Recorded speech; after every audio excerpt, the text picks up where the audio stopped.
Recorded Books presents When the Shooting Starts, a Smoke Jenson novel of the West by William W. Johnstone and J. A. Johnstone. Narrated by Jack Garrett. Chapter 1. "Hey, Buck! Buck West! Is that you old hoss thief?" The loud, boisterous voice made Smoke Jenson come to a halt on the boardwalk. It had been a good while since he'd heard the name Buck West. When he stopped using it, he had figured he'd probably never hear it again. But now here it was, coming from the mouth of the tall, raw-boned man striding along the boardwalk toward him. The man's ugly face was wreathed in a grin. He wore a duster over canvas trousers, suspenders, and a flannel shirt. The brim of his battered old hat was turned up in front. A holstered Colt swung on the man's right hip. Another revolver was stuck in his waistband on the left side. He had a lean, wolfish look about him that came from riding a lot of dark, lonely trails. Hoot owl trails, some called them. Folks had started using the word owl hoot to describe the men who rode such trails. Smoke had to search his memory for the name of the man who had just hailed him using that old alias. Sutcliffe, he recalled after a moment. Sort of a distinguished name for a gunman and outlaw. His nickname, Rowdy, fit him better.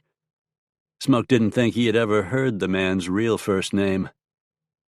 "Hello, Rowdy," he said, willing to be friendly as long as he could. "What brings you here?" "Why, the same thing as you, I expect, Buck," replied Sutcliffe, as he came to a stop and hooked his thumbs in his gun belt. "I heard that a fella named Franklin was hiring guns, so I come to sign on with him. This here is the town of Fontana, ain't it?" That took Smoke by surprise.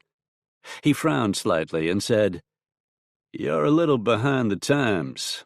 Tilden Franklin has been dead for almost a year. This is Big Rock. There's not much left of Fontana. It's fixing to dry up and blow away, like the memory of all the trouble that happened there." Rowdy Sutcliffe cocked his head to the side and gave Smoke a quizzical stare. "Franklin's dead?" he said. "Are you sure about that?" "Pretty sure," Smoke said. He didn't add that he had been the one to hammer 3 slugs into the chest of the treacherous would-be emperor of this valley. Sutcliffe peered at him for a moment longer, then shook his head. "Well, dadgummit, seems like I'm always late to the party. Don't know why I didn't hear about that. Of course, I was down in old Mexico for a while, taking my ease with the senoritas, so I weren't really paying that much attention to what was going on up here in Colorado." Sutcliffe sighed. "I reckon I'm plumb out of luck." Then he brightened and went on, "Unless you got wind of some other work for the likes of you and me. Shoot, Buck West wouldn't be here unless hell was about to pop." "Sorry, Rowdy, I don't use the name Buck West anymore, and there's no gun work to be had around here. Big Rock has grown some since the railroad arrived, but it's still small enough to be pretty peaceful." "Wait," a frown creased Sutcliffe's forehead. "Your name ain't Buck West?" "That's right. That's just what I called myself for a while. Back in the days when he had been riding the hoot owl trails himself, searching for the men he had set out to kill. Men responsible for the deaths of several people he had loved." "Then, what is your name?" "It's Jenson. Kirby Jenson. Most folks call me Smoke." Sutcliffe's eyes widened. "Smoke Jenson," he repeated. "Dang, I've heard that name all right. Fella's supposed to be the fastest draw on the whole frontier. The fightingest son of a gun anybody ever saw." He let out a low whistle. "And now, come to find out, Smoke Jenson is none other than my old pard Buck West. What do you know about that?" Smoke shook his head and said, We were never pards, Rowdy. We were just in the same places at the same times, every now and then." Sutcliffe squinted now, instead of staring, as he said, "Well, that's an unfriendly sort of thing to say. If I weren't such a forgiving fella, I might take offense at it. Could be you're putting on airs, since you're really the high and mighty Smoke Jenson." "Never claimed to be high and mighty," Smoke replied with a shake of his head. "Just another hombre trying to make his way in life." "Looks like you've done all right for yourself," Sutcliffe said, sneering a little. Smoke wasn't sure what the gunman meant by that. He certainly wasn't wearing fancy duds or anything like that. Just common range clothes and a dark brown curled-brim hat that had seen better days perched on his ash-blonde hair. His boots still had a little mud clinging to them.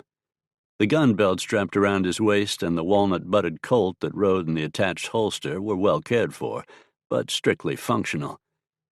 He looked like what he was these days, a hard-working, moderately successful rancher with a small but growing spread.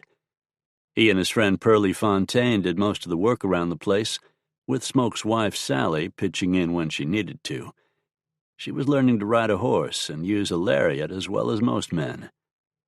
Lately there had been enough work to do that Smoke had hired a couple of extra hands, which had prompted Pearlie to start referring to himself as the foreman. The Sugarloaf, the name Smoke had given to the ranch, was still far from being the equal of some of the massive outfits in other parts of the state.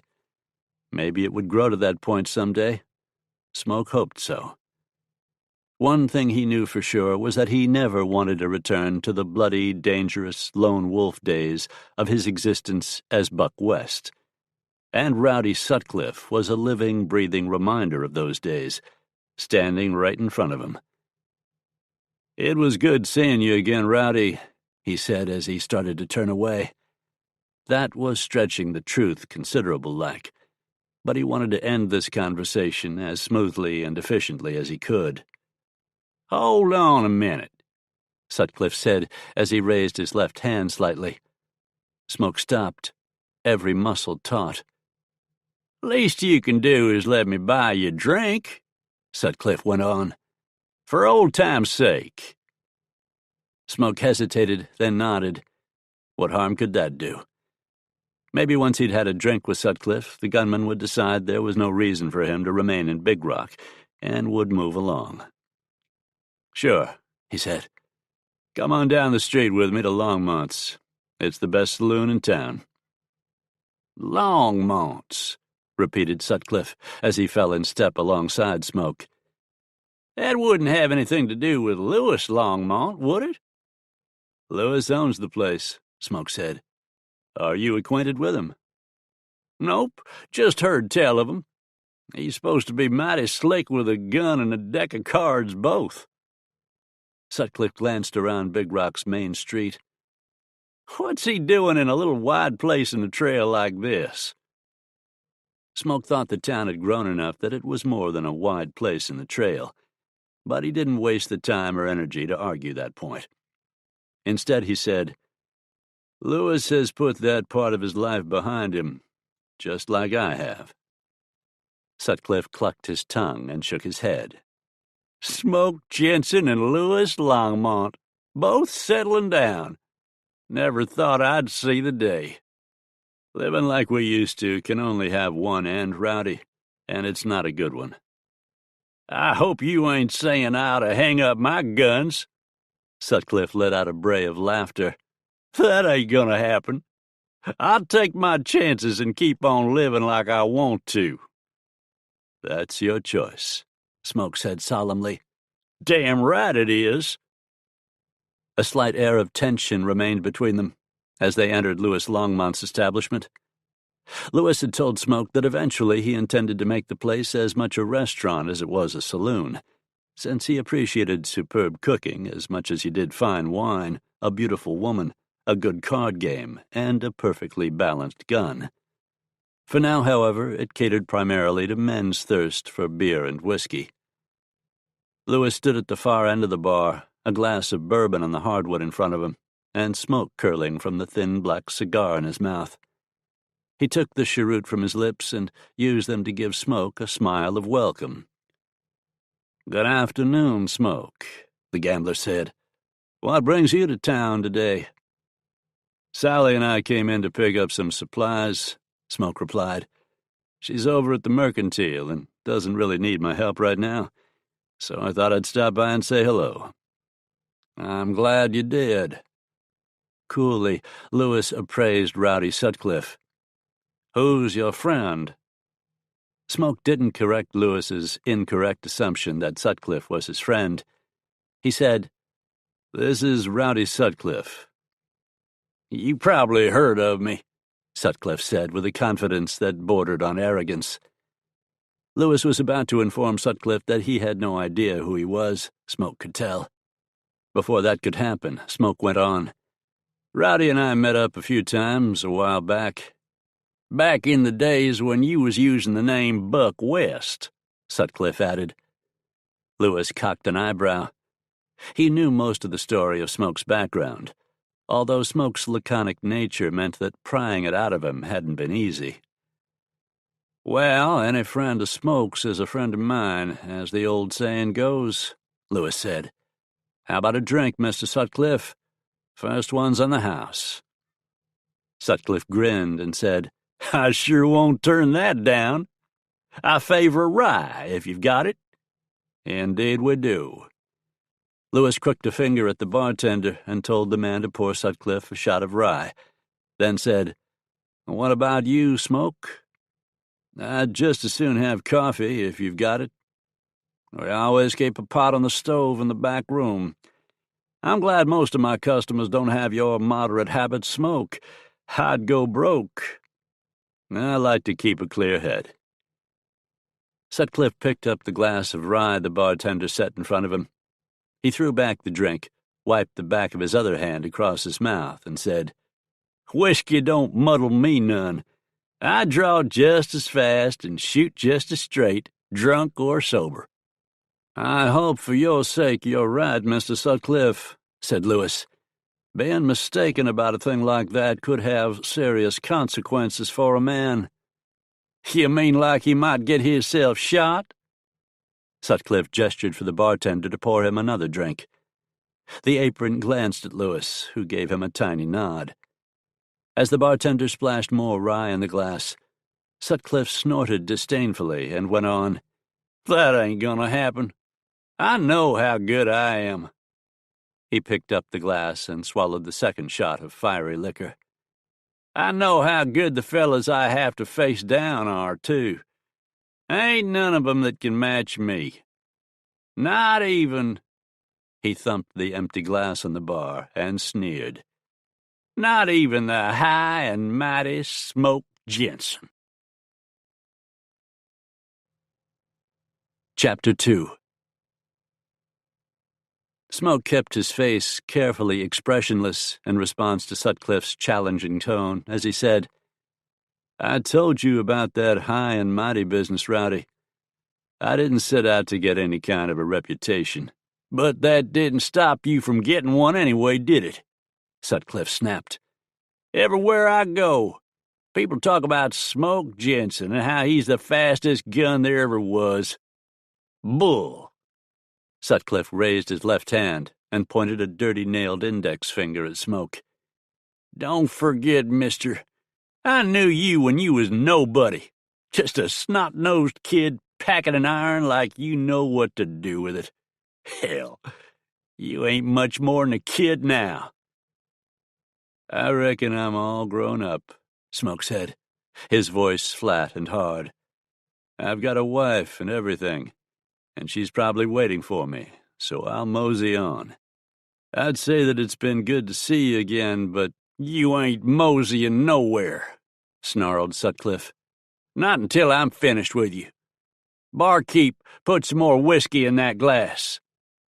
Louis Longmont held up a hand to the bartender, motioning for him to disregard Sutcliffe's order. He said, "Mr. Sutcliffe, I believe you've had enough." "Why? Because I ain't paid for that second drink?" I don't care about that. It's on the house. But I think you should move on now. I know all about you too, you damn tin horn, Sutcliffe interrupted without taking his eyes off Smoke. You're supposed to be fast too, but you ain't near as fast as me. And once I'm finished with Jenson, I'll prove it. Smoke said, You and I are already finished. You can still walk out of here, get on your horse, and ride away from Big Rock, Sutcliffe. No harm done.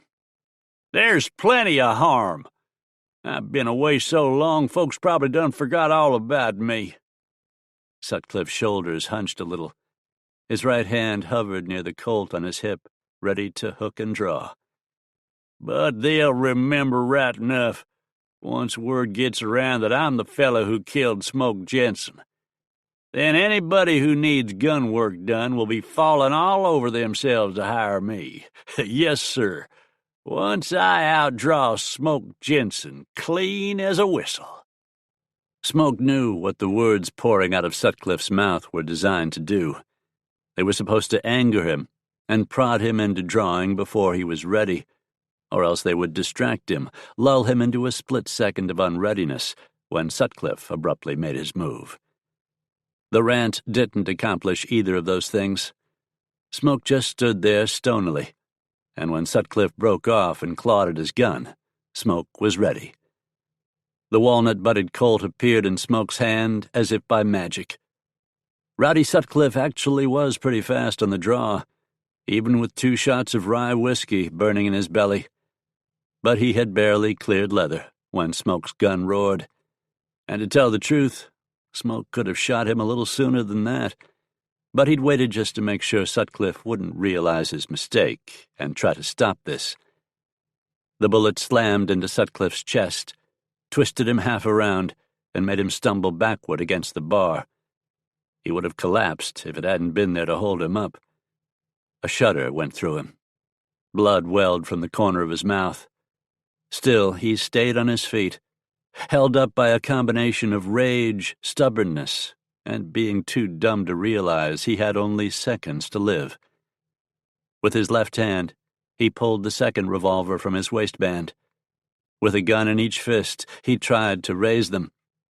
Smoke shot him again, this time drilling a neat third eye in the center of his forehead.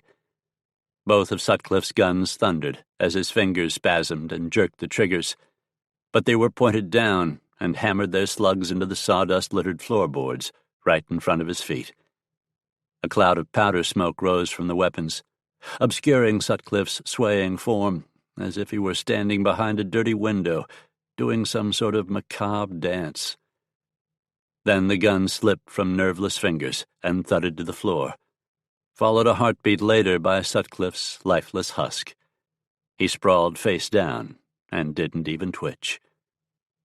Smoke shook his head and started reloading the 2 chambers he had just emptied. "We both tried to talk him out of it," Louis Longmont said into the silence that gripped the room as the echoes of the shots faded away. Louis lifted the cheroot to his mouth and took a puff, then went on. "He simply wouldn't listen to reason." He looked like something had just occurred to him. "Were the 2 of you actually friends at one time, Smoke?" "Not hardly," Smoke said as he slid the reloaded Colt back into leather. "He was just another 2-bit gun wolf. There are too many of them in the world. And they all believe it would be a wonderful thing to be the man who killed Smoke Jenson." Louis smiled humorlessly. "It must be a terrible thing to carry the hopes and dreams of so many around on your shoulders, my friend." Around the room, the men who had dived for cover just before the shooting started were beginning to poke their heads back up. Louis waved the hand holding the cheroot to encourage them and raised his voice. "It's all over, gentlemen. A round of drinks on the house." A short time later, as Smoke walked up to the Big Rock Mercantile, he saw an apron-wearing clerk loading sacks and crates of supplies into the back of the buckboard Sally had parked there earlier. Smoke's big, powerful black stallion Drifter was tied to a nearby hitch rail. "Howdy, Smoke," the clerk greeted him. "Miss Jenson's inside, just finishing up her business." The man placed the keg of nails he was carrying in the buckboard and then dusted off his hands. "Say, I thought I heard a couple of shots up the street a little while ago. You know anything about that?" "You know me, Stan," Smoke replied with a smile. "I always try to steer clear of trouble." "Uh-huh, sure. I just thought you might—" "There was a little unpleasantness at Longmont's," Smoke admitted. He didn't see any point in denying what had happened. The story would be all over town in less than an hour, whether he wanted that or not. More than likely, it had spread quite a bit already. The clerk let out a whistle. "How many of 'em did you have to shoot, Smoke?" "Just one man. One stubborn, foolish man." "Well, he should have known better than to go up against Smoke Jenson." Smoke didn't reply to that. When he and Sally had first come to this valley, not long after they were married, he had been determined to leave his gunfighting ways behind him. To that end, he had used a different name, one that people wouldn't associate with either Smoke Jenson or his previous alias, Buck West. Inevitably, though, the truth had come out, and by the time the ruckus with Tilden Franklin and his hired killers was over, everybody in these parts knew who he really was. And as it turned out, that was a relief. Smoke never liked secrets, and he was proud of his family name. Keeping quiet about it seemed almost like a slap in the faces of his father Emmett and his brother Luke, both of whom had died in the service of what they believed was right and honorable. So, for better or worse, he would be Smoke Jenson from now on. He stepped up on the store's porch and was about to go in when Sally appeared in the open doorway. She smiled when she saw him, and he was struck once again by just how beautiful this dark-haired young woman really was. She was pretty enough to take a man's breath away. But there was a lot more to Sally Reynolds Jenson than just good looks. She was smart as could be, both in book learning and common sense, and possessed of fierce courage that wouldn't allow her to hesitate in the face of danger. In fact, Smoke wished sometimes that she was a little less courageous and more inclined to be careful. If she'd been different, though, he might not have fallen so completely in love with her. "Ready to go?" he asked her. "I think so. I got everything that was on my list. Did you enjoy your visit with Lewis?" "It was all right, I reckon." He had lived through the shootout with Sutcliffe, so he couldn't complain too much about how the visit had gone. The clerk was still standing on the porch. He said excitedly, ignoring the warning glance Smoke gave him, "Miss Jenson, did you hear the shooting while you were inside?" Sally looked at Smoke and raised her eyebrows. "Shooting?" "I'll tell you about it once we're on the trail," he said, after scowling for a second at the clerk. The man cleared his throat, looked a little embarrassed, and retreated into the mercantile. Smoke cupped his hand under Sally's elbow and went on, "Let me give you a hand climbing up there." She could have gotten onto the buckboard seat just fine by herself, but she let Smoke assist her. Then she picked up the reins attached to the two horses in the team and pulled the brake lever out of its notch. Smoke untied Drifter and swung up into the saddle. Sally waited until they were out of town and on the trail to the Sugarloaf before she said, "All right, what happened?" "I ran into a fella I used to know a few years ago, back in the days when I was calling myself Buck West." "An old friend?" "No, but we weren't enemies either, until he found out my real name and decided that we were." Quickly, and without dwelling on the details, he filled her in on the deadly encounter. Sally listened in silence, but she wore a frown of concern. He concluded by saying, "Monty Carson came down to Lewis's place, took my statement, and sent for the undertaker. That's the end of it as far as I'm concerned." Monty Carson was the sheriff of Big Rock, a former gunman himself who had been on the wrong side in the war a year earlier, until he realized that and threw in with Smoke. After that, with the founding of Big Rock, he had accepted the offer to become the new town's lawman. Does this man Sutcliffe have any friends or relatives who are going to come looking for you to avenge what happened to him?" asked Sally. "Not that I know of, but honestly, I never really knew the hombre that well." Sally sighed as she handled the team and kept the buckboard rolling along the trail, while Smoke rode beside the vehicle. "I know that by now I should be getting used to the fact there are men roaming around who'd like to kill you," she said. "Your past is what makes you the man you are, and I knew that when I married you." "What I used to be doesn't mean that's what I'll always be," Smoke pointed out. "No, but it's hard to get away from all the things that have happened to us, all the things we've done. Our history lingers, no matter what we do." "That's like saying folks can't change." "No, not at all," Sally argued. "But changing the way you go forward doesn't change everything you've done in the past." She paused, then went on. "Smoke, don't think I'm saying I regret marrying you. I don't, not one bit. I love you, and I know you don't go around looking for trouble." "But it seems to find me anyway, doesn't it?" She smiled and said, "I suppose that's the way it is with some people. And honestly, I wouldn't change one thing about you, even if I could. Just let me hope that someday peace will come to this land." "It will. I'm sure of it." Smoke gazed off into the distance. "It may be a while before it does, though." "Well, until then, I'm glad I have Smoke Jenson by my side." "And I'm glad to have Sally Jenson by my side." They smiled at each other and traveled on. But as he rode, Smoke couldn't help but think about the things they had said. He truly believed that peace would come to the frontier someday. But there was still a lot of blood to be spilled before that could happen. Chapter 3. On the Kansas plains, not far from the Colorado border, the shadows of approaching evening had started to gather around the isolated ranch house belonging to Sherman and Belinda Russell. Their 3 sons, 14-year-old Kermit, 11-year-old Harry, and 8-year-old Logan, were trying to get their chores done before it got dark. Inside the mostly sod house, Belinda and her 16-year-old daughter Katie were preparing supper. Sherman knew those things, even though he was half a mile away on horseback, chousing a couple of cows that had strayed off back toward their pen. That air of tranquility, of looking forward to supper and a good rest after a hard day's work, was how it always was in the early evening on this spread that Sherman and his wife and kids called home. This evening, though, was going to be different.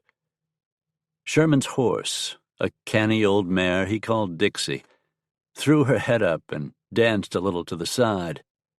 Tightening his grip on the reins, Sherman said, "Here now, what's that all about?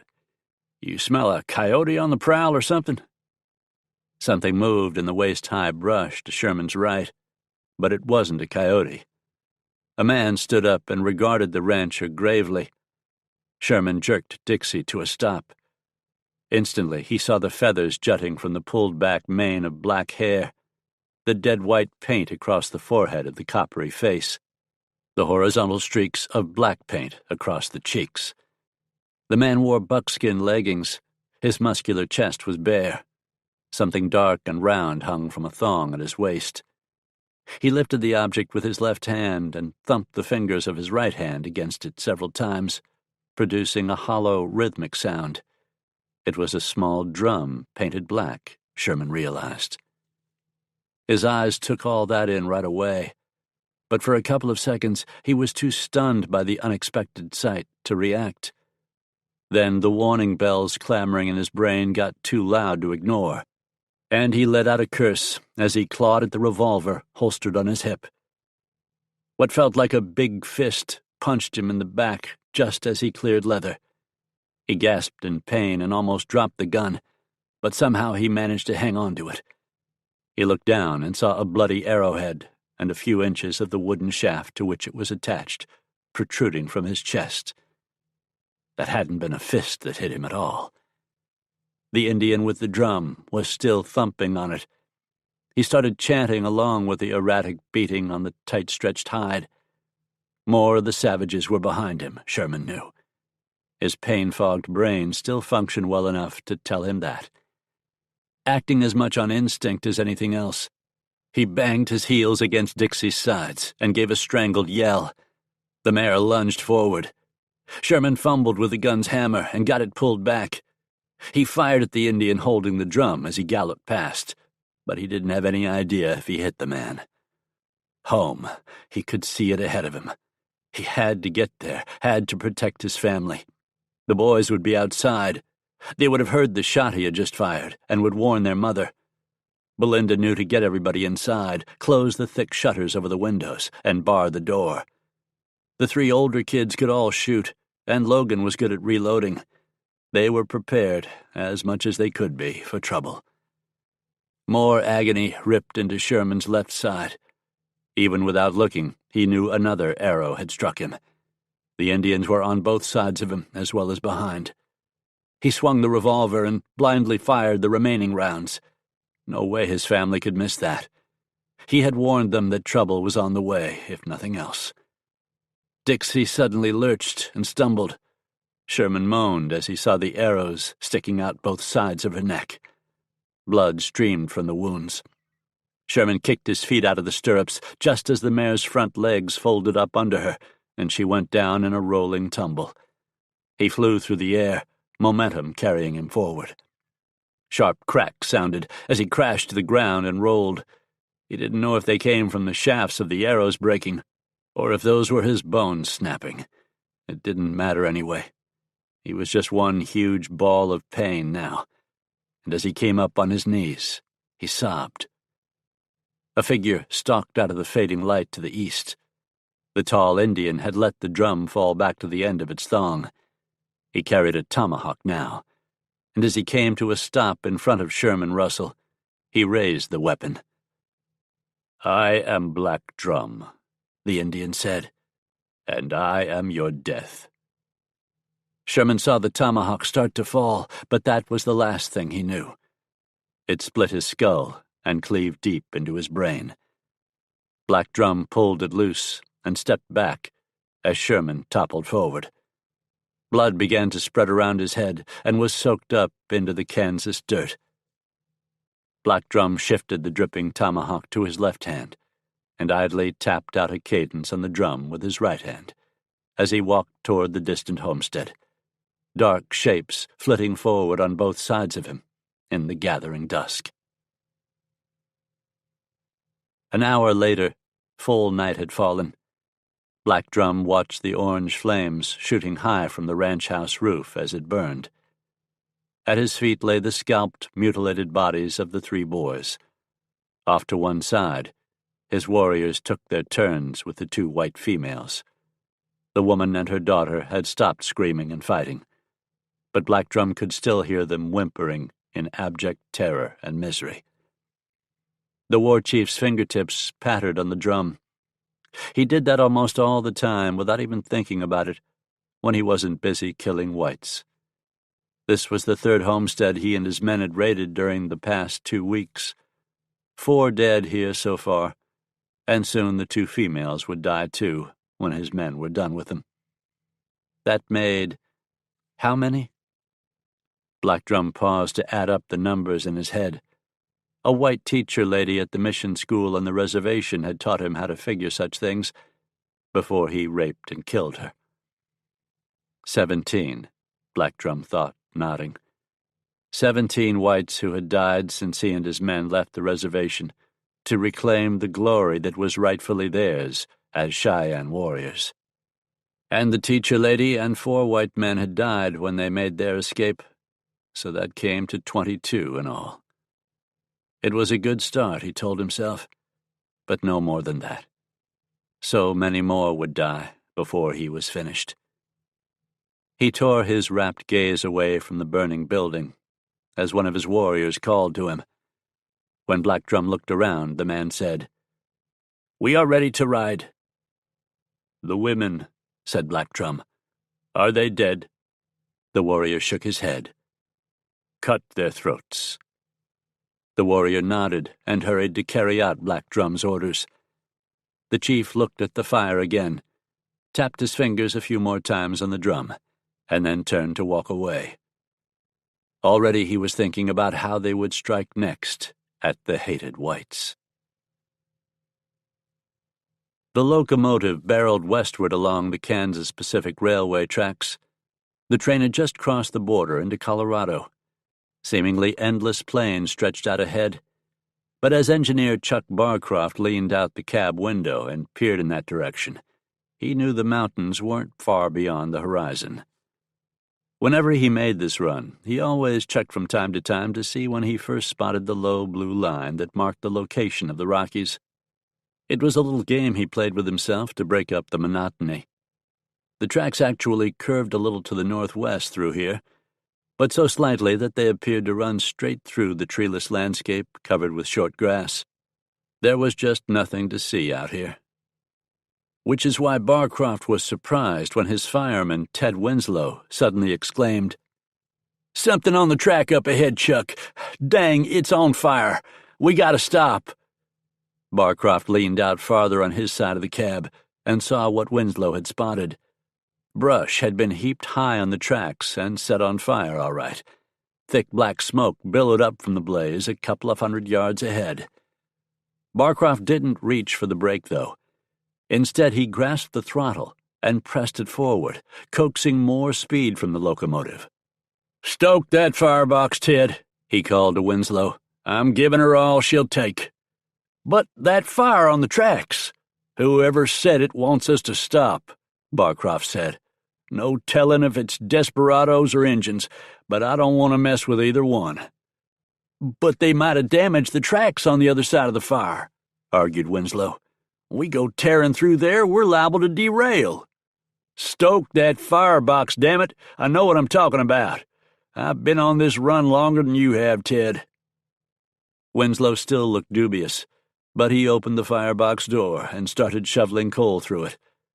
The engine's increasing rumble drowned out the roar of the flames. Sweat coated Winslow's face as the heat pounded against him.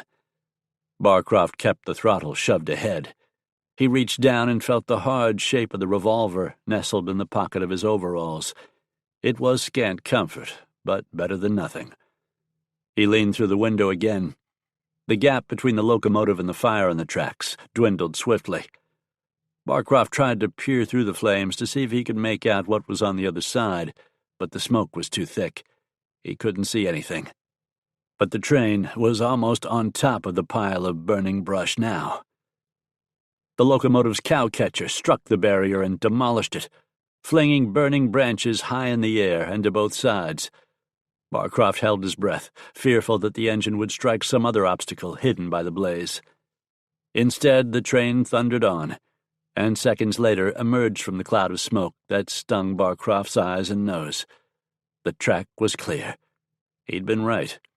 The fire was just a ruse to try to get the train to stop. If Winslow had been in charge, the trick would have worked.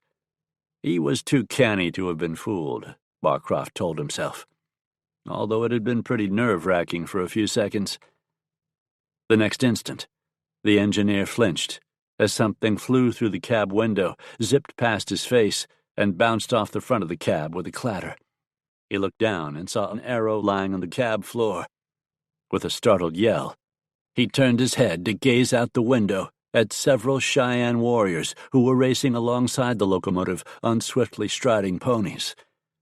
Barcroft recovered from his shock enough to dig in his pocket for the gun he carried. He had fought off Indians before. He also knew that despite their speed over short distances, the ponies could only keep up with the train for a few moments. He finally got the revolver out, thrust it through the window, and fired twice at the attackers, who were already starting to fall back. As far as Barcroft could tell, he didn't hit any of them. "More of the Red Devils up ahead, Chuck!" cried Winslow. Barcroft bit back a despairing groan as he gazed along the tracks and saw more mounted warriors curving toward the steel rails. Whoever was in charge of this war party was smart. He had strung out his men along the rail line so they could continue the attack, even as the first raiders fell back. The Indians must have been hidden in the brush with their ponies forced to lie down next to them. Barcroft swung his gun toward this new wave of warriors, but before he could fire, more arrows flew toward the cab window. The Cheyenne were deadly marksmen. Barcroft got off 2 shots before he fell back with an arrow in his chest. He gasped in pain, dropped the gun, and grabbed whatever he could find to keep from falling. That happened to be the throttle, and as he pulled it back, the train began to slow. "Chuck!" Winslow said, as he dropped his shovel and jumped to support his friend. "Don't worry about me," Barcroft struggled to say. "Keep the train moving." "But Chuck, just do it." Winslow eased Barcroft's bulky form to the cab floor and turned to the controls. He knew how to work them, of course. He was reaching for the throttle when something thumped heavily behind him. He looked over his shoulder and saw that one of the Indians on that side of the locomotive had ridden close enough to leap from the back of his pony into the cab. The warrior had dropped a knee when he landed, but with a hate-filled screech, he surged up and threw himself at the fireman. The tomahawk in his hand rose and then flashed down at Winslow. Winslow flung up an arm to block the blow. He screamed as the tomahawk's sharp blade bit deep into his muscles. He tried to shove the Cheyenne away with his other hand, but the warrior was too close, too strong. He chopped frenziedly at the fireman. As Winslow fell under the brutal assault, his blood splattered on the front wall of the firebox and sizzled on the hot metal. The train continued to slow. Even though the engineer was already dead, once the Cheyenne was finished with the fireman, he took the tomahawk to the other white man, too, striking him until the man's face barely resembled anything human. Blood was strewn all over the cab. The warrior stepped back with a snarl twisting his face. He looked at his grisly handiwork with pride, then tapped lightly on the drum hanging at his waist. The chief of these warriors he might be, but Black Drum never asked anything of his men he was not willing to do himself. Without hesitation, he had run the risk of leaping from horseback into the locomotive's cab. Now he reached for the brake lever and hauled back on it, slowing the train even more. He swung down to the cab step and waited there until one of his warriors led his pony alongside again and matched the train's speed. Black Drum leaped agilely to the mount's back and whooped in blood-sated exhilaration as he veered the pony away from the roadbed. On both sides of the slowing train, the war party peeled away. To the north, the warriors slowed and circled until they were able to cross the tracks behind the train. A few shots came from the windows of the passenger cars, but none of the bullets came close enough to worry Black Drum's men. They raced to rejoin their brother warriors.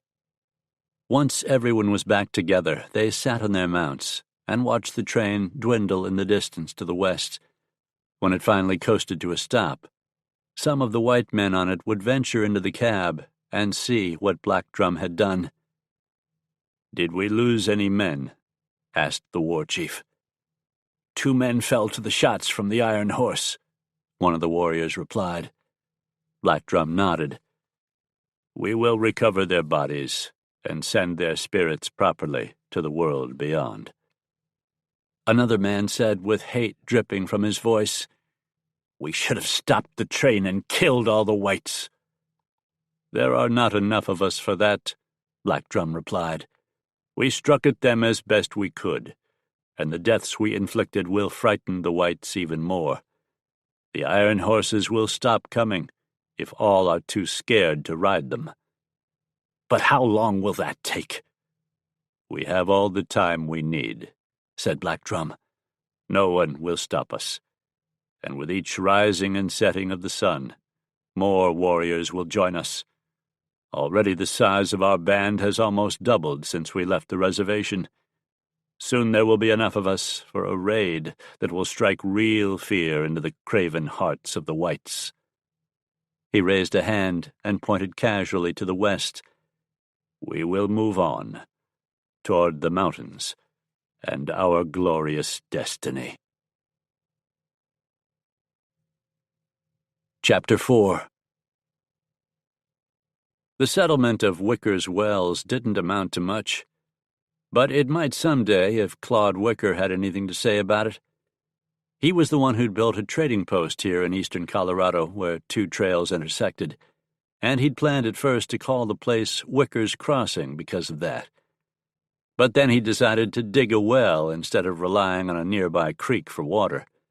The stream was small enough that it might dry up during the summer, and then nobody would be likely to stop at the trading post. They would push on until they got somewhere with more dependable water. The well turned out to be better than Claude Wicker ever anticipated, providing a steady supply of good water. So he called the town he laid out in his mind Wicker's Wells instead, even though there was only one well. He figured it was better to be optimistic, and he could always dig more wells later as the town grew. That was what happened. In the 5 years since Wicker had built his trading post and sunk that well, the population of the settlement had grown to almost 100 people. In addition to the trading post, it boasted a blacksmith, a saddle and harness shop, a livery stable and an adjoining freight line depot, a stagecoach stop, 2 saloons, and a whorehouse. In addition, more than a dozen sod houses were scattered around the cluster of businesses. Pretty soon, Claude Wicker mused as he stood on the trading post porch and surveyed the settlement. He was going to have to dig that second well.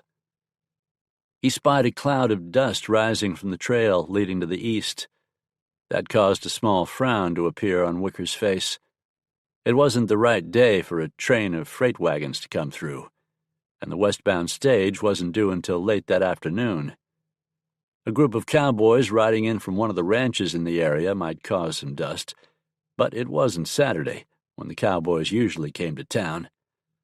Also, to raise that much dust would require close to 50 riders, and none of the spreads around here had crews that big. So Wicker was puzzled, but not alarmed by the approaching horsemen. Nobody else moving around the settlement's single street even appeared to notice the dust. He was just borrowing trouble, Wicker told himself. Then, when the riders were about 200 yards away and suddenly goosed their mounts into a flat-out run toward the settlement, Wicker began to be able to make out some details about them. His eyes widened, and he bellowed, "Indians! Indians!" He turned and plunged back into the store to get his Henry rifle. By the time he reached the porch again, the savages were at the edge of town. The street was deserted now. Everyone had raced for cover. Arrows fired from the backs of the racing ponies arched toward the buildings. Wicker saw to his horror that the heads of some of those shafts were ablaze. Those fire arrows thudded into roofs and walls and lodged there. Wicker knelt behind a barrel and rested the Henry across the top of it. As the raiders swept past him, he fired the rifle as fast as he could work its lever, cranking out 6 shots. Unfortunately, the dust had followed the renegades into town, so he couldn't tell if he hit any of them. Shrill whoops rose above the swift rataplan of hoofbeats. Women screamed and men shouted curses. Flames crackled as roofs caught fire, and the sun-dried wood burned fiercely. The Indians raced on through the settlement without slowing down. Wicker hoped they would just keep going. It was almost inconceivable to him that they would attack the town in broad daylight like this. He might not believe it if he hadn't seen it with his own eyes. The evidence was right in front of him, though. As the dust cleared, he saw smoke rising from buildings all over town. Frontier settlements feared fire more than anything else.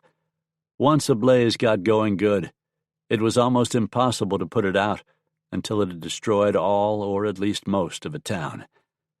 The trading post wasn't burning, and Wicker was thankful for that. He stood up and ran toward the livery stable, thinking he could help the owner put out that fire.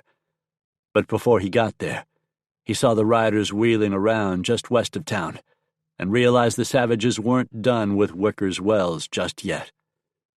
He turned and ran back the way he had come as the Indians charged again. Wicker had just leaped onto the trading post's porch when an arrow skewered his left thigh. He screamed in pain, dropped the Henry, and tumbled to the planks. Another arrow thudded into the porch a few feet from him and stuck there. Groaning, he reached for his fallen rifle, grasped the barrel, and pulled it toward him. He used the Henry to brace himself as he pushed up and turned, rolling into a position where he leaned on his right side so he wouldn't put any pressure on the shaft, still sticking out from his left leg. There they were, the unholy savages. He jerked the Henry to his shoulder and opened fire. One of the Indians flew backward off his pony as Wicker's shot punched into his chest. Wicker felt a second of triumph at the sight. The next instant, 2 arrows drove into his chest, and a third caught him in the guts. He toppled over, his face frozen in an agonized grimace, and died on the porch of his trading post. At least that way he didn't have to watch as everything he had dreamed of went up in flames, or hear the screams of the settlement's inhabitants as they either burned in the inferno that consumed Wicker's wells or tried to escape and were caught in the open by the Cheyenne war party. Some of those were killed outright when they tried to put up a fight. A number of others were captured, dragged out of town to get away from the heat and smoke, and killed at leisure, with a great deal more screaming. The driver of the stage that approached from the east late that afternoon saw tendrils of smoke still rising from the ruins of the settlement, and stopped while the vehicle was still half a mile away. He carried a spyglass with him, so he took it out, extended it, and studied the devastation through the lenses. "What's wrong, driver?" one of the passengers called from inside the coach. "Why have we stopped? We haven't reached town yet, have we?" "Ain't no town to reach," the driver muttered as he closed the spyglass. "We're going to go around what's left of it." As he ignored the startled questions from the passengers and slapped the reins against the back of the team to get the horses moving again, he added under his breath, "And we'd better hope these nags still got some running in 'em, if the devils who did that are still anywheres around here." Lieutenant Samuel Brant tapped on the door of Colonel Reeve Walker, the commanding officer of Fort Lyon, Colorado. Walker's aide wasn't at his desk in the colonel's anteroom, or else he would have announced Brant. The orderly who had brought word to Brant that Colonel Walker wanted to see him, though, had said that the summons was urgent, so Brant wasn't going to wait for the aide to return. "Come in," Walker called from the other side of the door. Brant opened it and entered the office, saw the burly, mostly bald colonel sitting behind his desk, with an angry, frustrated expression on his beefy face. "Lieutenant Brant reporting as ordered, sir," Brant said as he saluted. Walker sketched a salute in return, then jerked his hand toward the empty chair in front of the desk. "At ease, and sit down, Lieutenant." He lifted a piece of paper and looked like he wanted to crumple it. "I know you've seen this." "The report from Wicker's Wells, sir. Yes, I'm the one who sent it over, because I knew you'd want to give it your personal attention." "What I want is not to have to deal with headaches like this," Walker snapped. "An entire town almost wiped out. From a population of 97, 6 people remain alive, and 2 of them are wounded badly enough that they may not survive. It was a massacre, Lieutenant." Wicker's Wells was a settlement approximately 100 miles north-northeast of Fort Lyon. Or rather, it had been a settlement, Brant amended to himself. Now, according to reports not only from a stagecoach driver, but also a sheriff's posse that had ridden out to confirm the Jehu's grim testimony, Wicker's Wells was just a collection of burned-out buildings. The deputies had been busy for a couple of days burying the victims of the atrocity. "Yes, sir, it was indeed," Brant said in reply to the colonel's angry comment. "I've been talking to some of our scouts and checking other reports from the past few weeks. This isn't the first such outrage, although it's the worst one so far." Walker leaned back in his chair and clasped his hands on his rounded belly. I knew I could count on you to look into this, Lieutenant. What have you found out? The studious junior officer stood up and stepped over to the wall where a large map of Colorado hung. On the right-hand or eastern side of the map, a fairly large area of Kansas was delineated as well. Brandt rested a fingertip on the map and said, "A number of homesteads here in western Kansas were raided, and the families who lived on them wiped out. Since those farms and ranches were rather isolated, the attacks weren't discovered until well after they occurred. While we can't be absolutely certain of the order in which they took place, it appears that the sites lead in a line from southeast to northwest." Brandt moved his finger along the map, "which, if we follow it back to its probable source, indicates that the renegades came from somewhere in Indian Territory." Walker frowned and asked, "Don't I remember seeing something about a group of renegades jumping the Cheyenne Reservation down there?" "Yes, sir. A group of a dozen or more Southern Cheyenne, led by an Indian called Black Drum, attacked the local agency, killed several people, including a woman, and fled." "A dozen savages couldn't wipe out an entire town, though. Even a small one like Wicker's Wells," Walker said. "No, sir, but as we've seen in the past, whenever a group of Indians does something like this, it emboldens others to slip off from the reservations and join them. Not only that, but Black Drum's group might have attracted some of the holdouts who never went to the reservation to start with. We've had reports of Arapaho renegades in that area, and the Arapaho and Cheyenne are close allies." Walker grunted. "You're saying this blasted Black Drum could have gathered himself an army by now?" "Maybe not a force large enough to be called an army," Brandt said with a shrug. "But a significant war party, certainly." The lieutenant tapped the map again. "Which brings me to the Kansas Pacific Railway." "What about it?" "One of their trains was attacked recently by Indians. The only casualties were the engineer and fireman. But the train was stopped for a while before it was able to proceed on to its destination. Wicker's Wells was about 30 miles west of where the train was attacked." "Black Drum again." Some of the eyewitness reports from the train's crew and passengers mentioned seeing an Indian who carried some sort of drum on a sling. And if I can back up for a moment, there was one survivor from that string of raids on the homesteads in Kansas, a young boy who was out hunting with his dog when the savages struck. He was able to hide in a little cave in the side of a bluff, and he saw an Indian playing a drum while the family was slaughtered and their home burned. "You said there were a few survivors at Wicker's Wells. Did they see that damn drumming savage?" Brandt nodded. "They did, sir." He hesitated. "They also estimated the number of renegades as at least 50, quite possibly more.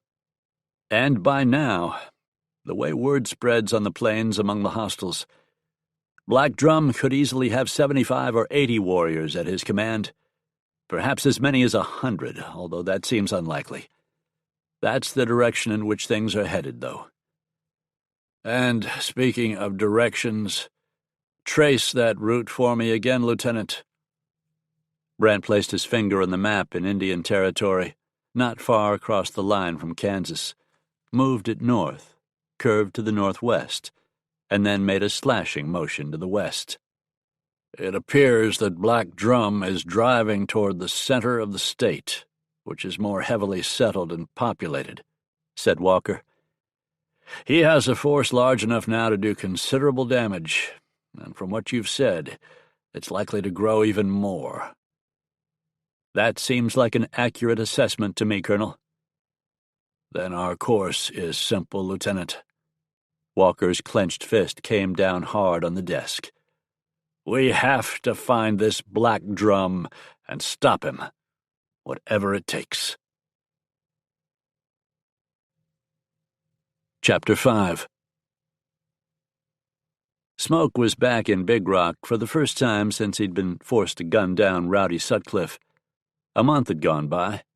And while it was unusual for Smoke not to visit the settlement for that long, it certainly wasn't unheard of. There was always a lot of work to do around the Sugarloaf, especially considering that Smoke was keeping the ranch going with just himself and one full-time hand, Pearlie, and a couple of cowboys who worked for him when he needed extra help.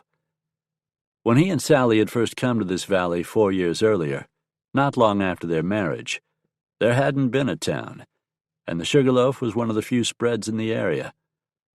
In those days, they might go months without leaving the ranch. Smoke had known that Sally was lonely at times, but for the most part, they had been happy. They had in each other the only thing they really needed to keep going. Smoke might have been satisfied with such solitude from now on, but for Sally's sake, he was glad when other ranchers started moving into the valley, as well as prospectors looking for gold and silver. Then somebody had started up a town, Fontana, and Smoke had been even happier for Sally. Now she would have a place to shop, to see other women, to carry on a somewhat normal existence. Unfortunately, Fontana hadn't worked out too well in the long run, since it was founded by a ruthless, greedy criminal. But since the death of Tilden Franklin, the abandonment of the town he started, and the establishment of Big Rock, things were looking up. It appeared that Big Rock would grow into the settlement Smoke had hoped Fontana would be. He and Sally had a lot of good friends there already, and more people were moving in all the time. Smoke nodded and said hello to many of the townsfolk he passed on his way to Longmont's. As before, Sally was at the mercantile, seeing to the supplies they needed, while Smoke intended to pay a visit to Lewis and catch up on any news the gambler might have. He just hoped there wouldn't be any gunplay involved this time. Smoke slowed his pace when he spotted Sheriff Monty Carson crossing the street toward him. Monty was somewhat older than Smoke, and the precarious life as a hired gun that he had led for a number of years had aged him even more. Despite that, he was still a vital man in the prime of his life. "Howdy, Smoke," he said as he lifted a hand in greeting. "I'm glad I ran into you. I just got word that some Army fella is waiting at my office, wanting to talk to me. How about coming along?" "I'd be happy to, but why?" Smoke asked. "I don't have anything to do with the Army." "I know, but if it's something affects Big Rock, I figure you ought to find out about it too. The town wouldn't even be here if it wasn't for you." Smoke shook his head and said, "I don't know if I'd go so far as to say that." "Well, I would," Monty insisted. "If not for you, we'd all still be under Tilden Franklin's thumb over there in Fontana." Smoke didn't want to rehash all that old violent history, so he said, "Let's go see what the Army wants." They crossed to the other side of Center Street and headed back along it toward the sheriff's office. A horse with a McClellan saddle was tied at the hitch rail in front of the squat building that housed both Monty Carson's office and the jail. A man in blue trousers with a yellow stripe up the sides, blue blouse, and tan slouch hat paced impatiently back and forth on the porch. He must have spotted Smoke and Monty approaching, because he stopped his pacing instead of swinging around. With a frown, he watched them come closer, then said, "Sheriff Carson," as they stepped up onto the porch. "That's right," Monty replied with a nod. "What can I do for you, Captain?" Smoke had recognized the bars on the man's shoulder straps that designated the visitor a captain, and Monty had too. "My name's Skinner," the officer replied. "Captain Adam Skinner, second in command of the 1st Colorado Rifle Brigade." Smoke didn't recall ever hearing anything about that unit, but he'd never had much to do with the Army. Skinner was a tall, powerfully built man with a thatch of dark blonde hair under his hat and rather coarse, sun-reddened features. He went on, "My commanding officer, Colonel Talbot, sent me to fetch you out to our camp. He needs to have some words with you."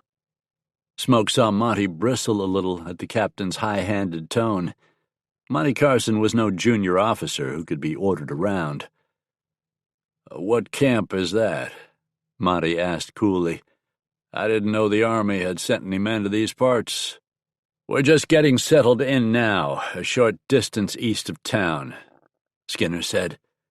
"Colonel Talbot sent me to inform you of our presence, according to standard protocol where civilian authorities are concerned, and—" It seemed to pain the captain a little to do so, but he made his tone more deferential as he went on. "And to request that you accompany me back to the camp, so that he can discuss our mission with you personally." Monty thought it over, then nodded. "I reckon I can do that. Does this Colonel Talbot of yours want to see me right away?" "As soon as possible, Sheriff." Monty glanced over at Smoke and asked, "What do you think? Want to take a ride?" Before Smoke could answer, Skinner said, "Excuse me, who is this man?" "My friend, Mr. Jenson. He doesn't hold any official rank or position. He's not one of your deputies." "I'm just a rancher," Smoke drawled. Skinner shook his head. "Then I'm not sure you're included in the invitation, mister." "Smoke Jenson is one of the leading citizens in these parts," Monty said, his voice cool again. "And he has my complete trust. Anything your commander can say to me, he can say with Smoke there." "Smoke Jenson, eh?"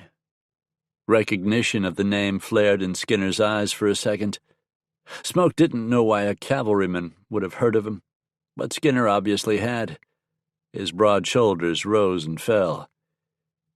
"Well, the colonel didn't say I couldn't bring anybody else back with me. If you want to come along, Jenson, I suppose that's all right." Smoke would have been fine with it if Monty hadn't roped him in on this army business, whatever it was. But after Skinner's reaction, he figured he wanted to find out more. The quickest way to get Smoke Jenson to do something was to tell him he couldn't. Maybe that was a little contrary of him, but he didn't care. "I'll fetch Drifter and let Sally know where I'm going," he told Monty. "Who's Drifter?" asked Skinner. "I'm not sure about letting anybody else tag along." "Don't worry, Captain. Drifter's my horse. He's usually pretty discreet." Skinner's jaw tightened at that mild jibe. He jerked his head in a nod and said, "Fine. As long as we can get going pretty soon. I don't like to keep the colonel waiting." "I'll get my horse from the livery stable," Monty said. Smoke found Sally inside the mercantile and told her what was going on. "The Army?" she said in surprise. "What's the Army doing here?" "I reckon I'll find out, assuming that colonel doesn't kick me out of his meeting with Monty," Smoke said. "Do you mind waiting for me here in town when you're finished getting the supplies?" Sally frowned. "I've made the trip back out to the ranch by myself before, Smoke, you know that. And there's a Winchester in the buckboard if I happen to run into any trouble." Smoke had given her lessons with the rifle and knew she was a crack shot, as well as cool under fire. But he said, "I know that, and I know you can take care of yourself. But until I find out what's going on, I think I'd rather you were here in town, around other folks." For a second she looked as if she were going to argue, but then she said, "All right, Smoke, if that's the way you want it." She smiled. "This is a good excuse to go over to the bakery and have a piece of pie." Smoke returned the smile and said, "For some reason, I've got a hunch I'd rather be having some pie with you, instead of listening to whatever that Army fella has to say." By the time he got back to the sheriff's office, Captain Skinner was mounted, and Monty was approaching on horseback from the direction of Patterson's livery. The three men fell in alongside each other and rode east along Center Street, heading out of town. Skinner had said that the camp was a short distance from the settlement. Smoke estimated they had covered about a half a mile when they came in sight of a large meadow bordered by trees on three sides. Several dozen tents had been pitched in the meadow, and at least 50 horses were tied to ropes strung between trees on the western side. Blue uniformed troopers moved around, busy with the tasks of setting up the camp. Looks like you've got a pretty good-sized bunch here, Captain, Smoke commented to Skinner. Not enough to be what I'd consider a brigade, though. This is just part of our outfit, Skinner said. He pointed to the largest tent, which was 4 times the size of the others. That's our headquarters, and Colonel Talbot's living quarters. They dismounted in front of the big tent. A couple of troopers ran up. Skinner told Smoke and Monty that the men would take care of their horses. As Smoke handed over his reins, he unobtrusively studied the soldier who took them. The man was lean and could have used a shave. His uniform was a little wrinkled, too. Although Smoke wasn't familiar with Army regulations, it appeared that this Colonel Talbot wasn't a stickler about such things. Skinner led them into the tent, which was divided into 2 sections by a canvas partition.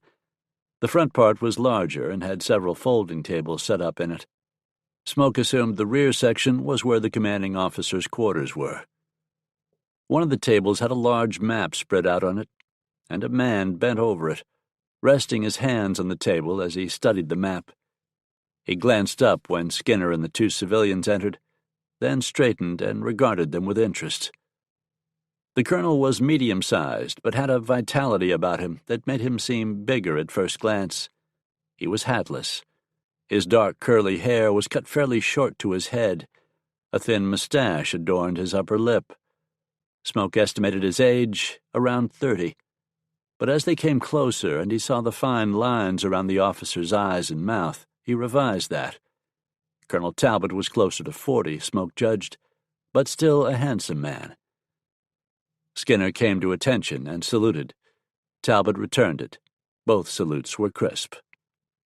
"I've brought back the sheriff from Big Rock, Colonel, like you ordered," Skinner said. He nodded toward Monty. "This is Sheriff Carson." Talbot stepped around the table, smiled, and extended his hand since he was greeting a civilian. "Sheriff Carson, it's my pleasure to meet you," he said. "I'm Colonel Lamar Talbot." The officer glanced curiously at Smoke as he and Monty shook hands. "And this is one of your deputies, perhaps?" "Nope, this is Smoke Jenson, one of the leading citizens in the valley and also one of the founders of Big Rock." Monty chuckled. "Some would say the founder of Big Rock, but Smoke would argue with you about that. A modest man, eh?" Talbot shook hands with Smoke as well. "Thank you for coming out here with the sheriff, Mr. Jenson. We're going to need the support of the citizens if we're to carry out our mission, and it sounds as if you're one of the men who commands their attention." "Just a fella trying to get along," Smoke said as he returned Talbot's strong handclasp. "And I admit I'm more than a mite curious about this mission you just mentioned." "Of course. It's really very simple." Now that he had shaken hands with the 2 visitors, Talbot stood ramrod straight and clasped his hands together behind his back. "My men and I are here to see to it that every man, woman, and child in this valley isn't slaughtered by filthy savages." Chapter 6. For a moment after Colonel Talbot made that surprising statement, all Smoke and Monty could do was stare at the officer. Then Monty burst out, "What in blazes are you talking about?" Talbot's face stiffened. Clearly he didn't like being talked to that way, and he didn't respond immediately. Smoke said, "We haven't heard anything about an Indian threat around here, Colonel. From the sound of it, that's what you're talking about." Talbot relaxed slightly. "Indeed it is, Mr. Jenson." Grudgingly, Monty said, "Begging your pardon, Colonel, but that was just about the last thing I expected to hear. There hasn't been any Indian trouble around here for quite a while." "That's because you've been fortunate, Sheriff," Talbot said. "Other people haven't been as lucky, such as the more than 120 innocent souls murdered by the Cheyenne in the past month or so." 120? Monty let out a low whistle. "I hadn't heard anything about it." "Neither have I," said Smoke. "The incidents have been scattered," Talbot admitted with a shrug. "But we're convinced that all the attacks are the work of the same group of renegades. Have you ever heard of a Cheyenne war chief called Black Drum?" Smoke and Monty glanced at each other. Smoke shook his head, and Monty replied to Talbot's question. "First time I've ever heard tell of him, Colonel. He's the leader of this group of renegades." "That's right." Talbot somehow seemed to know. "He and some of his followers left the reservation in Indian Territory a while back, killing several people at the local agency when they did so. Since then, Black Drum appears to have attracted more renegades. It's thought that now his force may even exceed 100 men. They practically wiped out a town in eastern Colorado not long ago." "What town?" Smoke asked. "A place called Wicker's Wells." Smoke nodded slowly. "I've been there. Last time I passed through, there wasn't anything there except a trading post, as I recall." "The settlement had grown some," Talbot said, "but it won't any more. Black Drum and his men burned it to the ground and killed all but a handful of the citizens." He paused. "I don't want that happening to Big Rock." "Believe me, I don't either," Monty replied fervently. "But I don't think even 100 renegades would attack a place the size of Big Rock. You might be surprised. This Black Drum appears to be something of a madman. There's no telling what he might attempt. And as for the ranches in this area—" Monty rubbed his chin and sighed. "Yeah, you're right about that, Colonel. A war party of that size wouldn't have any trouble wiping out any of the ranches in these parts." Smoke asked, "Do you know for sure that those renegades are headed in this direction, Colonel?" "I don't know that Big Rock is specifically their target, Mr. Jensen. But if they continue following the path they have been, then they are headed straight for you." A grim smile curved Talbot's lips. "But I intend to be here waiting for the Red Devil when he arrives." "I can see why you wanted to talk to me about this, Colonel," Monty said, nodding, "and I surely do appreciate the warning. I'd better start spreading the word through the area for the folks to be on the lookout for anything suspicious. Like you said, those renegades probably won't just hit the town first thing." Smoke said, "Maybe it would be a good idea to hold off on that right now, Monty. If you tell everybody that a Cheyenne war party is on the way, they're liable to panic. You probably have some scouts attached to your unit, Colonel. Give me a few days, and I'll go out with them and try to make sure whether that fellow Black Drum is even around here." Talbot interrupted with a curt shake of his head. "With all due respect, Mr. Jensen, we don't need any help from civilians. I'm confident in the information I've received, and I think alerting the people who live in the settlement and the valley is precisely what needs to be done. For one thing, it won't take long for news of our presence to get around, and I'd rather people know why we're here, rather than wondering about it." "That makes sense, I suppose," Monty said. "For another thing," Talbot continued, "we may need to call on the settlers for assistance on various matters, and it's best they know that by helping us, they're also helping themselves." "I thought you just said you didn't need any help from civilians, Colonel," Smoke pointed out. Captain Skinner spoke up, growling, "It's not the same thing, Jensen." He had been glaring at Smoke and Monty most of the way through the conversation. Talbot lifted a hand and said, "That's enough, Captain."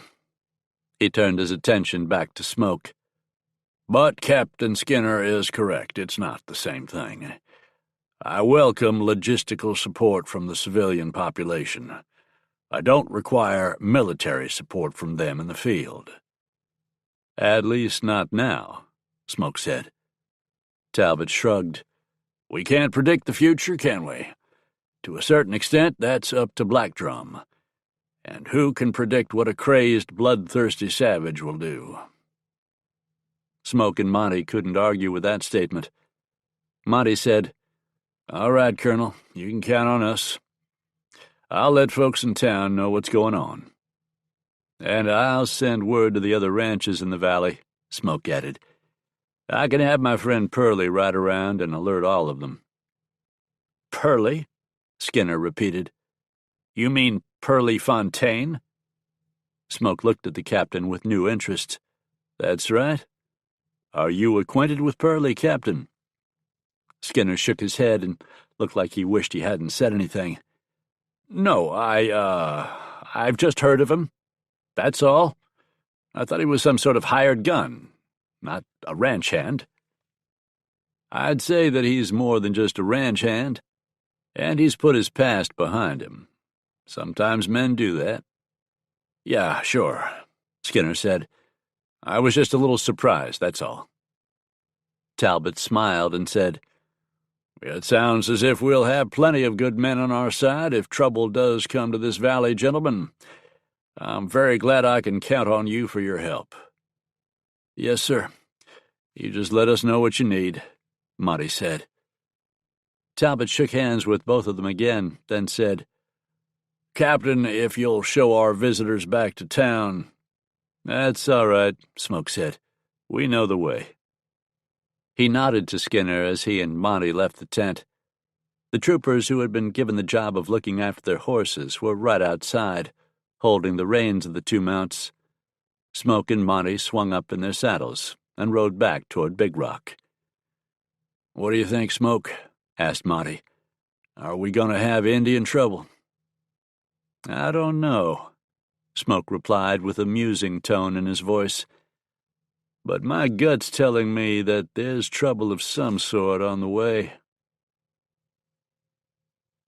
Captain Adam Skinner stood holding the canvas flap of the headquarters tent entrance as he watched Jenson and Carson ride away. When they were out of sight, Skinner let the flap fall closed and turned back to where Talbot was now sitting with his feet propped up on the table. The colonel's black boots were polished to a high shine. His uniform was crisp, from the gold leaves pinned to his collar to the toes of those boots. He was something of a dandy, but Skinner didn't care about that. Lamar Talbot was also the most dangerous man he knew. Talbot reached inside his jacket and took a cigar from his shirt pocket.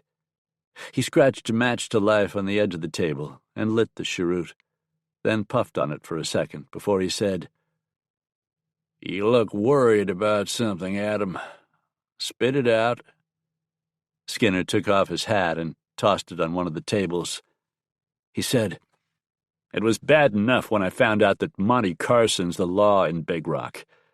I wasn't expecting that. But to have Smoke Jenson and Pearlie Fontaine around, too?" "They have reputations as gunfighters, I take it." Skinner grunted. "Carson and Fontaine are gunfighters, or at least they used to be. Jenson, though. Smoke Jenson is more than that, Colonel. Some claim he's the fastest draw and deadliest shot west of the Mississippi, or east of it for that matter." Skinner scratched his heavy jaw and went on. "I've heard that he once walked into a town where 19 men were waiting to kill him. When he walked back out, all 19 of those men were dead. And they were professionals, too." Talbot stared at him for a second, then said, "That's absurd. No man could do such a thing."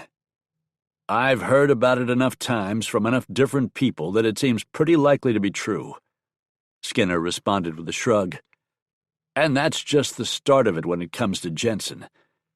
He dropped out of sight for a while, and I figured there was a good chance he was dead. But I guess he was here, lying low and starting that ranch he claims to have." Talbot puffed on the cigar as he frowned in thought. After a moment he said, "I'm not pleased that we have to deal with these potential obstacles, Adam. But at the same time, I'm not going to allow them to scare me off. We came here to do a job, and we're going to do it. I remain convinced that Black Drum and his renegades are on their way to this area, and when they get here, we're going to deal with them." An added edge of venom entered his voice as he went on. I don't want a single one of those filthy savages left alive. And in the meantime? Asked Skinner. In the meantime, Talbot drawled, I don't think it would be out of line for the settlers in this valley to show us their appreciation for what we're going to do. Chapter 7. Indians, Sally said, as she kept the buckboard rolling along the trail to the Sugarloaf. Smoke rode alongside on Drifter and had just filled her in on the conversation he and Monty Carson had had with Colonel Lamar Talbot. Sally continued, There's never been any real trouble around here from Indians, has there? Not in the time you and I have lived here, Smoke replied. But that doesn't mean it's always been that way, or that dangers like that can't pop up again. I haven't fought Indians all that much in my life, not like Preacher has.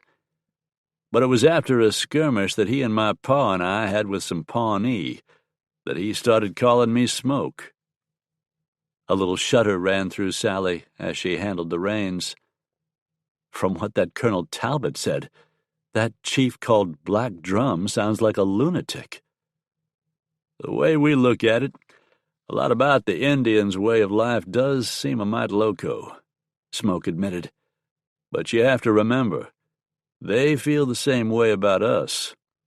There's been plenty of bad things done on both sides.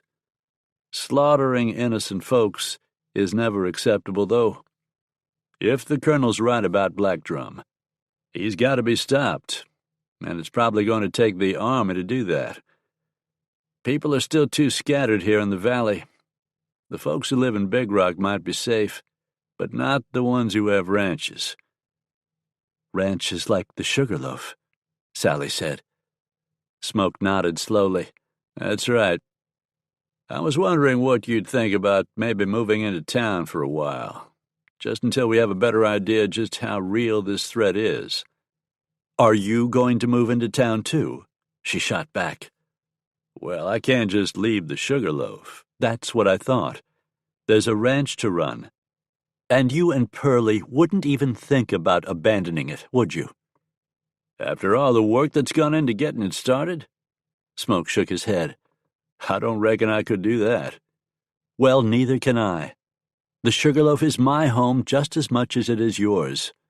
I have just as much stake in defending it as you do. Pearlie and I will have to be away from the ranch house a lot of the time, though. We won't be there in case there's trouble.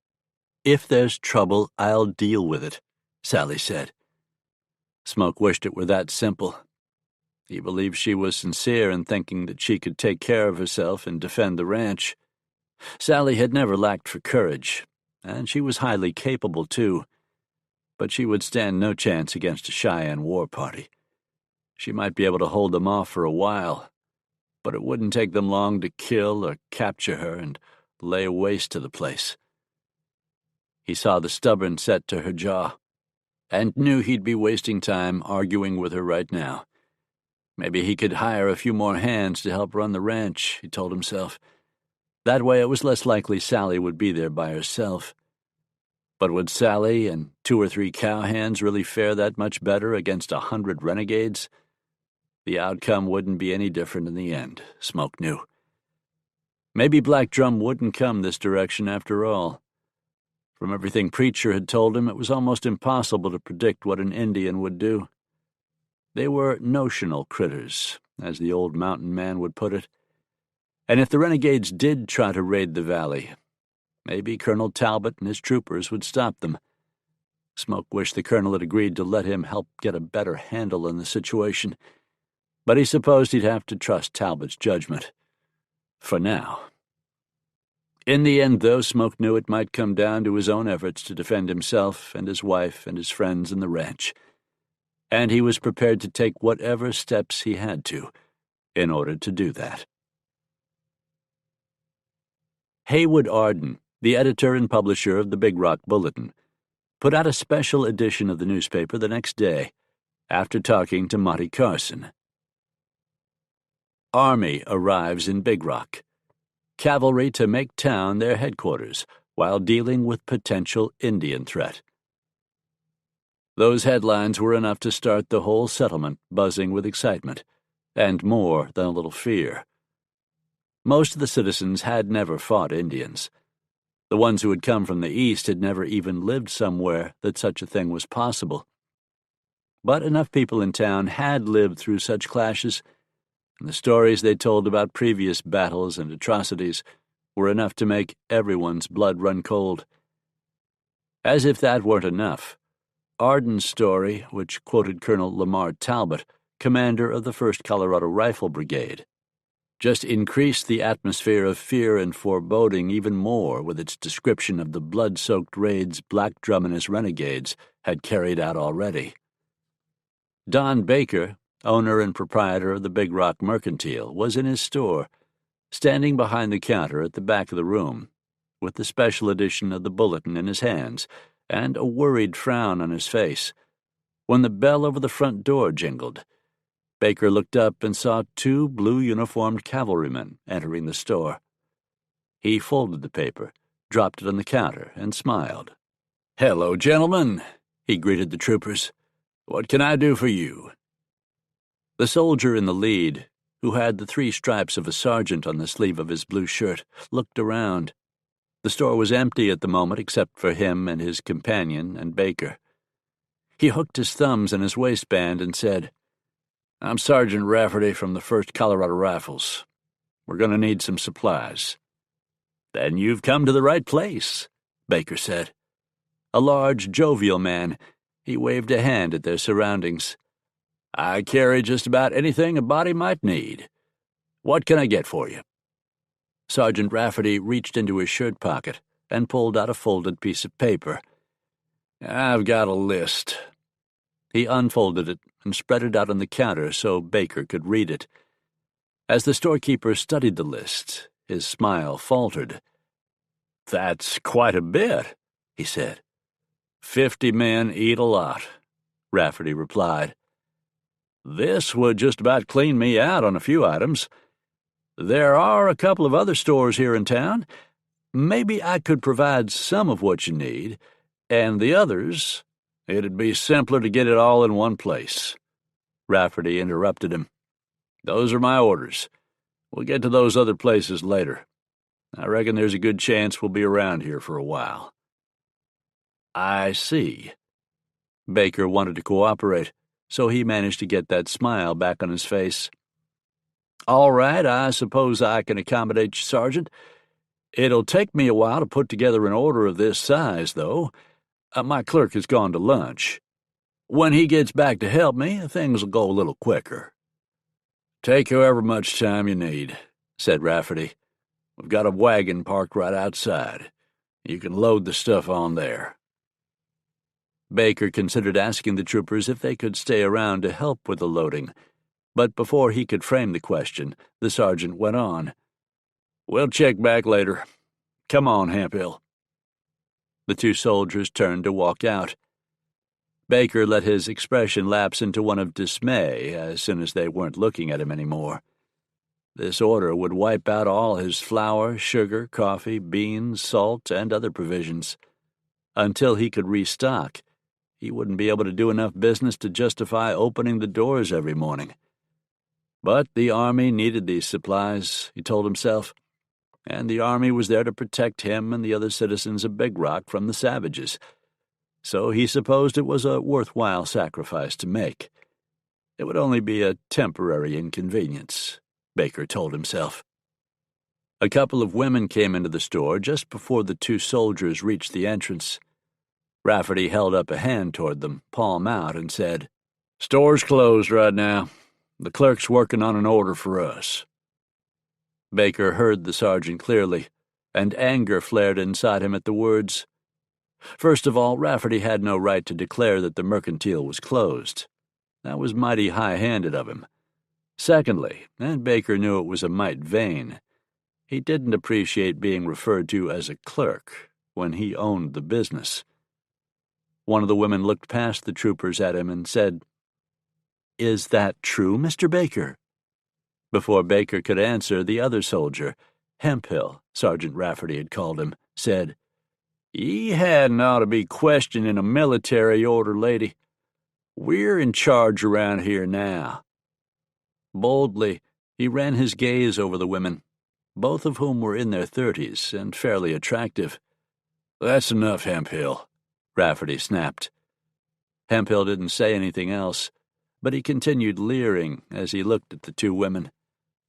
Baker said quickly, "If you'll come back in a little while, ladies, I'll be glad to help you." Assuming that he still had anything in stock they wanted to buy after filling the Army's order, he added to himself. "Well, all right," the woman who had spoken said. She took her friend's arm, and they hurried out, with Hemphill still watching them lecherously. Rafferty jerked his head at his subordinate, and they both left too. Baker wasn't sad to see them go, although he knew they would be back.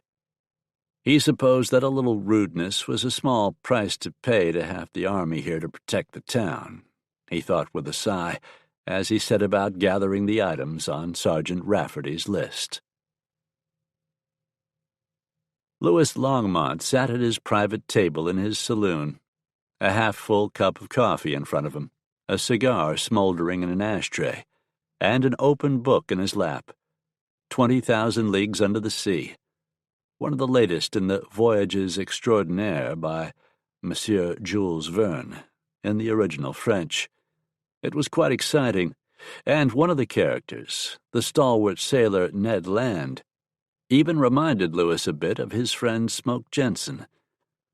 Louis had just taken a sip of coffee and replaced the cup on its saucer when two soldiers swaggered into the saloon.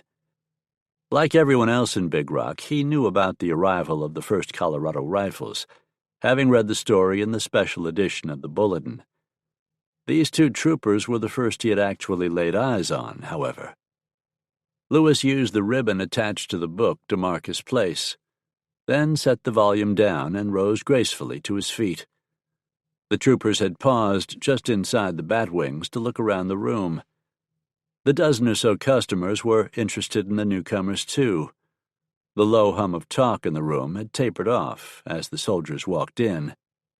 "Gentlemen, welcome," Louis said in his resonant voice as he stepped around the table.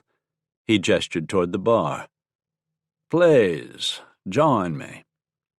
One of the troopers was a sergeant, the other a private, Louis saw, as they walked over to the bar, and the saloon resumed some of its normal midday chatter.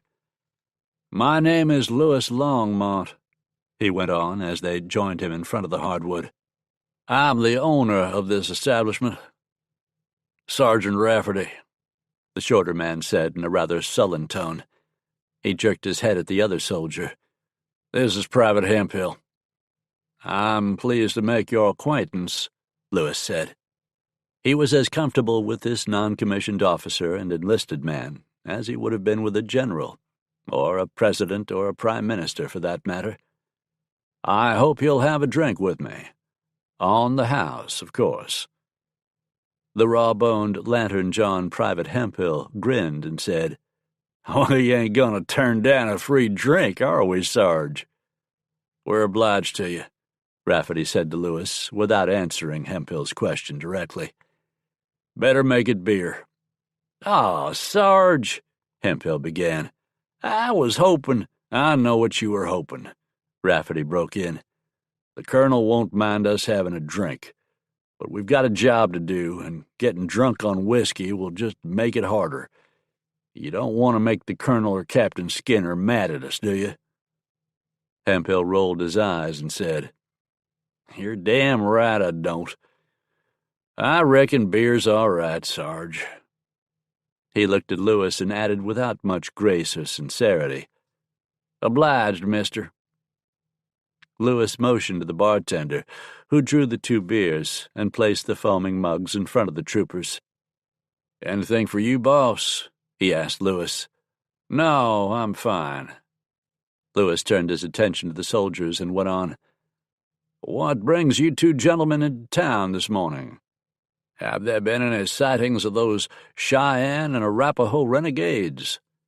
"Not yet," said Rafferty. "We just came in to pick up some supplies." "I see. Well, I know that everyone in town is relieved that you are camped nearby, and if you need anything, we're certainly willing to help." "That's good," Hemphill said with a smirk, "since we're going to be taking what we need anyway." "Shut up and drink your beer," Rafferty snapped. Something was off about these two, Lewis thought. He hadn't been around that many soldiers, but he had spent considerable time in the company of numerous gunmen, hard cases, and outlaws. Other than the blue uniforms, that was the way Rafferty and Hemphill struck him. He supposed not every outfit could be crisp and disciplined, however. A lot of that came from the top down. Lewis hadn't met the commander, Colonel Talbot, or his second-in-command, Captain Skinner, and didn't know anything about either man. They might just be lax on discipline.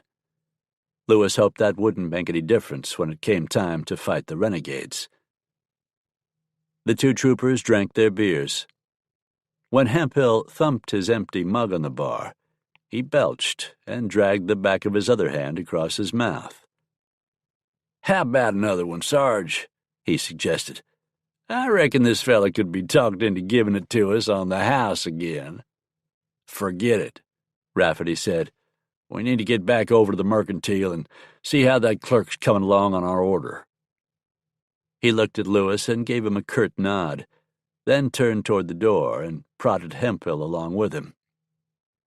At one of the tables, the poker game that had been going on when the two troopers came in had resumed, and as a hand ended and one of the players raked in the pot, another man, a cowboy from one of the local spreads, exclaimed, "Dad blasted, Hector, that just about cleans me out. All I got left is enough money for one drink." Clearly incensed about losing, he stood up abruptly, swung around, and took a step toward the bar, evidently intent on buying that one drink he could still afford. Instead, he ran smack dab into Private Hemphill. The collision staggered Hemphill, while the cowboy bounced off, took an unsteady step backward, and might have fallen if he hadn't caught himself with one hand on the edge of the table. As he recovered his balance and straightened, he said, "Son of a gun, mister. I'm sorry." That was as far as he got, before Hemphill stepped in and slammed a brutal right-hand punch into his midsection. Taken completely by surprise, the cowboy doubled over as his eyes widened from the pain. Hemphill hit him again, this time a looping left that crashed into the cowboy's jaw and drove him to the floor. Those two blows had been struck in little more than the blink of an eye, and everybody in the saloon was so taken aback by the sudden violence that they didn't move when Hemphill unsnapped the flap of his holstered revolver, pulled out the gun, and aimed it at the hapless cowboy as he eared back the hammer. Chapter 8. Not surprisingly, Louis Longmont was the first to act. Even though he had given up his gunfighting ways, he hadn't lost any of his speed. He still practiced regularly to make sure that he didn't, because a man who had lived the life he had never knew when some enemy from the past might show up.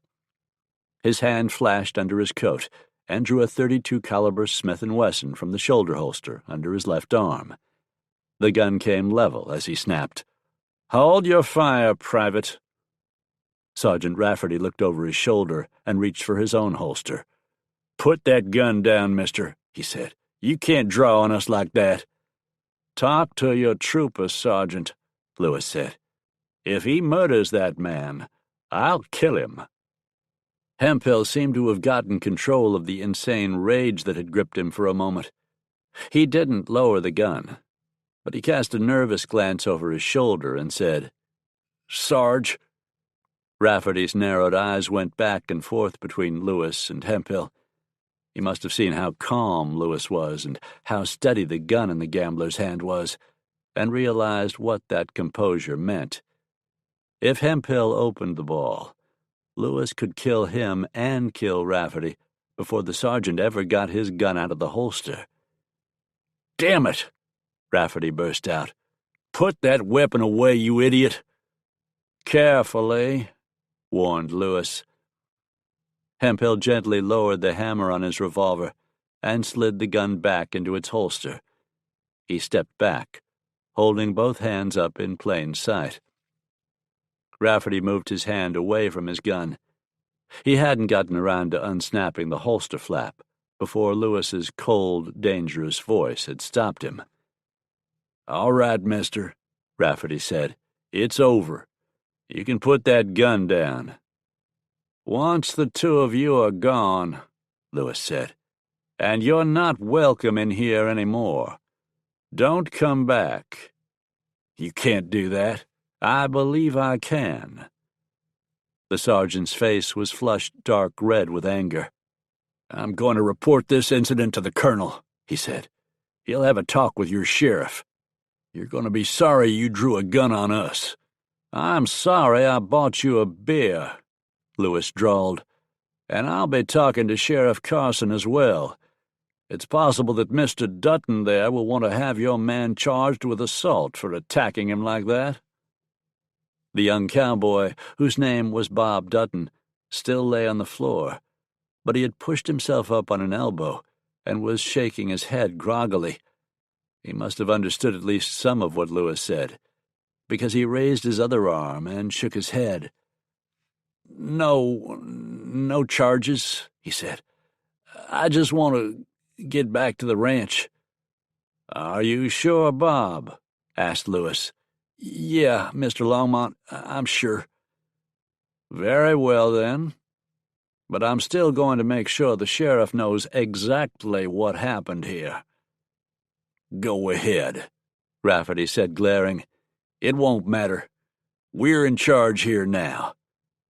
He gripped Hemphill's arm and practically shoved the trooper toward the batwings.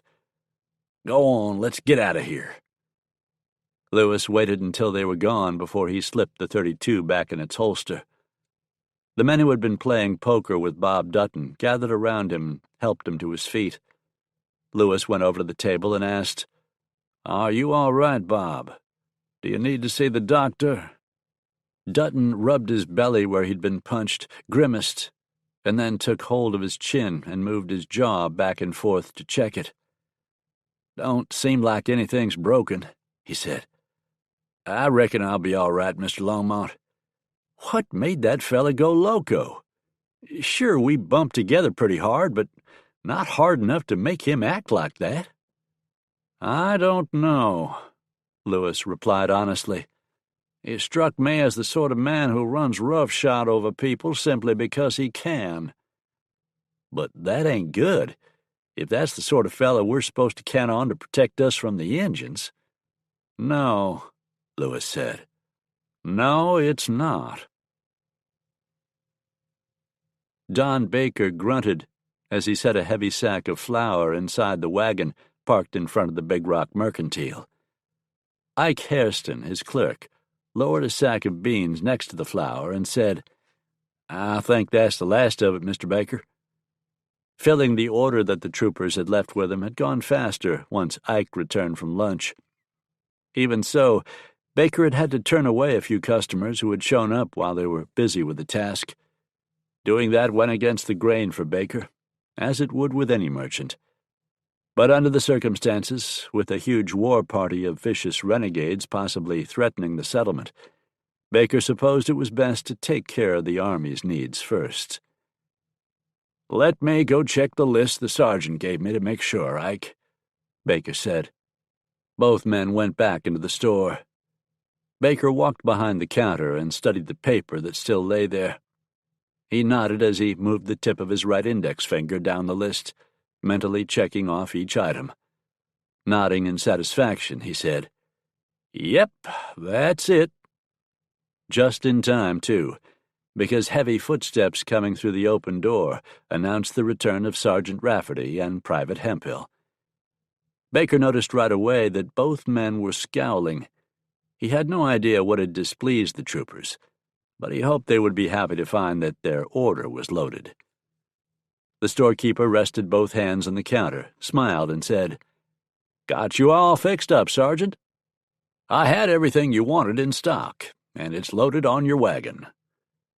Rafferty grunted as he picked up the list and stuffed it back in his pocket. "Good." He jerked his head at the private. "Come on, Hemphill." They turned and started back out. Gentlemen, wait a minute," Baker called after them. He tried not to frown as he went around the counter and followed them up the aisle toward the door. "There's still a little matter of the bill. You'll have to send it to the War Department in Washington," Rafferty said. He looked annoyed that Baker had stopped them from leaving. "Well, you never said anything about that. I don't owe you any explanations," Rafferty snapped. "But you do owe me for all those goods, or somebody does. You've cleaned out a lot of my inventory. I need the money for this merchandise so I can order more stock to replace it." Rafferty shook his head and said, "That's not my problem. Captain Skinner just ordered us to pick up these supplies, and that's what we're going to do. He didn't say anything about paying for them." Baker stepped toward the men, lifted a hand, and said, "Wait, maybe you could at least sign a receipt to show what you're taking." Private Hemphill swung around. A snarl twisted his features. Taking Baker completely by surprise, he cracked his left fist against the storekeeper's jaw in a backhanded blow. The vicious punch knocked Baker to the side. He stumbled hard against one of the shelves and knocked it over. The shelf and the cast-iron pots and pans stacked on it crashed to the floor. Ike Hairston, who had been standing in front of the counter, rushed toward the troopers, crying, "Hey, you can't—" Hemphill met him with a hard right to the face that caused blood to spurt from Ike's nose and splattered down on the canvas apron he wore. Ike's head rocked back from the punch. Hemphill hooked his right foot behind Ike's left ankle and jerked that leg out from under him. Ike sat down hard and looked stunned. Hemphill stepped closer and drew his leg back, obviously getting ready to kick Ike in the face. Baker had regained his balance by now and yelled, "No!" "Private Hemphill," Rafferty's voice cracked out. "Stop that!" "I don't like these yokels mouthing off at us, Sarge. They should be thankful we're here to save 'em from those damn dirty redskins." "Yeah, maybe we ought to just ride away and leave them to fend for themselves," said Rafferty. "But that's not up to us to decide. We just follow orders." He glared at Baker. "And our orders are to get those supplies, so that's what we're doing. You don't like it, mister, take it up with Washington." "I'll take it up with your commanding officer," Baker said. He was frightened of these two, he wasn't going to deny that, but at the same time he believed in standing up for his rights. Rafferty didn't seem impressed, though. He just chuckled humorlessly and said, "You do that, mister. You just do that." He gestured curtly. "Come on, Hemphill." From where he sat on the floor, with blood still running from his swollen nose, Ike said, "Do you want me to go after the sheriff, Mr. Baker?" Rafferty and Hemphill had started to walk out. The sergeant paused to say over his shoulder, "Your law's got no authority over us, kid. The sooner you realize that, the better." "We'll just see about that," Baker said. But the words sounded hollow even to him. The two troopers must have thought so too, because they were laughing as they left the mercantile. A moment later, while Baker was helping Ike to his feet, he heard the loaded wagon rolling away outside. "Mr. Baker, what are we going to do?" Ike asked, as he held his bandana to his crimson-leaking nose. "We can't let those soldier boys get away with this. Why, it's just plumb stealing." "I don't know if there's anything we can do, Ike," Baker said, with a gloomy look on his face. "But I'm going to tell Monty Carson about this anyway, and see what he says. First, though, we need to tend to you." Ike waved his free hand and told the storekeeper, "Don't worry about me. I've been punched in the nose before." Just go talk to the sheriff." Monty Carson leaned back in his chair across the table from Louis Longmont and shook his head. "I'm sorry, Louis," he said. "If Bob Dutton doesn't want to press charges against that trooper, there's nothing I can do. They didn't cause any damage in here or assault anybody else, did they?" "No, they didn't," Louis confirmed. "If they had tried, there might well have been shooting. I wouldn't have just stood by and let them get away with it." Monty chuckled and said, "Knowing you, I don't reckon you would have, so I'm glad there wasn't any." Monty frowned and thought. "Something you said sort of puzzles me, though. That private drew a pistol and threatened Dutton with it." "That's right. I'm no expert on how the Army does things, but I thought that enlisted men just carried rifles, not handguns." Louis frowned too and said, "I believe that's right. Come to think of it, when Smoke and I rode out to their camp to talk to Colonel Talbot, I believe every man I saw was packing a six-shooter. That's a little odd, isn't it? Especially since they're the first Colorado Rifles. Obviously, the name doesn't mean they're armed exclusively with long guns." Louis paused, then said, "Honestly, though, Monty, neither of those men impressed me as being very soldier-like. Up close, they seemed more like the sort of men you and I used to ride with." "Hired gun wolves, you mean," Monty said heavily. "You and I are uniquely qualified to recognize the breed." "Yeah, that's the truth. I don't know what it means, though." Before Monty could speculate any further, both men looked toward the entrance, where the batwings had just been slapped aside as a man hurried into the saloon. His urgency drew the attention of the sheriff and the gambler. As the newcomer paused to look around, they recognized Don Baker, the owner and proprietor of the Big Rock Mercantile. Baker saw them too and strode toward them. The storekeeper had a bruise on the left side of his jaw, Monty noted. That and the look on Baker's face were plenty to tell him that more trouble had broken out. Monty stood up and said, "What is it, Don?"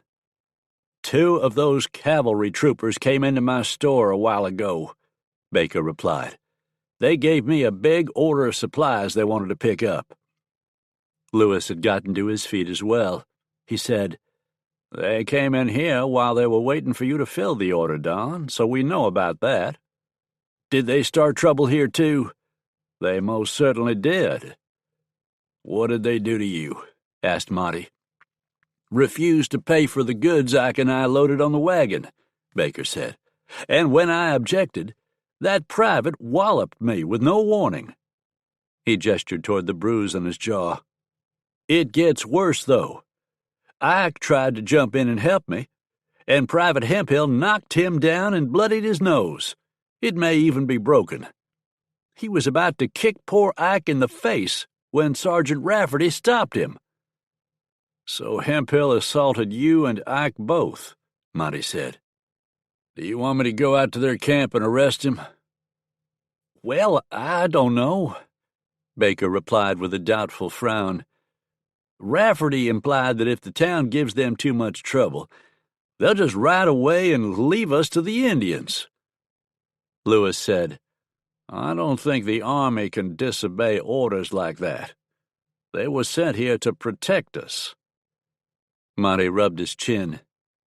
"You say they refused to pay for the supplies, too?" "Well, Sergeant Rafferty said I'd have to send the bill to the War Department in Washington." "Did they make arrangements for you to do that before you loaded up all the goods?" "Absolutely not," Baker replied. "I was expecting to get paid before they left. He wouldn't even sign a receipt showing what they were taking, so I don't have a bit of proof of what they drove off with." "Then it's doubtful the War Department would pay such a claim, even if you sent it to them," Louis said. "That sounds like theft to me." "Did anybody witness the fight Private Hemphill had with you and Ike?" asked Monty. Baker made a face, but shook his head. So it would be your word against theirs, all the way around. Even so, I believe you, Don. Your word and acts is enough for me to ride out there and arrest them, if that's what you want. Baker sighed and shook his head. No. The more I think about it, the more I figure you don't need to do that. Especially since it's likely nothing would ever come of it. Lewis said, But that means letting those two get away with what they did. Yeah, but we need the army here, Baker said.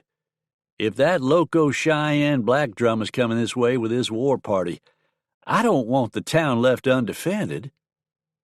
We defended ourselves fairly well against Tilden Franklin's hired killers, as I recall, Lewis pointed out. Yeah, but a bunch of bloodthirsty Cheyenne and Arapaho, that's different. It's up to you, Don, Monty said. I'm not afraid of those soldiers. Of course not. Neither am I. I just don't want to make a bad situation even worse. Monty shrugged. Fine. You'll know better next time if they come looking for more supplies. They won't be able to get much from me, Baker said glumly. They just about cleaned me out already. It might be a good idea to spread the word to the other merchants to be careful in their dealings with the troopers, Monty said. I'll take care of that. Thanks, Sheriff. With his shoulders slumping in defeat, Baker turned and left the saloon.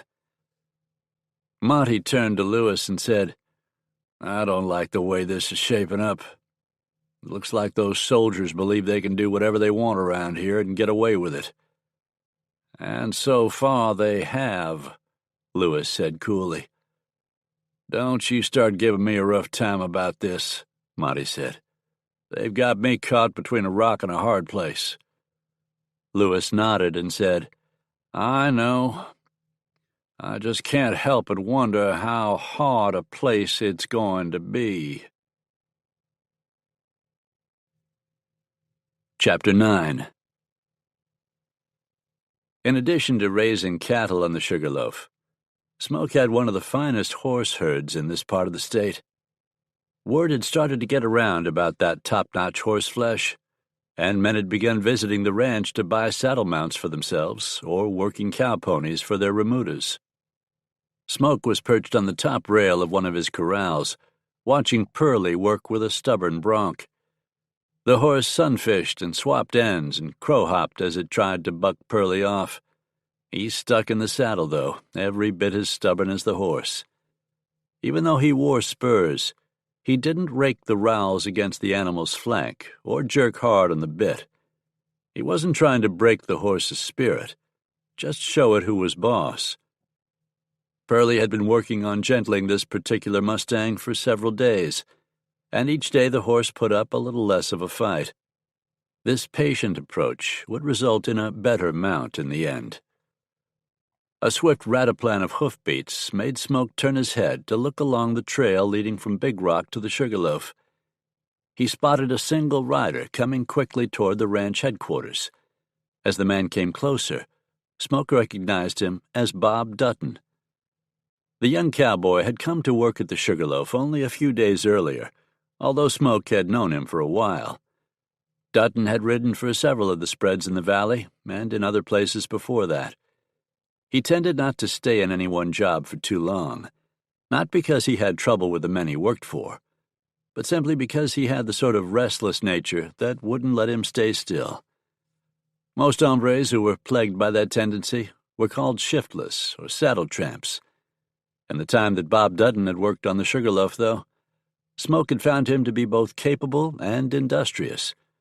He was glad to have the youngster around for however long Dutton wanted to be part of his crew, which had expanded to 4 men in the past week, since Smoke had heard about the possible threat to the valley posed by Black Drum's war party. Dutton reined his horse to a walk as he approached the corral. Smoke lifted a hand in greeting and called, "Howdy, Bob. Trouble somewhere on the range?" Earlier, Smoke had sent Dutton over to the Sugarloaf's eastern pastures to check on some stock there. The young cowboy brought his mount to a stop and thumbed his hat back on his head. "There are half a dozen riders headed this direction from town, Mr. Jenson," he reported. His mouth tightened and he frowned. "Soldiers." Smoke knew that Dutton had gotten into a ruckus in town with one of the troopers. Dutton had been honest about that when he asked Smoke for a job. His previous employer, a stiff-necked rancher named Coleman, had fired him over that scrape, even though it sounded as if Dutton hadn't done anything wrong.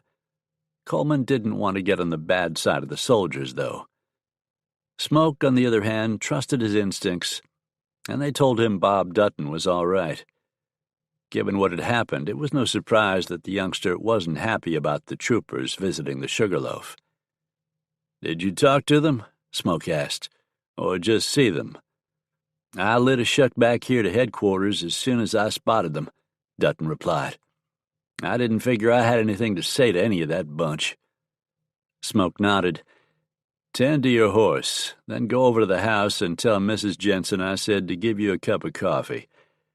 Don't worry, Bob, I'll handle the troopers." Dutton swung down from his saddle and said, "Well, if they give you any trouble, Mr. Jenson, you just holler. I won't be far off." Pearlie had dismounted as well. He tied the bronc's reins to the snubbing post in the center of the corral and said, "I don't reckon those soldier boys can come up with anything Smoke and me can't handle." Smoke felt the same way. He looked along the trail and spotted the dust rising from the hooves of the approaching horses. "Go ahead and do what I told you, Bob," he said quietly. Dutton led his mount into the barn, then emerged a few minutes later and walked over to the ranch house. Sally must have heard the conversation and realized something was going on, because she had appeared in the doorway. Dutton spoke briefly to her, and they both went inside. Smoke was glad the young cowboy was out of sight. He wasn't the sort to run away from trouble, but he wasn't going to provoke it unnecessarily either. By now, the visitors were close enough for him to make out the individual riders. 5 of the men wore black, stiff-billed caps, but the man in the lead had a tan hat on his head, with the brim pushed up a little in the front. Smoke recognized him by that headgear as Captain Adam Skinner, second in command of the cavalry unit. Pearlie climbed over the corral fence and dropped lightly to his feet next to Smoke. He had buckled on the gun belt he had draped over the fence before he started gentling the feisty Mustang. He checked the colt, sliding it a little in and out of the holster in which it rode.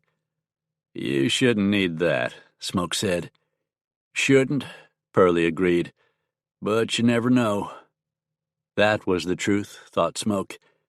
He hooked his thumbs in his own gun belt and waited for the cavalrymen to ride up. When they did, Skinner lifted a hand in a signal for them to halt. The captain walked his own mount forward until he was about 20 feet from Smoke, then stopped.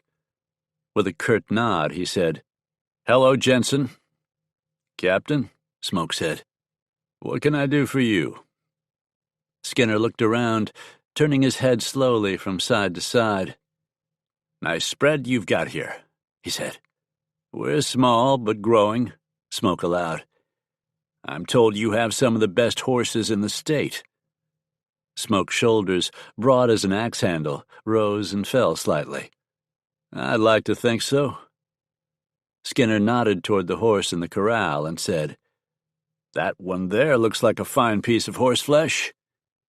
"He is," Pearlie agreed.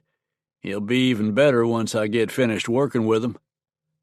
"You're the bronc buster, eh?" "I don't bust him, I make him better."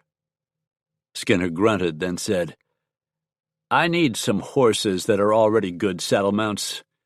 How many do you have on hand, Jenson?" Smoke, having heard from Bob Dutton about the other trouble that had happened at the Mercantile in Big Rock, asked coolly, "Are you looking to buy, Captain?" Skinner's jaw tightened. "Like I said, I need horses. Seems to me like you ought to be willing to provide them, seeing as we're here risking our lives to protect you folks from those bloodthirsty heathens." You haven't done any protecting so far, Smoke pointed out. In fact, from what I've heard, the only trouble any of our citizens have had came from your men. You're talking about that scrape in town? Skinner jerked a hand in a curt, slashing gesture. That was just a misunderstanding. A misunderstanding with some bruises and a bloody nose involved. Making a visible effort to control his temper, Skinner said, "Look, I didn't come here for an argument. I need a dozen good horses, and if you're not willing to provide them, I have no choice but to commandeer them for the army's use." Smoke had to tighten the reins on his own temper now. He drew in a deep breath and then said, "Do you mean you're going to steal them, Captain?" His voice lowered a notch and became even flatter and more dangerous. "That would make you a horse thief, wouldn't it?" Skinner was beyond angry now. His face flushed a deep red as he dismounted and flipped his reins to one of the troopers, who brought his horse up alongside Skinner's mount. "You've got no right to talk to me like that," Skinner rasped as he strode toward Smoke. "We can take whatever we need in order to carry out our orders." "Not unless the area is under martial law, you can't," Smoke said, "and I don't recall hearing anything about that." He still stood in a seemingly casual stance as he faced Skinner squarely over a distance of about 10 feet. But in reality, every muscle in his body was taut and ready for action if need be. Skinner stopped, scowled at him for a long moment, and then said, "We're commandeering a dozen horses for temporary use. When our mission here is completed, the animals will be returned to you." Smoke could tell that Skinner didn't like making that statement. The captain didn't like anybody defying him, period. So he wasn't going to care for what was about to happen next. Smoke shook his head and said, "I'm not going to comply with that request, Captain. I'm a civilian and not under your authority, unless martial law has been declared, like I said. You come back with a declaration like that from the governor, and I'll be glad to help you out." Skinner's anger erupted. "Damn it, that was an order, not a request, and you can't refuse an order like that." "I just did," Smoke replied coolly. "I have 5 men." "Are you going to order them to open fire on us illegally?" asked Smoke. "I'm not sure they'd want to do that." Actually, he was convinced the troopers probably would do whatever Skinner told them to, whether the order was legal or not. They had the same lean, wolfish appearance as the other soldiers Smoke had seen, but he was still trying to head off trouble if he could. "There are only 2 of you," Skinner pointed out. "3," Bob Dutton called from the ranch house doorway, where he had appeared with a Henry rifle in his hands. "4," Sally added from a window. She rested a Henry's octagonal barrel on the sill as it pointed toward the troopers. Smoke would have just as soon she had stayed out of this, but he wasn't the least bit surprised that she hadn't.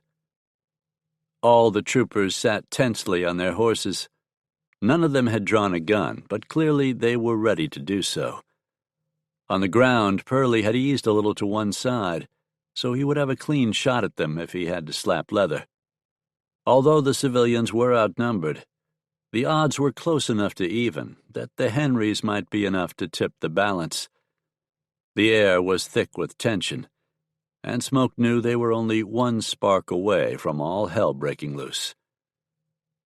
Then Skinner drew in a breath that made his nostrils flare and snapped, "At ease!" The troopers relaxed, but only a little. To Smoke, Skinner went on, "You haven't heard the end of this, Jenson. You won't get away with it. Like I said, bring me a declaration of martial law, and I'll cooperate however you want." Snarling, Skinner started to turn back to his horse. He was reaching for the reins, being held by one of the troopers, when he paused abruptly and looked back at Smoke. Forget the army and martial law and everything else, he said. I don't like you, Jenson. What say we settle this between ourselves, man to man? You want to draw against me? Smoke was surprised. Skinner shook his head. Hell no. I've heard about you. I know you're supposed to be some sort of fancy gunfighter. The captain's eyes narrowed. But how brave are you when you're not packing iron? You figure to take me on hand to hand? Unless you don't have the guts for it. Skinner let out an ugly laugh. Call it a bet, a friendly wager. You and me, bare knuckles, no holds barred. You win, we'll ride away and not bother you any more. I win, and we get those horses the colonel sent us after. For good, instead of them being commandeered temporarily. Smoke considered the proposition. Skinner was an inch or two taller than him, and probably 20 pounds heavier. It was hard to be sure because of the uniform he wore, but his burly frame seemed to be covered with thick slabs of muscle. He probably had a lot of experience when it came to brawling, or he wouldn't have issued such a challenge in the first place. How about it, Jenson? Skinner prodded. Are you man enough to take me on? Skinner's confidence bordering on arrogance grated on Smoke's nerves. His hands went to the buckle of his gun belt. All right, Captain, he said. You've got a bet. Quietly, Pearlie said, Are you sure you want to do this, Smoke? Yeah. Smoke grinned as he handed the coiled shell belt and holstered Colt to his friend. Anyway, it's too late to back out now, isn't it? Skinner was taking off his gun, too. He handed it and his hat to one of the troopers, then started rolling up the sleeves of his blue uniform shirt, while Smoke hung his hat on a fence post. He noted how heavily muscled Skinner's forearms were, just as he'd expected. No holds barred, you said? Smoke asked as he and Skinner began circling each other warily. That's right, Skinner said. And then with no more warning than that, he launched a vicious kick aimed right at Smoke's groin. Chapter 10. Smoke expected something dirty from Skinner, so he wasn't surprised. He twisted aside so the captain's boot just scraped along the outside of his left thigh. With the same almost supernatural speed that made him one of the most feared gunmen on the frontier, Smoke grabbed Skinner's ankle and heaved up on the leg that was already in the air. Off balance the way he was, Skinner had no chance of staying upright. He went over backward and crashed down heavily on his back. Smoke could have rushed in while Skinner was stunned and broken some of the captain's ribs with a few well-placed kicks of his own. He could have stomped his boot heel on Skinner's throat and crushed the man's windpipe.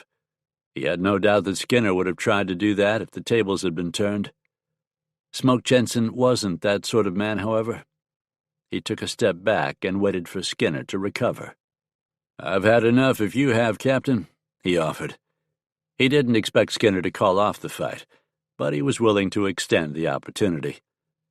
Skinner rolled onto his side, pushed up on hands and knees, and stayed there for a moment, head hanging and back heaving as he tried to catch the breath that the hard landing had knocked out of him. He shook his head like a dog, and then raised it to glare at Smoke. Not hardly, he growled as he climbed to his feet. This fight's just getting started. With that, he rushed Smoke, swinging wildly. Those roundhouse punches might have taken Smoke's head off if any of them had connected. But Smoke ducked under them, stepped in, and hammered a pair of hooks, right and left, into Skinner's midsection. It was a little like punching a washboard, Smoke realized. Skinner's torso didn't have an ounce of fat on it. But even though the blows didn't seem to hurt him, the force of them knocked him back a couple of steps. That gave Smoke enough room to snap a straight right to Skinner's jaw. Skinner's head rocked back. Smoke tried to press his advantage, then saw too late that his punch actually hadn't had as much effect as Skinner acted like it had. The captain was ready for him, and slipped in a hard right that caught Smoke in the chest. It felt like somebody had swung a log on a chain and hit him with the end of it. He was the one gasping for air now, as he stumbled back a step. Skinner bored in, punching fast and hard. Smoke blocked the first two blows, but the third one got past him and landed like a stick of dynamite on his chin, slewing his head to the right. His knees went weak, and he started to sag. Smoke turned that to his advantage and let himself fall as Skinner swung another wild punch above his head. He went forward in a diving tackle that caught Skinner around the knees. Skinner went down in a tangled heap as Smoke rolled to his right. With a shake of his head to clear the cobwebs from his brain, Smoke pushed up and saw Skinner sprawled on the ground a few feet away. As Skinner rolled onto his back, Smoke leaped and landed on top of him. He dug a knee into the captain's belly to pin Skinner to the ground. Then he slammed a right and a left into Skinner's face before the man could get his hands up to block them. Blood from Skinner's mouth made a crimson smear across the bottom half of his face. He looked pretty groggy, as if he were on the verge of passing out. He must have realized that his situation was desperate, because he suddenly bucked wildly, just like that bronc had tried to get Pearlie off its back earlier. Smoke tried to hold on, but Skinner threw him off. At the same time, Skinner lifted his right elbow and caught Smoke under the jaw with it. That made the world spin crazily for Smoke again. He hit the ground on his left shoulder and rolled, vaguely aware that the other soldiers were yelling encouragement to Skinner now. They thought their captain was about to win. Skinner scrambled up and tried to leap on Smoke, the same way Smoke had jumped on him a few moments earlier. Smoke was able to jerk his left knee up, though, and he met Skinner's attack with a kick that sunk his boot heel into the cavalryman's belly. Skinner doubled over and collapsed, curling up around the pain in his midsection. Smoke scooted away a few feet and got up on one knee, where he remained, huffing and puffing. Skinner was one hell of a brawler. He and Smoke were just about evenly matched. Just as Smoke had met few men who could even come close to matching his speed with a gun, he hadn't encountered many who could hold their own with him in a hand-to-hand battle like this. Skinner still wasn't ready to admit defeat. Uttering curses, he got a hand on the ground and pushed himself up. He climbed unsteadily to his feet. He was hunched over now, obviously still hurting from the kick to the belly. But he shuffled forward, hands clenching into fists. "I'm gonna beat you down, Jenson," he panted. "Then I'm gonna tear you limb from limb and stomp the pieces." "Come on," Smoke said, back on his feet now, too. From the corner of his eye, he saw Sally and Bob Dutton watching anxiously from the ranch house. A glance in the other direction told him that Pearlie was watching the fight, too, but the former gunman was also keeping an eye on those troopers. Pearlie wouldn't let his guard down. With a sudden bellow of rage, Skinner straightened and charged. Smoke could tell that the wild punch the captain threw was just a feint, though. Skinner expected him to move away from it, and Skinner's other fist was already lifting in an uppercut. Smoke swayed toward it to make Skinner believe he had bitten on the feint, then abruptly leaned back. Skinner's punch whistled past, missing his chin by mere inches. Smoke hooked a left to Skinner's wide-open solar plexus. That washboard middle was a little weaker now. Skinner gasped and dropped his arms. Smoke whipped a roundhouse right at his jaw. The blow landed cleanly and snapped Skinner's head to the side. The captain's eyes rolled up in their sockets. Smoke stepped back and got out of the way as Skinner toppled face first to the ground, unconscious. The other soldiers weren't yelling now. They stared in silent, dumbfounded amazement instead. It was quite possible, Smoke thought, that they had never seen Skinner defeated before. The captain was beaten now, though. He was out cold.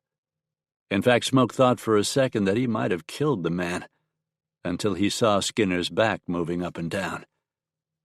Smoke stood there, breathing hard himself, and carefully flexed both hands. They hurt, but all the joints and muscles worked. He would need to soak them in cold water to keep the swelling down. He had some horse liniment that would help, too.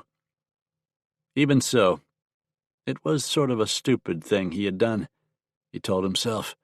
He was lucky he hadn't broken a knuckle or two, pounding on Skinner like that.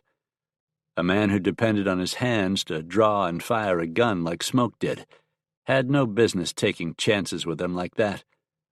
He had never been one to back down from a fight, though, especially against somebody as obnoxious as Captain Adam Skinner.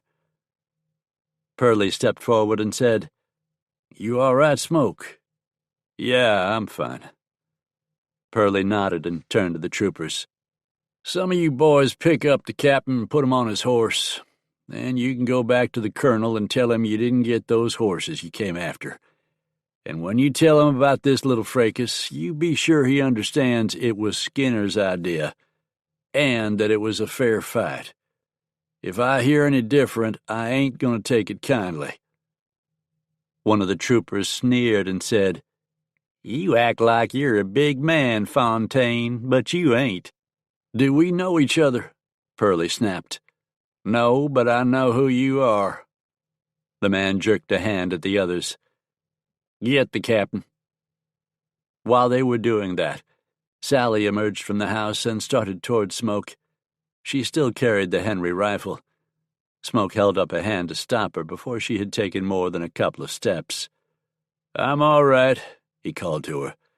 "Stay back for now." She hesitated, obviously torn between the urge to rush to his side and her desire to do what he wanted. Then she nodded and stayed where she was, the Henry held at a slant in front of her. Bob Dutton was in the doorway behind her, his rifle at the ready, too. The troopers lifted Skinner onto his saddle. He was big enough that it took 3 of them and considerable grunting and heaving before he was sitting upright. He had regained just enough consciousness to sit there, shaking his head groggily. One man held him while 2 more moved their horses up close enough alongside to grasp his arms and keep him from toppling off his mount. "Now get," Purley ordered. The troopers rode away, several of them glancing back balefully over their shoulders. Once they had put some distance between themselves and the civilians, Sally hurried over to Smoke and laid a hand on his arm. "Are you really all right?" she asked. "Yeah," he assured her. "My hands ache some, but I've bounced them off plenty of jackasses like that in the past. They'll be fine by tomorrow." He shrugged. "Well enough, anyway." She knew what he meant. Well enough to handle a gun if he needed to. Purley raked a thumbnail along his jawline and frowned. "I reckon that Captain Skinner was right about one thing, Smoke. It's mighty likely you ain't heard the end of this." "Probably not," Smoke agreed. "Colonel Talbot won't like it that he didn't get the horses he sent Skinner after. And I've got a hunch he'll be upset about Skinner getting whipped, too." "Smoke," Sally said, as her hand tightened on his arm. "Are we in more danger from the army than we are from the Indians they're supposed to protect us from?" "I wish I knew," he told her. "I really do." Chapter 11. Hank Coleman was a medium-sized man with iron-gray hair and a neatly trimmed mustache of the same shade. He had been one of the first settlers in this valley and had a nice-sized cattle spread, the Triangle EC, after the initials of his late wife, Edith. Coleman was known to be a hard taskmaster for the men who worked for him, but nobody had ever accused him of not being a straight shooter. He always said what he meant and meant what he said. Right now, he meant every word of it as he called, "Get back to the ranch! Get back to the ranch!" He leaned far forward over his horse's neck, dug in his spurs, and slashed with the reins, trying to get every ounce of speed possible out of the cowpony. 10 yards in front of Coleman, riding every bit as hard as he was, were 3 of his ranch hands, Hal Abrams, Oscar Nickerson, and Sam Bentley. The 4 men had been exploring an area of rough breaks at the very eastern edge of Coleman's range, hazing out some cattle who had drifted up in there. Nickerson had been trying to get in front of a particular stubborn steer when his horse had stumbled and nearly thrown him. That misstep had saved the cowboy's life, because at that moment an arrow had come flying from behind him and struck Nickerson's hat, knocking it right off his head. If that stumble hadn't caused him to lurch forward in the saddle, though, the arrow would have hit him in the back of the neck and probably come out the front of his throat. Nickerson's startled yell had drawn the attention of Hank Coleman riding nearby, and Coleman had shouted at the top of his lungs, "Indians!" With everyone in the valley keyed up because of the threat from Black Drum's renegades, that single shouted word was enough to send all 4 men racing hell-bent for leather away from there. Moments later, a group of mounted warriors burst out of some brush and charged after them, whooping with bloodthirsty anticipation. Those savages were 50 yards behind Coleman now, and it was still a mile or more back to the ranch house. If they could make it to that sturdy structure, they might be able to fort up and hold off the war party. If they were caught before then, however, they wouldn't stand a chance. Coleman twisted in the saddle, thrust out his right arm, and triggered the gun in that hand. He fired 4 shots, not expecting to hit anything at that range, especially from the back of a galloping horse. He just wanted to discourage the warriors and slow them down a little if he could. To his shock, one of the Indians screeched, threw his arms in the air, and pitched off the back of his pony to land in a limp, rolling sprawl. Blind luck had guided that bullet, Coleman knew, but he felt a swift surge of satisfaction anyway. No matter what happened from here on out, he had sent at least one of the Red Devils back to the hell he'd come from, he told himself. That was something to cling to. A few of the pursuers fired arrows after the fleeing men, but the shafts fell short. Coleman heard a boom and glanced back again to see a puff of powder smoke from the war party. More spurts of smoke became visible as a few shots were fired. None of them found their targets. The horses carrying Coleman and the 3 cowboys never broke stride. Those Indians might have picked up some rifles from white men they had killed, but that didn't mean they were any good with the weapons. Luckily, the horses on which Coleman and his men were mounted were relatively fresh. They were running easily, with long, smooth strides, and when Coleman looked back over his shoulder again, he saw that the war party hadn't gained on them. He began to have some real hope that they would make it to the ranch headquarters before the Indians caught them. That house was built to be defended. Maybe they wouldn't die today after all, thought Coleman. On the Sugarloaf, Bob Dutton let out a vehement, "Dad, blast it!" "What's wrong, kid?" asked Pearlie. They were in the partially completed bunkhouse, which Smoke and Pearlie had started working on a while back. The frame was up, including the roof joists, and one wall and part of another had been completed. The crew pitched their bedrolls in the barn for the time being, but would move in here when the bunkhouse was finished. "I think I left my harmonica over at Mr. Coleman's place," Dutton said. He tapped his hand against his shirt pocket, then checked the pockets in his denim trousers. "It's sure enough gone." "And here I thought something was actually wrong," Pearlie said with a grin. "But you don't know those fellas over there, Mr. Fontaine. They'll keep that harmonica, and there ain't a one of 'em who can play worth a lick." Pearlie looked like he didn't know whether to laugh or be annoyed. He and Dutton had been nailing up some wall boards when the young cowboy started acting bothered. "First of all, I told you to call me Pearlie, not Mr. Fontaine. I ain't that much older than you, kid. As for that harmonica of yours, they ain't that expensive. You can pick up another one the next time you go to town. Shoot, I'll even pay for it. Consider it a present." Dutton shook his head and said, "It's not the cost of it, Pearlie. That harmonica's got some special meaning to me. My pa gave it to me when I was a boy." Pearlie frowned. Like a lot of rugged frontiersmen, he had a deeply sentimental streak, whether he would admit it or not. "Look, I can work on this by myself," he told Dutton. "If you want to ride over to Coleman's ranch and see if you can get that mouth organ back, I reckon it'd be all right." "You think so? I don't like to neglect my chores. I just said it'd be all right, didn't I? Maybe I ought to hunt up Mr. Jenson and ask him." "Smoke's out on the range somewhere with the other boys," Pearlie said. He was starting to sound a little annoyed. "No need for you to go and bother him.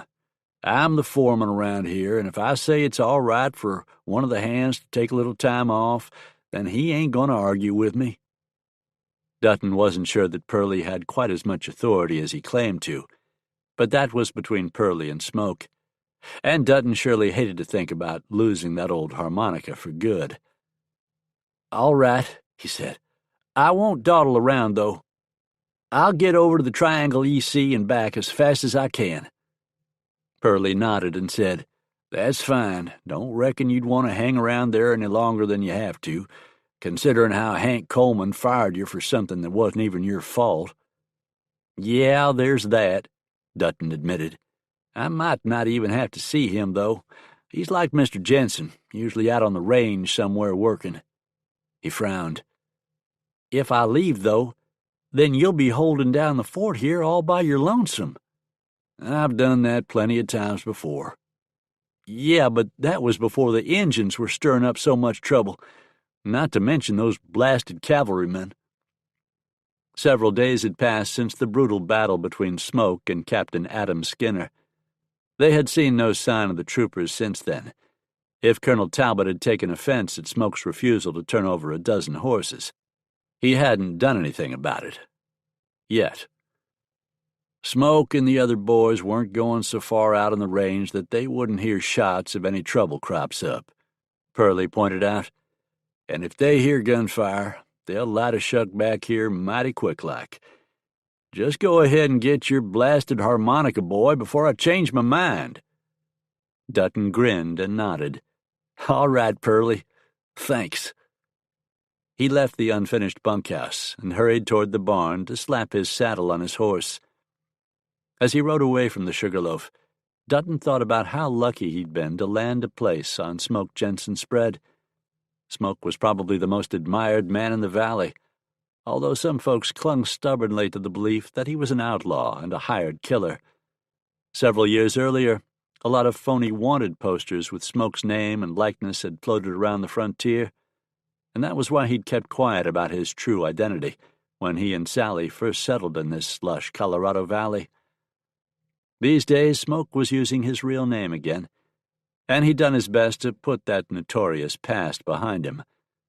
The war against Tilden Franklin and the founding of Big Rock had gone a long way toward accomplishing that. Dutton knew these things because he had talked to Pearlie and some of the other cowboys about them. He wasn't going to bring up the subject with Smoke himself, but he was proud to be working for him. The miles fell behind Dutton without him really thinking about it. Between musing about Smoke and just enjoying a pretty day, he wasn't aware of how close he was to the headquarters of the Triangle EC until he suddenly recognized some landmarks. A cluster of 3 trees beside the trail, a rocky knob jutting up, a ford where a shallow creek crossed his path. Another half-mile over the next ridge, and he would reach his destination. His horse had just splashed through that stream when Bob Dutton heard the ominous sound of gunshots hammering through the clean, high country air. Hank Coleman saw the sturdy ranch house ahead, no more than 200 yards away. He glanced over his shoulder. The Indians were 40 yards back, way too close for comfort. But Coleman and his 3 ranch hands raced on, all their attention focused on reaching that shelter. It was a miracle none of their horses had taken a misstep and fallen, and miraculous as well that none of the arrows flying around them had found its target. That lucky streak came to an abrupt, tragic end, as an arrow thumped solidly into Hal Abrams's back, right between his shoulder blades. The cowboy yelled in pain and slumped forward in his saddle. The arrowhead was buried deep in his body. "Hal!" Oscar Nickerson shouted in alarm as he glanced over and saw that his friend was wounded. Abrams swayed far to the left. Nickerson was on his right. He made a grab for Abrams's arm to try and hold him in the saddle, but his reach came up short.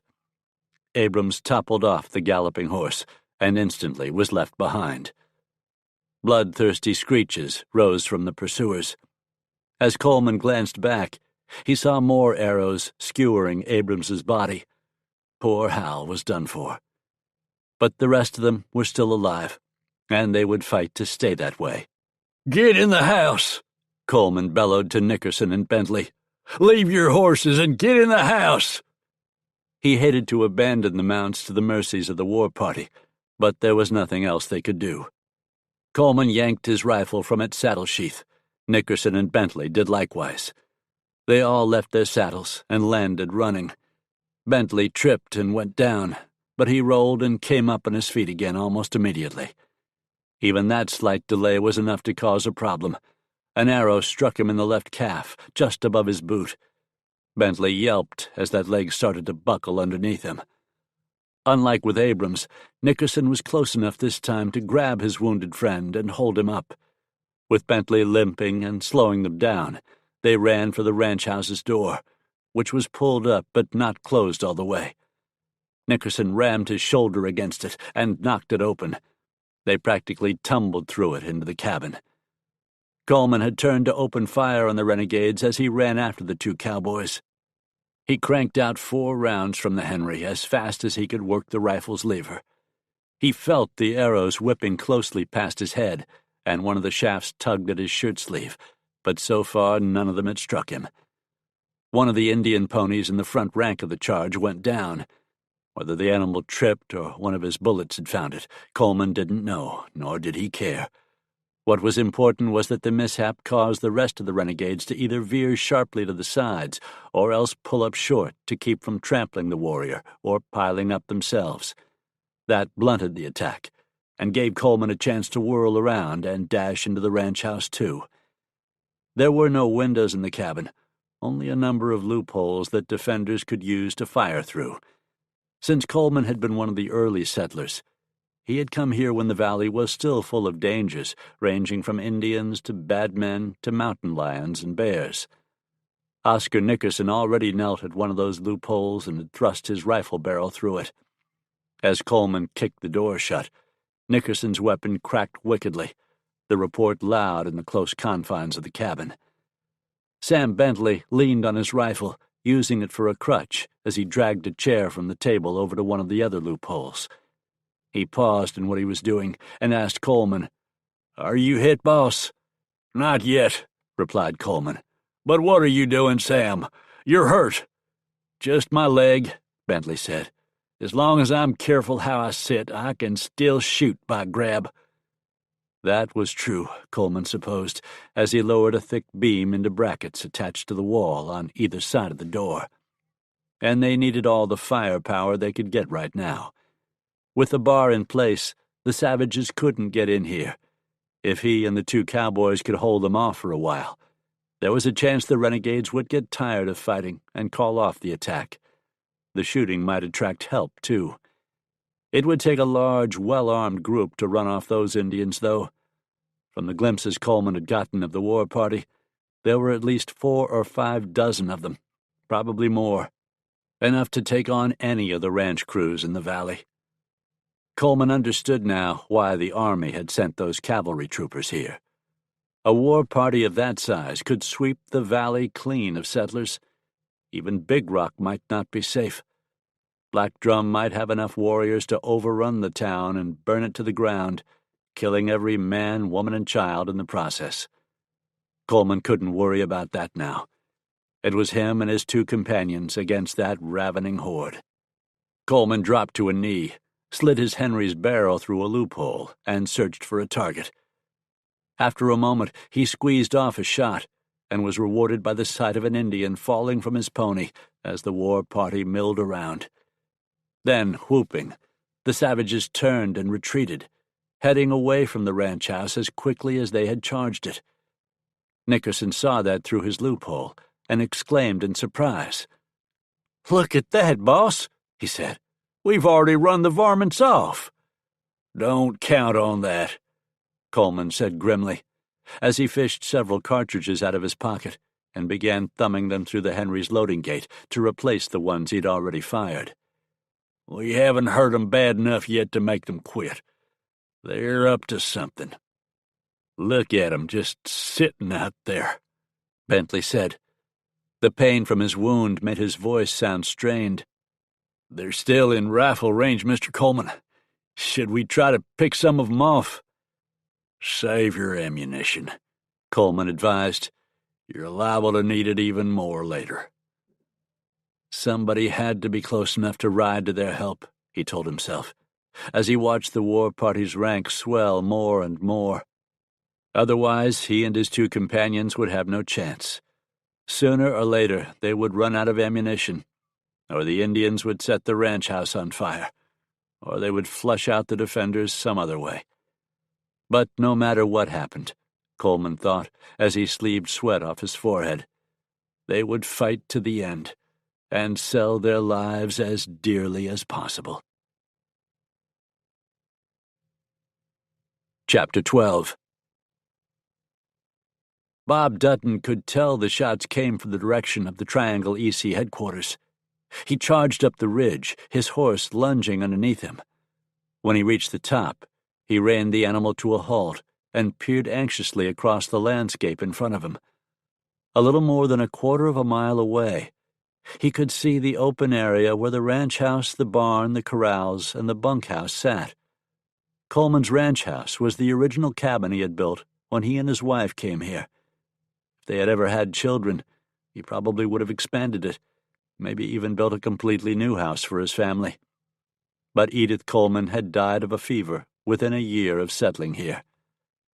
Dutton had never known Coleman himself to talk about that, but he'd heard the story from some of the other hands who had been around the valley for a long time. It made him a little more understanding of why Coleman was usually such a crotchety old cuss. Puffs of smoke came from the ranch house, seemingly spurting out from the structure's front wall in 3 places. Dutton had been in that building and knew it had rifle loopholes instead of windows, so it would be easier to defend. 3 men were firing from in there. Dutton's eyes widened as he saw the targets, too. Dozens of mounted Indians swept toward the ranch house. When a couple of them fell from their ponies, evidently wounded or killed, the war party broke off its charge and retreated. That made Dutton feel better for a second, but then his spirits sank again as he noticed the bodies of a man and a horse lying in front of the ranch house. He had a pair of field glasses in his saddlebags. He dug them out and lifted the lenses to his eyes. It took Dutton a moment to focus in on the fallen man, but when he did, he caught his breath as he recognized Hal Abrams. The cowboy's head was twisted so Dutton could see part of his face. Agony was etched on Abrams's features. At least half a dozen arrows protruded from his body. He was dead, no question about that. So was his horse. Dutton had always gotten along well with Abrams, with all the hands here in the Triangle EC for that matter. Mingled grief and anger welled up inside him. He lowered the field glasses and reached for the butt of the rifle that stuck up from the scabbard strapped to his saddle. He paused with his fingers wrapped around the smooth wooden stock. There were more than 50 Indians down there. He couldn't do much damage to them by himself, and more than likely, if he opened fire on them, some members of the war party would break off and come after him. He would have to flee, and he might not get away. He could do more good for the 3 men holed up in the ranch house if he raced back to the Sugarloaf and got Smoke, Pearlie, and the rest of the crew to help him. That might be enough to drive off the savages. Dutton's stomach twisted in knots, though, because no matter how he looked at the situation, it felt to him as if he were running out, abandoning his friends who rode for the Triangle EC. The decision might make sense, but it sure stuck in his craw. With every second that ticked past, the chances of him being able to help the men trapped down there shrank a little more. With a grimace and a heartfelt curse, Dutton yanked his horse around and kicked it into a gallop back toward the Sugarloaf.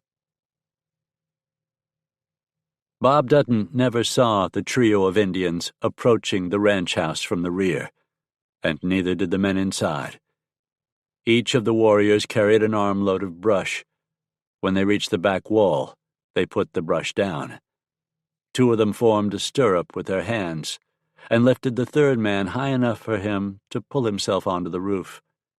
He reached back down for the bundles of broken branches and dried grass as his companions handed them up to him. He went to the chimney and dropped two of the highly combustible bundles down into the fireplace, holding off on the last one until he had set it on fire using flint and steel. Then he dropped it down onto the waiting fuel and whipped off a blanket that had been tied around his waist. He spread it over the opening at the top of the chimney and held it down. Startled shouts came from the men inside. They might be able to put out the fire, but even if they did, smoke would be clogging the air and stinging their eyes, noses, and throats already. And the two warriors below were making up more bundles and tossing them onto the roof.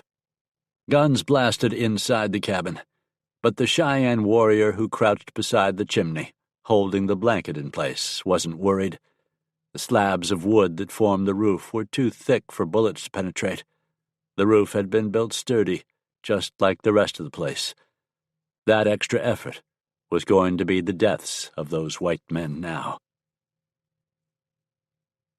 With such a thick haze of powder smoke floating in the air, Hank Coleman didn't notice the added smoke right away, nor did his ears, assaulted by the thunderous reports of gunshots in the close confines of this one-room cabin, register the crackling of flames until he, Nickerson, and Bentley all paused to reload at the same time.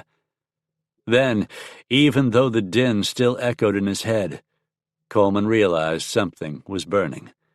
He jerked his head around, saw the blaze leaping and capering in the stone fireplace, and instantly realized what was going on. The Indians were trying to smoke them out. That meant at least one of the Red Devils was on the roof. "Up there!" he shouted at Nickerson and Bentley. "They're on the roof!" He pointed his Henry up and triggered it. Splinters flew where the bullet struck the ceiling, but he couldn't tell if it penetrated and went on through the roof. Coleman levered the rifle and fired again. Nickerson and Bentley followed suit. Chunks of wood from the ceiling rained down around them, but it was impossible to know if they were doing any good. Anyway, Coleman realized, the real danger was already in here with them. "Sam, Oscar, watch that war party," he said. "I'll put that fire out." Thick clouds of gray smoke filled the room, making it hard for Coleman to see as he stumbled over to the table. He had left a bucket of water sitting there earlier in the day, so it would be ready when he got back to prepare supper that evening. He had a pretty good idea where it was, but with the smoke obscuring his vision, when he reached for it, his hand banged hard against the bucket, and it started to tip over. Coleman grabbed for it desperately as some of the water sloshed out of it. He caught the bucket in time to keep it from tipping over completely, but when he picked it up, he could tell that half the water had spilled. He would just have to hope enough was left to put out that fire. He could see the flames through the smoke, but barely. When he got close, he felt the heat from the fire and flung the water onto it. With a loud sizzle, most of the flames were extinguished. But the smoke they had given off was trapped in here. The Indians had blocked the chimney somehow. There was nowhere for the smoke to go except out through the rifle loopholes, and the air would take forever to clear that way. Suddenly Coleman felt a draft. The chimney wasn't covered anymore. But before he had a chance to feel any hope at that development, a blazing bundle of sticks and brush landed in the fireplace, followed by more brush that caught fire instantly and started pouring out more smoke. It backed up and billowed out into the room. Nickerson and Bentley were coughing by now, So was Coleman, loud, racking coughs that shook him to his core. Every breath was torment, too, as more of the smoke invaded his lungs and clawed at his eyes, nose, and throat. "Boss!" Nickerson yelled. "Boss, we gotta get out of here! Those redskins are waiting out there. Maybe so, but if we stay in here, we'll choke to death." Nickerson was right about that. They might be able to grab the blankets off Coleman's bunk and use them to beat out the flames, but that would take a while, and there was a good chance the blankets would just catch on fire, too. Even if they succeeded, there was already too much smoke in here for a man to endure it for very long. Bentley said, "I'd rather take the fight to them, Mr. Coleman. Let me go out first. I'll go a-shooting, and that might give you and Oscar enough time to look around and see if our horses are still close enough to grab." Heavy coughs punctuated the cowboy's words, as they did Coleman's when he replied, "But, Sam, you'll never make it. With this wounded leg, I couldn't run and jump on a horse anyway. Let me do this, Mr. Coleman. At least you and Oscar might have a chance." Coleman figured the odds were very much against that, but he appreciated what Bentley was trying to do. "Thanks, Sam," he said. "Both of you. Get ready." They moved to the door, Bentley standing closest to it. Coleman could tell he was stiffening his wounded leg, forcing it to hold his weight and move through sheer willpower. Coleman went to one end of the bar across the door, Nickerson to the other. They grasped the beam. Coleman said, "Ready, Sam?" "I got a full magazine in this Henry," said Bentley, "and a full wheel in my 6-gun to boot. Let her rip." Coleman and Nickerson lifted the bar out of its brackets and tossed it up and over Bentley's head to clatter to the floor next to the table. Nickerson grabbed the door latch and threw it open. Bentley charged out of the cabin, the rifle in his hand, spitting flame and death. The other 2 men came out after him, emerging from the smoke into cleaner air. Coleman dragged in lungfuls of it as he brought his rifle to his shoulder and angled right. Nickerson went left. Both men opened fire. Coleman wasn't trying to aim, though, because his eyes searched frantically for the horses they had abandoned a while earlier. He had known before they ever made this breakout how slim the chances were that the mounts would still be close by. He didn't see them anywhere. Tears streamed from his smoke-tortured eyes, but his vision was clear enough to know that the desperate gamble wasn't going to pay off. He screamed curses at the wall of savages thundering toward them. Bentley stumbled and went down, but it wasn't because of his wounded leg.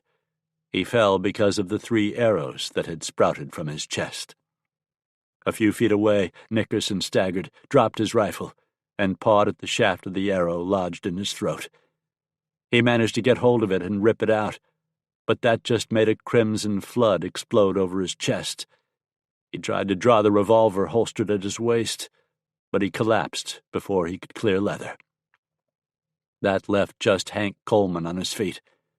He felt the impact shiver through him as arrows struck his torso, but he kept shooting until the Henry's hammer fell with an impotent click.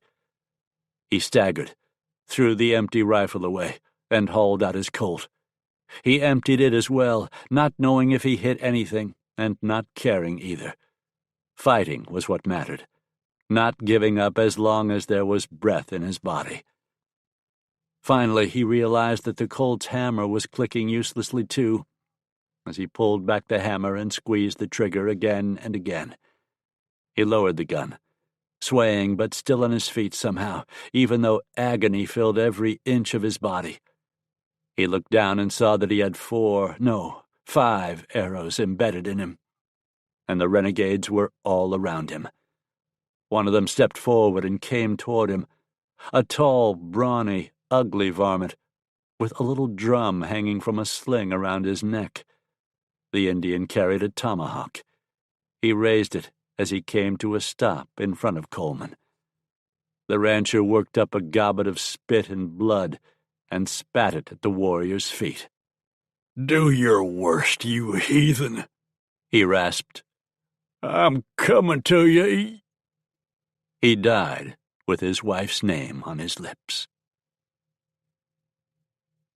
Smoke and the other two Sugarloaf hands had ridden in by the time Bob Dutton reached the ranch headquarters. The three of them, along with Pearlie, hurried out of the barn as they heard the swift rataplan of the approaching horses' hoofbeats. Out here, folks didn't generally ride that fast unless there was bad trouble. Pearlie had told Smoke about Dutton paying a visit to the Triangle EC to retrieve the harmonica he had left at the other ranch. That was fine with Smoke. He expected a good day's work from his men, but he wasn't a slave driver either. As long as Dutton got his assigned tasks done, Smoke didn't care what else he did. Dutton had had time to get to Hank Coleman's spread and back, but just barely. And as he raced up and hauled back on his reins, he didn't look like a man who had gotten what he went after. "Indians!" he cried. "Dozens of them. Maybe 100. "Slow down, son," Smoke told him. Even though he wasn't that much older than Dutton, he needed Dutton to calm down, though. "Where did you see these Indians?" At Mr. Coleman's place." Dutton breathed hard as he leaned on his saddle horn. "They were shooting. They'd already killed Hal Abrams." "Where was Coleman?" Pearlie asked. "Looked like 3 men were holed up in the old cabin where Mr. Coleman lives. That'd be him and the other 2 hands, Oscar Nickerson and Sam Bentley, I reckon. Nobody else it could be. We have to help them." "You said there may have been as many as 100 Indians?" asked Smoke. "Yeah, more than I ever saw in one place before, that's for sure." Smoke and Pearlie looked at each other. With odds like those, and considering how long it would have taken Bob Dutton to ride back to the Sugarloaf, it was unlikely any of the Triangle EC's defenders were still alive. The savages would have overrun them by now. But Hank Coleman's old cabin was built strong and had come through Indian attacks in the past, so there was a slim chance the men inside it might have been able to hold off Black Drum's war party. And there was no doubt in Smoke's mind that it was Black Drum and his renegades who were attacking the other ranch. After hearing so much about the threat he represented, Black Drum finally had shown up in the valley. "Pearlie, you and I will go with Bob back to Coleman's spread," Smoke said, reaching a decision quickly, as always. He looked at the other 2 hands, Max Collier and Jed Hightower. "Max, throw Bob's saddle on a fresh horse while Bob catches his breath." "We're not coming with you, Smoke?" asked Hightower. Smoke shook his head. "I'm not leaving Mrs. Jenson here by herself. Not with that war party already on the rampage here in the valley. You 2 boys stick close and keep your eyes open. Keep your rifles handy, too." "You can count on us, Smoke," Hightower said, even though he looked like he wished he and Collier were coming along to the Triangle EC. Sally had heard the urgent hoofbeats, too. She stood at the front door of the ranch house, waiting as Smoke came over to her, while Pearlie saddled horses for the 2 of them. "I overheard some of that," she said. "Mr. Coleman's ranch is under attack." "That's what it sounds like. And I don't hardly see how Bob could have gotten something like that wrong." "And you're going to help?" "Hank Coleman would try to help us if the tables were turned." She shook her head and said, "I'm not so sure about that. He never seems very friendly." "That doesn't mean he'd turn his back on his neighbors in times of trouble." "And I know you never would either." She laid a hand on his arm. "I wouldn't want you to, Smoke. Just be careful. That's all I ask." "There were only 100 Indians," Bob said. Smoke told her with a smile. "We've got 'em outnumbered." Then he winced a little, as the look on her face told him that his feeble effort at humor wasn't appreciated right now. She was right. He was a fighter, not a joker. And a few moments later, after a quick kiss, he swung up into the saddle and led Pearlie and Dutton at a swift pace toward Hank Coleman's ranch, all the time knowing in his heart that they were probably too late. Chapter 13. A column of black smoke rising into the sky seemed to be grim confirmation of Smoke's hunch as the men approached the Triangle EC a while later. "Oh, hell," Bob Dutton groaned. Do you fellas see that?" "I reckon we all do," replied Pearlie. "It don't look good, neither." "Let's just wait until we see what we find before jumping to any conclusions," Smoke advised, even though he agreed with the sentiment Pearlie and Dutton obviously felt as well. They reached the crest of the same ridge where Dutton had observed the battle earlier. Every building on the place was on fire, and they looked like they had been burning for a while. The roofs of the cabin and the barn had collapsed already. Flames still leaped high inside the ruined structures. 5 bodies were sprawled on the ground in front of the burning cabin. 4 men and 1 horse. Dutton choked back a sob and said, "They didn't make it. None of 'em made it." Quietly, Smoke asked, "Pearlie, do you see any signs of that war party hanging around?" "Nope. Looks to me like they lit a shuck, Smoke." "That's the way it looks to me, too," Smoke said. He nudged his horse into motion and rode down the slope, not hurrying now. There was no reason to rush. The bodies of the 4 men were covered with wounds, so many that it looked like someone had thrown buckets of blood on them. The renegades had retrieved their arrows, however, so none of the shafts were left in the corpses. In addition, Hank Coleman's skull was split open. Someone had brained him with a tomahawk, Smoke guessed. He wondered if Black Drum himself had struck the fatal blow. The bodies had been stripped and mutilated, too. Smoke figured that degradation had occurred after the men were dead. He hoped that was the case anyway. While Smoke and Dutton checked the bodies for any signs of life, futile as they both knew, but it had to be done, Pearlie rode around the area. He loped back over to rejoin the other 2 and reported, "There are quite a few splashes of blood here and there, Smoke. These fellas put some hurtin' on that bunch before they crossed the divide." "The renegades took all their dead and wounded with them?" "Yep, the spilled blood's all I found." "Could you tell which direction they went when they left?" Pearlie pointed. "Northwest. I'd say less than an hour ago." Smoke considered that. The Sugarloaf was just slightly south of due west from here. The route Black Drum and his renegades had taken would send them well north of Smoke's ranch. But there was no guarantee the war party would continue to follow that course. They might angle back south again. Whatever he did next would be a gamble, Smoke told himself. As much as he wanted to get back to the Sugarloaf and make sure Sally was safe, there were other things to think about. "There's another spread northwest of here," he said. "Some folks named Bagby own it, I think. I'm not sure I've ever met them." "Amos Bagby," Pearlie said. "I ran into him once in town. Has a couple of grown boys, but I don't recollect their names." His voice grew more solemn as he went on. "Those Bagby boys got wives and kids, Smoke." Smoke nodded. "Bob, you rode for the Triangle EC not long ago. Why don't you stay here and give these men a decent burial? Pearlie and I will go after Black Drum." "Just the 2 of you against that giant war party?" asked Dutton, as if he couldn't believe what he'd just heard. "We're not necessarily going to tackle them ourselves, but if they haven't attacked the Bagby spread yet, maybe we'll have a chance to warn those folks. And if they don't head that way but turn back toward the Sugarloaf instead, we'll see their tracks and know about it." Pearlie added, "When you get finished laying these fellas to rest, you ought to head for the Sugarloaf your own self." "Yeah, I reckon I can understand that, just in case there's trouble there," Dutton said. He sighed and shook his head. "We're going to be spread mighty thin if we have to fight that big war party."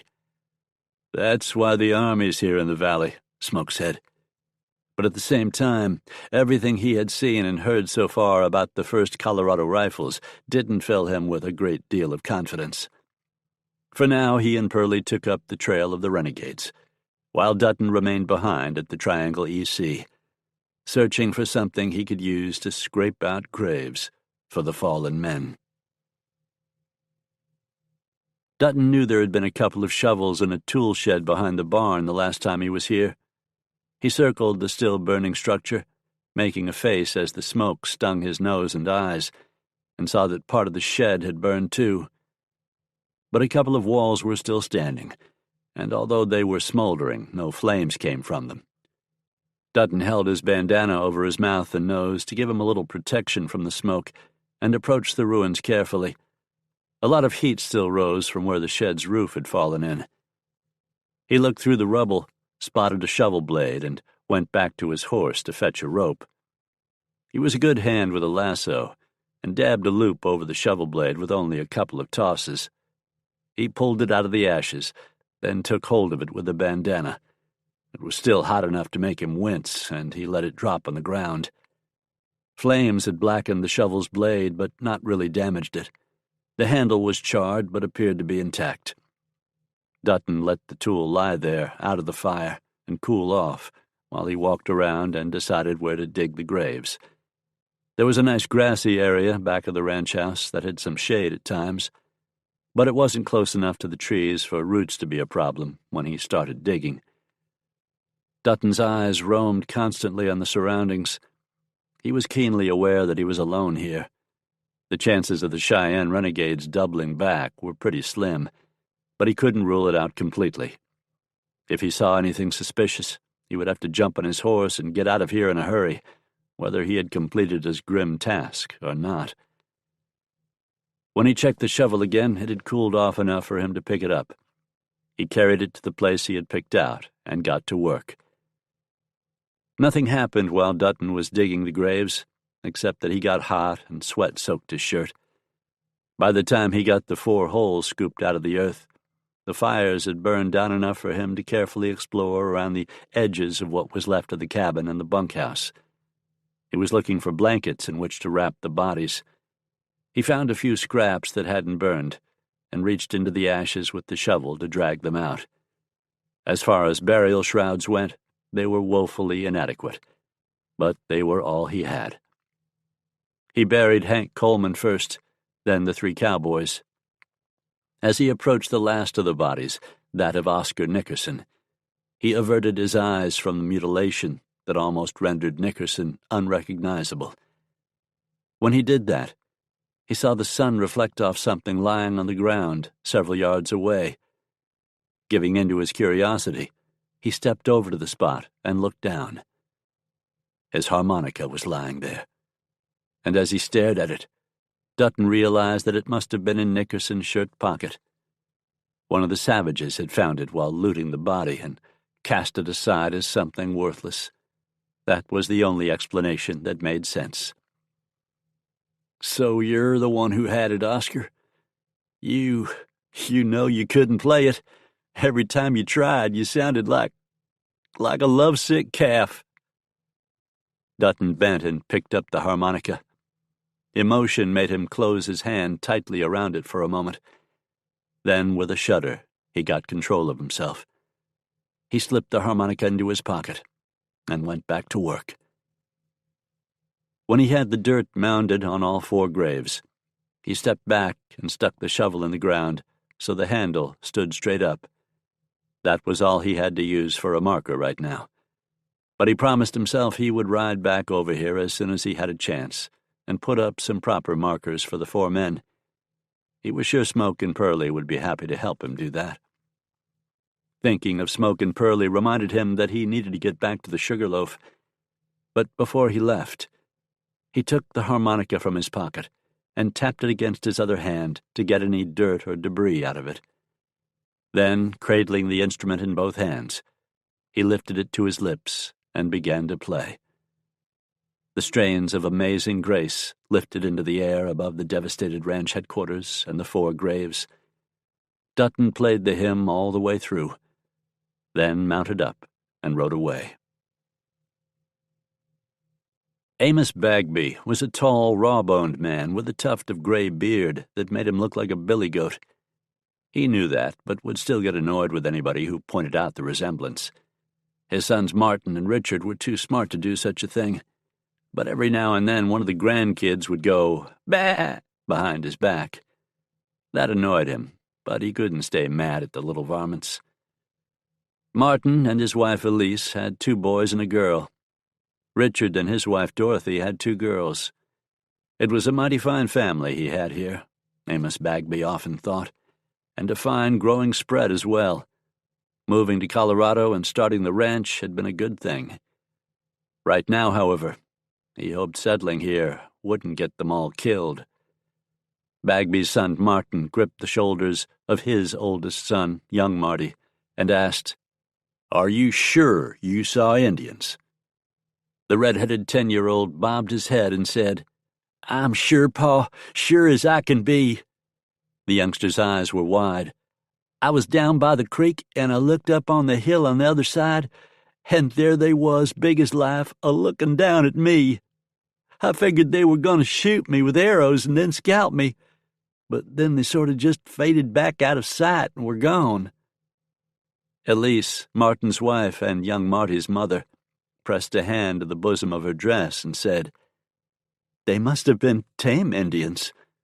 She looked around at the others gathered in front of the ranch house. "Don't you think so? There are some tame Indians around here, aren't there?" "A few," Amos Bagby admitted. "But I don't reckon any of them would have any reason to be skulking around our spread. I expect that since the cavalry arrived and got everybody stirred up, any redskins who ain't hostile have been laying pretty low, just so's nobody will mistake 'em for renegades." Bagby and his sons had been working in the barn when young Marty came running in, yelling about Indians. The women and the other kids, drawn by the commotion, had come out of the house, and they had all congregated to listen to young Marty's breathless tale. At first Martin had accused the boy of making up the story, but it quickly became obvious that young Marty was sincere. Bagby's younger son Richard looked at him and asked, "What do you think, Pa? You reckon it's that war party we've heard so much about?" "Scouts from it, more than likely," said Bagby, "if there was only 2 of them." "That's all I saw, Grandpa, I swear it," young Marty piped up. "They'll hurry and fetch the rest of their bloodthirsty friends, though," Bagby went on. "Bloodthirsty fiends, I should say." He looked around, the need for urgency welling up inside him. "Elise, Dorothy, get all those young'uns inside. Close all the shutters over the windows and bar the back door." Even though this area had a reputation for not being plagued by hostiles when they moved here, Bagby had fought Indians back in Kansas and knew how important it was to have a place that could be defended.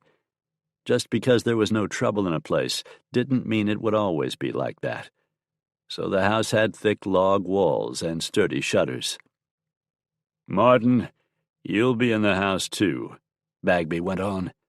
"You and Elise and Dorothy will be at the front windows with rifles." He paused. "Young Marty, you'll have to cover the back. The girls will reload." "Wait a minute," Elise said, as she pulled her oldest son to her. "He's 10. "Yeah, but he can handle a rifle. I've seen him do it, hunting game." "I'm a good shot," young Marty declared. "I hate to think about him having to kill a man," Elise said. "I hate even worse to think about him and the rest of you being slaughtered by them savages," Bagby said, making his voice as harsh and blunt as possible. He wanted to get it through Elise's head, through all their heads, just how serious and dangerous this situation was. Martin squeezed his son's shoulder. "Grandpa's right, Marty. We all have faith in you." "Thanks, Pa. I won't let you down." Richard said, "You told Martin to get in the house, Pa. What about me?" "You and me will be in the barn," Bagby said, as he nodded toward the large structure on the other side of the wide open area in front of the house. "When those heathens attack the house, we'll hit 'em from behind and catch them in a crossfire. Now, get moving, all of you." That actually wasn't a bad plan, he thought, as he hurried into the house to get his rifle. Or at least it wouldn't have been if the odds had been anywhere close to even. But judging from the rumors they had heard, the odds would be more like 10-1 at the very least. He and his boys were good shots, but Martin and Richard had never been in a real fight before. He hoped they would be able to stay steady and cool-nerved. He didn't expect that of the women, but they might surprise him. Their only chance, and it was a mighty slim one, was to do enough damage to the Indians that their war chief, Black Drum, might decide it was going to cost him too big a price to wipe out this ranch and its defenders. Thinking about how unlikely that was, Bagby wished he had gone around and hugged all of his family while he still had the chance. But such a display of emotion from him might just unnerve them even more. Gripping his rifle tightly, he strode toward the barn. Richard hurried along behind him, struggling to keep up with his father's long-legged gait. A group as large as the war party that rode away from the Triangle EC couldn't help but leave a trail that a skilled tracker could follow. The old mountain man called Preacher had taught Smoke his tracking skills, and while Smoke never reached the almost supernatural level of Preacher's talent, he could still follow a trail better than most, so there was no chance of Smoke and Pearlie being unable to track their quarry. "You plan to jump them engines if we come up on 'em, Smoke?" Pearlie asked. "Not until we're sure what they're going to do," Smoke replied. "Although if we get the chance to take care of a few stragglers, we sure might. I'm more interested in figuring out if they're headed for the Bagby spread or somewhere else, though." "Speaking of that," Pearlie said as he slowed his mount. He came to a stop and pointed. "Look at those tracks." Smoke reined to a halt as well, and frowned as he studied the unshod hoofprints they had been following. After a moment, Smoke did something he hardly ever did. He cursed, uttering a heartfelt, "Damn." It was clear from the tracks that the war party had split into two groups. One bunch headed on northwest, the way they had been going, toward Amos Bagby's ranch. The trail left by the other group curved back toward the south, in the general direction of the Sugarloaf. "We'd better light a shuck for home," Pearlie said. "That second bunch may not be heading for the ranch, but they sure might be." "Didn't you say that Bagby had women and children at his place?" Smoke asked. "Yeah, but Collier and Hightower at the Sugarloaf, and Sally's probably a better shot than either of them, when you get right down to it." Smoke looked around, thought swiftly about the logistics of the situation. "And we're closer to the Bagby place, I think. We can get there quicker and lend them a hand if there's trouble." "But Smoke," Pearlie began again. "I know what I'm doing," Smoke interrupted. "Come on." He kneed his horse into motion and rode after the part of the war party heading northwest. Pearlie grimaced and fell in alongside him. Smoke knew what he was doing all right. Several years earlier, he had left his first wife, Nicole, and their infant son, Arthur, alone at their isolated cabin. A gang of gun wolves who wanted to kill Smoke had shown up, but it had been Nicole and Arthur who had died, along with a lot of the brutal beasts who had murdered them. But vengeance never actually set anything right, Smoke had discovered on that bloody day and in the days that followed. The loss, the injustice that cried out for revenge, was still there, even after that summons was answered. You could never get back what was lost. And now he was risking Sally's life so he could help some people he had never even met, simply because a small voice in the back of his mind told him it was the right thing to do. If anything happened to her. Smoke forced that thought out of his head and rode on, his face set in grim, stony lines. Chapter 14. Sally checked the fire under the kettle, and then, satisfied with the way the grease was bubbling, carefully dropped in the rings of dough to fry them. Once they were ready, she would cover them with a sugary glaze she had concocted. Preacher had taught her how to cook what he called bear sign, but Sally had modified the recipe slightly. She was convinced her version was even better. She would know one way or the other once Smoke, Pearlie, and the other men got back. Nobody appreciated a treat more than hard-working cowboys. If they praised her efforts, she could be sure that she'd succeeded. A knock sounded on the ranch house door. Sally called, "Come in." Max Collier stuck his head inside and said, "Just letting you know that everything's still peaceful out here, Miss Jenson." "That's what I assumed since I hadn't heard any gunshots," she told him. "But I appreciate you letting me know for sure, Max." "Yes'm. You can't always figure that things are all right just because it's quiet, though. Why, some of those renegades could have snuck up on me and Jed and cut our throats." He stopped short, as if he'd just realized that his words weren't all that reassuring. Making a face, he went on, I mean—" "Never mind, Max," Sally said with a smile. "It's all right. I'm aware of the danger, I promise you." She nodded toward the table, where a loaded rifle rested. A Colt lay on the counter where she had been mixing the dough for the bear sign a few minutes earlier. Another rifle hung on pegs near the door, and shotguns leaned in two corners of the room. Anybody who tried to start trouble in the Sugarloaf would get an unexpectedly hot welcome. Collier tugged on his hat brim and said, "All right, ma'am. If you need anything, you just give us a holler. We'll be close by." "Thank you, Max." Collier shut the door and went back to whatever he had been doing. Sally checked a pot of beans simmering on the stove. They would be ready when Smoke and the others got back, as would the bear sign.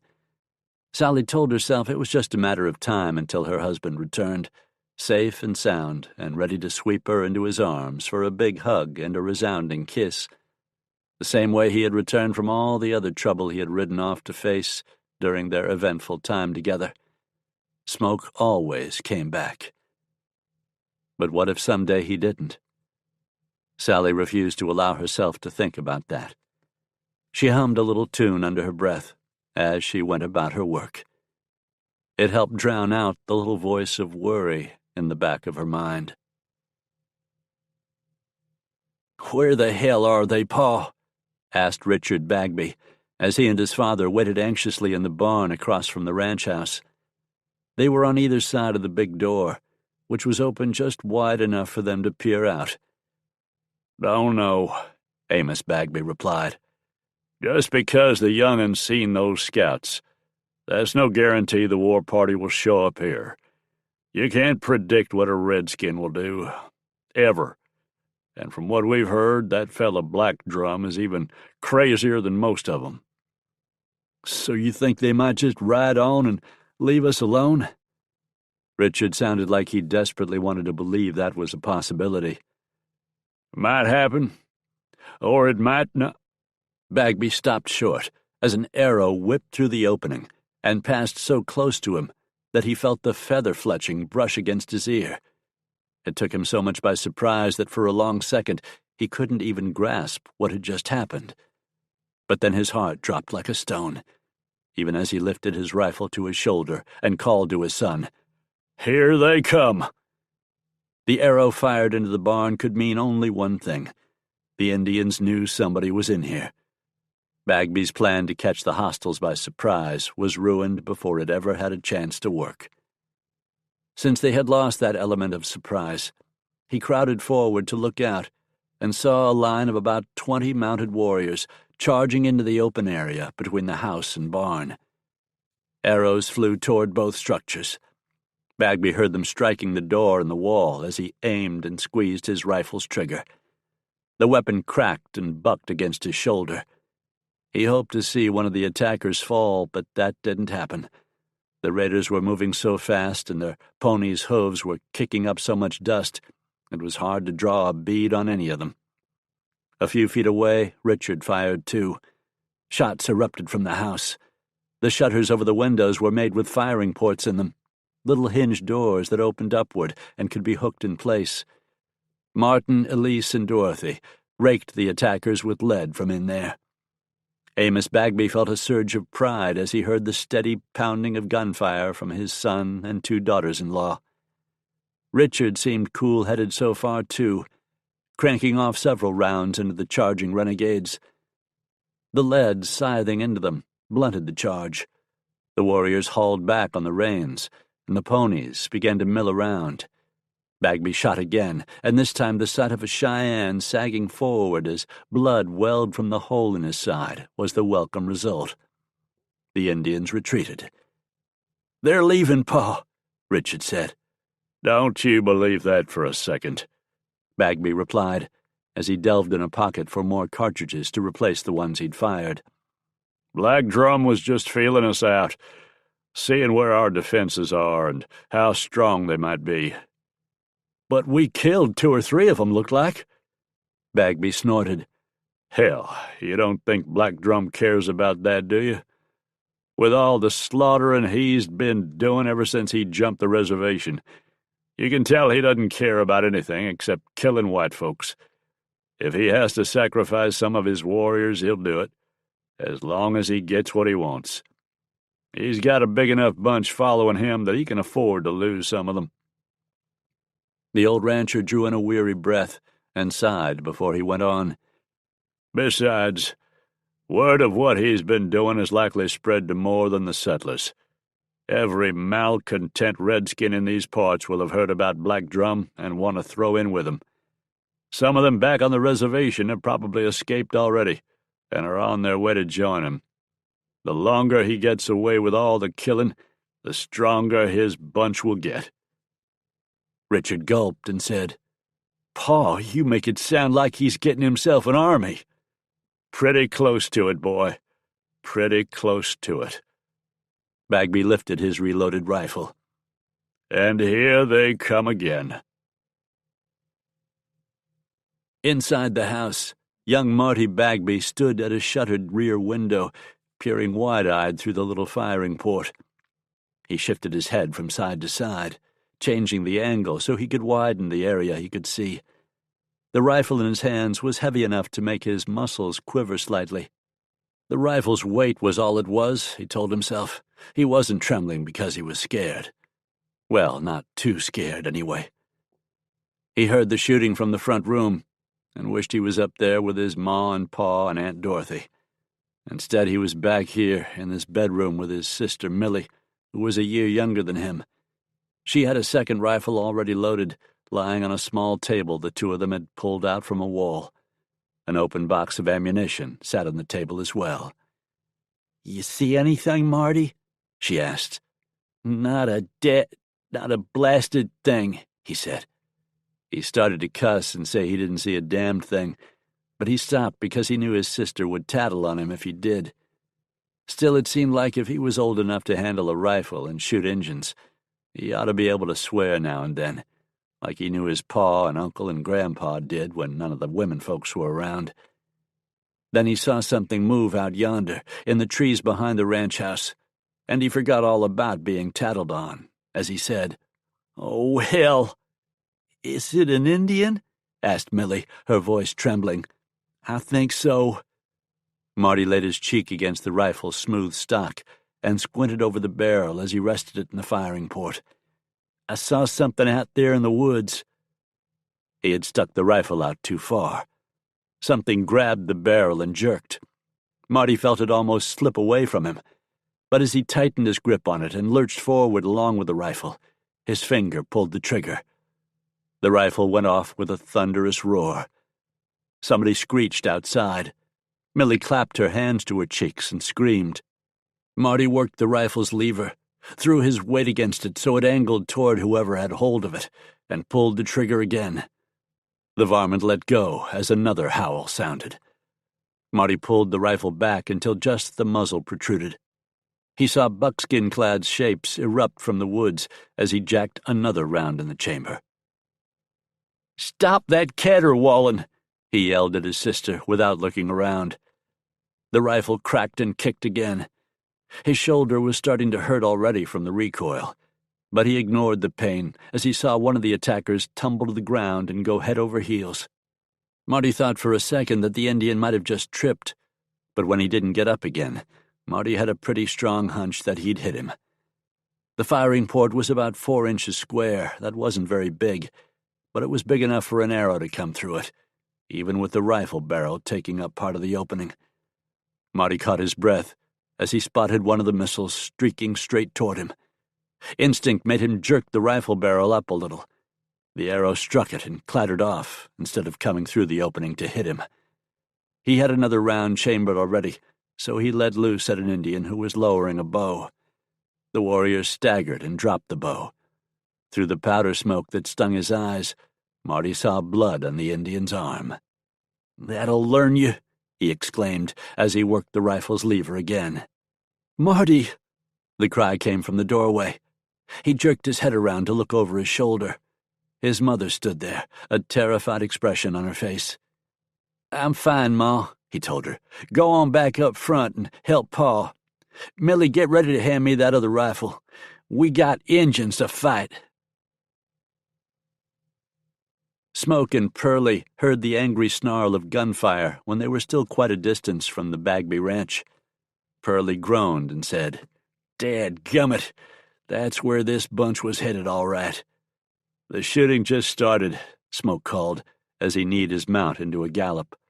"Maybe we can get there before the Bagbys are overrun." The two men rode hard, up and down ridges and around hills. The shooting guided their course as they closed in on the Bagby spread.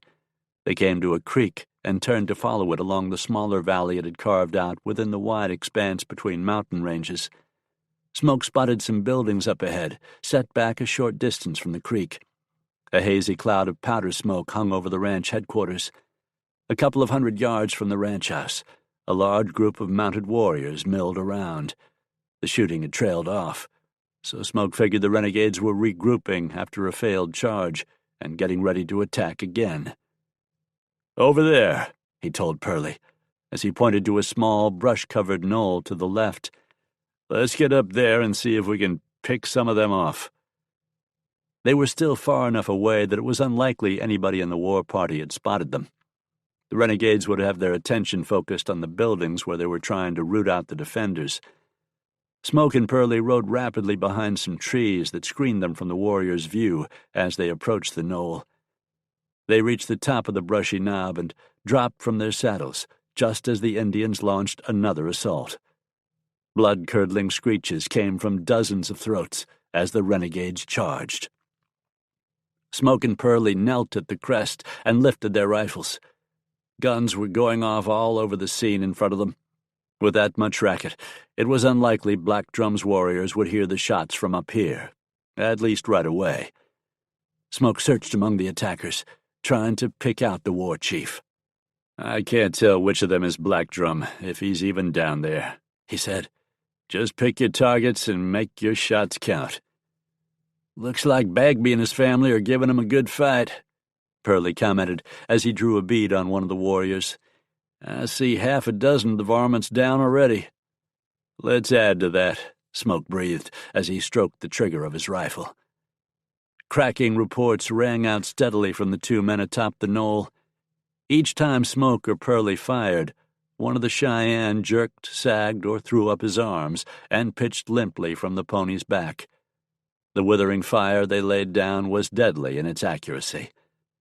The Indians couldn't fail to notice for very long that they were losing men. With angry whoops, some of them wheeled their ponies. They must have spotted the muzzle flashes from Smoke's and Pearlie's rifles. They charged the knoll, only to be driven from their mounts by slugs that smashed into them. The ones who weren't hit whirled their ponies and fled. The steady fire from the ranch house and the barn, combined with this new and deadly development, was too much for the renegades. Screeching in fury, they regrouped again and then rode hard to the west, leaning far forward as they galloped out of range. From their vantage point, Smoke and Pearlie were able to send several rounds after them to hurry them on their way.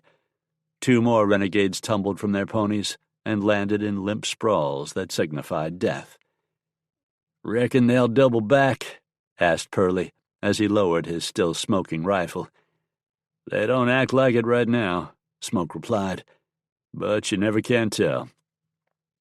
"I'll stay up here to keep an eye on the way they went," Pearlie volunteered, "while you go down yonder and check on those folks, Smoke. You'll let me know if you see any trouble coming our way." Pearlie chuckled. "Oh, you'll know about it all right. I'll be shooting to beat the band if I so much as catch a glimpse of a feather or war paint." Smoke nodded and hurried to his horse. He swung up into the saddle and rode down from the knoll. He set a deliberate pace as he approached the ranch headquarters. He didn't want to rush in, just in case the defenders were still feeling a little trigger-happy and might get spooked. Instead, a tall, rangy man with a billy-goat beard strode out of the barn and raised the rifle he held in a gesture of greeting. Smoke angled his horse toward the man and nodded. "Mr. Bagby," he called. "Amos Bagby." "That's right," the man replied. "I'm Smoke Jenson. I don't think we've met." Bagby's eyes widened in recognition of the name. "Smoke Jenson," he said. "No, we ain't met, but I've heard of you right enough. Was that you up on the knob, shooting the hell out of those engines?" "Me and a friend of mine, Pearlie Fontaine," Smoke said. He still held his rifle. "I know Fontaine to nod and say howdy to. Was it just the two of you? You were cutting down those red devils like a whole regiment." "Just the two of us," Smoke said with a grim smile. "Do you have any injuries?" "That's what I'm just about to find out." Bagby nodded. "My boy Richard's sitting in there with an arrow in his leg, but it ain't bleeding bad." The rancher hurried on toward the house. The front door opened before he got there. Another man, who bore a resemblance to Bagby and was probably his other son, stepped out and called, "Pa, are you all right?" "Fine," Bagby replied. "How about everybody in there?" The younger man held up a blood-stained sleeve. "An arrow got through and gave me a gash on the arm, but it's not too bad. Everybody else is all right, I think." Bagby let out a low whistle of surprise and looked at Smoke. "We were mighty lucky, I'd say. Especially lucky that you and your friend showed up when you did. I don't think it's likely we could have held out against them for much longer." "I'm glad we got here in time," Smoke said. He hoped that that same sort of luck was smiling down on everyone back at the Sugarloaf. Chapter 15. While the Bagby womenfolks tended to the two wounded men, Smoke and Amos Bagby checked the bodies of the fallen renegades.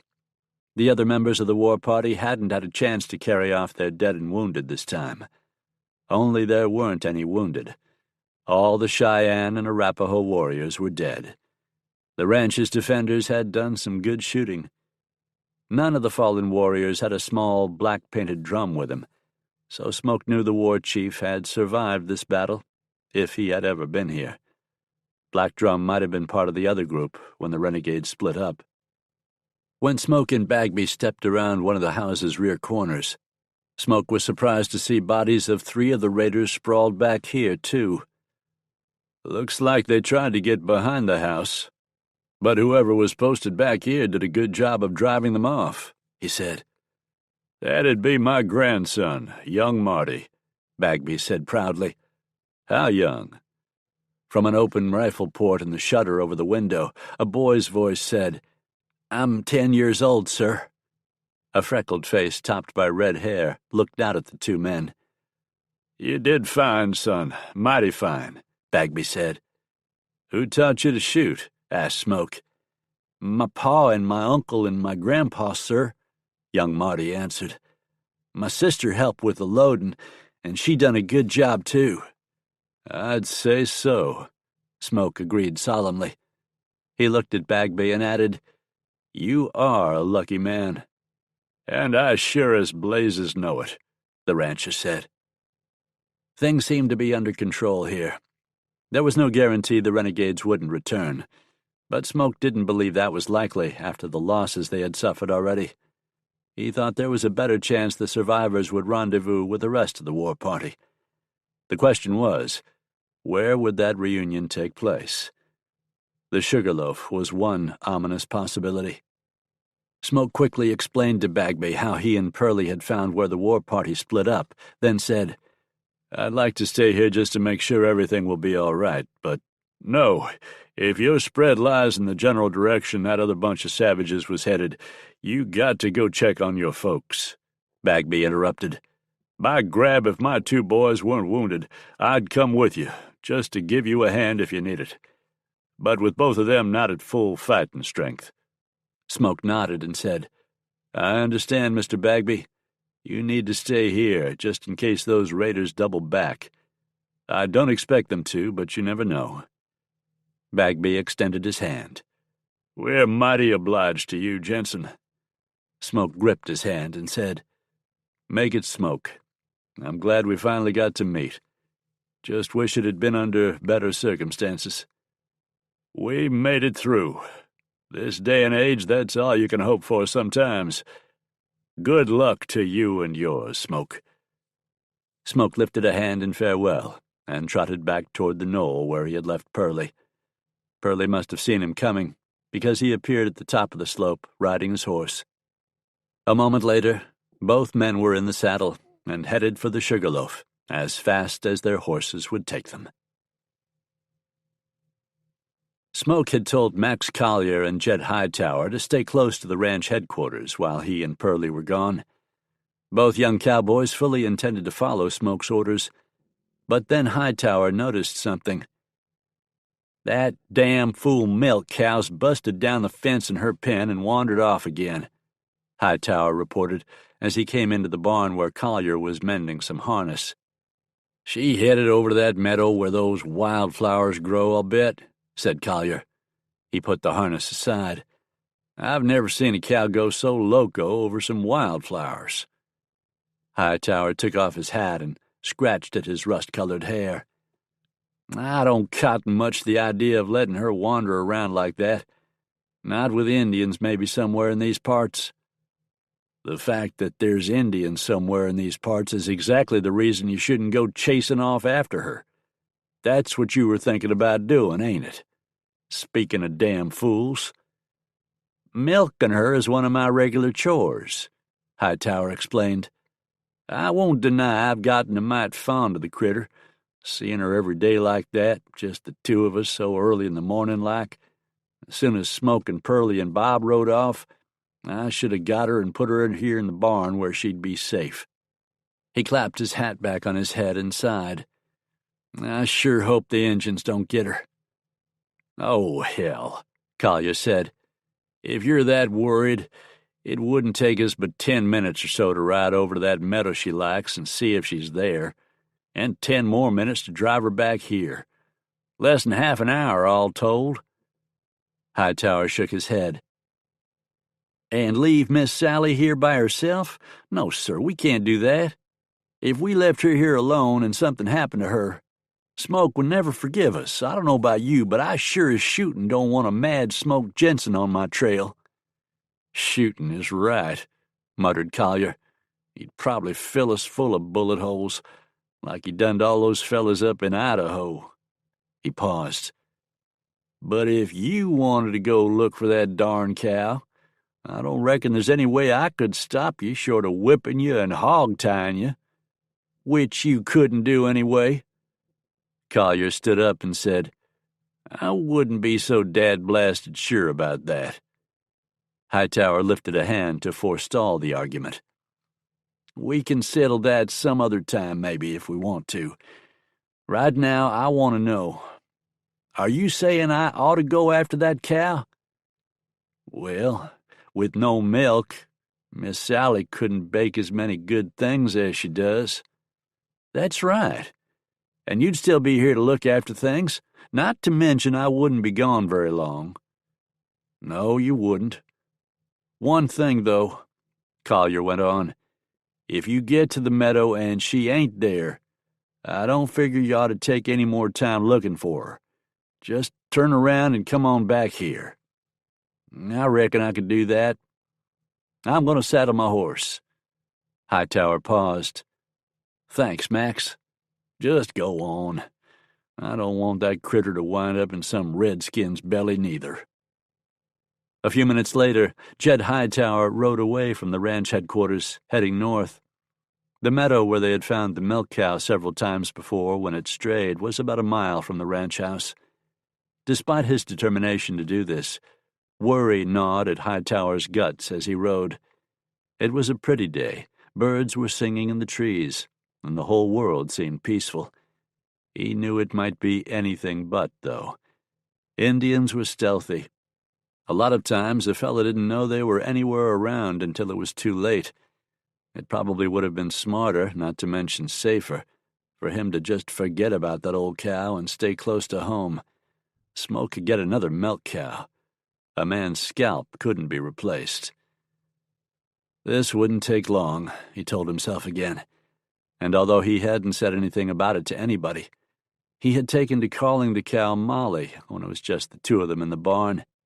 They were friends, and a man didn't just abandon his friends to savage Indians. He rode through a thick stand of trees and came out at the edge of the meadow, which was 100 yards wide and twice that long, a big clearing bordered by trees on all four sides. Smack dab in the middle of it, munching contentedly on wildflowers, was the big brown cow Hightower had dubbed Molly. She lifted her head and gazed placidly toward him as he rode toward her. "There you are, dang it," he said. "Come on, you blasted lunkhead. We're not going to put you in that pen anymore so you can bust out and wander off. Not until this whole business with those Injuns is over. You can just stay in the barn." He circled the cow and crowded against her, lifting his right foot from the stirrup to nudge her into motion. "Move along there, Molly. Get on home." The cow ambled back in the direction Hightower had come from. The young cowboy rode along in her wake. He wasn't sure what prompted him to glance back over his shoulder. Some instinct, maybe, or it could have been just dumb luck. Whatever it was, when he looked toward the trees at the far end of the meadow, his heart suddenly slugged so hard in his chest it felt like it was about to bust right out of his body. 4 buckskin-clad figures on horseback had drifted out of the trees like ghosts, and now sat there watching him. Hightower had good eyesight. He could make out the streaks of black and white and red paint on their faces, and the feathers that stuck up from their hair. "Oh, hell, Molly," he breathed. "Look what you got me into now." As if they had been waiting for him to notice them, the 4 warriors suddenly whooped and sent their ponies lunging forward to race after him. Hightower yanked his hat off his head, whacked it against the cow's rump, and yelled, "Run, damn you, run!" Then he leaned forward and galloped toward the trees at the near end of the meadow. If he could get there first, he might be able to take cover and fight off the Indians. He had a fully loaded Henry rifle in a saddle sheath. But they were coming after him mighty fast, and it was going to be a close race. Bob Dutton was playing a mournful tune on his harmonica as he rode up to the barn at the Sugarloaf. Max Collier emerged from the big structure and said, "Found that mouth organ, did you?" "Yeah," Dutton replied, but he didn't sound happy about it.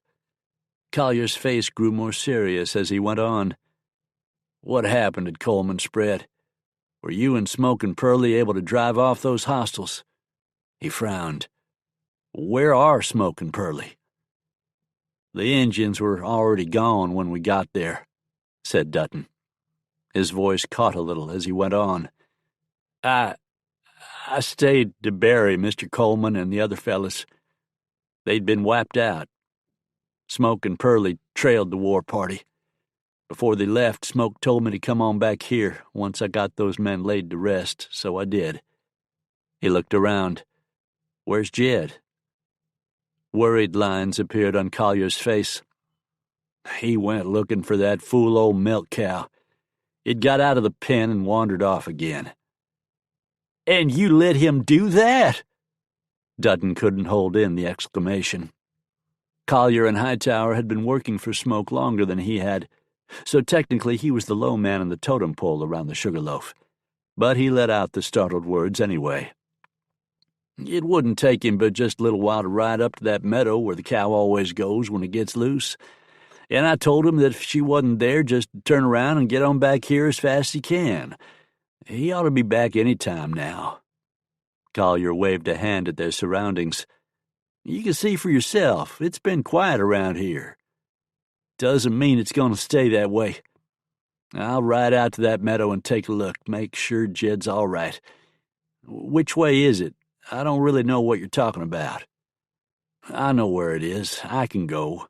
"I'm already in the saddle," Dutton interrupted. "Just tell me how to find it." Quickly, Collier gave him the directions. Dutton nodded and turned his horse to the north. The horse was getting tired, he could tell, but he called on it for more effort and rode at a fast pace. When he reached a thick stand of trees, he had to slow down to weave between the trunks. As he did, he suddenly heard a swift rataplan of hoofbeats from somewhere nearby. The next second, several blood-curdling whoops drifted through the air. The sound of the running horses was enough to make Dutton reach for his rifle. The war whoops prompted him to drag it hurriedly from the saddle boot. He kneed his horse back to urgency. The sight that greeted Dutton's eyes when he reached the edge of the trees made his pulse race. Jed Hightower rode hard toward him. The milk cow Hightower had been looking for lumbered along well behind him. Closing in on the cow were 4 painted and feathered warriors. One of them drew back his bowstring, ready to fire an arrow as if he were hunting a buffalo instead of an old milk cow. Dutton didn't really think about what he was doing. He brought the rifle to his shoulder in one smooth move and squeezed the trigger.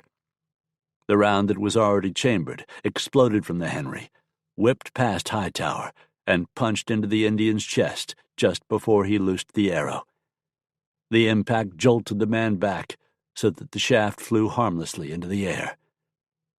As the echoes of the shot rolled across the meadow, Dutton shouted, "Jed, this way!"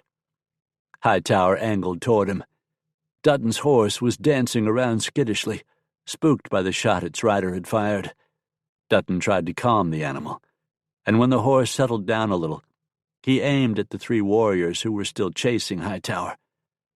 The man Dutton had wounded was still mounted, but had peeled away from the charge. Dutton fired again, aiming this time at the pony underneath one of the warriors. It broke stride and went down, and the rider screeched as he was flung over the collapsing pony's head.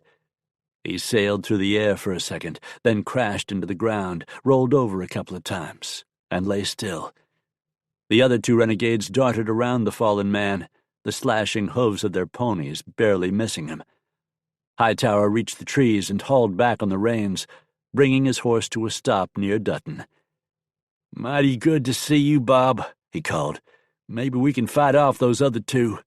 "The hell with that," Dutton said. "Look over yonder." More Indians were charging out of the trees on the far side of the meadow. Dutton figured there had to be a couple dozen of them, and more were coming out into the open. Dutton whirled his horse and went on. "Head for the Sugarloaf." He wasn't worried about leading the war party back to the ranch. He figured the renegades already knew right where it was, and were on their way there anyway. And once again, their black hearts would be set on murder and destruction. Hightower wondered if Molly the cow was still alive. Chapter 16. Sally was finished with the batch of bear sign and looked forward to finding out what the men thought of them.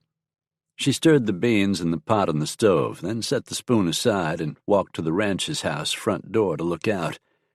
She thought about Smoke and tried not to worry. He was better able to take care of himself than anyone she had ever known, but that didn't mean he was invincible. He had been wounded before, and he bled and felt pain like anyone else. He would never let fear for himself stop him from helping someone who needed it, though. The very idea of that would be completely foreign to his nature.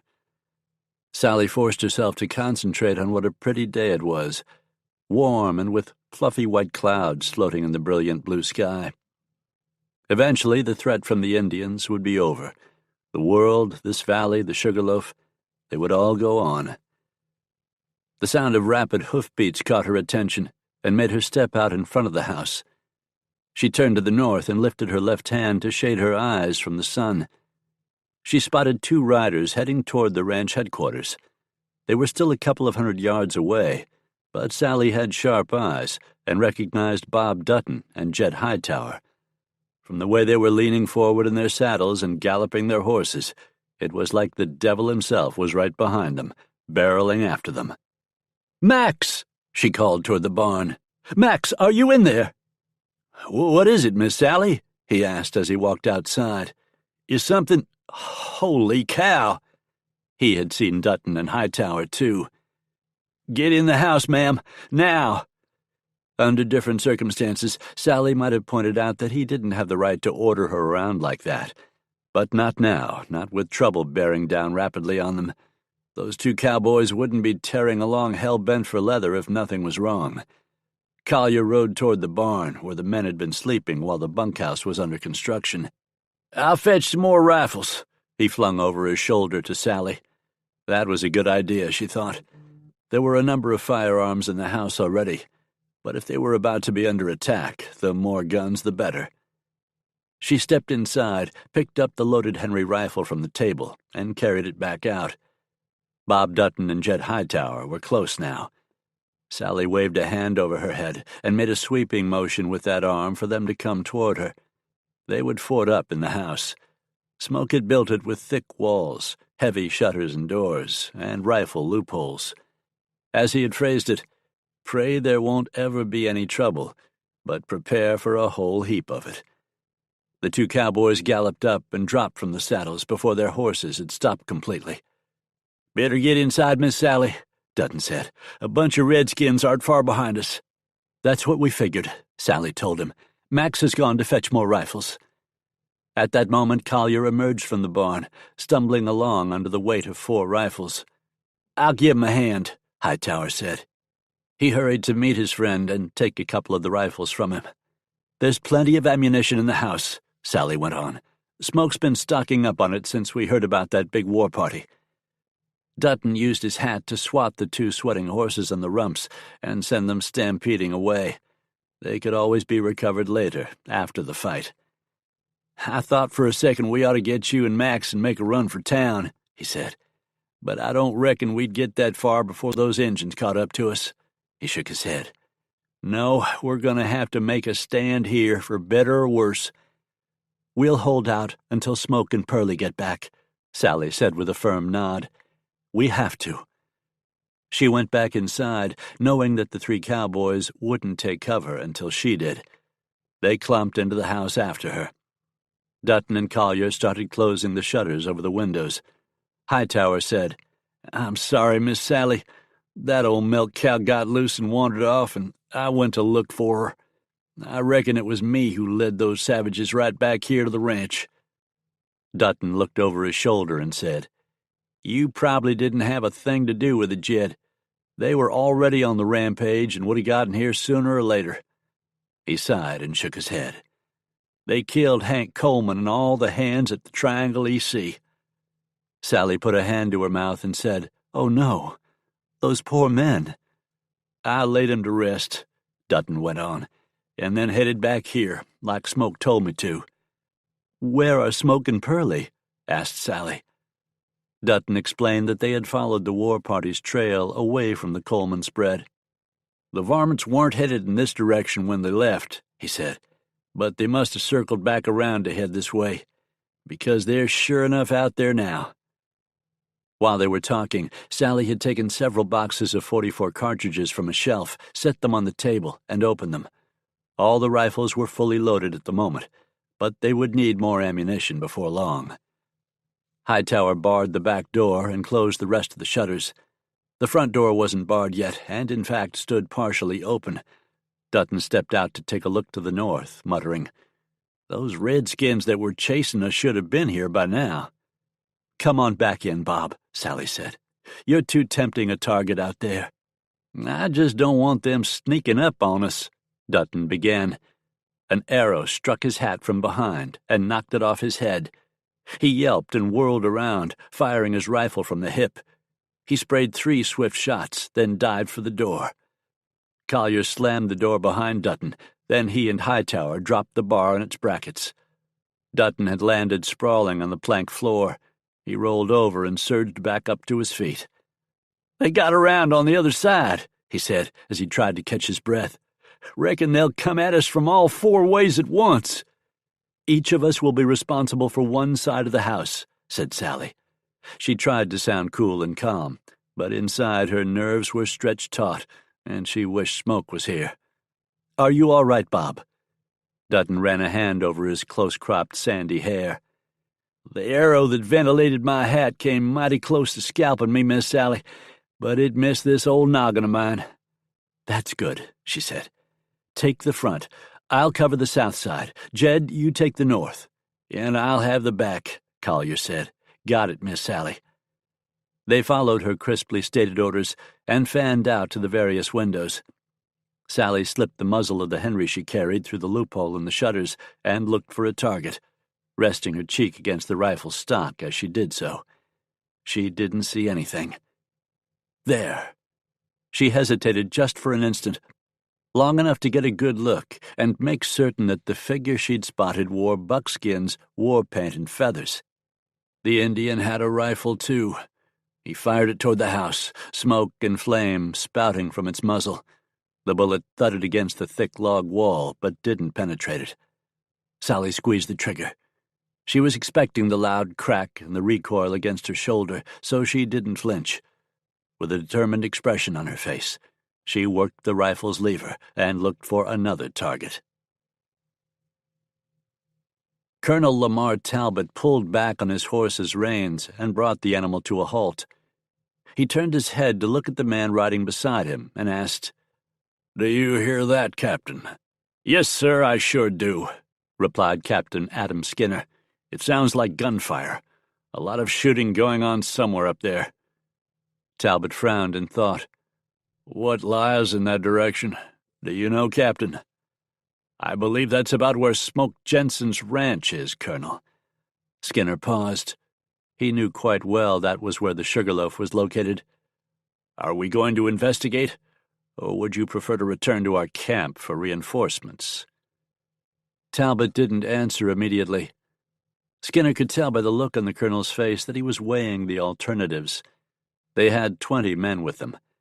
Talbot didn't often come along on these patrols, but he liked to get out in the field with the men from time to time, and today was one of those days.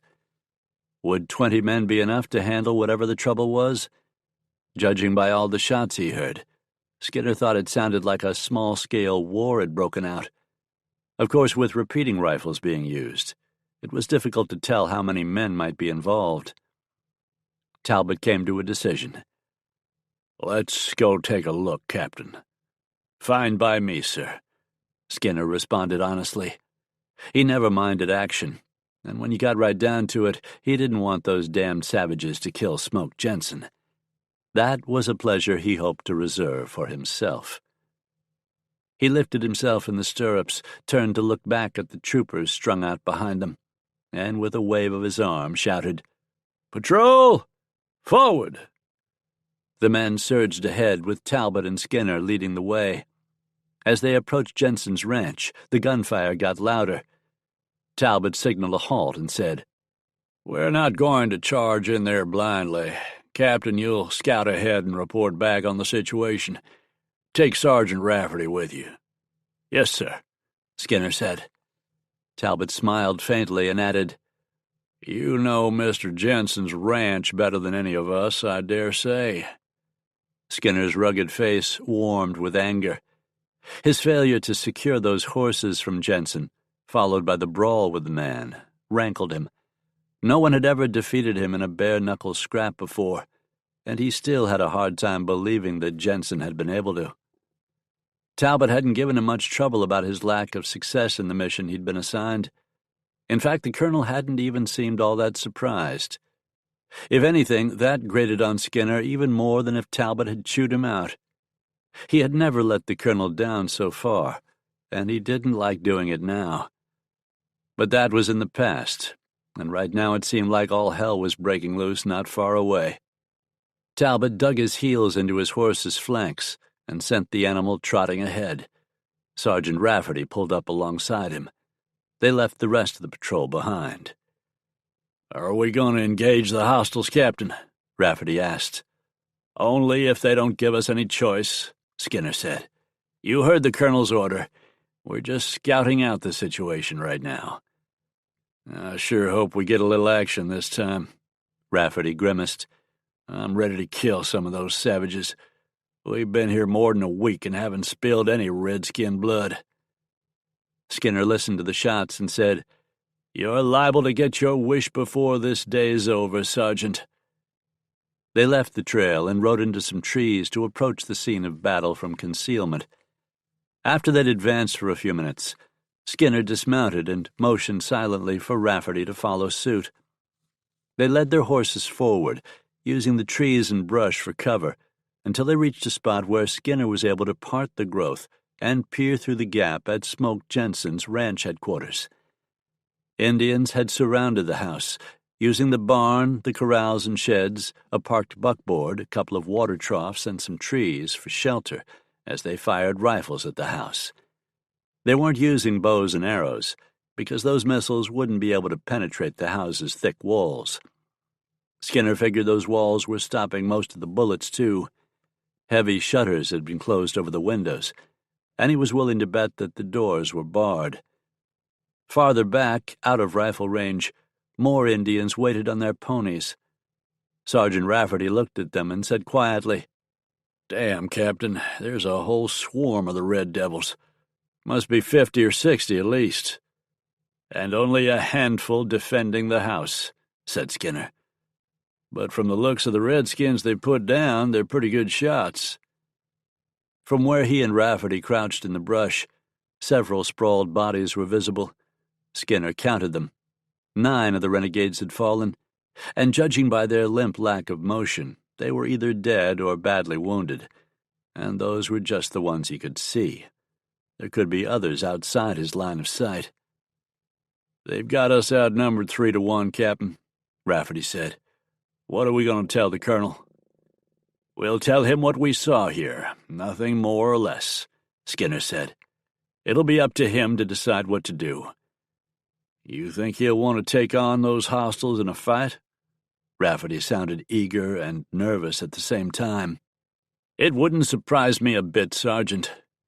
Skinner knew that Colonel Talbot was itching for action, just like the rest of them.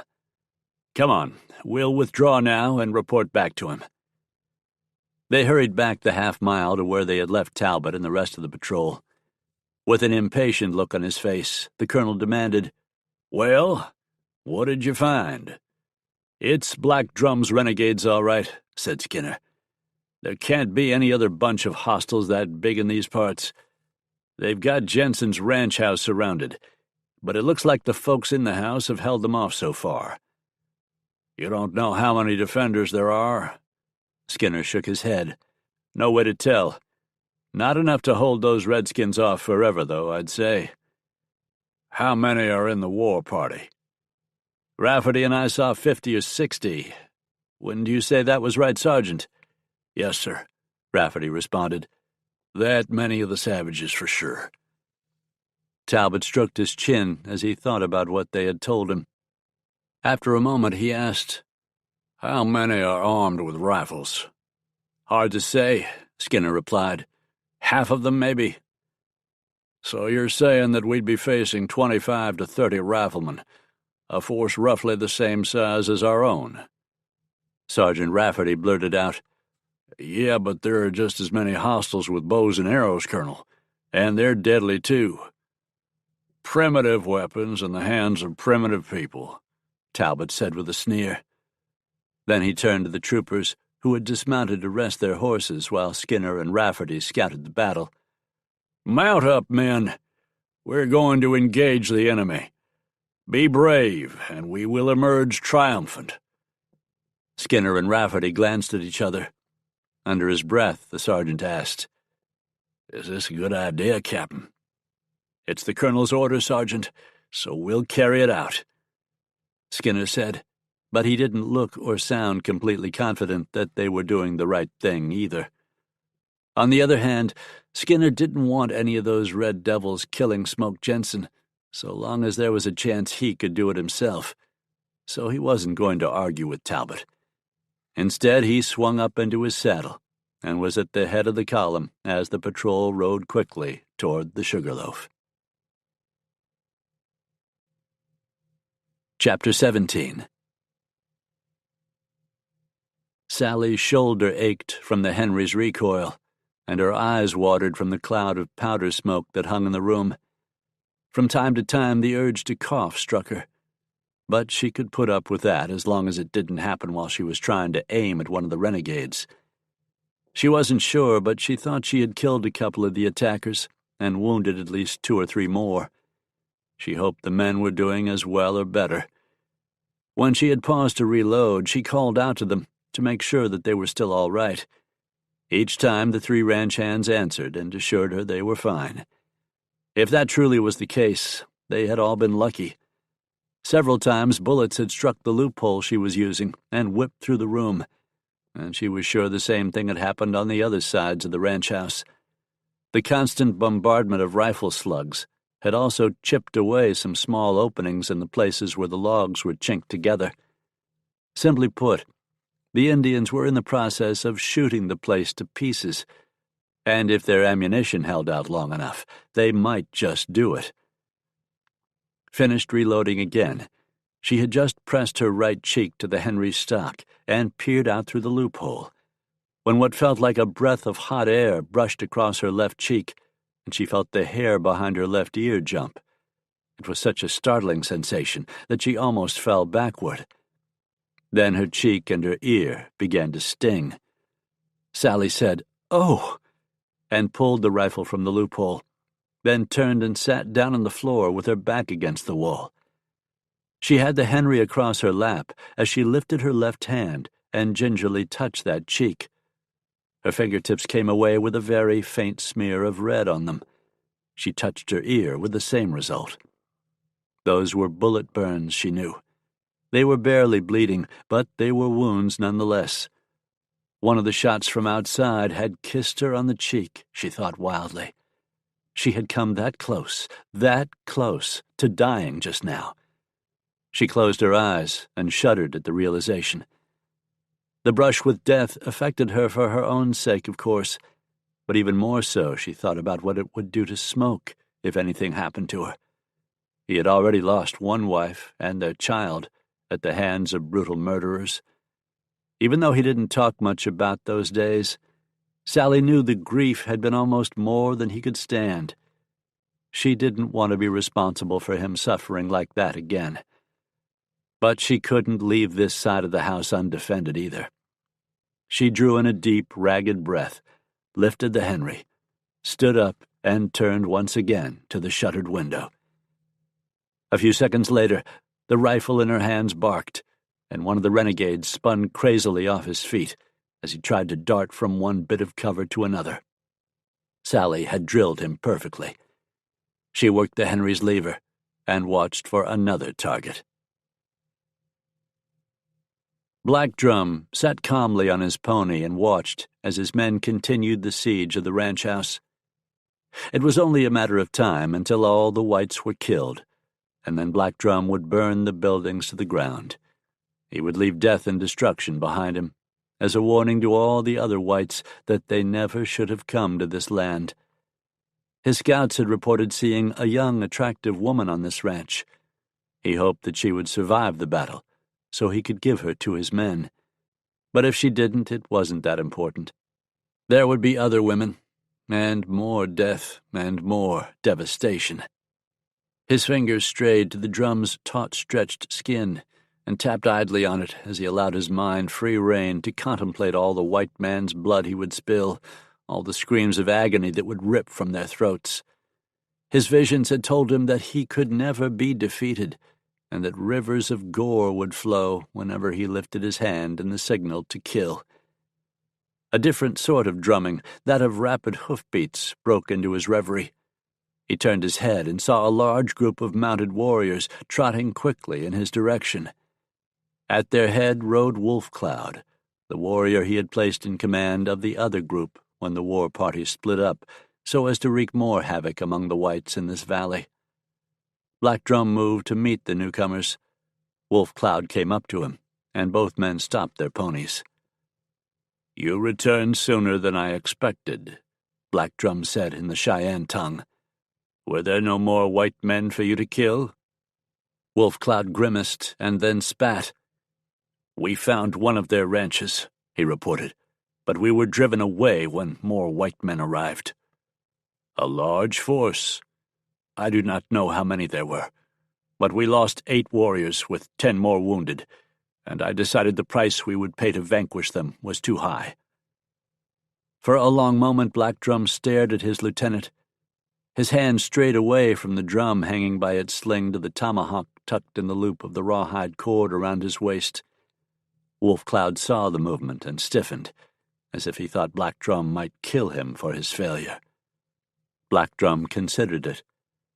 The messages he had received from the spirits had been very clear.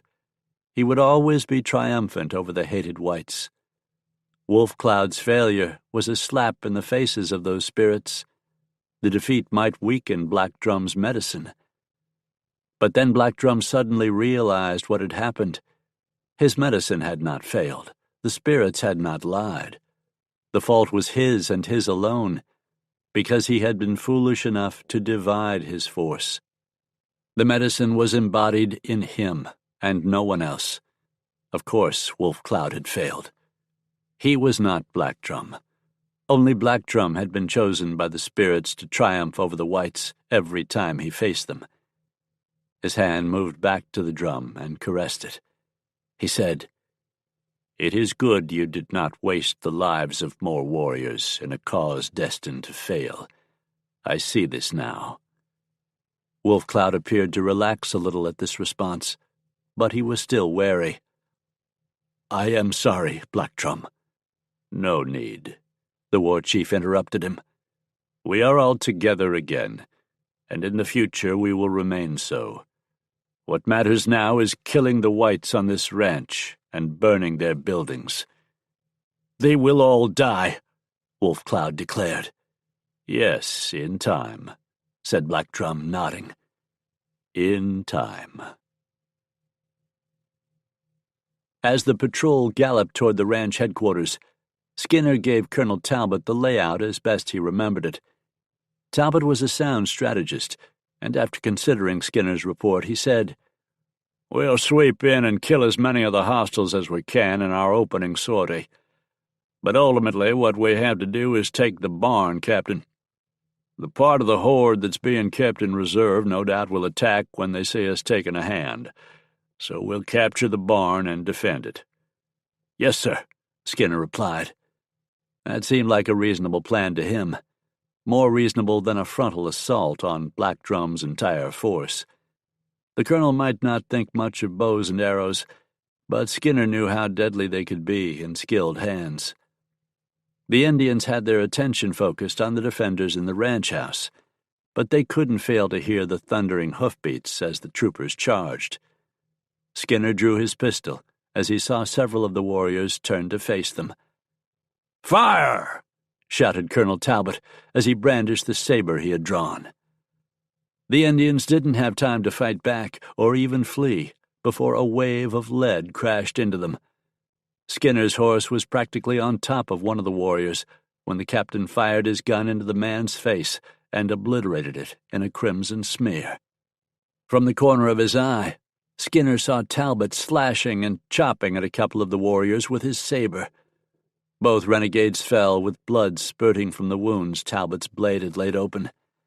Skinner yanked his horse toward the barn, firing at another warrior who lifted a rifle and ran to get in his way. The captain's shot took the man in the chest and spun him halfway around. Skinner blasted another slug into the back of the renegade's head as he charged past. "Follow me!" he bellowed at several nearby troopers. The barn doors were partially open. Skinner forced his horse against them and swung them wide.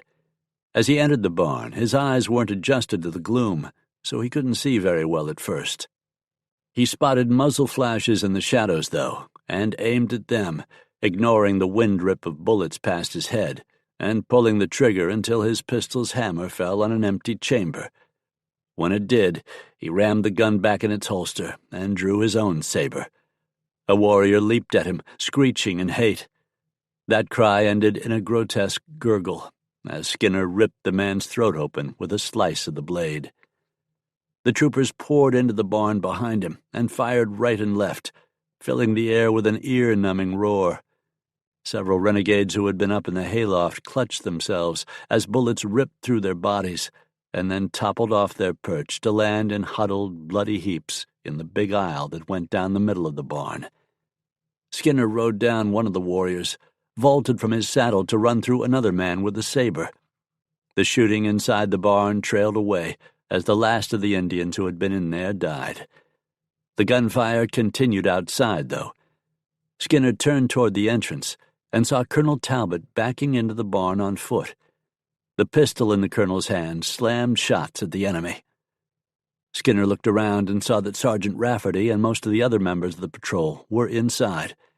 More than likely, the ones who hadn't made it this far were either dead or badly wounded out there. So Skinner wasn't surprised when Talbot stopped shouting and called, "Close these doors! Assume defensive positions!" The barn had no windows, but it did have an opening in the hayloft that faced the ranch house. Several troopers scrambled up the ladder to the loft so they could shoot from up there. 2 more knelt at the gap between the big front doors and stuck their rifles through the opening. Skinner saw that there were loopholes scattered around the big structure and shouted orders for men to take up posts at those. Smoke Jenson had built the barn to be defended, thought Skinner. He was sure the house was the same way. Sergeant Rafferty was one of the men who had gone up into the loft. He came to the edge of the flooring up there and called, "Hey, Captain, we can see all those other engines from up here. We'll keep an eye on—" He stopped short, and Skinner could hear other urgent voices up there telling the sergeant something.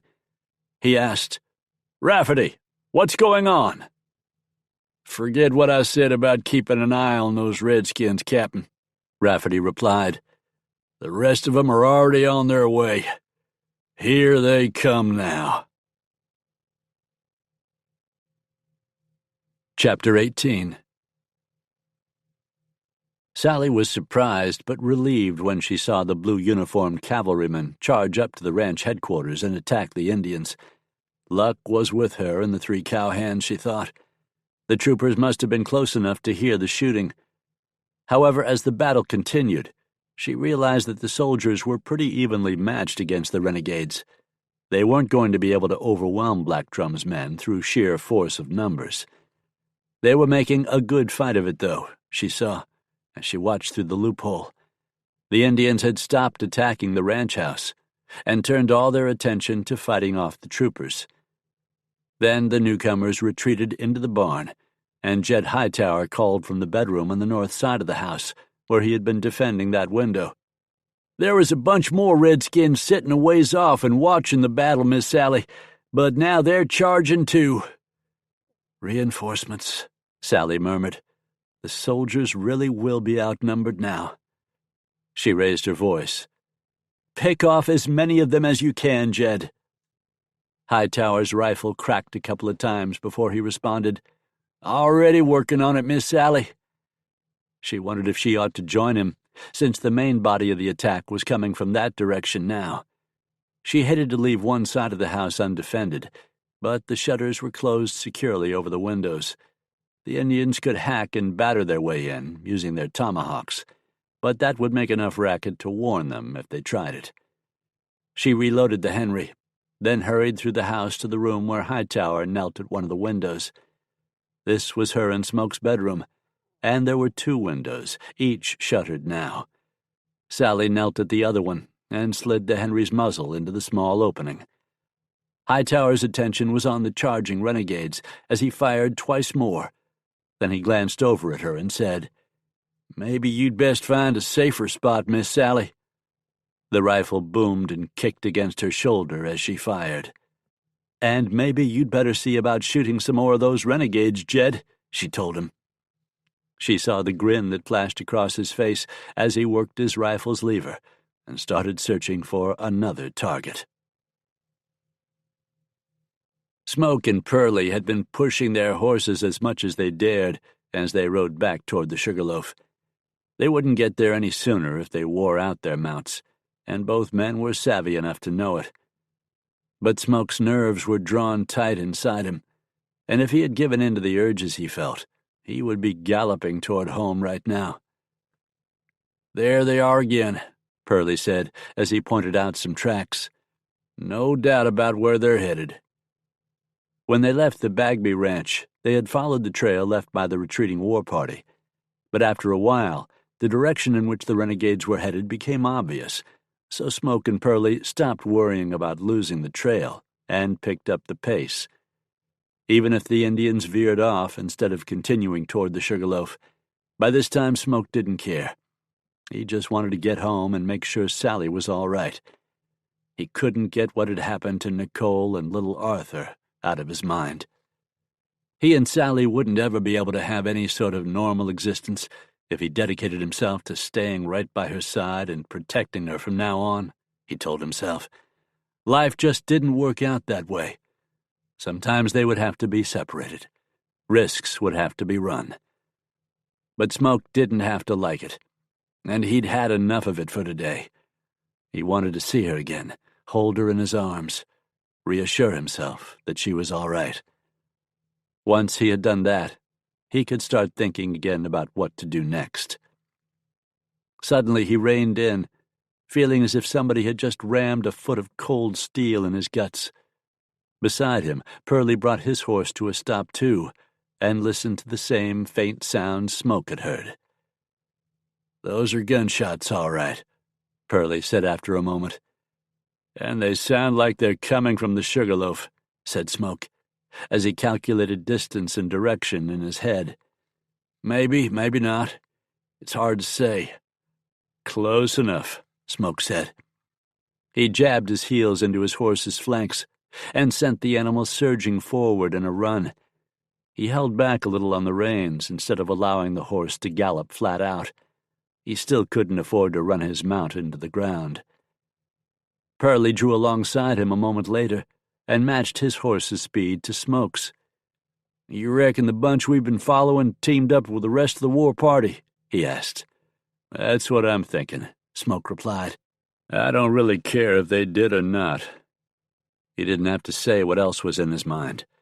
Sally might be in danger, and that was all that mattered. Smoke knew this valley like the proverbial back of his hand, so he didn't have to pick his way toward home. He was able to ride at a breakneck pace and still avoid any obstacles. Pearlie kept up with him for the most part, only lagging behind now and then. As they neared the ranch headquarters, the gunfire grew loud enough for them to hear it easily over the hoofbeats of their mounts. Smoke pulled his rifle from its sheath and worked the lever to throw a cartridge into the chamber. Pearlie did likewise. They topped a brush-dotted slope and half-jumped, half-slid their horses toward the wide trail at the base of it. That trail led to the Sugarloaf. Once on its hard-packed surface, the horses charged ahead even faster. They were close to home now, so Smoke and Pearlie called on the animals for all the speed they had left. Sharp cracks of rifle fire, interspersed with the heavy booms of handguns going off, filled the air now. They came in sight of the buildings. Mounted warriors milled around in the open space between the house and the barn, firing rifles and arrows at the structures. More renegades were scattered around the outskirts of the ranch headquarters. Powder smoke jetted from the loopholes in the shutters over the house's windows, and more fire came from the barn. Some of the Indians were caught in that crossfire. The war party was large and almost surely outnumbered the defenders, but some of the renegades had been reckless and allowed themselves to get in that bad position. "Looks like those varmints are stuck between a rock and a hard place," Pearlie called to Smoke. "Let's make it even hotter for them," Smoke said as he hauled back on his reins. As soon as his horse skidded to a stop, he brought the Henry rifle to his shoulder and started shooting. The crashing reports came so closely together that they seemed to blend into one long, deadly roar. Pearlie opened fire as well. Their lead raked the members of the war party between the house and the barn. Several of the renegades pitched from their ponies, fatally wounded by the looks of their limp tumbles. Smoke searched for an Indian carrying a drum, but the distance was too great, the dust and powder smoke too thick in the air for him to spot anything like that. He had a hunch that if Black Drum were killed, the war chief's death would take the heart out of the other renegades. They would either surrender or flee. At the moment, however, all he and Pearlie could do was keep up the pressure on the attackers, raking them with hot lead. It didn't take long for that pressure to have an effect. Yipping and whooping, The ones who were still mounted wheeled their ponies and fled. The warriors scattered around the ranch headquarters broke off their attacks as well and converged on the group heading north. "They're on the run now," Purley shouted as he lowered his rifle. "Look at 'em go." "They're lighting the shuck, all right," agreed Smoke. "Come on, I want to make sure Sally's all right." He nudged his horse into a lope again and headed for the ranch house. Purley called, "I'll keep an eye on the varmints and make sure they don't double back." As Smoke approached the house, he saw men in blue uniforms emerging from the barn. A few bodies, similarly clad in the outfits of the 1st Colorado Rifles, sprawled here and there, obviously cut down earlier in the fighting. Smoke was a little surprised that the cavalry was on hand. He had figured that some of his men were defending the barn. Clearly that wasn't the case. He spotted Colonel Lamar Talbot striding confidently out of the barn, followed by the burlier figure of Captain Adam Skinner. Smoke ignored both officers for the moment and rode straight to the house. As he swung down from the saddle, he heard the bar being lifted out of its brackets on the other side of the door, and then the heavy panel swung open so Sally could rush out. No sooner had Smoke's feet hit the ground than she was in his arms, hugging him tightly and pressing her head against his chest. For a long moment neither of them spoke, content as they were simply to hold each other. Then Smoke lifted his right hand, stroked her lustrous dark hair, and asked in a voice made husky by emotion, "Are you all right, Sally?" "I'm fine," she said, "now that you're back." She lifted her head and tilted it back to look up into his face. "What the—" He moved a finger to touch the red streak on her cheek. "You're hurt." "No, just a little scrape from a bullet. That's as close as they came." Smoke pulled her closer to him again and said fervently, "Well, that's too close." Another moment went by before he let go of her and stepped back. "What about the men?" he asked. "Did Bob Dutton make it back here?" "He did," Sally said. "He's inside along with Jed Hightower and Max Collier. None of them are hurt as far as I know. They all put up a great fight, Smoke. I wouldn't have survived without them." "They're good hombres," Smoke said, nodding. "Where'd the cavalry come from?" "I have no idea. But I was certainly happy to see them charge in the way they did. Before that, I was determined that we'd hold out as long as we could, but there were so many Indians, and I don't know if we could have lasted." She broke off as a shudder went through her. Smoke knew how brave she was, and knew as well that she wouldn't be happy about giving in to her emotions like this. But as far as he was concerned, she didn't have anything to be sorry about. The overwhelming worry he had felt today had left him fairly shaken too. "That's not the way the hand played out," he told her. "So let's just forget about it and be thankful." Her lips curved a little in a slight smile. "Oh, I am," she assured him. "I am very thankful." "Hey, Smoke," Purley called from behind him. Smoke turned to see his friend approaching with Colonel Talbot and Captain Skinner. Despite his powder-grimed face and a little nick on his cheek that had bled slightly, Talbot looked as urbane as ever. Skinner was his usual more rumpled self. He glared at Smoke and didn't bother trying to hide his dislike. "Hello, Jenson," Talbot greeted Smoke. "You and your friend certainly came galloping up at just the right time to turn the tide in our favor." "We were lucky," Smoke said. "Luckier than Hank Coleman and his hands over at the Triangle EC, that's for sure." Talbot frowned. "What do you mean by that?" Purley said, "I ain't had a chance to tell the Colonel what we've been doing, Smoke." "I gather this attack on your ranch isn't the only atrocity those savages have carried out today," Talbot went on. "Not hardly," Smoke said. Quickly, he filled the officers in on the other two raids by Black Drum's war party. "Them splitting up that way isn't good, Colonel," Skinner commented. "We're already stretched thin as it is." Perhaps we killed enough of the rascals that they won't try that again. By the way, Captain, how many men did we lose?" "I don't know, but I'll go check on that right now, sir." As Skinner walked off to take care of that chore, Talbot turned back to Smoke and Sally and took off his hat. "I beg your pardon, Mrs. Jenson," he said. "I should have inquired as to your health earlier. I was just caught up in all of this." He gestured toward the bodies, red and white, that littered the ranch yard. "You are Mrs. Jenson?" "That's right, she is," Smoke said. "I can answer the Colonel's question myself, Smoke," Sally said gently.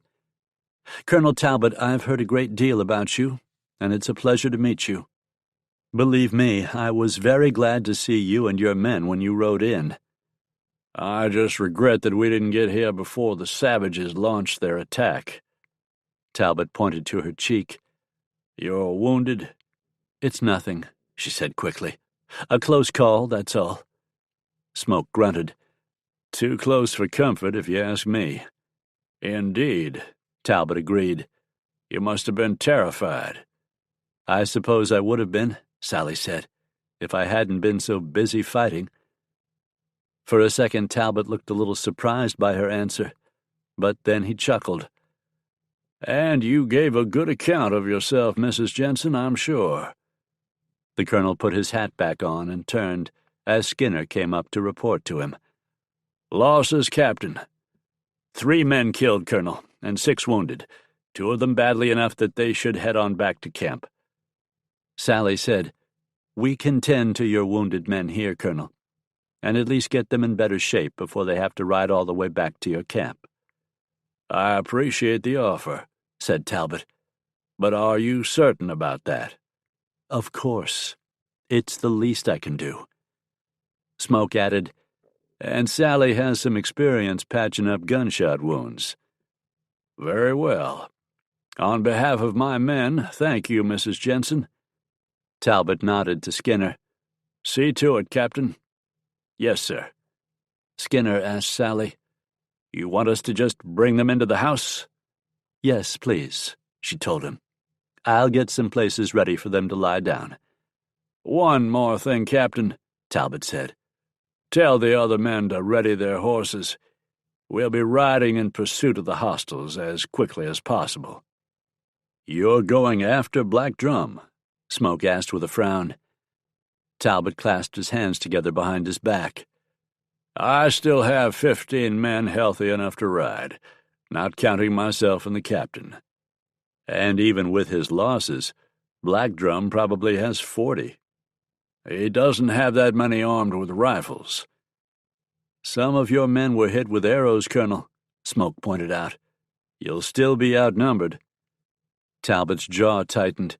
He snapped, "I'm not going to let that heathen get away with all the killings he's been responsible for today, to say nothing of all the blood he spilled before he came to this valley."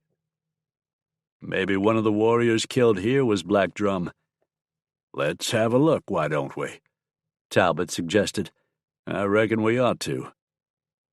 Meanwhile, a couple of men, assisted by their fellow troopers, hobbled up, and Sally took charge, ushering the wounded men into the house so she could clean and bandage their injuries. Smoke and Talbot walked around the scene of carnage, checking the fallen renegades for one who matched Black Drum's description. "I don't see him here," Talbot said a few minutes later. "Neither do I," Smoke admitted. "I've never laid eyes on the varmint, but he's supposed to carry around a black drum with him, and none of these fellows have one." He shrugged. "Although I suppose one of the other members of the war party could have grabbed it and carried it off.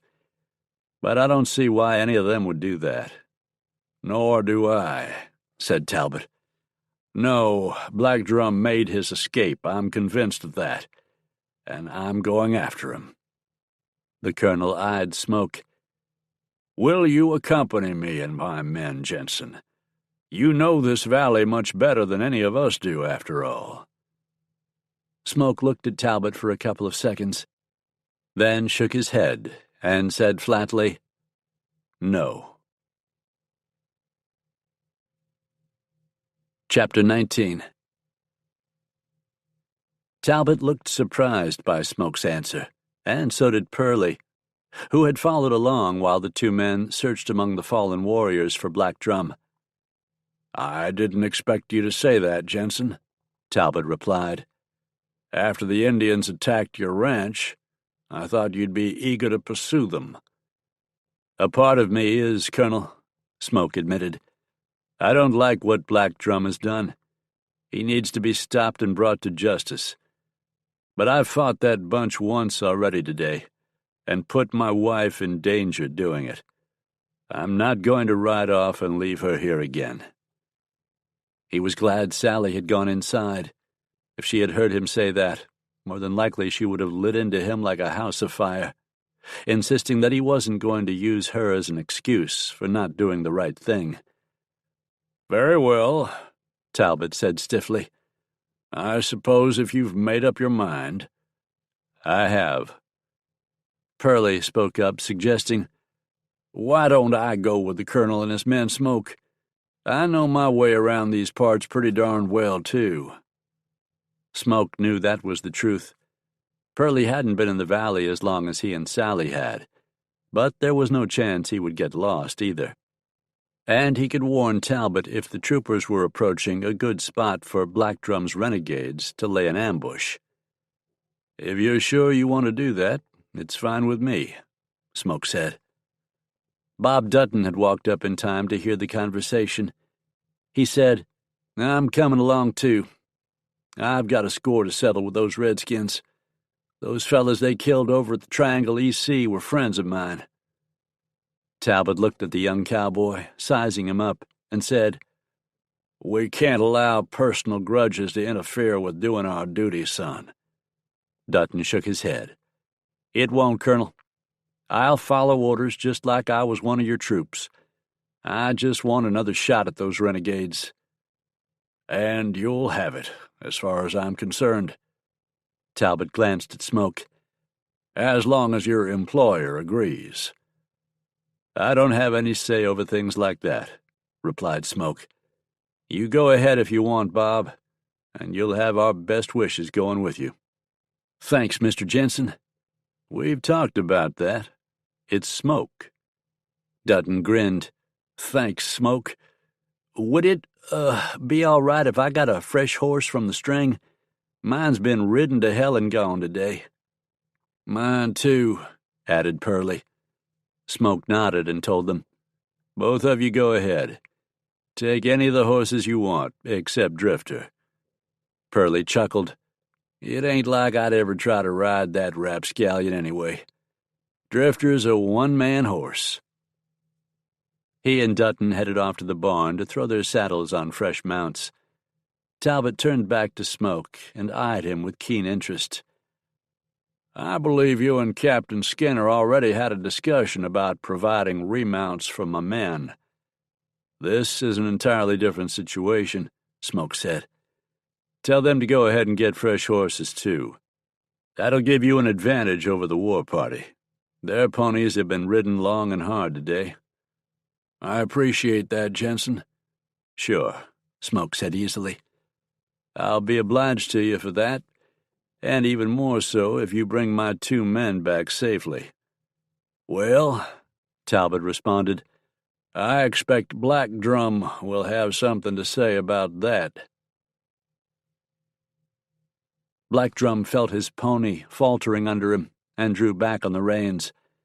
As he came to a stop, so did the other members of the war party. He didn't count them, but he knew that somewhere between 40 and 50 remained. They had fought 3 battles today and lost men in each clash, and only one of the battles could be considered a clear victory. In the other 2, his men had been forced to flee. His thoughts were mired in a gloomy swirl. What had happened? Until today, his campaign of blood against the hated whites had gone so well. What had changed to ruin his medicine? No matter how hard he tried, he couldn't come up with a reason for this latest failure, as he had earlier about Wolf Cloud's attack on the other ranch. As if he knew that Black Drum was thinking about him, Wolf Cloud edged his pony forward. His left hand was pressed to his side, over a dark blood stain on his buckskin shirt. A white man's bullet had ripped through him, and his coppery face was haggard from pain. "Our ponies tire," Wolf Cloud said, "and so do the men. 5 are hurt badly enough that they must rest soon." 6, Black Drum said. "You will not be able to go on much longer, my friend." Wolf Cloud sat up straighter on his pony's back, as a stubborn expression came over his face. "This wound is nothing," he declared, with a sharp, horizontal slash of his hand. "The bite of an insect." Black Drum knew that wasn't true. Wolf Cloud had lost a considerable amount of blood. If he continued pushing himself, he might pass out and topple off his mount. It would be better if he rested. And that was true of the other badly wounded men, too. Black Drum looked around. His gaze settled on a shallow ridge, topped with rocks and thick brush, 50 yards away. He nodded toward it and told Wolf Cloud, "Take the other wounded men and go up there to rest. Go on foot. Leave your ponies with us." Wolf Cloud stared at him, eyes widening slightly. After a couple of seconds, he said, "The white soldiers may be following us." "They may," Black Drum said serenely. "If they are, they will ride along here. Men hidden on that ridge could ambush them and slow them down, perhaps even cause them to turn back, although that is unlikely. Even such a delay would be helpful for the rest of the war party," Black Drum said. He was glad that Wolf Cloud had grasped what he was saying so readily. Wolf Cloud drew in a deep enough breath that it made him wince from the pain of his injury. He nodded slowly and said, "As always, your words are wise, Black Drum. Your plan is the best for everyone, and will give the others a better chance to get away, so they can fight again and kill more whites on another day." "I am glad you agree, my old friend." Black Drum extended his hand, and the two of them clasped wrists. "I will play a song for you. A death song to usher me into the spirit world. A song to honor a friend." Wolf Cloud jerked his head in a nod. He turned his pony and called out to the men. The 5 warriors who had suffered the worst wounds walked their ponies forward. Quickly, Wolf Cloud explained the plan to them. They frowned as understanding of what they were being asked to do dawned on them, but none argued. They were Cheyenne warriors. They would do what their war chief thought best.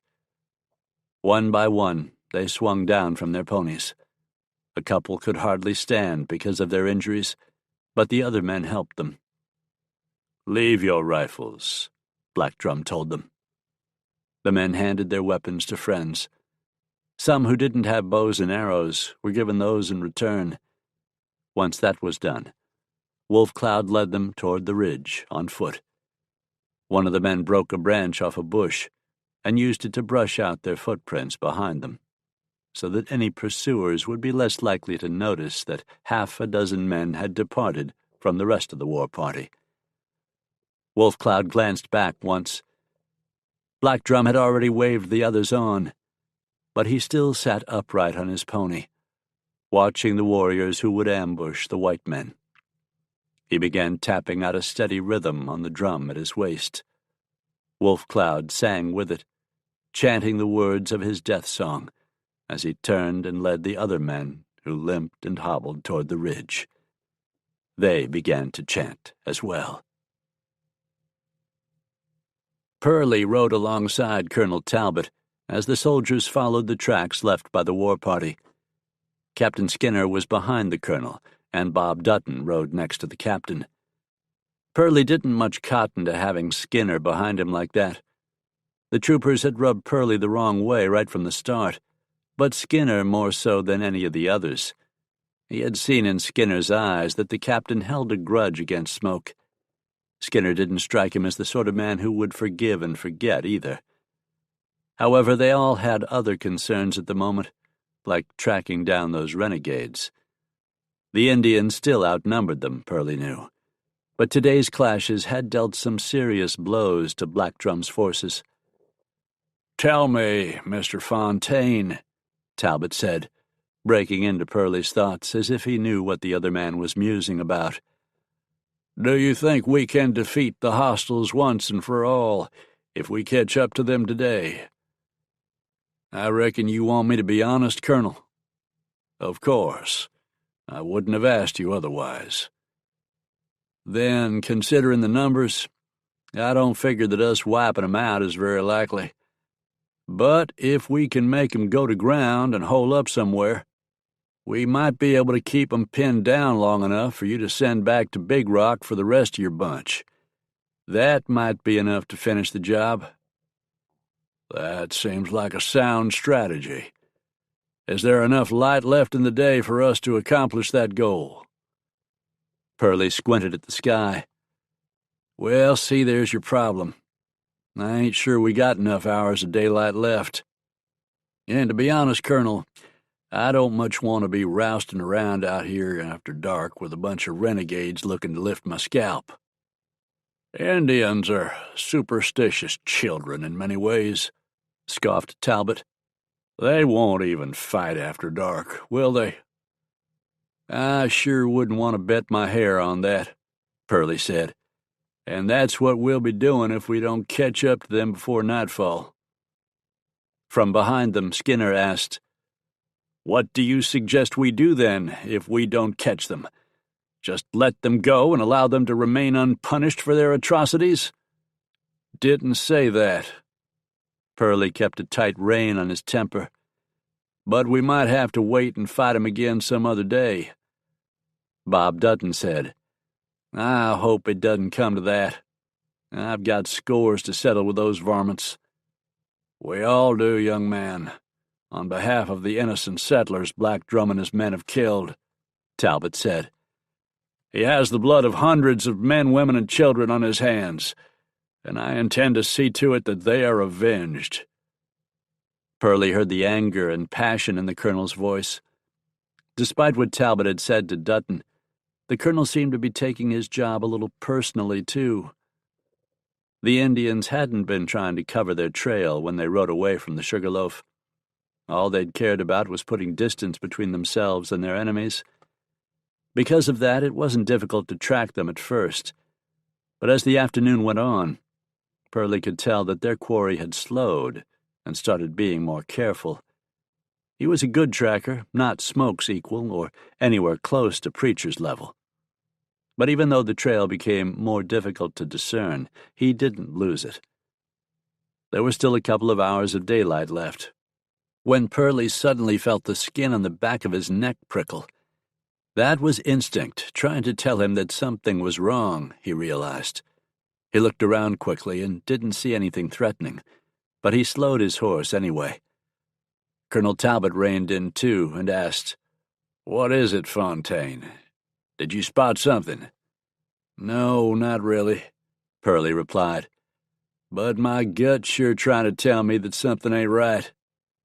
His gaze was still roaming over the surroundings as he spoke, and it abruptly came to rest on a small ridge about 50 yards to their left. There were rocks and brush up there, but he didn't think the cover was thick enough to conceal any horses. It could hide men, though, and as his words stopped short with that realization, a flight of arrows arched out of the brush and whipped down among the troopers. One man let out a gurgling scream as he clutched at the shaft that seemed to have sprouted like magic from the side of his neck. Another man howled in pain from an arrow embedded in his thigh. Without being ordered, several of the soldiers jerked their rifles to their shoulders and opened fire on the rise. The slugs tore through brush and whined off rocks, but another volley of arrows sailed out and rained down on the men. One of the troopers was hit in the chest this time, and a horse screamed as an arrow lodged in its neck. "Get back!" Colonel Talbot shouted, his voice cutting through the commotion. "Back out of range!" The men wheeled their horses, except for the one who had been wounded in the neck. He succeeded in pulling the arrow loose, but a flood of crimson came with it. As his mount danced around skittishly, spooked by the gunfire, The wounded trooper swayed in the saddle and then toppled to the ground. The horse bolted, dragging him. For a second, Bob Dutton looked like he was going to chase after the runaway, but Purley called to him, "Forget it, kid. That fella's a goner." Nobody could lose that much blood and live, Purley knew. Dutton grimaced, but abandoned the idea and rode after Purley, Talbot, and Skinner. The rest of the patrol retreated as well, scattering a little as they pulled back out of range of the hidden bowmen. No shots had been fired yet from the ridge. That told Purley the renegades hidden up there didn't have rifles. He had been in a lot of fights in his life, and that experience gave him a pretty good idea of what was going on here. Black Drum had left some men on the ridge to ambush them and delay the pursuit. More than likely, those warriors were wounded. Purley hadn't seen any hoofprints leading in that direction, so he knew the renegades had walked to the ridge. Black Drum, that son of a gun, had abandoned those men, sacrificed them so he and the others would stand a better chance of getting away. It made sense, Purley supposed, but he didn't see how an hombre could do that to men who were supposed to be his friends and fellow warriors. When the troopers had pulled back another 100 yards, they were out of range of the arrows. A few more shafts fell from the brush atop the ridge, but they fell short. The man with the arrow in his chest was still alive. A couple of the troopers helped him down from his horse and got him stretched out of the ground. As bad as the wound looked, he might live if the arrowhead had missed his heart or anything else vital. Sergeant Rafferty brought his horse up next to the officers and asked, "Do you want us to keep shooting at the ridge, Captain?" "Yes, make it hot for those red devils," Skinner began. "You'll just be wasting ammunition if you do," Purley said. Skinner glared at him. "You're not giving the orders around here, Fontaine." "No, but I figure you might want to listen to some good advice," Purley said coolly. "Those renegades will be hunkered down well enough behind those rocks that you won't hit them. It'd be pure dumb luck if you did." "I don't have to listen to you." "Perhaps you should, Captain," Talbot interrupted. "Go ahead, Fontaine." Purley thought the colonel actually looked interested in what he had to say, so he went on. "More than likely those fellas don't have horses up there, and there's a good chance they're wounded, too." He explained his theory about why Black Drum had left the ambushers behind. "They can't get away from us, and if we circle around and stay out of range, they can't stop us. So it seems to me the best thing to do is just go around them and keep chasing the rest of the war party." Talbot stroked his chin and frowned in thought. "I don't like the idea of leaving enemies alive behind us," he said.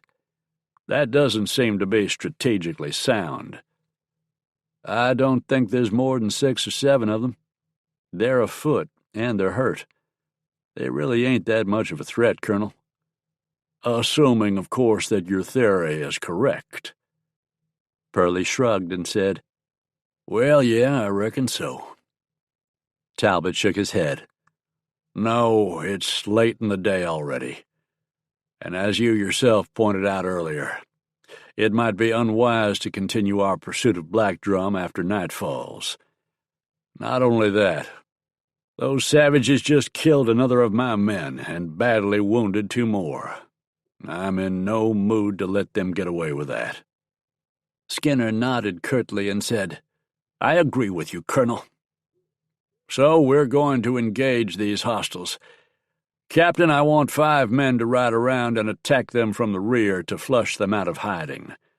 The rest of us will maintain our position here in front of the ridge and be ready to intercept the hostiles when they attempt to flee." Purley said, "They probably won't try to get away. They're liable to put up a fight right where they are." "In which case, they'll be dealt with there," Talbot replied. "Captain?" Skinner said, "Yes, sir," then turned in his saddle and called, "Rafferty, take 4 men and go around behind that ridge. You'll engage the hostiles first." "Yes, sir," said Rafferty. "Are we trying to capture them, or—" Talbot said. "Give them a chance to surrender, Sergeant." "They won't take it," Purley muttered to Dutton. "And if they refuse," Talbot continued, "use all necessary force to subdue them." "Yes, sir." Rafferty wheeled his horse and started calling names. The troopers he summoned rode forward. Purley said, "Colonel, I'm going with the sergeant and those other fellas. That'll make the odds more even." "And I'll go too," Dutton chimed in. Talbot smiled. "You men are civilians, and not under my command, even though it could be argued that by accompanying us you've placed yourself so. However, by all means, go ahead, if that's what you want to do." Purley nodded and turned his horse. Dutton fell in alongside him as they joined Rafferty and the other 4 troopers. The group backtracked to swing around the ridge and come up behind the renegades hidden there. "At least this way I'll have a chance to get some of those murderers in my gun sights," Dutton said. "Just don't let them plant any arrows in you," Purley warned. Chapter 20. The terrain on the far side of the ridge fell away gradually, so Purley, Dutton, and the troopers would have to advance up a slight slope. There wasn't much cover either, so if they just charged in, the renegades were bound to see them and would greet them with flying arrows. Rafferty called a halt when they were still well out of bowshot, and considered the situation. "That brush won't stop bullets," he said after a moment. "It seems to me that if we just rake the crest with rifle fire, we should be able to pick them all off fairly quickly." "The colonel said to give them a chance to surrender," Purley reminded him. Rafferty spat. "He also said to use all necessary force. Looks to me like it's necessary." "Hold on, Sergeant," Purley said. He pointed toward a gully that meandered toward the ridge. "Couple of fellas could slip up that gully and get right on top of those renegades, if they was careful enough. Then they'd have the drop on 'em, and could force them to call it quits." "Don't you think they already know we're back here?" Rafferty asked with a scowl. "They must have seen us split off from the rest of the patrol. And if they've got any sense, they'll know we did that in order to flank them." Purley considered that, then said, "Yeah, but if you and the other fellas dismount back here and sort of mill around with the horses, they'll think we're all still trying to figure out what to do next. They won't see me and Bob sneaking up on them." Rafferty rubbed his heavy jaw for a moment, then finally nodded. "That sounds like it might work all right. But it won't be you and the kid Fontaine. I'm coming with you." "Suit yourself, Sergeant." "Wait a minute," Dutton objected. "I want a crack at those varmints." "You'll get it if they spot us, or if they decide to fight instead of surrendering," said Purley. "That's right," Rafferty added. He looked at the troopers. "If there's any shooting up there, the rest of you charge and shoot anybody who's not me or Fontaine. Got it?" The men nodded in understanding of the orders. Rafferty drew his revolver and nodded to Purley. "All right, let's go." Purley hung his hat on his saddle horn and told Dutton, "You stay here with the soldiers, Bob. But if them renegades start the ball, I expect you to come ready to dance." "I will, Purley," the young cowboy said. "You can count on that." "Move those horses around," Rafferty ordered. "Stir up some dust." Once the troopers had done that, Purley and Rafferty crouched low and went over to the gully. They slipped down the bank into it. The gully was about 5 feet deep and perhaps that wide. The men would have to crouch in order to avoid being seen as they worked their way toward the top of the ridge. Purley took the lead. Rafferty didn't object. Brush clogged the gully in places, and the 2 men had to struggle their way through it. Purley was lucky. The range clothes he wore included leather chaps and a cowhide vest, so the branches didn't claw at him as badly as they did at Rafferty. He heard the sergeant cursing under his breath behind him. Black Drum's ploy was working, Pearlie thought. Leaving a small group of warriors behind to ambush the troopers had slowed down the pursuit. It would have been a gamble whether or not the patrol would have caught up to the war party before nightfall anyway. But by dangling the bait of those wounded warriors in front of Talbot, Black Drum had ensured that the rest of the war party would get away. Pearlie could almost admire the man as a leader, while still believing he was pure evil for the atrocities he and his followers had committed.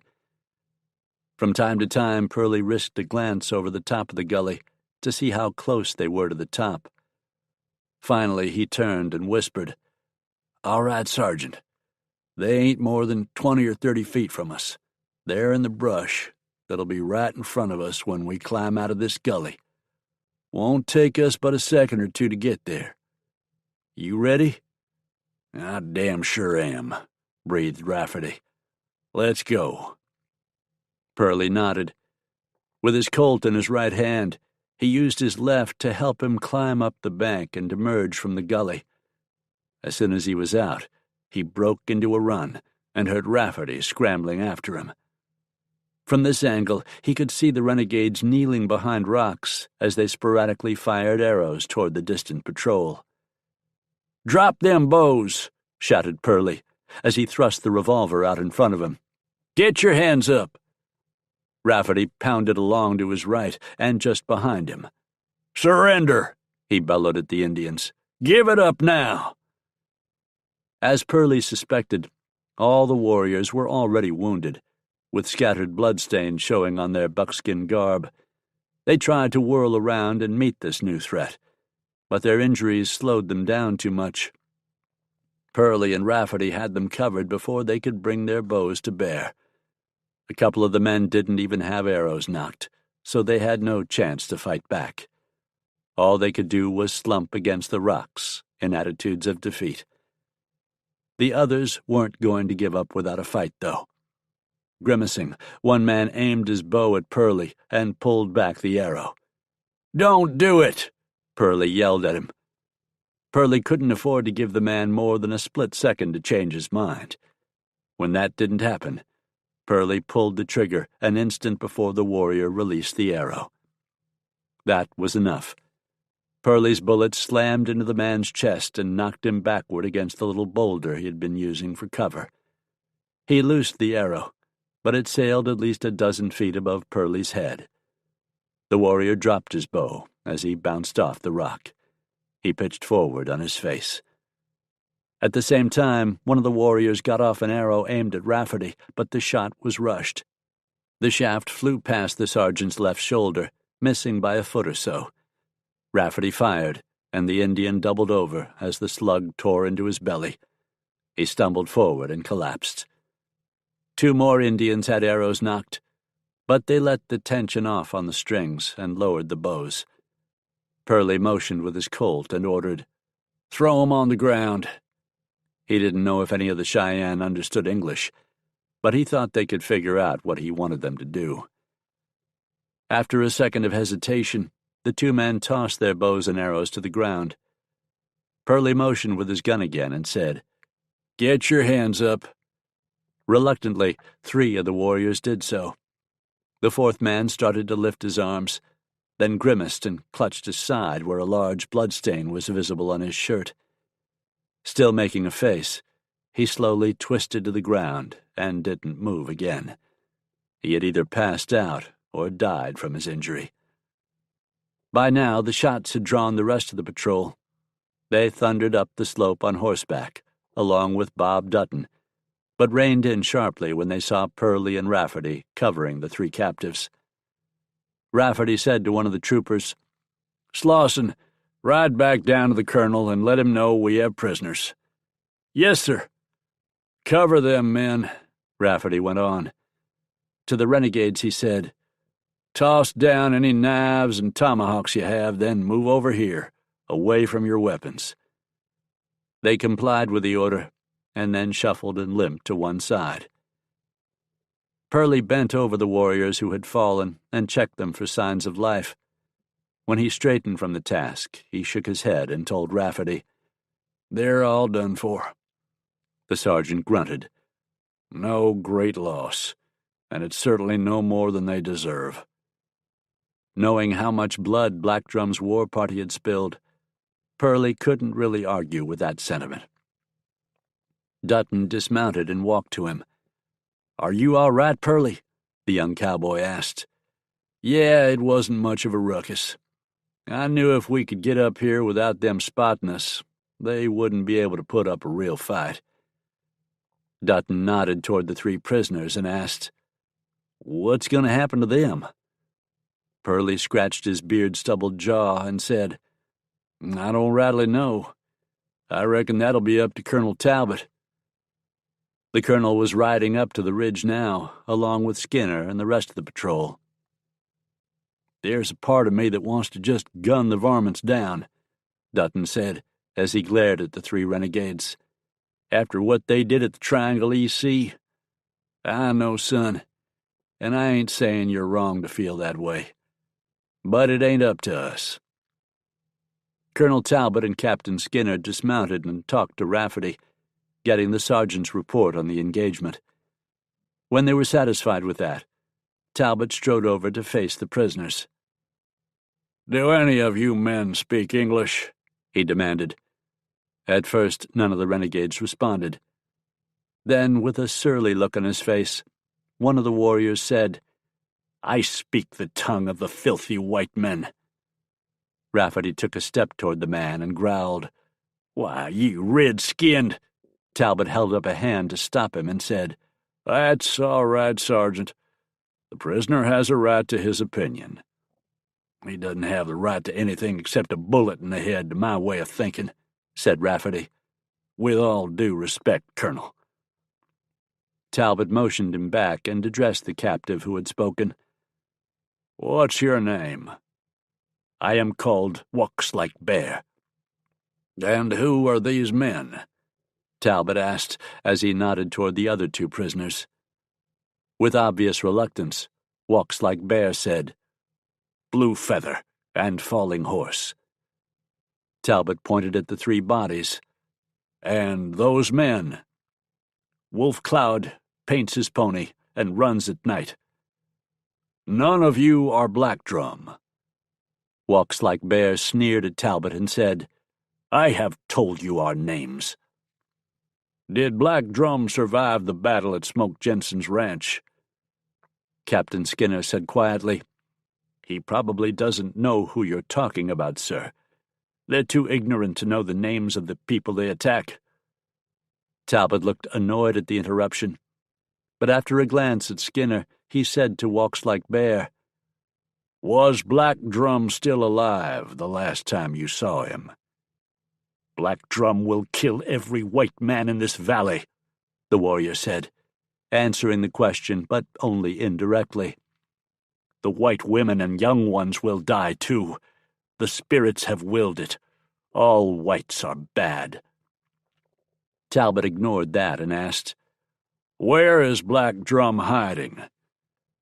That question drew a harsh bark of laughter from Walks-like Bear. "Black Drum does not hide. You think he is like a prairie dog, burrowing into the ground?" "More like a worm," Skinner snapped. "You will see worms," Walks-like Bear said, as his lips drew back from his teeth in a hate-filled grimace.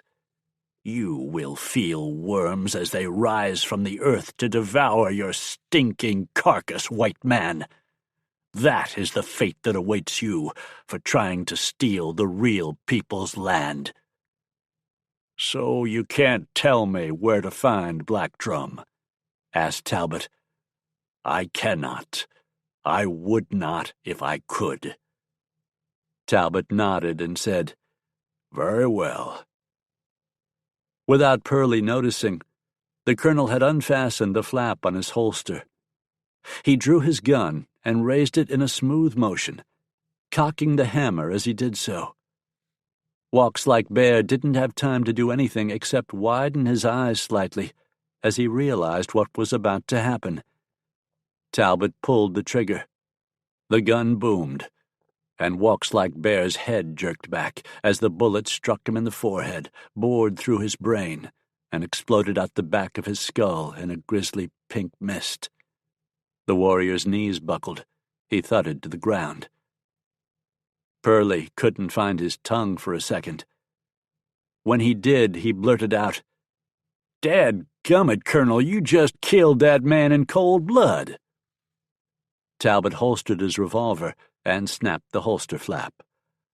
"I executed an enemy prisoner, Fontaine," he said. "There's a big difference." The colonel smiled thinly. "Besides, I believe you killed one of the savages a few minutes ago, according to Sergeant Rafferty's report." "He was trying to kill me," Pearlie snapped. "There's your big difference." Skinner said, "Keep a civil tongue in your head, Fontaine. That's an officer you're talking to." "Not an officer I answer to." Despite that defiant declaration, Pearlie was keenly aware that he and Dutton were very much outnumbered by the troopers. Talbot could do anything he wanted, and the two civilians couldn't stop him. The sudden shot had taken the two surviving warriors by surprise, and even though they stiffened and leaned forward as if they wanted to attack Talbot, they didn't move otherwise. Their faces were full of hate as they stared at the colonel, though. Skinner nodded toward the two renegades and asked, "What are we going to do with these prisoners, Colonel?" Talbot faced them and said, "Neither of you speak English?" They both stared blankly at him. "If you can tell me where to find Black Drum, I might be persuaded to spare your lives," Talbot went on. That didn't get any response either. "They don't understand you," said Pearlie, "and I don't reckon they'd help you even if they did." "I suspect you're right," Talbot shrugged.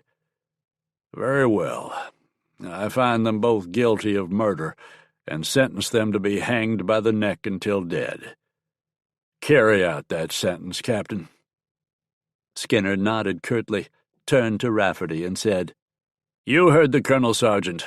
Find a suitable tree and string up these filthy redskins." "Yes, sir." None of the troopers seemed to be surprised by this grim turn of events. Pearlie stared at Talbot, who looked as slick and unruffled as ever, as though he hadn't just sentenced two men to death.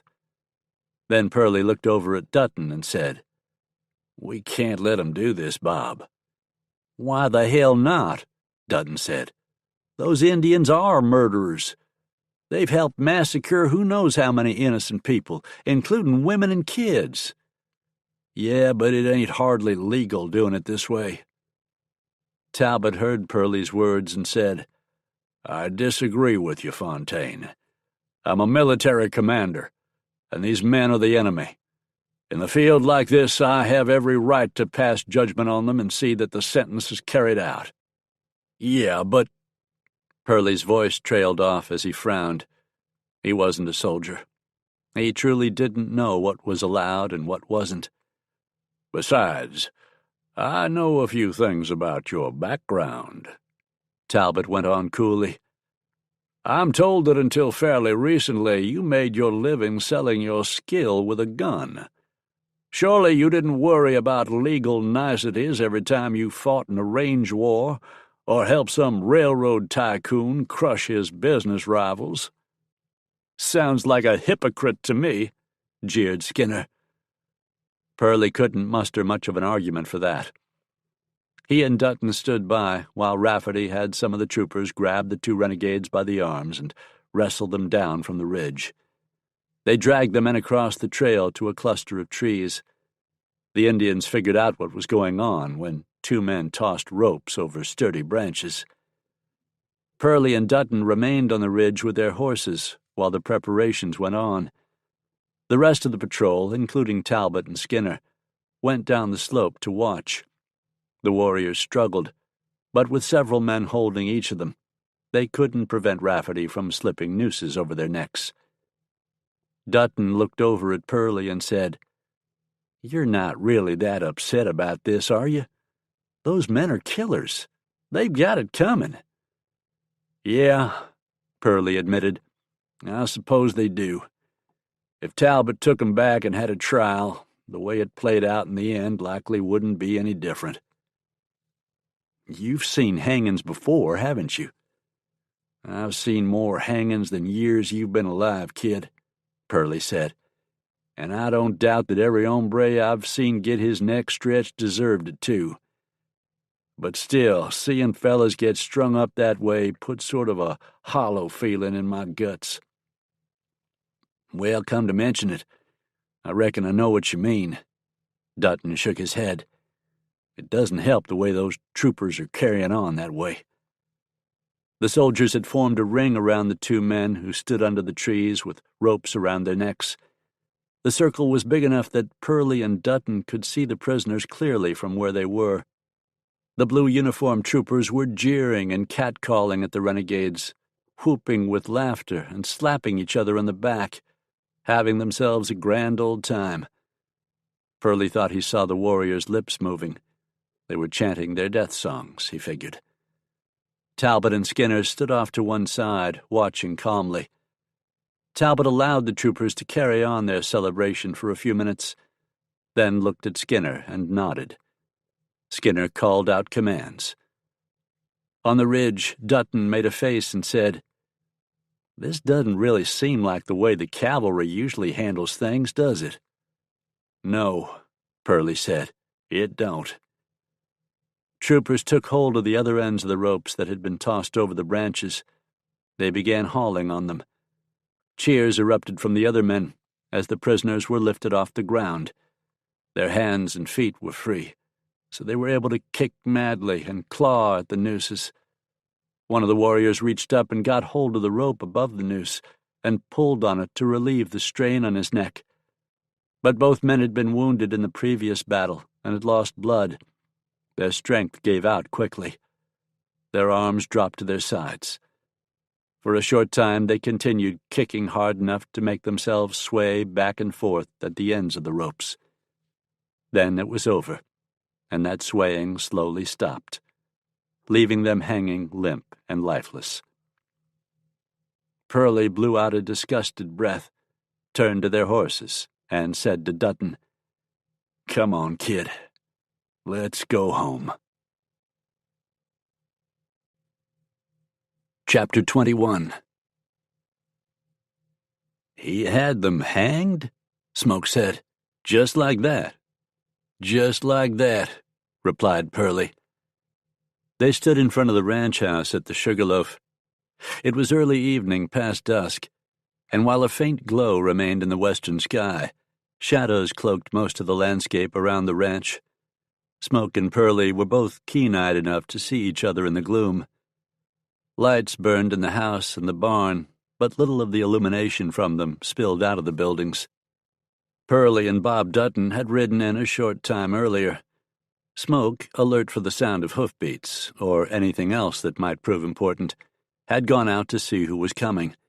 He carried a Henry rifle with him, and the rifle was now canted back, the barrel resting on his shoulder. Pearlie and Dutton had dismounted, and Pearlie had handed his mount's reins to the young cowboy. "Take him into the barn and see to him," he'd said. "When you're done, you can check at the house. I expect Miss Sally's keeping some food from supper warm for us." That was true. Sally wouldn't let any man go hungry if it was in her power to feed him. Earlier, the wounded troopers had been taken into Big Rock. The local undertaker had returned with his wagon to collect the bodies of the slain soldiers, but had balked at tending to the dead renegades. "I'm afraid I don't know how to conduct heathen burial arrangements," the man had told Smoke. "Well, for one thing, they're not buried," Smoke said. "The Cheyenne put their dead in trees, and if there aren't any trees available, they'll build platforms to put them on. We'll take care of that.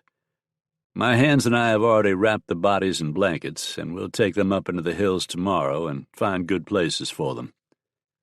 "Seems like a lot of trouble to go for savages and killers," the undertaker had commented. They're not either of those things anymore, Smoke had told him. They're just dead. If it was up to me, I'd dig a big hole and just dump them all in it. Punishing a man once he's gone from this world doesn't make any sense. It's just a waste of time. Have it your way, Mr. Jenson. I'll leave it to Colonel Talbot to decide what he wants to do with the remains of his men. Now, as Smoke stood in the gloom with Pearlie, he thought about that conversation. Once Pearlie had made sure that Sally wasn't in earshot, he had told Smoke what had happened when the patrol caught up to the wounded renegades Black Drum had left behind. "Do you know what Talbot did with the bodies?" Smoke asked. "Left 'em for the scavengers, I reckon. I know he left those last two dangling. I looked back from a high spot and saw them still hanging from that tree, and the troopers were already mounted up and moving out, headed back to Big Rock, I reckon." Pearlie paused. "I reckon maybe he figured leaving 'em like that would serve as a message to Black Drum." "It'll send a message, all right," muttered Smoke. "But disrespecting the dead won't make Black Drum any fonder of white folks." "No, I don't imagine it will," Pearlie allowed. "On the other hand, it don't seem likely that varmint could get any more kill-crazy than he has been so far. He's already next thing to a hydrophobia skunk." Smoke laughed, but there was no humor in the grim sound. "No doubt about that," he said. "I'm just glad you and Bob got back all right." He explained his plans for the dead renegades. "Tomorrow you and I will take those bodies up into the hills and put them in the trees. But not until I've gotten back from taking Sally into Big Rock.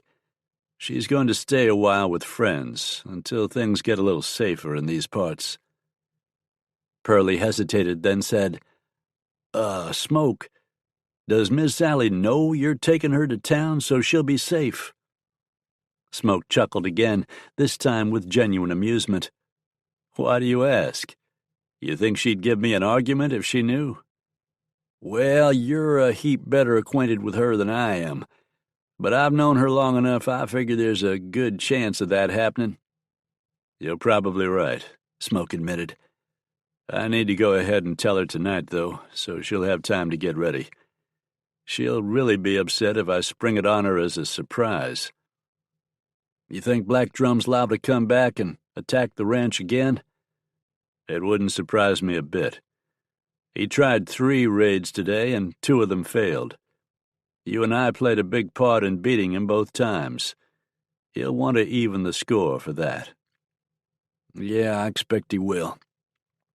But he lost men in every one of those scraps, Smoke.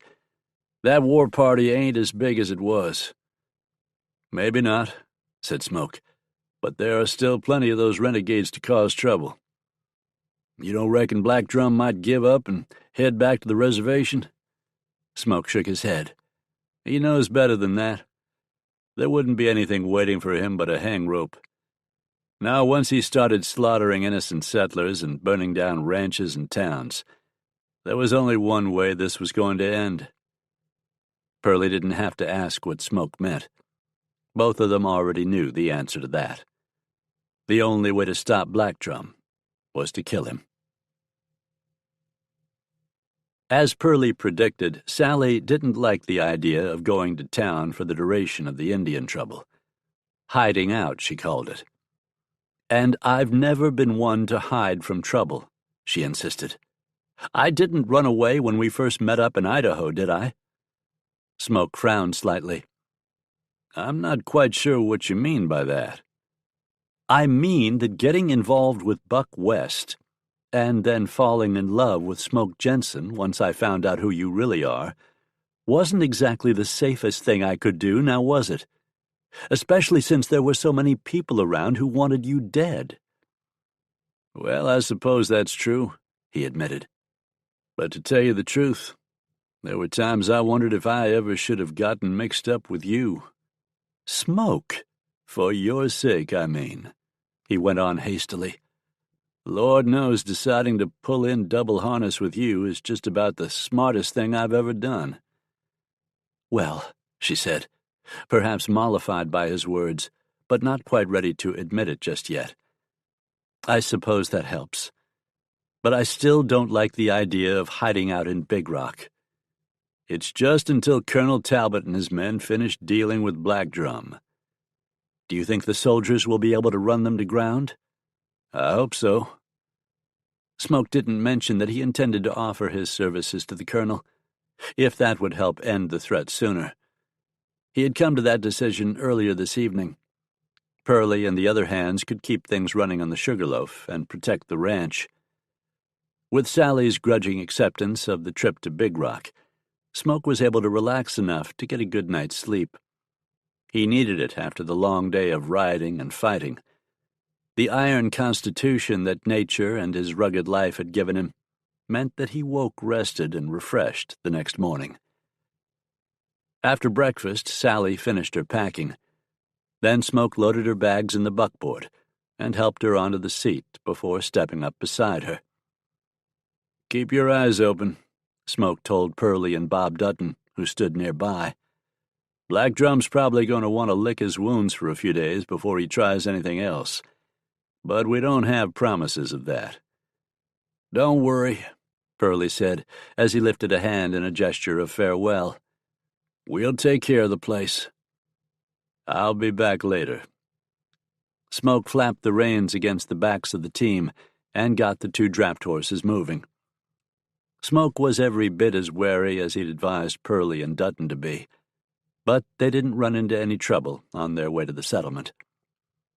Sally was friends with a number of ladies in Big Rock, but she had insisted that she would be staying at the Dunn Hotel while she was in town. She didn't want to inconvenience anyone by barging in on them, as she put it. Smoke didn't figure any of the ladies would have minded if Sally stayed with them, but he wasn't going to argue over something as minor as that. If she wanted to stay at the hotel, that was fine with him. He stopped the buckboard in front of the big two-story building, set the brake, and wrapped the reins around the lever. He had just jumped to the ground and started around the vehicle to help Sally down, when he noticed Captain Adam Skinner walking along the street toward them, headed in the direction of the camp. Skinner saw Smoke at the same time and stopped short, but he paused only for a second. Then he came on stubbornly. Smoke considered letting Skinner walk on past before he assisted Sally from the buckboard. But then he decided he wasn't going to allow the captain's presence to affect what he wanted to do. He reached up, slipped his hands under her arms, and swung her to the ground with an ease that looked effortless. No sooner had her shoes touched the dirt of the street than Skinner stopped again, this time only a few feet away. He took his hat off, put a smile on his face, and said, "Good morning, Mrs. Jenson. It's a pleasure to see you again, especially since it's under better circumstances." Sally turned to him and returned the smile. "Good morning to you too, Captain. Those men who were wounded yesterday, how are they doing today?" "Our surgeon believes they'll be all right, ma'am. Thank you for asking, and for helping to take care of them. The surgeon said you did a fine job." Skinner glanced at Smoke, gave him a brief nod, and said, "Jenson." "Hello, Captain." Skinner seemed to be making an effort to act civil, so Smoke was willing to do the same. But he could tell by the look in Skinner's eyes that the man hadn't forgotten that brawl they'd had, or the fact that Smoke had won that fight. Smoke wasn't likely to forget it himself. Skinner looked at the bags in the back of the buckboard and asked, "Have you come to town to stay for a while, Mrs. Jenson?" "Yes, Smoke thinks it's a good idea if I do until the Indian threat is over. I can't say that I completely agree with him, but I don't want to worry him either." "Well, I hope it's not long before we have all those hostiles rounded up and taken care of, ma'am." After the grim story Pearlie had told him the night before, Smoke had a pretty good idea what Skinner meant by taken care of. Skinner put his hat on and bid Sally a good day, giving Smoke another curt nod as he walked off. Sally watched the captain go, then said quietly, "That man doesn't like you, Smoke." "You noticed, eh? Well, the feeling's mutual."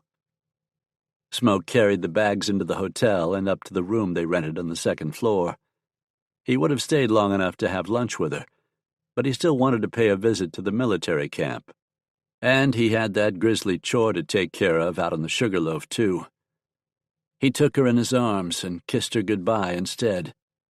And after clinging to him for a moment, she looked up at him and said, "As soon as you think it's all right, I want to come home." "And I want you home," he told her. "Don't ever doubt that." He kissed her again, then left the hotel, climbed into the buckboard, and drove toward the open area on the edge of town, where the 1st Colorado Rifles were camped. "Jenson's in town today," Skinner reported to Colonel Talbot.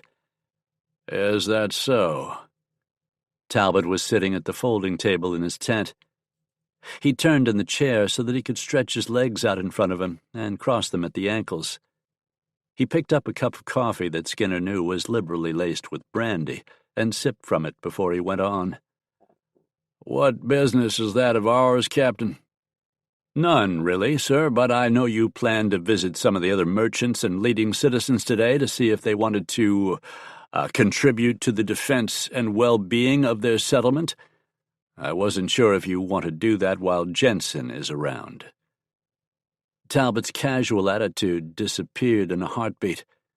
He pulled his legs in and sat up straight to glare across the table at Skinner, who was still standing. "Are you insinuating that I have some reason to be afraid of Smoke Jenson, Captain?" he asked coldly. "No, sir, but—" "Hell, we've been riding together long enough. I think I can be honest with you. Lamar." Skinner's use of Talbot's first name made it plain that the conversation had ventured into different areas than the talks they usually had as colonel and captain. "Mostly what we've done since we came here is fight Indians and lose men. We've gotten some supplies from the townies, but hardly any money. The reason we formed the 1st Colorado Rifles was to kill savages," Talbot said. His mouth was a thin, hard line as he spoke. "Yeah, but it takes money to supply a bunch of fighting men, and to keep them happy. They're not going to keep on burying their friends and risking their necks if there's not a payoff pretty soon." Talbot stared at Skinner for several long seconds, then grunted in acknowledgment of what the captain had said. "You're right, of course. Black Drum will lie low for a time, in all likelihood. We need to increase the pressure on the townspeople and persuade them to part with more of their cash. We could forget about Black Drum and just take what we want." As soon as the words were out of his mouth, Skinner knew he had made a mistake. Talbot shot to his feet and crashed a fist down on the table. "Damn it, that would make us outlaws. We are not outlaws. We are a military unit, duly constituted and sworn." Talbot was already mad, so maybe it was time for the showdown that Skinner had always known was coming, sooner or later. "Duly constituted and sworn in by us, Lamar," he broke in. "You know good and well we don't have any official authority, and so do the men. They go along with playing soldier so nobody suspects us, but it's always been about the loot we can collect." "No!" thundered Talbot. "It's about killing savages and making the frontier safe." Skinner held up a hand to forestall the rest of the rant. "Sure, it's about killing redskins," he said heavily. "I like seeing the filthy savages die just as much as you do. But like I said, that takes money." Talbot trembled from the depth of the anger he was feeling. He said, "You forget yourself, Captain." Skinner met his stare squarely, took a stub of a cigar from his shirt pocket, and stuck it in his mouth. Around the stogie, he drawled, "No, you do, Colonel." That finally seemed to penetrate Talbot's rage, and reminded him of the reality of their situation. He drew in a deep breath that made his nostrils flare, and then slumped back into the chair to gaze gloomily at the table in front of him. Look, you're the boss of this outfit, Lamar. Always have been and always will be. Skinner figured it would be a good idea to smooth Talbot's ruffled feathers now that some things had been gotten out in the open. And I know you count on me not to let you lose sight of the real objective. Talbot nodded slowly and said, That's true. I do need to be more diligent about letting the citizens of Big Rock know that they're going to have to pay to keep themselves and their town safe. Sure, Skinner said, with a casual wave of his hand.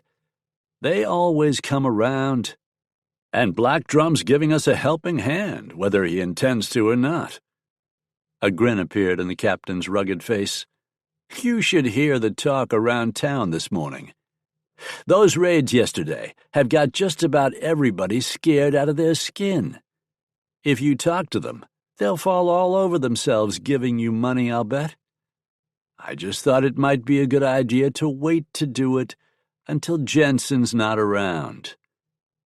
You think Jenson might stick his nose in our business? From everything I've heard about him, said Skinner, he's just the sort to do that. What about Sheriff Carson? Carson doesn't really worry me. You or me, either one, we can take Carson. Same goes for Fontaine. But Jenson, Skinner shook his head. I'd just as soon not have to draw down on Smoke Jenson if I don't have to. Talbot nodded in agreement. Skinner chewed his cigar for a second, then went on. There's one more thing about Jenson. He brought his wife into town this morning. She's going to stay in Big Rock as long as Black Drum's on the loose. What does that have to do with us? Skinner's grin was more of a leer. You've seen her, Lamar. Most men never get within shouting distance of something that fine. Mrs. Jenson is very attractive, Talbot allowed. Damn right. When we finally pull out of here, I wouldn't mind taking her with me. Talbot stared at him for several seconds, then laughed abruptly. What? Skinner snapped. You don't think I could handle a woman like that? You were just warning me about Smoke Jenson and saying you didn't want to have to draw on him. Now you say you want to take his wife away from him. How do you intend to do that, Adam, without killing him? Skinner didn't respond immediately. When he did, his voice had a flinty edge to it. I never said Jenson wouldn't have to die, but there's more than one way of accomplishing that. Before either of them could say anything else, a private stuck his head in the tent's entrance flap and said, Begging your pardon, Colonel, but you've got a visitor heading this way, a civilian. Who might that be, Private Hemphill? Talbot asked as he came to his feet again. That fella called Jenson, Colonel. Smoke Jenson. Chapter 22. Smoke brought the buckboard to a halt at the edge of the camp. As he climbed down from the vehicle, he was struck once again by how slovenly the troopers were in their appearance, with beard stubble and dirty, wrinkled uniforms. Clearly, Talbot and Skinner weren't very strict when it came to discipline and regulations in the ranks. On the other hand, Smoke had seen some of these men in action and knew they were good fighters. A fellow didn't have to be all that neat about his uniform if he was good at his job, Smoke supposed. But most military officers he had been around didn't think that way. Sergeant Rafferty walked up to him and asked, "What are you doing here, Jenson?" "I came to see the colonel," Smoke replied coolly. "Is that all right with you, Sergeant?" "It's not up to me." Colonel Talbot interrupted him by walking up and saying, "Hello, Jenson. What brings you here?" Smoke ignored Rafferty and turned toward Talbot. From the corner of his eye, he saw the sergeant's beefy face flush even darker with anger. Obviously, Rafferty didn't like Smoke's dismissive attitude, but he didn't say anything else. Instead, he stalked off. Talbot wasn't wearing his hat, but other than that, he was in full uniform, and unlike the troopers under his command, it was crisp and clean as usual. Somehow he seemed able to avoid dust and sweat no matter what the conditions. "I'd like to talk to you for a few minutes, Colonel," Smoke said. "There hasn't been any more trouble at your ranch from the renegades, has there?" "No, we haven't seen any sign of them since yesterday. But that war party is what I want to talk to you about." "Of course. Come with me. We'll go to my tent." Talbot led the way to the large command tent and ushered Smoke inside. The colonel waved toward a chair in front of a folding table and asked, "Can I get you a cup of coffee?" "No, I'm fine, but thanks anyway," said Smoke. He sat down while Talbot went behind the table and took a seat there. "Where's Captain Skinner?" "Oh, he's around somewhere, I'm sure. I don't keep up with his whereabouts every moment. Would you like me to send for him?" "No, that's not necessary. I just want to volunteer my services, Colonel, and I figure you're the one who will make the decision on that." Talbot cocked an eyebrow and looked surprised. "Volunteer?" he repeated. "You don't mean you want to join the 1st Colorado Rifles, do you?" "No, I'm not enlisting," Smoke said with a smile. "I have a lot of respect for the Army, but I don't reckon I'm cut out to be a military man. I was thinking I could work with you, though, as a civilian scout." Talbot leaned back in his chair and regarded Smoke intently. "Now, that's an intriguing idea," he said. "The Army makes regular use of civilian scouts, especially out here on the frontier." "I know. An old friend of mine called Preacher has helped out the military a number of times." Preacher's name didn't appear to mean anything to Talbot. The colonel said, "Do you believe you could help us track Black Drum to his lair?" "I think there's a good chance of it. I know you asked me to come with you on Black Drum's trail yesterday, and I refused. That's been kind of gnawing at me. I don't reckon it would have made any difference if I had ridden with you. Pearlie's told me all about what happened, but I still feel like I ought to do my part." "And I appreciate you saying that. I understand your concern over your wife's safety, though." "She's in town now," said Smoke, "and she'll be staying until the threat from that war party is over." Talbot inclined his head. "You understand that it will almost certainly be necessary to kill Black Drum in order to end that threat?" "I do." Smoke's voice hardened. "He's the one who came here to the valley and started murdering innocent folks, and he killed plenty on the way, too. He's responsible for that, nobody else. Whatever happens to him, he's got it coming." "I'm glad that we're in agreement on that. Very well, Jenson, I accept your offer." Talbot stroked his chin and frowned in thought. "Captain Skinner will be taking a patrol out tomorrow. Are you willing to ride with them? I know that you and the captain have had some disagreements." "That's fine, Colonel," Smoke answered without hesitation. "I'm perfectly willing to work with Captain Skinner, as long as he's willing to work with me." "Oh, he will be. Don't worry about that. Adam is a fine officer and won't allow any personal feelings to interfere in the performance of his duties." Talbot came to his feet and extended his hand over the table. "Welcome, unofficially, to the 1st Colorado Rifles." Smoke stood up and shook with the colonel. "What time is the patrol leaving?" "First thing in the morning, right after breakfast." "I'll be here," Smoke promised. Skinner came back into the tent a few minutes later, after Smoke Jenson was gone, and asked, "What the hell did he want?" Talbot leaned back in his chair and chuckled. You're not going to believe this, Adam. Or perhaps you will.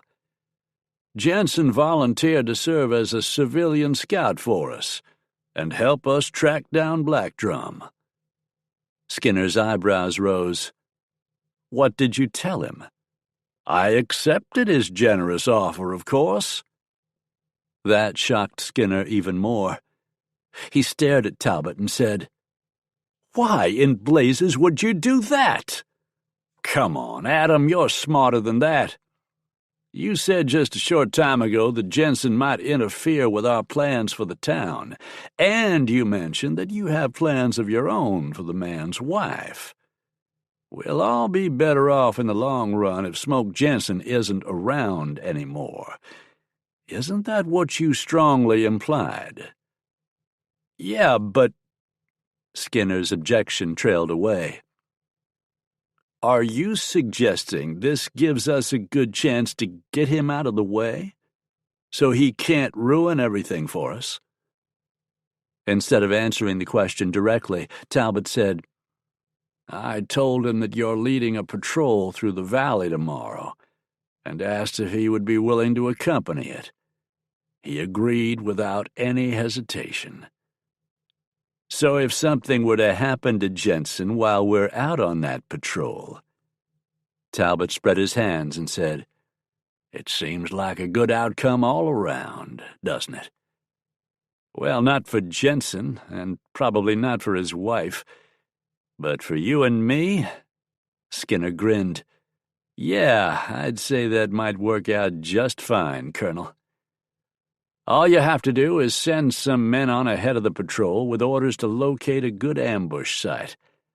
Then, when Jenson is killed, it'll be easy enough to blame it on the renegades. Just make it look good. That will be one less obstacle the two of us will have to contend with. Skinner was nodding as he considered the plan. I like it, he said. Be careful that nothing goes wrong, though, Talbot cautioned. As you pointed out, Jenson would be a bad man to have for an enemy. Nothing will go wrong, declared Skinner. By the time that patrol gets back here tomorrow, Smoke Jenson will be a dead man. Just one more victim of that crazy red-skinned Black Drum. Smoke had to drive the buckboard back through Big Rock to get to the trail leading to the Sugarloaf, and as he did so, Sheriff Monty Carson stepped out from the front door of his office and raised a hand to stop Smoke. "Hello, Monty," Smoke greeted his friend. "How are you today?" "All right, I suppose," Monty replied. "But I'm worried about something. Wouldn't mind having a word with you about it, if you don't mind." "Of course I don't mind," Smoke said, even though he knew he needed to get back to the ranch so he could help Pearlie with those dead renegades. "Why don't we go down to Lewis's place and get a cup of coffee? He can help me tell you about it." Intrigued now, Smoke nodded and got the buckboard moving again, heading toward Louis Longmont's saloon. The place wasn't busy this early in the day. A few men stood at the bar nursing beers, and one friendly, low-stakes poker game was going on. Two men playing dominoes at another table seemed more animated than the card players. Louis Longmont was at his usual table with several sheets of paper, a pen, and an inkwell in front of him. As Smoke and Monty walked up, Smoke smiled and asked, "Writing a book, Louis?" "Letters to old friends," Louis replied. "Although I could write a book if I wanted to. Perhaps I should write one about you, Smoke." Smoke laughed and said, "Only if you wanted to be sure nobody would ever read it. I don't figure anybody would ever be that interested in my life." "Reckon we could get some coffee and talk for a spell, Louis?" Monty asked. "Of course." Louis signaled to the bartender to bring the coffee.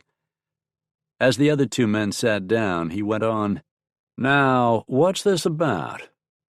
"I'm as puzzled as you are," Smoke said. "Monty's being mysterious."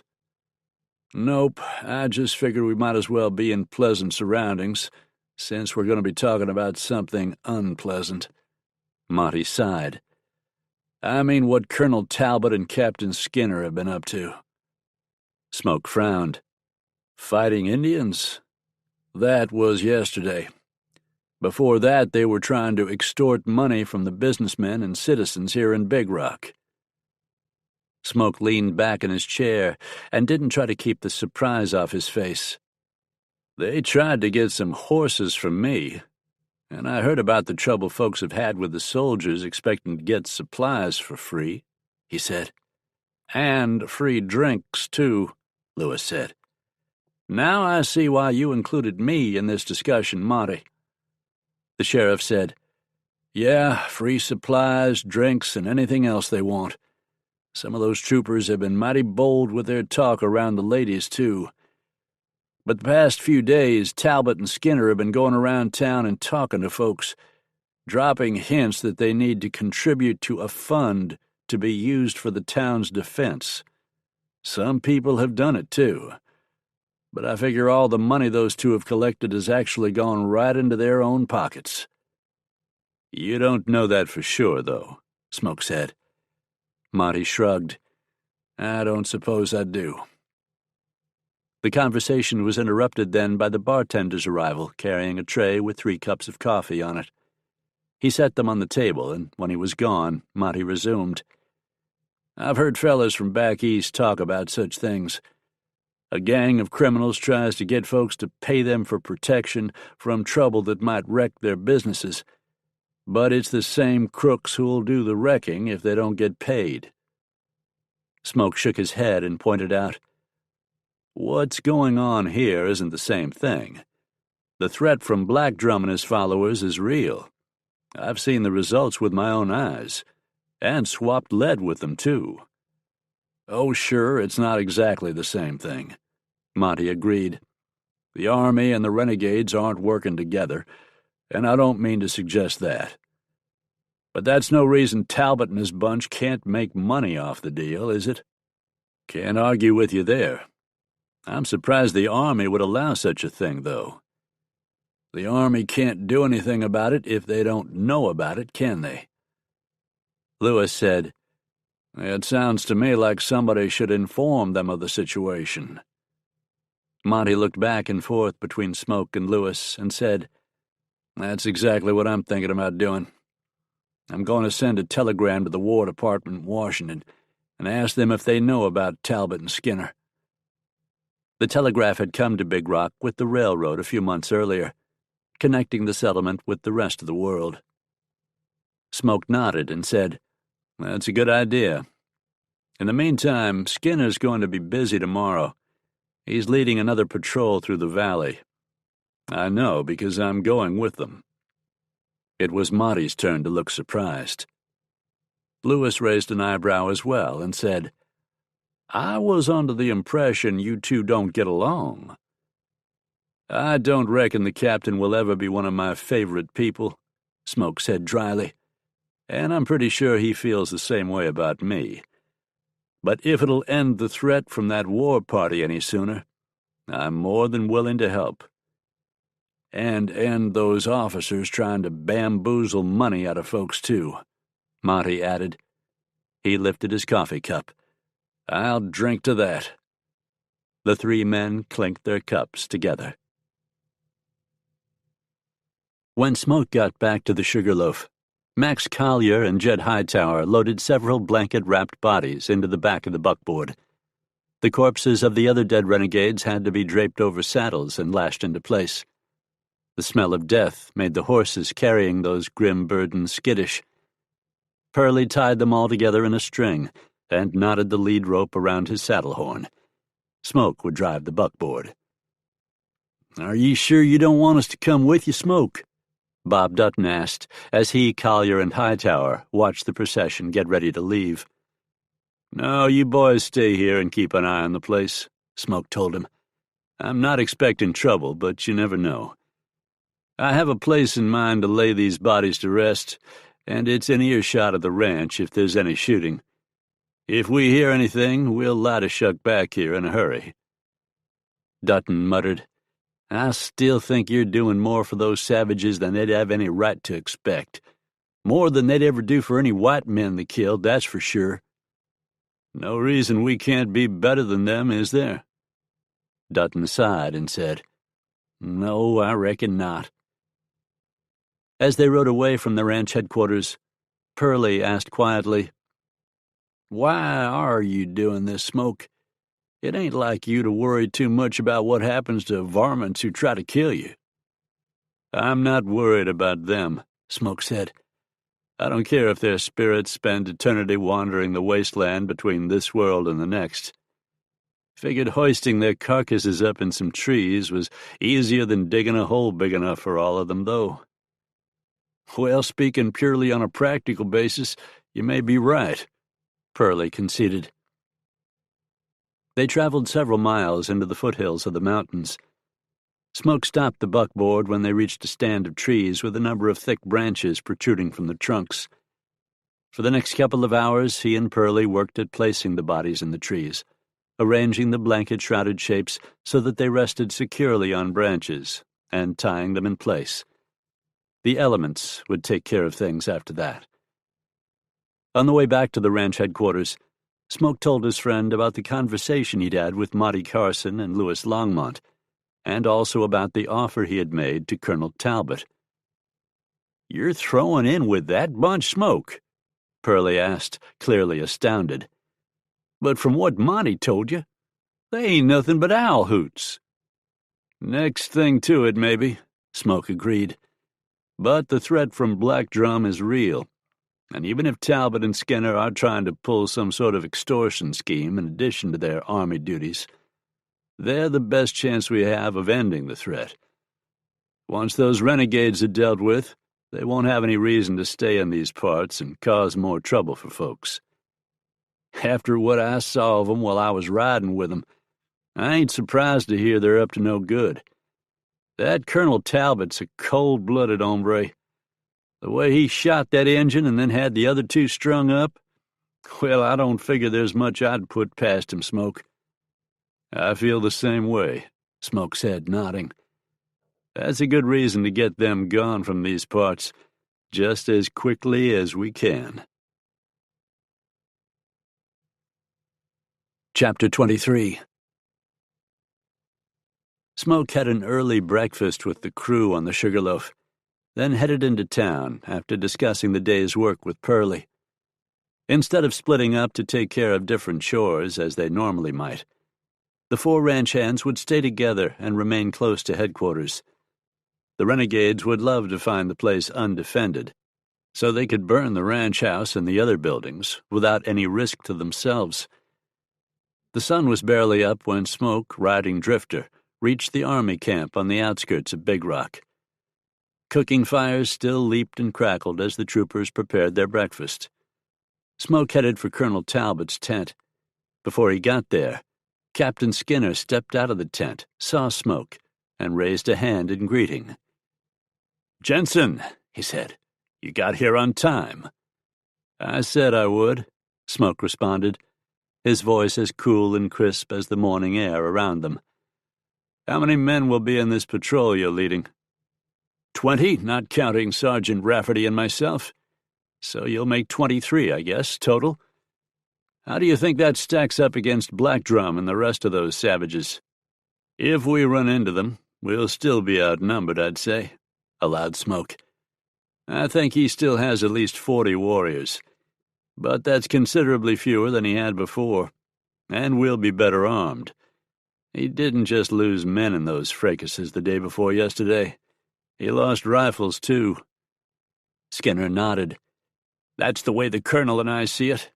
Even outnumbered, we'll be more than a match for those filthy heathens. Smoke hoped the captain's optimism proved to be well-founded.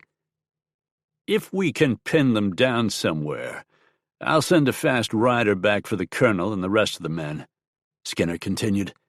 Then we can wipe them out, once and for all. Smoke nodded. If luck's with us, maybe it'll play out that way. How do you plan on doing that scouting you talked about?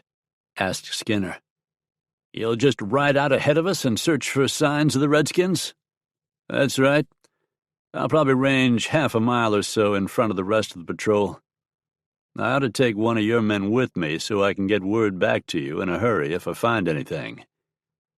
"One of the troopers, eh?" Skinner nodded. "All right, that sounds fine to me. I'll pick a good rider so he can move fast if he needs to." "That'll be fine. We'll be ready to ride in about 10 minutes. Smoke nodded his agreement and watched Skinner stride off to gather the men who would be going on the patrol.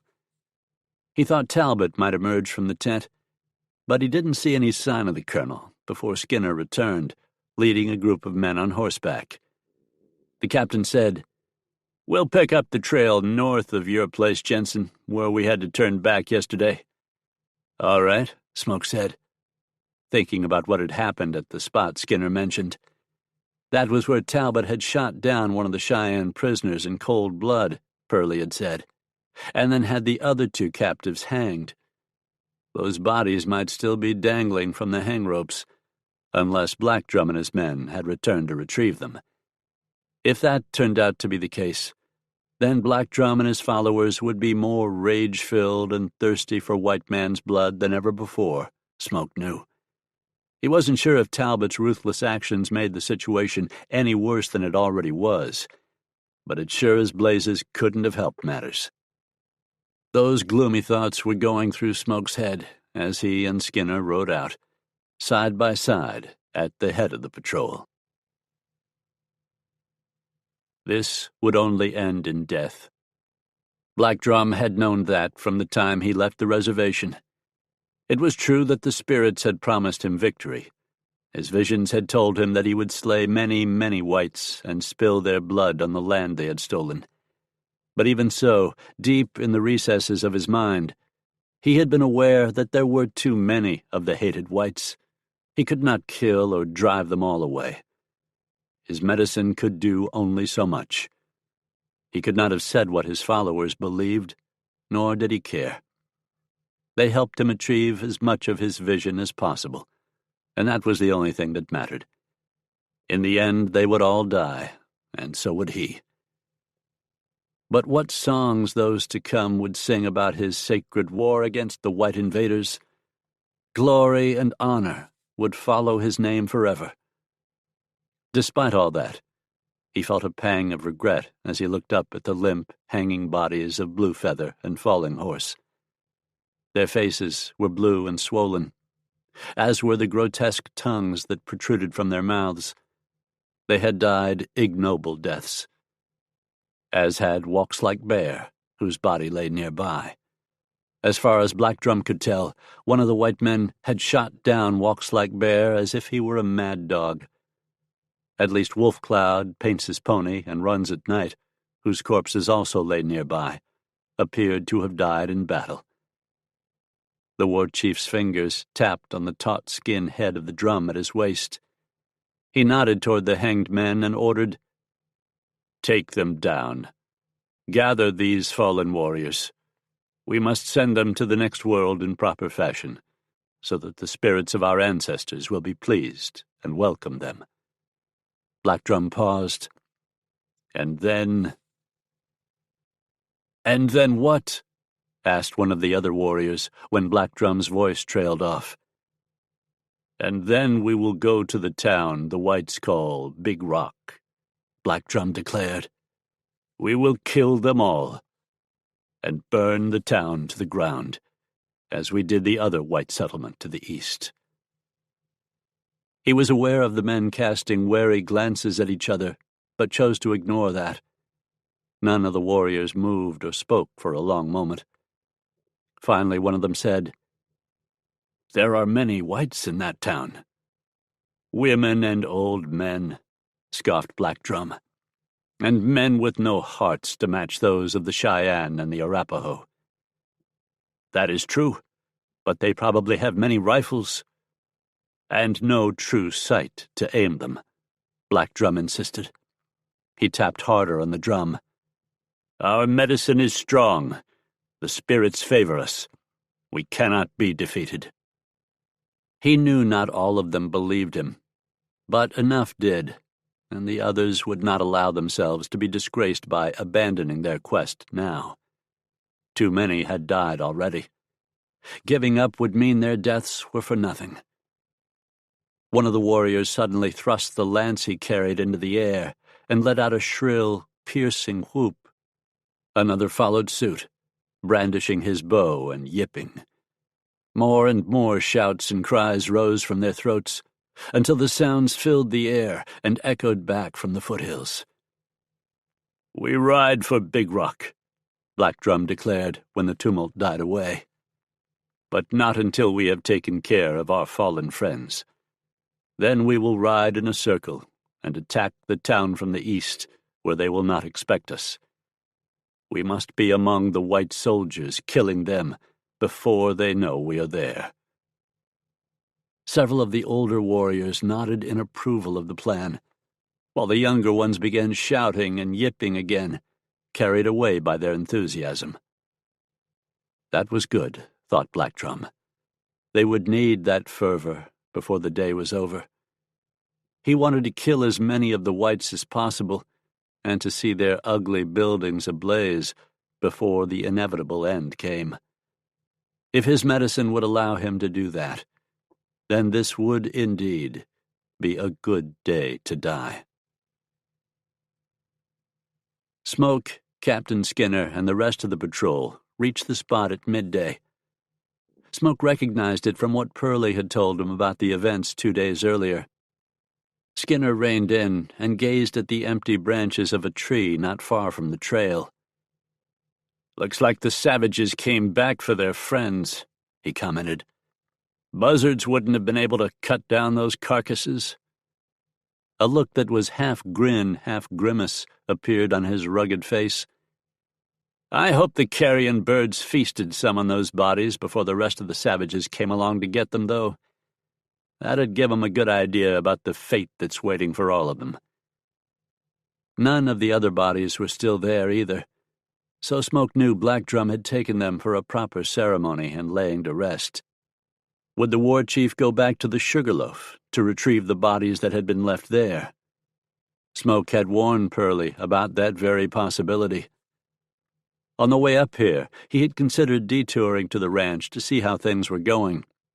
It wouldn't have been very far out of the way, but he had stuck to the duty he'd volunteered to do, and led the patrol to this spot instead. "Can you backtrack them from here, Jenson?" Skinner asked. "It looks to me like they picked up the bodies and then went back the way they came from." "Yeah, it's hard for that many riders to move without leaving a trail," Smoke said. "I'll start scouting on ahead now. I wouldn't put it past Black Drum to try something tricky, like laying an ambush for us." "Neither would I," Skinner agreed. He turned his head and called, "Private Hemphill!" The tall, raw-boned private rode up to join them. Smoke recalled that Hemphill, along with Sergeant Rafferty, had caused trouble in both Louis Longmont's saloon and Don Baker's mercantile. In fact, Hemphill had threatened Bob Dutton with a gun. That was what had led to Hank Coleman firing the young cowboy. Skinner said, "Hemphill's a good rider, and that's a fast horse he's on. That's what you asked for, isn't it, Jenson?" "It is," Smoke said. He didn't cotton much to the idea of Hemphill coming with him, but as long as the trooper did his job well, Smoke supposed it didn't matter whether he liked the man. He looked at Hemphill and went on, "If we find any sign of those renegades, Private, you'll ride back to let Captain Skinner know about it. That sound all right to you?" "Whatever the captain wants me to do," Hemphill replied in a flat, surly tone. "Those are your orders," Skinner snapped. "You know what to do, Hemphill." "Yes, sir, I sure do." Smoke told Skinner, "If you need us, fire 3 shots in the air. We'll turn around and light a shuck back to wherever you are." "Just find those redskins," Skinner said. Smoke nodded and heeled Drifter into motion. Hemphill came with him, riding alongside in silence. The trail curved between 2 hills. It wasn't long before the rest of the patrol was out of sight behind them. Smoke didn't expect much conversation from Hemphill, and he wasn't disappointed.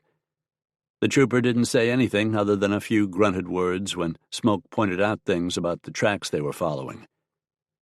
The trail led higher into the foothills. Rocky outcroppings were common, and when the war party's tracks led through a narrow gap between two of them up ahead, Smoke reined in and studied the scene carefully. "What's the matter?" Hemphill asked. "We're supposed to be following those tracks, aren't we? Why'd we stop?" That was the most he'd said to Smoke since they left the rest of the patrol. "Because that little gap up there is a good spot for an ambush," Smoke said.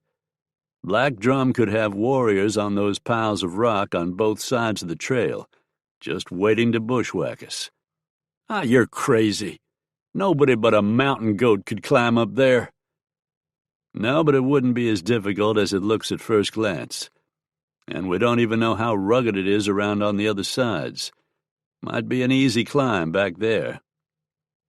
"So what are we going to do?" Smoke considered and said, "I think we'd better try to circle around and pick up the trail somewhere farther on." "The hell with that. Waste of time."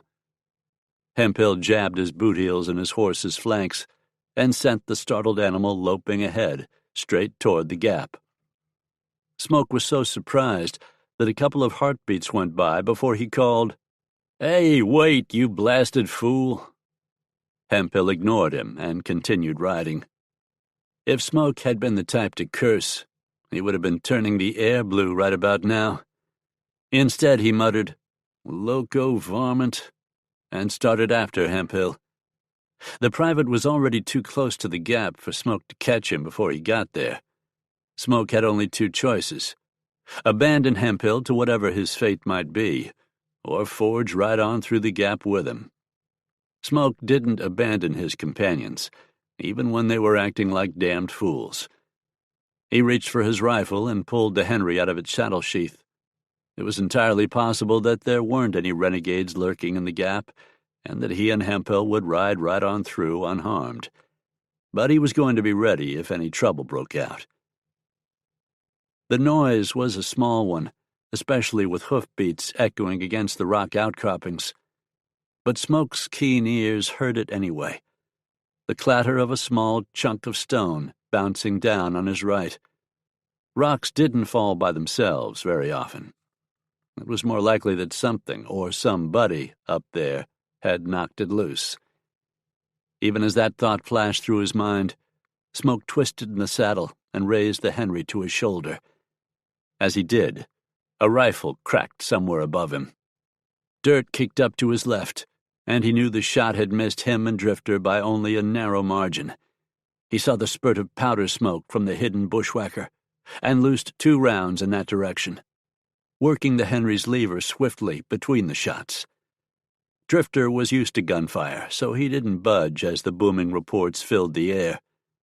Not even he could keep from jumping a little, though, as a slug from the left side nicked his shoulder. Smoke expected that crossfire and pivoted to meet it, throwing 2 more shots in the direction of the second ambusher. What happened next surprised him, though. Private Hemphill whirled his horse around, yanked his pistol from its holster, and charged toward Smoke, flames spouting from the gun's muzzle as he fired. For a split second, Smoke wondered if Hemphill was trying to get a shot at one of the bushwhackers and just doing a really bad job of it. But then he felt as much as heard the wind rip of a bullet going past his ear, and knew that Hemphill was trying to kill him. There was only one explanation for that. Hemphill expected this ambush, and was part of it. Smoke could puzzle out the rest of it later. He whipped the Henry around again and fired as another of Hemphill's slugs kicked up dirt and rock a few feet in front of Drifter. The trooper was rushing his shots. Smoke didn't rush, but his actions were still blindingly fast as he drew a bead and squeezed the rifle's trigger. At the Henry's sharp crack, Hemphill blew backward out of the saddle, crimson flying in the air from his bullet-shattered right shoulder. Then Smoke hauled on the reins and jumped Drifter to the left. Both bushwhackers hidden above him continued firing. Smoke heard the bullets whine as they passed close to him, but none of them found their target. In little more than the blink of an eye, he was too close to the base of the outcropping on the left for the man up there to have an angle on him. That rifle fell silent. The man on the other side of the gap continued firing, though. His shots were coming too close for Smoke's comfort. When Smoke looked up there, he caught a glimpse of dark blue fabric among the rocks. That was enough. Smoke's rifle cracked again, and the man on the right side of the gap abruptly stood up, dropping his rifle and clutching at his body where the .44 round from the Henry had ripped through him. The rifle clattered down the slope. The wounded man groaned and pitched forward. He tumbled several feet and then sailed clear of the outcropping to plummet through empty air and strike the ground with a meaty thud. That hombre was out of the fight, and Private Hemphill appeared to be too. But more rocks rattled above Smoke, and when he craned his neck to look, he spotted the second bushwhacker, another of the troopers, trying to shift his position so he'd have a clear shot again at Smoke. For a second, their gazes locked, and Smoke saw the fear that twisted the man's face. He tried to bring his rifle to bear, but he didn't have time. Smoke fired again. The bullet caught the man under the chin and blasted upward through his head at an angle. He dropped his rifle and toppled forward, turning over completely once in the air before crashing to the ground, not far from Drifter's hooves. The big stallion snorted disdainfully at the bloody corpse. Smoke didn't like killing men he had fought alongside, especially soldiers, but they had called the tune, and it was looking more and more like maybe they weren't actually soldiers. The sound of a gun hammer being cocked brought his attention back to Private Hemphill. The trooper had struggled to his feet and was trying to line up a shot on Smoke with a revolver that he now clutched in his left hand. Hemphill's right arm hung limp and blood welled from his wounded shoulder. The gun in his other hand wavered around. Smoke pointed the Henry at him and called, "Better drop it, Hemphill. Otherwise you won't give me any choice but to shoot you again. And it'll be for keeps this time." Hate burned in Hemphill's eyes, but he saw reason. His hand opened, and the gun thudded to the ground at his feet. But then he grinned as he swayed back and forth, and he said, "Hear that?" Smoke heard it all right. Horses pounding closer, moving fast. "That'll be the captain and the rest of the bunch," Hemphill jeered. "And when they get here, Jenson, you're a dead man." Chapter 24. When the good Lord made Smoke Jenson, he hadn't included any backup in Smoke's nature. Running from trouble was something he just didn't do. However, he had learned the value of a strategic retreat, and now seemed to be an appropriate time for just such a tactic. He dug his boot heels into Drifter's flanks and sent the stallion leaping ahead in a gallop. Behind him, Hemphill yelled in surprise. Smoke cast a glance over his shoulder and saw the private scrambling after the revolver he'd thrown down. Hemphill scooped up the gun and fired wildly after Smoke, but Drifter's speed had already carried man and horse to the outer fringes of effective handgun range.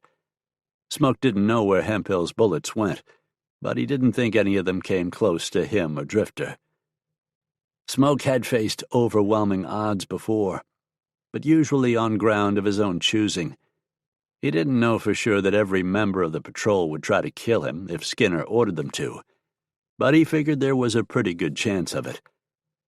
This ambush, along with what he had learned about the shady activities of Talbot and Skinner back in Big Rock, convinced him that the so-called 1st Colorado Rifles weren't real soldiers at all.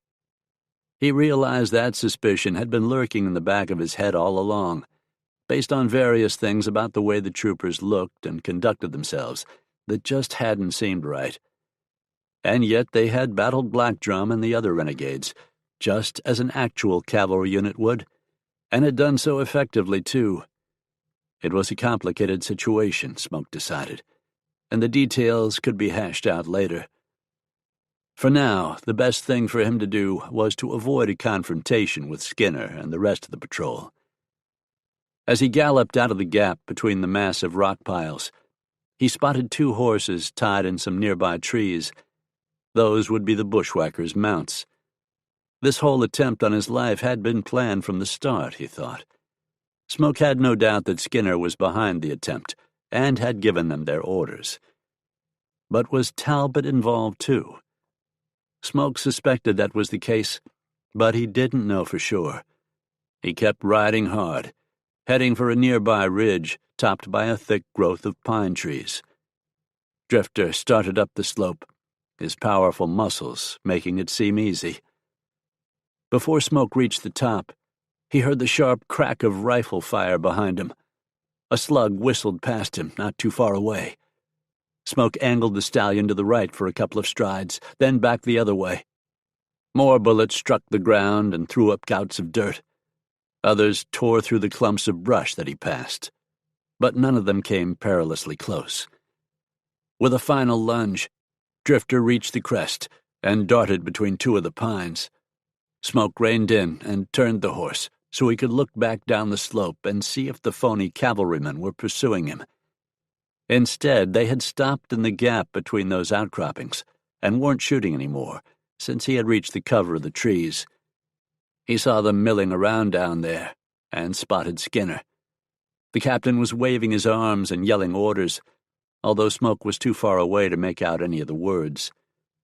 Smoke lifted the Henry to his shoulder and fired 4 swift rounds, aiming high enough that the bullets all struck the rocks and ricocheted off with loud, menacing whines. He saw several of the troopers duck instinctively in their saddles. He hoped that would spook them enough to make them give up on the idea of coming after him. However, Skinner clearly wasn't going to do that. He bellowed more orders and continued waving his arms, and the troopers started up the slope toward Smoke in a ragged line. Most of them looked nervous, as if they expected bullets to be coming their way at any second. In fact, Smoke could have picked off several of them with no trouble. But until he knew exactly what was going on here, he didn't want to kill anyone that he didn't have to. He knew this valley much better than any of those men did. He wouldn't have any trouble giving them the slip. He faded back deeper into the trees, then turned and rode Drifter at a fast lope down the far side of the ridge, across a broad open meadow, and into more trees.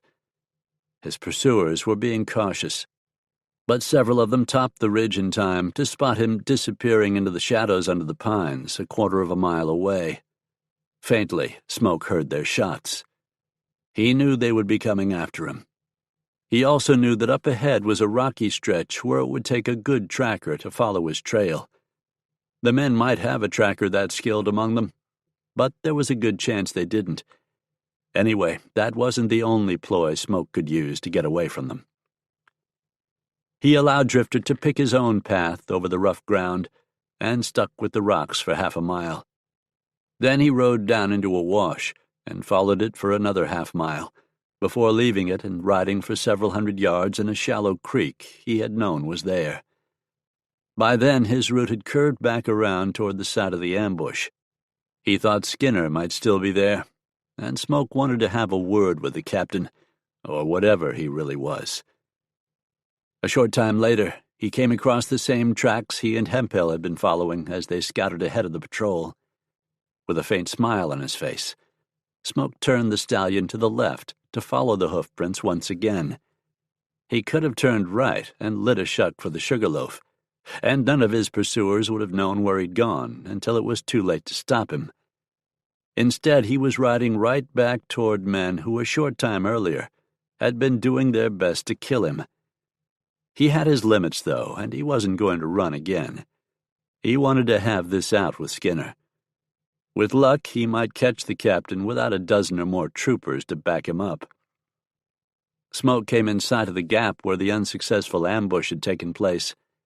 He angled to the right into some trees so he could approach without being seen. It took him about 10 minutes to work his way around to a spot where he could ride out and confront Skinner without much, if any, warning. Skinner was pacing restlessly back and forth in front of the gap, puffing furiously on a cigar. Clouds of gray smoke wreathed his head. A couple of the troopers stood nearby with their horses and Skinner's mount.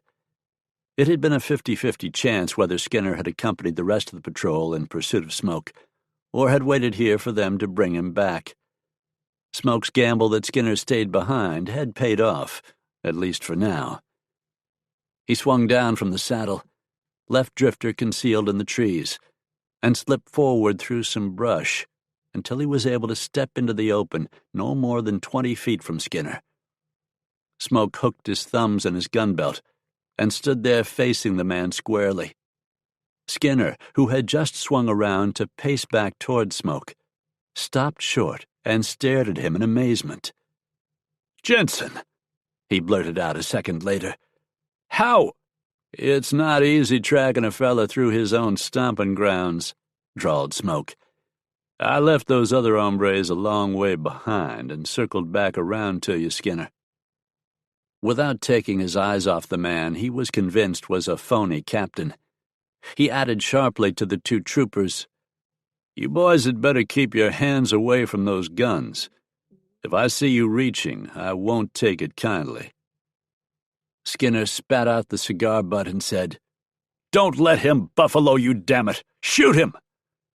One of the troopers swallowed nervously. "Smoke Jenson's got himself a big reputation as being fast on the draw, Captain. We ain't gunfighters." "Shut up, you coward!" Skinner roared. Smoke could tell that he was itching to reach for his own gun, but he didn't want to risk such a showdown either. Even if Smoke hadn't been who he was, getting a pistol out of a cavalry holster with its flap closed was a cumbersome operation. After a moment, Skinner got his anger under control with a visible effort and went on. "What do you want, Jenson?" "For starters, I'd like to know why you tried to have me killed." Skinner shook his head. "I don't know what you're talking about." Smoke nodded toward the bodies of the troopers he had killed, which had been picked up and laid on their backs nearby, with blankets draped over them. Their legs stuck out in plain sight, though, in high-topped boots and uniform trousers. "Those are two of your men I was forced to ventilate to keep them from killing me," he said. "Whatever they did, I had nothing to do with it," Skinner insisted. He smirked. "I guess there's just something about you that makes men want to shoot you, Jenson." "Are you sure it doesn't have anything to do with you and Talbot wanting to get me out of the way? Since I've figured out that you're all just a bunch of outlaws and not real soldiers at all." Smoke could tell by the surprise in Skinner's eyes that his speculation had found its target. The two troopers caught their breath, too. Skinner recovered quickly. "I still don't know what you're talking about. We're the 1st Colorado Rifles. You can call yourselves whatever you want," Smoke broke in. "That doesn't mean the Army actually sent you here. In fact, I'd bet a hat the Army doesn't even know you fellas exist. But we'll find out soon, because by now Monty Carson's wired the War Department to find out what's really going on." Smoke shook his head slowly. "You and Talbot overplayed your hand by trying to extort money from the settlers in Big Rock. That's not something the real Army would have done, but no good owl hoots would have." "You're just spinning some crazy yarn," Skinner said. But his heart didn't seem to be in his denials anymore. "We're not outlaws, and I didn't try to have you killed." "That's not what Private Hemphill said. Where is Hemphill, anyway?" Smoke had just realized that the wounded man should have been here, too. He had figured Hemphill was too badly hurt to join the others in chasing him. A slight crackle of brush behind him was the only warning he had, and that might not have been enough if Hemphill hadn't been compelled to yell gloatingly, "I'm right here, Jenson." Smoke dived to his left as a gun roared. He landed on his shoulder and rolled, came up on one knee with the Colt in his hand. He saw Hemphill rushing toward him. The wounded private had a crude bandage wrapped around his right shoulder, and once again he was using his left to shoot at Smoke. Hemphill must have been in the brush, probably answering the call of nature when he got here, thought Smoke. Then Hemphill had laid low until he decided the time was right to strike. Hemphill's second shot sizzled through the air only a few inches from Smoke's right ear. Smoke triggered the Colt, and Hemphill doubled over as the slug punched into his guts. His furious charge turned into an awkward stumble. He got off another shot, but it went into the ground at his feet just before he collapsed. Smoke twisted toward the other troopers. Instead of opening fire, they had rushed him, and they were close enough that when one of them left his feet in a diving tackle, Smoke didn't have time to get out of the way. The man's shoulder crashed into Smoke's chest and drove him over backward. Smoke hit the ground hard enough, with the trooper's weight bearing down on him, that the impact made the Colt slip out of his fingers. It skidded away, out of reach, as the trooper pinned him to the dirt and started hammering punches at him. The second man hurried up and aimed a kick at Smoke's ribs. Smoke couldn't avoid it. The boot toe slammed into his side and sent pain shooting through him. He slipped a short upward punch through the arms of the man on top of him and caught the hombre under the chin. Even though the blow had traveled only a foot or so, it packed enough power to rock the man's head back sharply and make his jaws click together. Smoke bucked him off and tried to roll away from the other man's frantic kicks. Unfortunately, that brought him within reach of Skinner, who had grabbed a rifle from a scabbard on one of the horses and was waiting to strike. He thrust the rifle butt at Smoke's head and landed a glancing blow with the brass plate on the end of it. That was enough to make Smoke's senses spin madly. He couldn't get out of the way as the second trooper kicked him again. Pain filled his body and mind. Strong hands cruelly gripped his arms and hauled him to his feet. Before he could even try to struggle free, Skinner stepped in and hit him with the rifle butt again, this time driving it into Smoke's stomach. Smoke would have doubled over, but he couldn't with the two troopers hanging onto him so tightly. Skinner tossed the rifle aside and said, "Hold him, you two." He clenched his fists. "I'm going to teach him a lesson." An evil leer stretched across the captain's rugged face. "Of course he won't have a very long time to appreciate that lesson before he dies." Those words penetrated to Smoke's groggy mind and warned him that he had only moments to act. If he allowed Skinner to wallop him several more times, even with bare fists, he would be too senseless to put up a fight. He knew Skinner and the troopers would beat him to death. That meant it was now or never. With every ounce of his willpower, Smoke ignored the pain and forced his muscles to work. As Skinner closed in on him, fists cocked to batter him more, Smoke jerked both knees up. That threw all his weight on the men holding them and caused them to stagger. He straightened his legs with a snap and drove both boot heels against the man's broad chest. Skinner flew backward, and the reaction from the devastating kick made the troopers stumble again. One of them lost his footing, and his legs buckled underneath him. He fell to the ground and took Smoke and the other soldier with him. Smoke's right arm came free. He lifted the elbow in a sharp blow to the chin that levered the other trooper's head back. In a swift continuation of the same move, Smoke slashed the hard edge of his open right hand across the man's exposed throat. The man writhed on the ground, twitching and moaning as he tried to breathe. He pawed feebly at his throat. The second trooper swung a wild punch at Smoke. The blow mostly missed, just grazing the side of Smoke's head above his left ear. Smoke twisted, grabbed the man by the shoulders, and rammed his knee into the man's groin. He screamed and curled up around the agony below his waist. Smoke got a hand on the ground and pushed himself up. His head was actually starting to clear a little now. Exertion and the satisfaction of fighting back were responsible for that. Skinner had rolled several yards when he landed after that vicious kick from Smoke.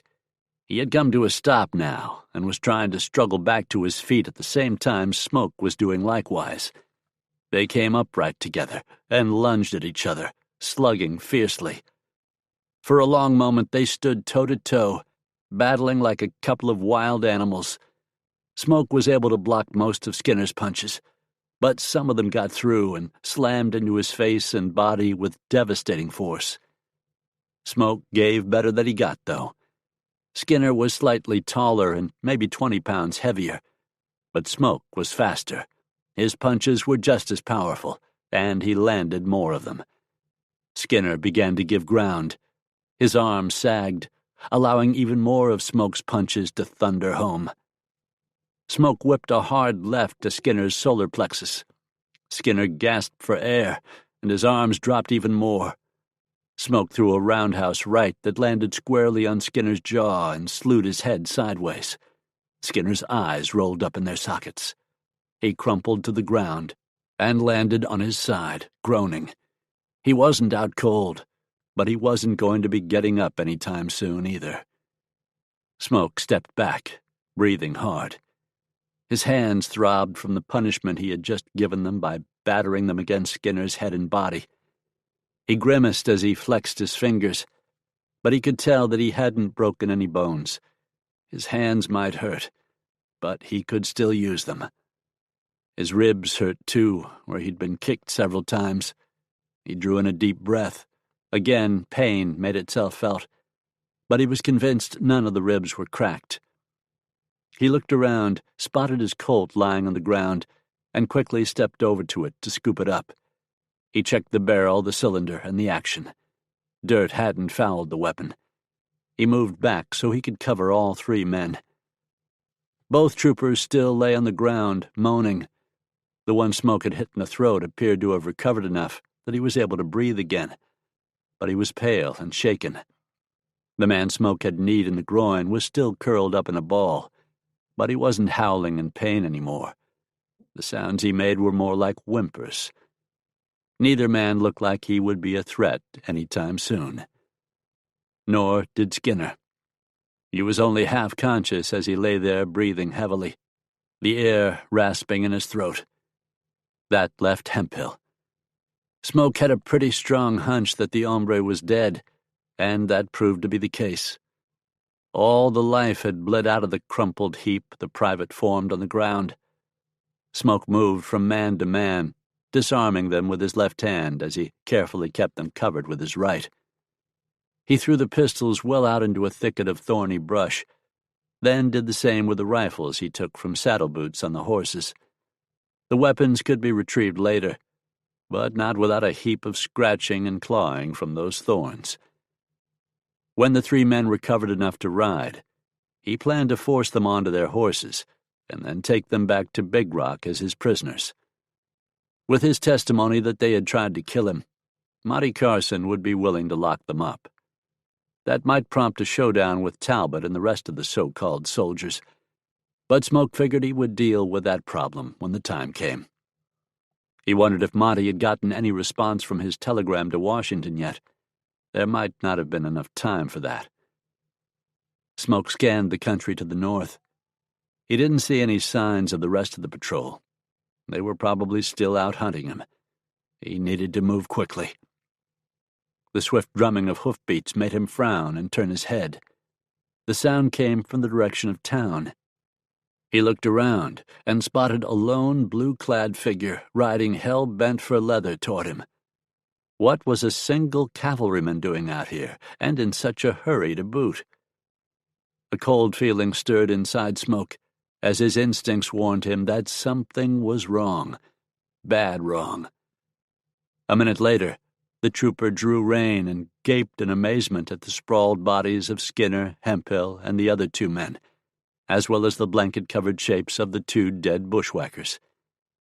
Smoke had him covered. He said, "Take it easy, mister. I've already shot 3 men today, and I'm not really in the mood to make it 4. "Jenson," the man said with a gulp. "What the hell? Is Captain Skinner dead?" "No, but he's my prisoner now, and so are you. Shuck that revolver and throw it over in the brush. Same with the rifle."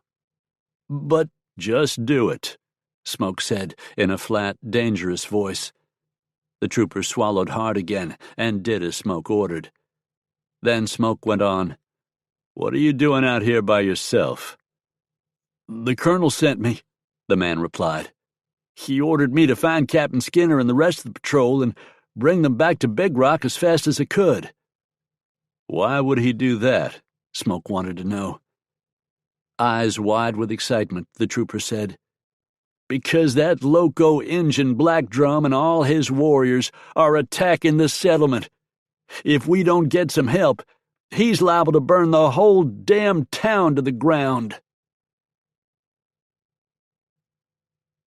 Chapter 25. 2 hours earlier, Sally Jenson left the Dunn Hotel after having lunch in the hotel dining room. She had spent the morning in her room, reading one of the books she had brought with her from the ranch house.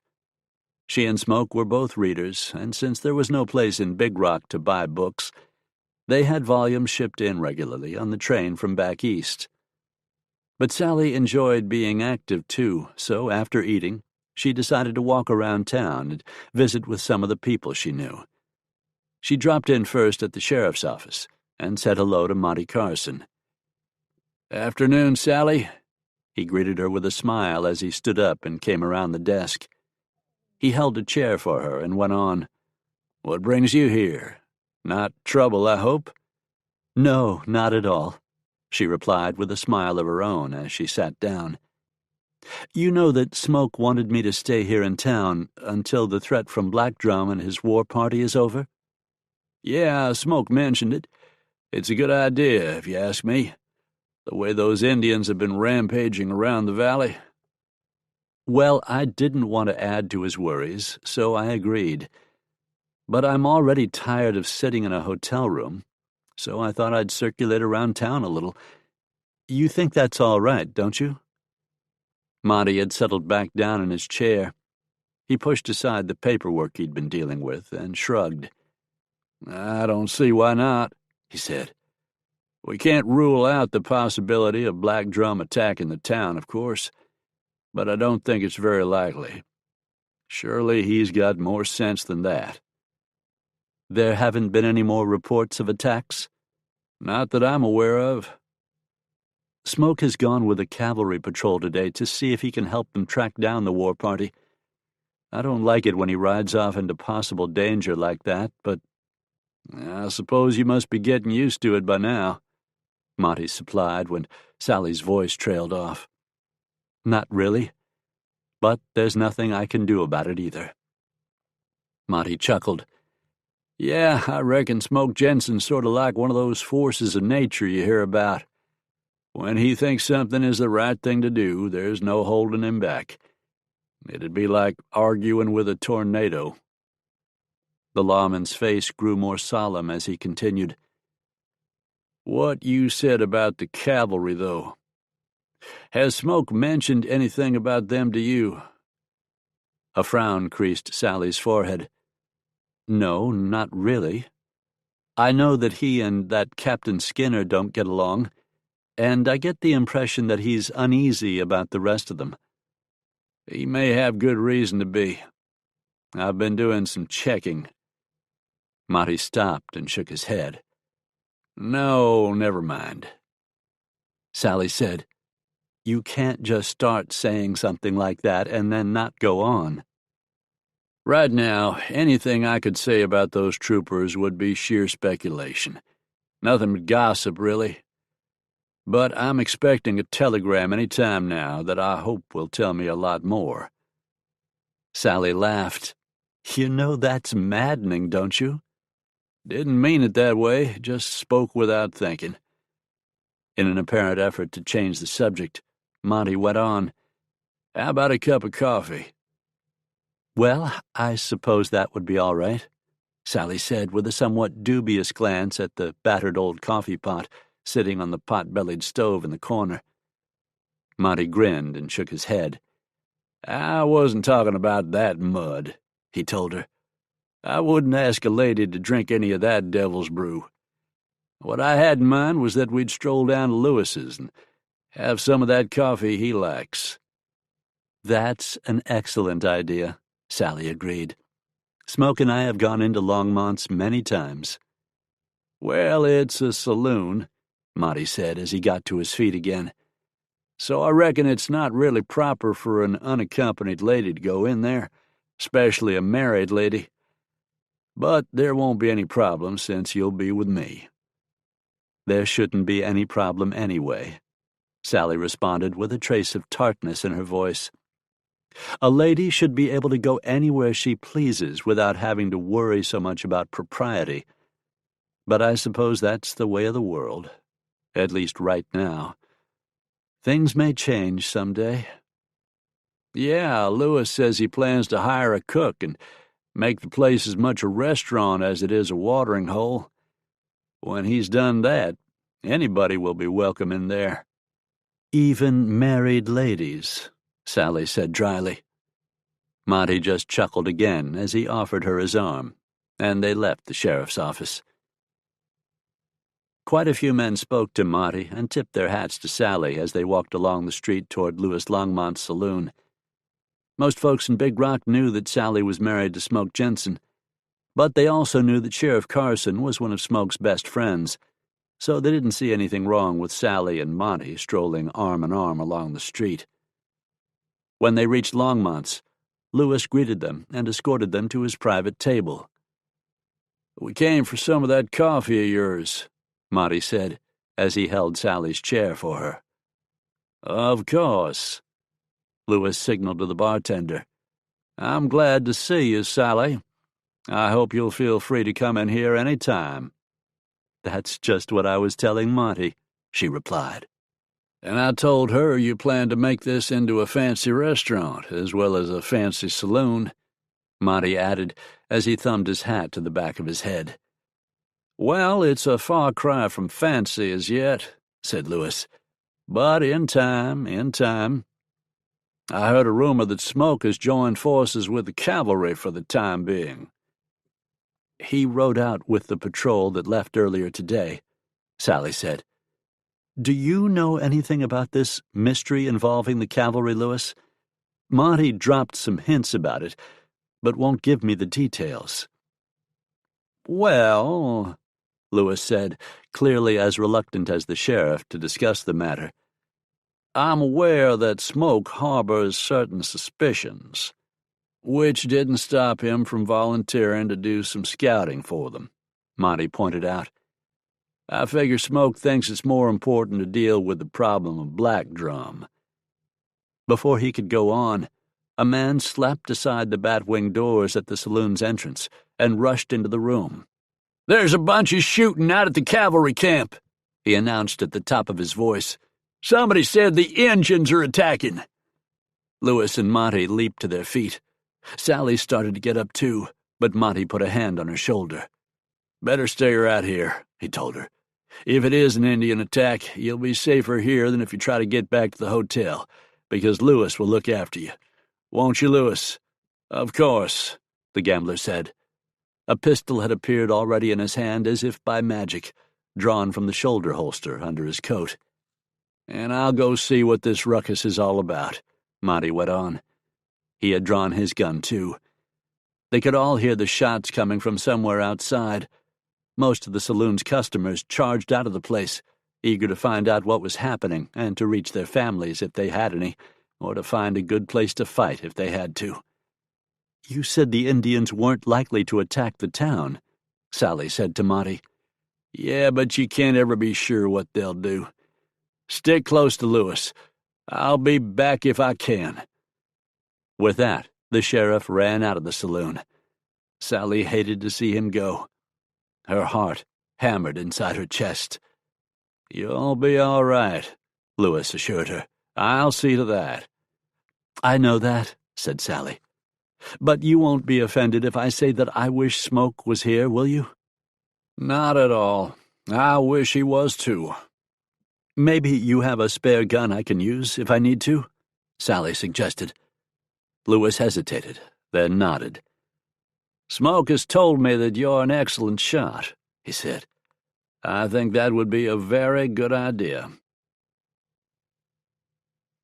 The screaming echoed in Lamar Talbot's head. but the pounding of his heart grew louder and louder until it drowned out the terrified shrieks. Each pulse was like an explosion going off in his brain, detonating faster and faster until it seemed as if his skull would come flying apart. Summoning up his determination, he shoved the memories out of his head. They had come crowding in when one of the men in the camp had looked down at the arrow suddenly protruding from his guts and started screaming. Talbot had been nearby, walking past the rope corral where the horses were kept, when the man cried out. The sound of the man's screams, as well as the sight of that arrow, instantly had transported Talbot back 25 years and hundreds of miles to the Texas plains, to the little homestead on the Brazos River, to the early evening when Lamar Talbot's life had changed forever. The sun had gone down a short time earlier, but young Lamar and his pa hadn't headed home for supper yet. Some of the cows had strayed, and they were out about half a mile from the cabin, searching for the fool critters. It was early spring, warm but not oppressive, and a big round moon had risen in the east, while a reddish gold arch of light from the sunset remained in the western sky. Lamar's pa had stopped for a moment to gaze at that moon, and a worried frown appeared on his weathered face. "What's wrong, Pa?" Lamar had asked. "That moon. I think it's what folks around here call a Comanche moon. The filthy savages like to come raiding by its light." The elder Talbot sighed. "We'd better forget about those missing cows for now, son. We can look for them again tomorrow and hope the coyotes don't get any of them in the meantime." Lamar's heart had started to slug harder in his chest. "You think the Indians might come around tonight, Pa?" "No, not really. But just in case, I want to get back to your ma and sisters. Get the shutters fastened and the door barred before it's full night. It's not dark enough yet to be real worried." That was when the distant boom of a shotgun had rolled over the landscape, followed by the sharper cracks of rifle fire. Lamar's pa had said as bad a word as Lamar had ever heard come from his lips. He broke into a run toward home and flung over his shoulder, "You go around to where the tunnel comes out. Your ma's liable to send the girls that way. You find 'em and protect 'em." Lamar and his father had spent weeks digging and reinforcing the escape tunnel that ran 100 yards from under the cabin's floor to the face of a bluff that overlooked the broad, slow-moving Brazos. Other settlers in the area had advised Lamar's pa that it was a good idea to have such a tunnel, in case the Comanches came raiding. A quarter of a mile upstream along that bluff from where the tunnel came out was a small cave with a lot of rocks and brush in front of the entrance. Lamar's sisters, 12 and 14 years of age, had had it drummed into their heads that if they had to flee from the savages, they were to crawl through the tunnel and then head for that cave, where they would hide until Lamar or one of their parents would come to get them. As the shooting continued, Lamar ran after his father and called, "Pa, what are you going to do?" "Run off those damn savages," replied the elder Talbot, never slowing. "That is, if your ma ain't killed 'em all first." He waved his arm. "Now circle around and get to that tunnel like I told you." Lamar wanted to go with him, but at the same time, he was scared to defy his father's order. He veered to his right and dashed through the brush, ignoring the way it ripped at his clothes and sometimes at his skin. He heard only one rifle firing now. The girls had practiced some with the weapons, and he was convinced that they had been shooting too at first. But now, with only one person still putting up a fight, that had to mean his ma had sent the girls through the tunnel. They were his responsibility. His duty was to keep them safe. He reached the river sooner than he expected, so soon that it took him by surprise, and he had to skid to a fast halt before he toppled off the bluff. He looked around, disoriented for a moment in the fading light. He wasn't sure exactly where he had come out, and didn't know which way the tunnel exit was. Then he got his bearings. slid down the bluff to the narrow strip of land between the slope and the river, and started running north along the bank. He saw a bend up ahead and knew the tunnel was just beyond it. Then shapes moved through the gathering shadows in front of him, and guttural voices called out quietly to each other. Lamar threw himself to the ground behind a bush and clutched the rifle as he peered through a gap in the branches.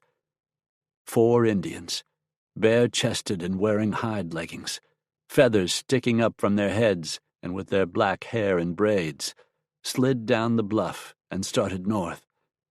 They must have suspected that the white settlers had an escape tunnel and were looking for the other end of it. If they found it, that meant they would find Lamar's sisters. He drew a bead on the back of one of the Indians. He could press the trigger and kill the savage before the man knew what was going on. But Lamar had only a single-shot rifle, and he knew that if he gunned down one of the raiders, the other 3 would turn around and come after him. Even if he didn't fumble at all and reloaded perfectly, he would only have enough time to fire 1 more shot. At best, that would still leave 2 of the Indians to kill him. Besides, he had never pulled the trigger on anything except rabbits for the stew pot and an occasional coyote. He had never killed a man. And despite what some people said about the Comanche not being human, those were men over there, nearing the bend in the river. The blood rushed and boomed inside Lamar's head. His sisters were smart. They would look around as best they could before they ventured out of the tunnel. They would spot the Indians and stay where they were, not coming out until the savages were gone. He told himself that. And then he told himself that he couldn't be any use to the girls if he went and got himself killed by shooting just one of those red-skinned heathens. Then the Indians went out of sight around the bend. And a moment later, his sisters began to scream. Forcing himself to remain calm, Colonel Lamar Talbot pulled the revolver from its holster and turned to see 6 warriors rushing out of the trees. 2 of them fired the rifles they carried, while the others used their bows to launch arrows at the troopers scattered around the camp. More shots from all around told Talbot that this was just one small part of the attacking force.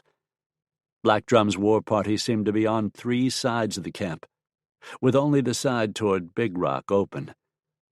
Coolly, Talbot fired 2 shots at the Indians he could see, and was rewarded by the sight of a savage stumbling. Without waiting to see if the warrior collapsed, Talbot ran through the camp and shouted, "Retreat! Retreat to the town!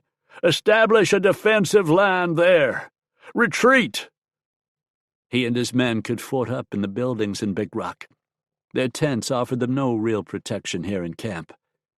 As one of the troopers dashed past him, Talbot lunged and grabbed the man's arm, jerking him to a stop. The man turned a panic-stricken face toward him. Talbot holstered his gun and slapped the man to settle him down and get his attention. "Listen to me," Talbot said in a low, urgent voice. "Get a horse and ride north to the spot where we fought the Indians before. Find Captain Skinner and the rest of the patrol. Tell them that the Indians are attacking, and we're going to retreat and defend the town. Do you hear me, Private? Find them and bring them back here." "Yes, sir," the man stammered. "You mean now?" "Of course now, you infernal idiot," bellowed Talbot. He gave the man a shove. "Go! And if you fail, I'll hunt you down and kill you myself." Terror flared in the trooper's eyes. He was more afraid of the colonel than he was of the Indians. Talbot knew that, and it was exactly the way he wanted things. Of course, if the man failed in his mission, there was a very good chance Talbot wouldn't still be alive to hunt him down. But the trooper's thought processes didn't get that far. He turned and sprinted toward the horses, determined to carry out the orders. Talbot pulled his gun again, shot another Indian, and continued making his way toward Big Rock, shouting, "Fall back! Fall back!" to his men as he passed them. Fear clenched a cold fist on Smoke's guts as he looked at the wild-eyed trooper on horseback who had brought the news. Not fear for himself. He had felt that emotion only rarely in his adventurous life. But he could know fear for those he loved, and that sensation filled him now, body and soul. Sally was in Big Rock. "You're sure about that attack?" he asked sharply. "Damn right I'm sure. The Redskins hit our camp first. We didn't even know they were anywhere around." Smoke nodded. That was often the way it happened when a war party launched an assault. "We put up a fight," the trooper went on, "but there were too many of them, and they had surprise on their side. Colonel Talbot ordered everybody to fall back into town. He grabbed me, told me to get on a horse and ride for reinforcements. So he and the rest of the soldiers fought it up in the settlement. That's what they were going to do," the man said. "But I don't know if they made it. I lit a shuck out of there, just like the colonel ordered." "What about the people in town? They knew what was going on and were ready to defend the place." The trooper shook his head. "Mister, I just don't know. Like I said, I fogged it out of there as fast as I could." Smoke already regretted the 2 or 3 minutes he had spent questioning the man, and yet he had needed to know what the situation was. All thoughts of taking Skinner and the others back to Big Rock as his prisoners fled his brain now. All that mattered was getting to Sally as quickly as he could.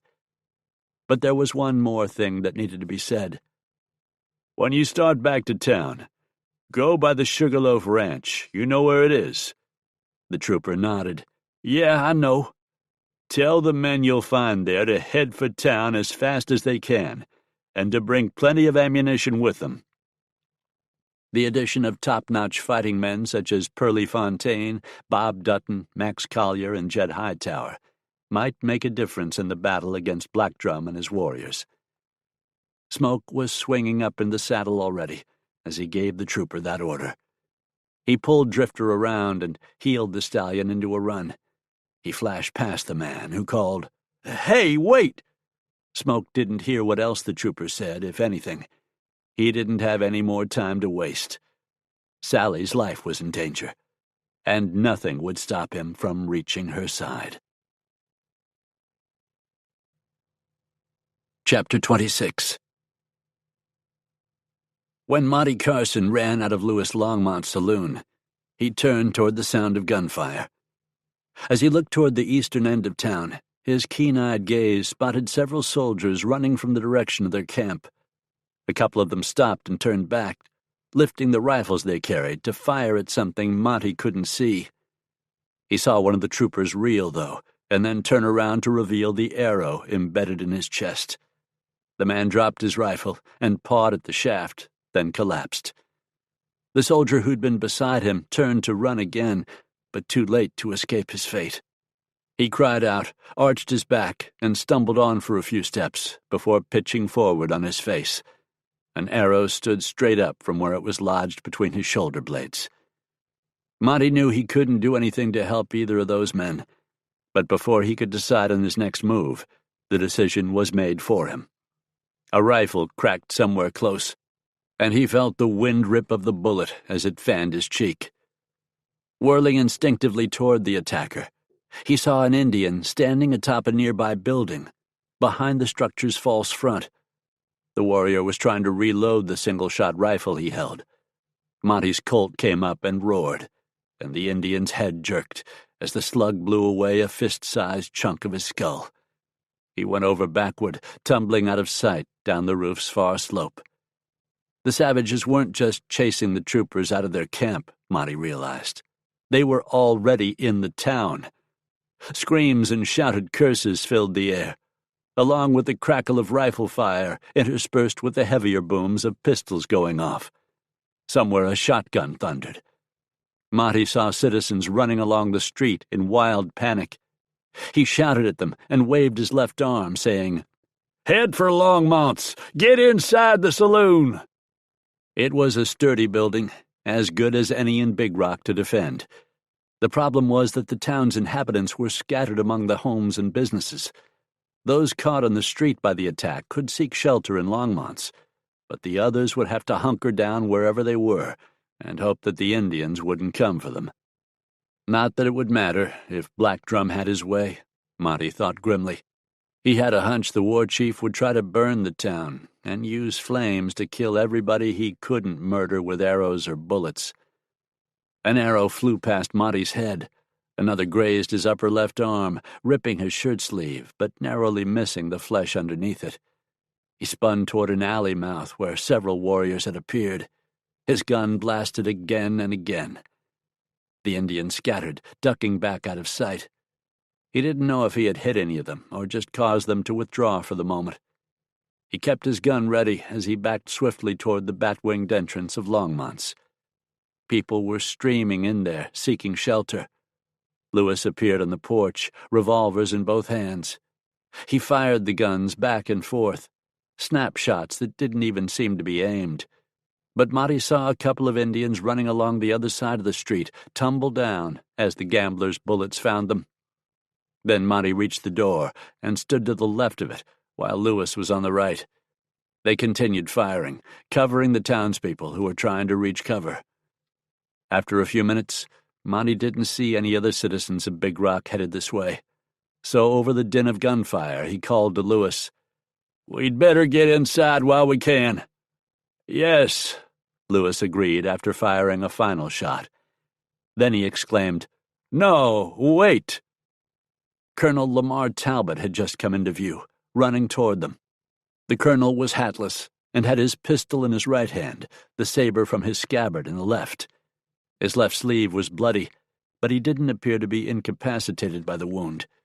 In fact, as a warrior leaped from an alley mouth at him with an uplifted tomahawk, Talbot struck first, ramming the saber completely through the Indian's body, so that several inches of bloody steel stuck out the man's back. When the warrior fell in his death throes, Talbot struggled to pull the saber free. Monty shouted, "Forget it, Colonel! Get in here while you can!" Talbot looked up, seemed to realize what was going on, and abandoned the saber. A couple of bounding leaps brought him to the saloon's porch. "Have you seen any of my men?" he asked breathlessly. "I can't find them." "They're probably scattered around town, taking cover wherever they can," Monty told him. "The only ones I've seen are a couple who were killed by the renegades." "Black Drum is attacking the town with everything he has left," said Talbot.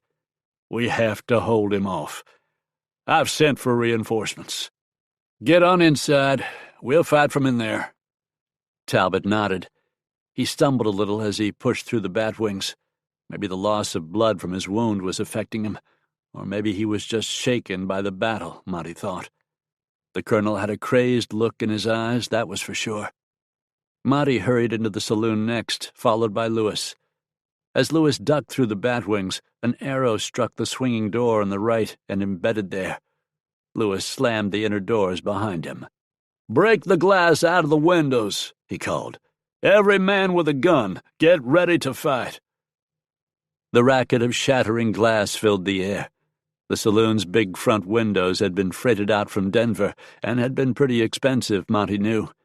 Lewis could replace them, though, once all this was over, assuming, of course, that the saloon and the rest of the town was still standing by then. Smoke rode hard toward Big Rock, but he had to rein in and walk drifter for a while every now and then.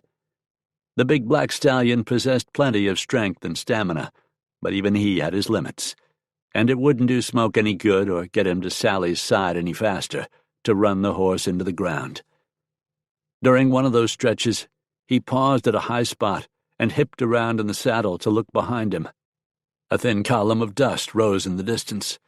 Smoke kept watching, and after a moment he spotted the group of riders kicking up that dust. From the number of them, he was pretty sure he was looking at Skinner and the rest of the patrol. None of those men were to be trusted anymore.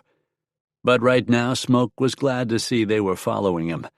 Their guns might be needed when they got back to Big Rock. Smoke hoped that Black Drum's war party hadn't overrun the town, and that the slaughter wasn't going on already. With a sigh, Smoke kneed Drifter back into a run. The urgency he felt inside him wouldn't let him delay any longer. The hour it took him to ride back to Big Rock was one of the longest in his life. When he got close enough, he began to hear gunfire. That was oddly reassuring, because it meant the battle was still going on. He didn't see any smoke billowing into the air, so he knew the town wasn't on fire. Despite the eagerness he felt, it wouldn't be a good idea to charge in without knowing what was going on. He circled the settlement and approached from the side where the cavalry camp was located. Leaving Drifter ground-hitched, he took his rifle and started ahead on foot, making use of trees and brush to keep his advance hidden. Smoke's first look at the camp made his mouth tighten into a grim line. The rope corral was in a shambles, and the horses were gone. Whether they had been stampeded or stolen by the Indians didn't matter. The tents were wrecked and flattened, too, more evidence of the attack. The real proof of what had happened here, though, was in the bloody form of a dozen soldiers, all lying motionless in death, some skewered with arrows, the others drilled with rifle bullets. Smoke saw one man whose head was such a gruesome ruin that he had to have been hacked to death with a tomahawk. Smoke had no way of knowing for sure how many warriors Black Drum had left. Estimates based on the losses from previous battles indicated that the war party numbered 40 to 50 men, possibly a few more, but it couldn't have been much larger than that. The so-called 1st Colorado Rifles, with the Skinner-led patrol gone, had around 35 men to oppose the renegades. Now, with the men who had been killed here in the first wave of the attack, there couldn't be more than 25 soldiers left in town. Smoke saw 2 warriors lying dead on the ground among the flattened tents, and figured that Black Drum had lost more men than that. But even so, the troopers who had retreated into Big Rock had to be outnumbered. There were other fighting men in the settlement, though. Monty Carson and Louis Longmont, among others. They would pitch in and help the troopers try to hold off the war party. Judging by the sounds of the shots he was hearing, Smoke believed the battle had settled down to one main confrontation. The defenders had holed up somewhere, and the renegades were trying to root them out. All those thoughts flashed through Smoke's mind in a matter of heartbeats. Sooner or later, sooner more than likely, Black Drum would resort to setting the buildings on fire. So Smoke didn't have any time to waste.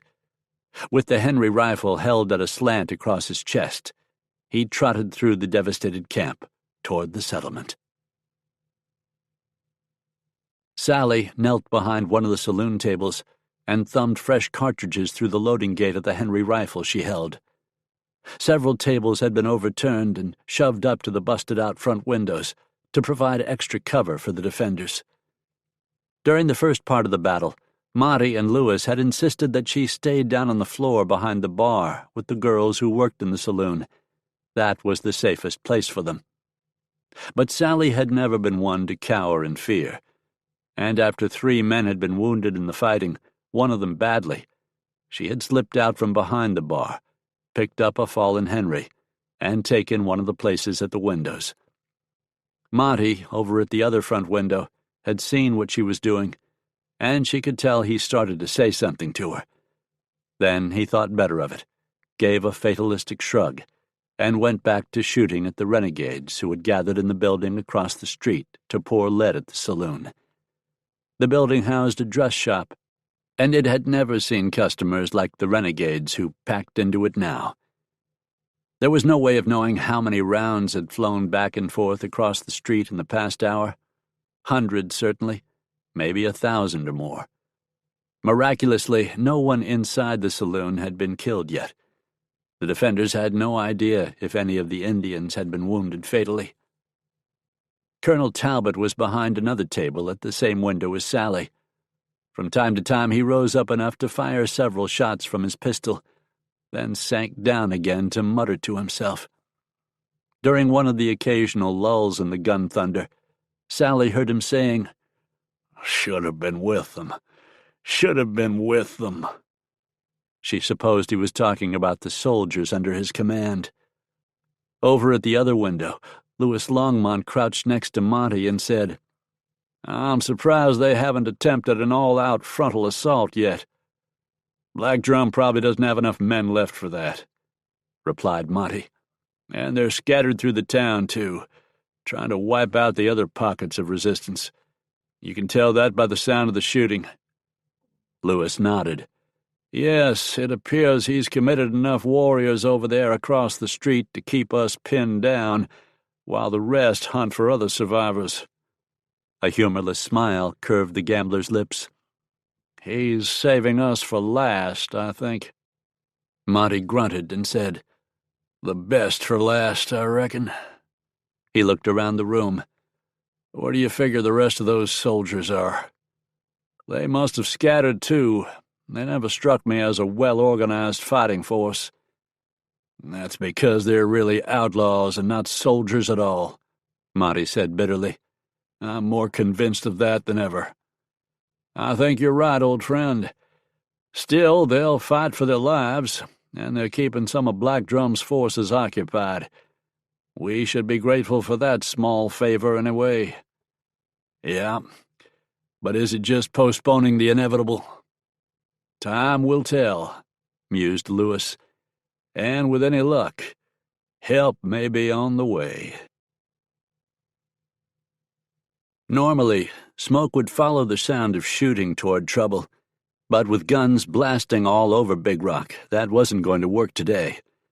Instead, he worked his way behind some houses a couple of blocks from the center of town.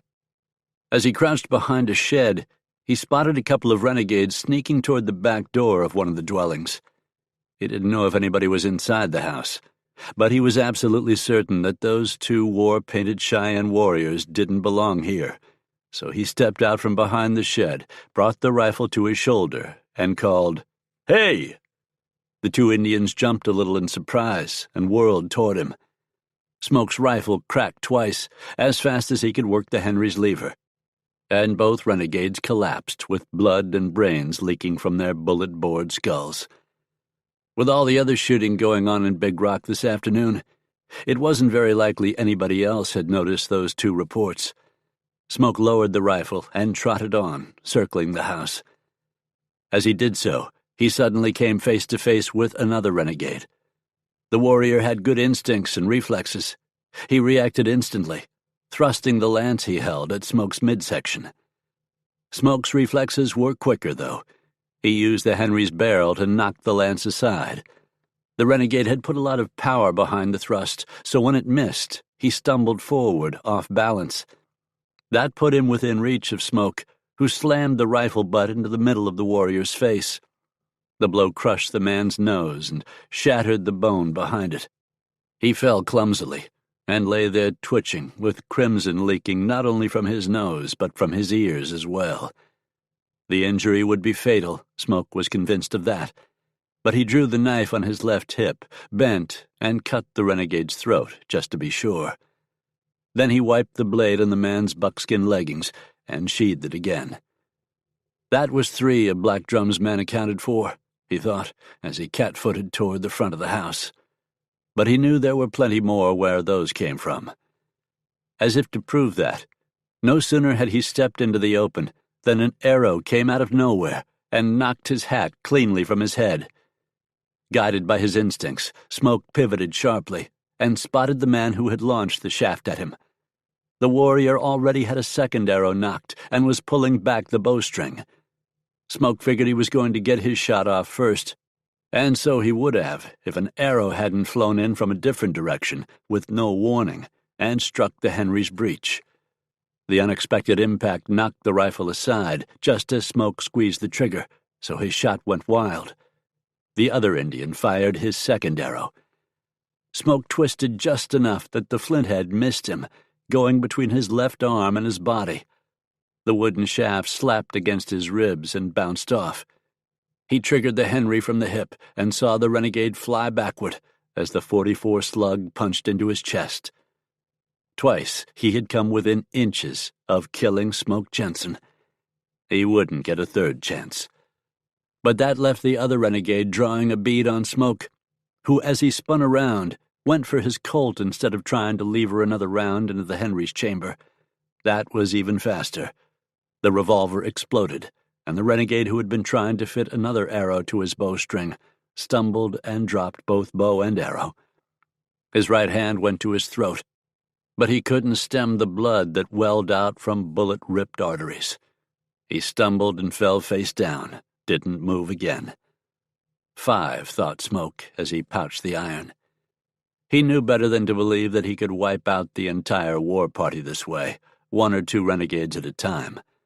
But the more of them he killed, the fewer the town's defenders would have to deal with.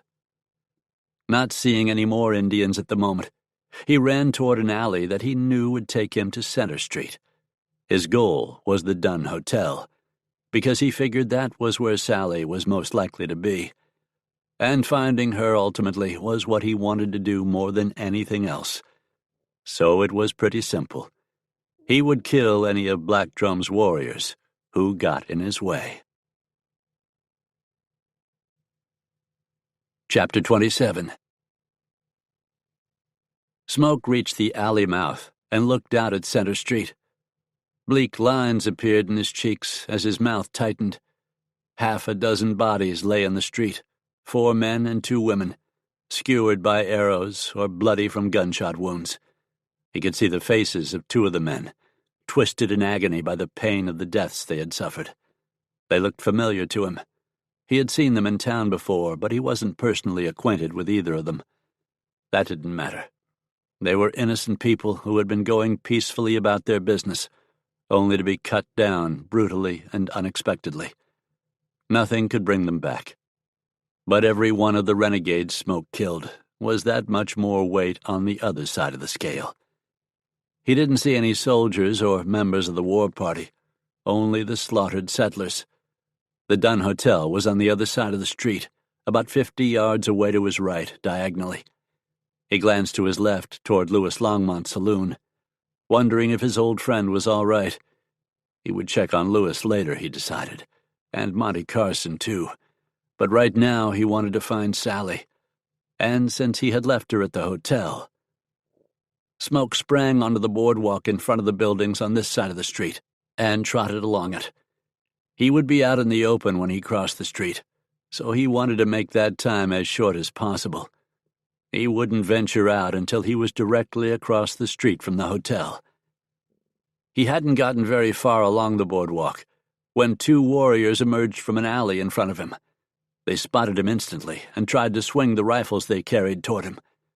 Again, he chose to use his Colt instead of the Henry. In a blur of motion, he drew the gun and slammed out 3 shots. The first bullet took the renegade on Smoke's right in the belly and doubled him over. Bending forward like that caused Smoke's second shot to strike him in the top of the head, shattering his skull. The third shot, fired so close on the heels of the first 2 that the report sounded like one long peal of thunder, cored through the other renegade's heart and made him corkscrew to the ground. Neither man had had time to fire a return shot. Smoke stayed where he was on the boardwalk long enough to slide fresh cartridges into the Colt cylinder, replacing the ones he'd fired. He filled all 6 chambers, rather than leaving one empty so the hammer could rest on it as he normally did. At times like this, a man needed a full wheel. He had just slipped the revolver back into the holster when swift footsteps slapped the planks behind him. As he whirled, from the corner of his eye, he saw a man hurtling through the air toward him. The renegade had left his feet in a diving tackle. Smoke didn't have time to get out of the way. The warrior crashed into him, wrapping his arms around Smoke's waist as he drove him over backward. Smoke landed hard enough on his back that all the air was forced from his lungs, leaving him gasping and stunned for a second. That was long enough for the renegade to jerk a knife from its sheath at his waist and raise it in his right hand, while his left clamped around Smoke's throat to pin him to the boardwalk. The knife flashed down at Smoke's chest.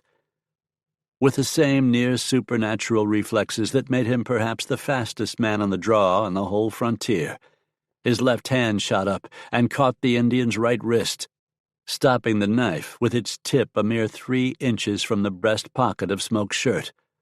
The muscles in Smoke's forearm quivered, as he strained to hold the blade back. At the same time, his right fist came up and hammered the warrior's jaw. The blow knocked the man to the side, but didn't loosen his grip on Smoke's throat.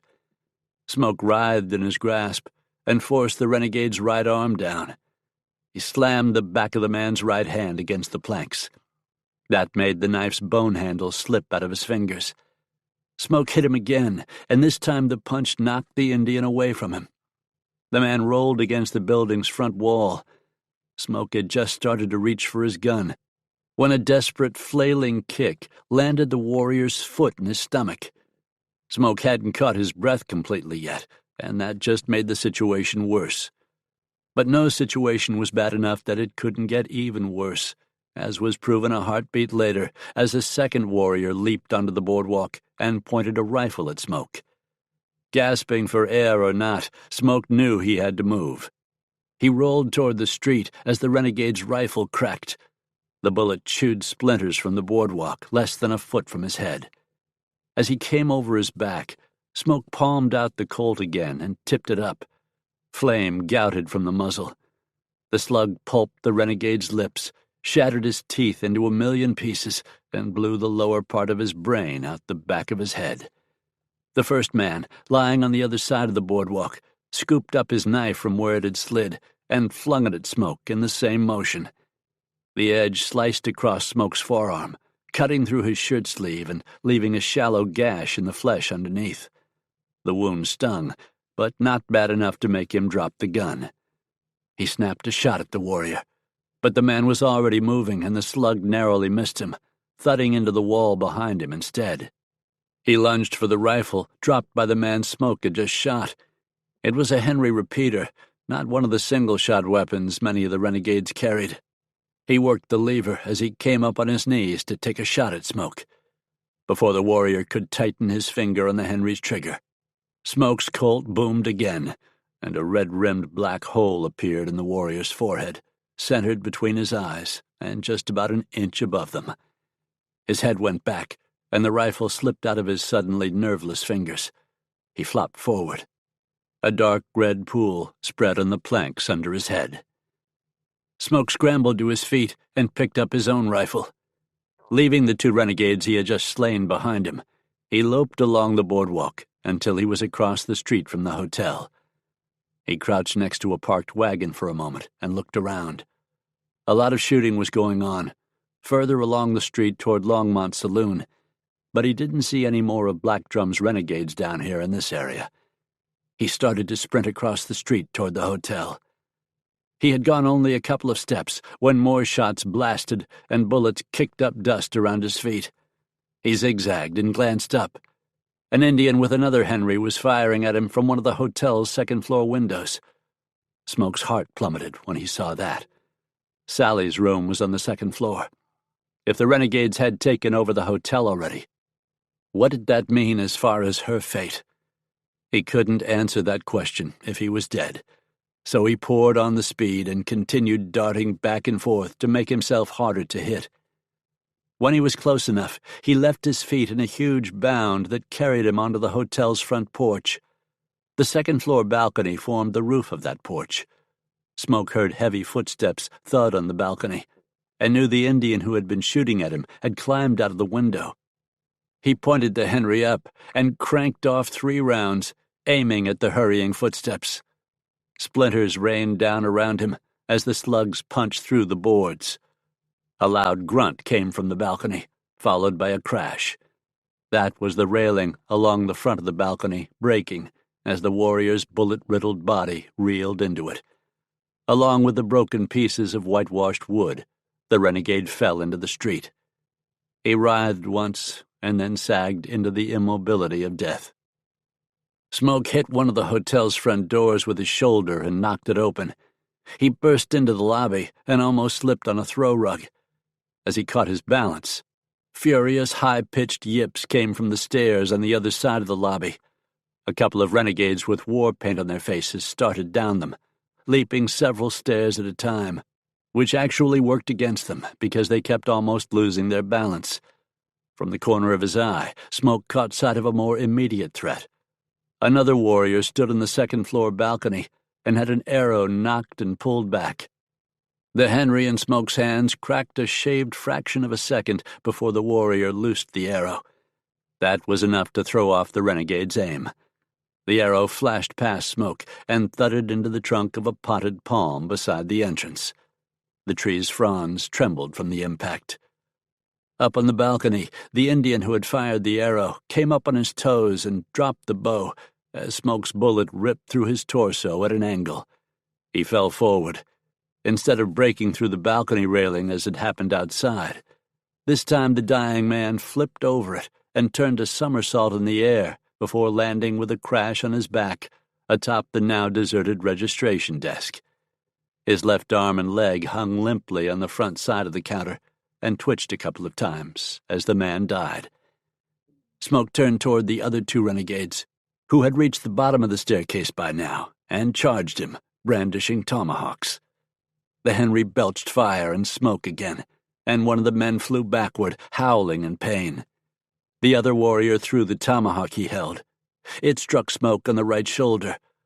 Luckily, as it turned over in the air, it was half a revolution off, and the heavy wooden handle hit Smoke rather than the sharp flint head. The tomahawk might not have inflicted a serious wound, but it struck hard enough to make Smoke's right arm go numb. He couldn't work the rifle's lever, so he dropped it and used his left hand to jerk his knife from its sheath. The warrior had yanked out his own knife after throwing the tomahawk. Somewhat awkwardly, because he had to use his left hand, Smoke parried the slash that the renegade aimed at his throat. Sparks flew as steel rang against steel. Having turned away the warrior's attack momentarily, Smoke thrust his blade at the man's chest, but the renegade twisted out of the way and tried again to cut Smoke, who jumped back and barely avoided the swipe. Smoke could draw and fire a gun with his left hand almost as well as he could with his right.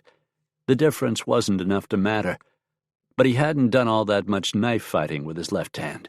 So within moments he was sweating and breathing hard as he struggled to keep the warrior from lodging 8 inches of cold steel in his body. The blades flashed back and forth almost too fast for the eye to follow. Only Smoke's superb reflexes saved him. After that first thrust, he was forced to fight purely defensively.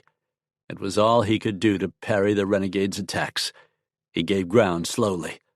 The renegade pressed him closer and closer to slipping the knife through Smoke's desperate parries. But all the while, feeling was seeping back into Smoke's right arm. He let it swing a little behind him where his enemy couldn't see it as well, and flexed his fingers.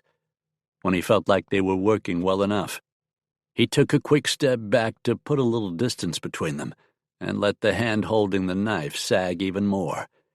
His chest rose and fell raggedly. Air rasped in his throat. As Smoke thought might happen, the renegade paused to leer at him in gloating triumph before finishing him off. That gave Smoke plenty of time to draw the Colt, raise it, and blow the man's brains out. The warrior had just enough time to look startled before he died. Smoke left the Henry where he had dropped it, and with the Colt in his fist, bounded up the stairs, taking them 3 at a time. When he reached the second floor, he shouted, "Sally! Sally, are you here? Help! Help us!" The response came from behind the closed door of one of the rooms, but it was a man's voice, not Sally's familiar tones. Smoke grabbed the knob with his left hand anyway and twisted it. He threw the door open and looked into the room to see 2 men and 5 women huddled there.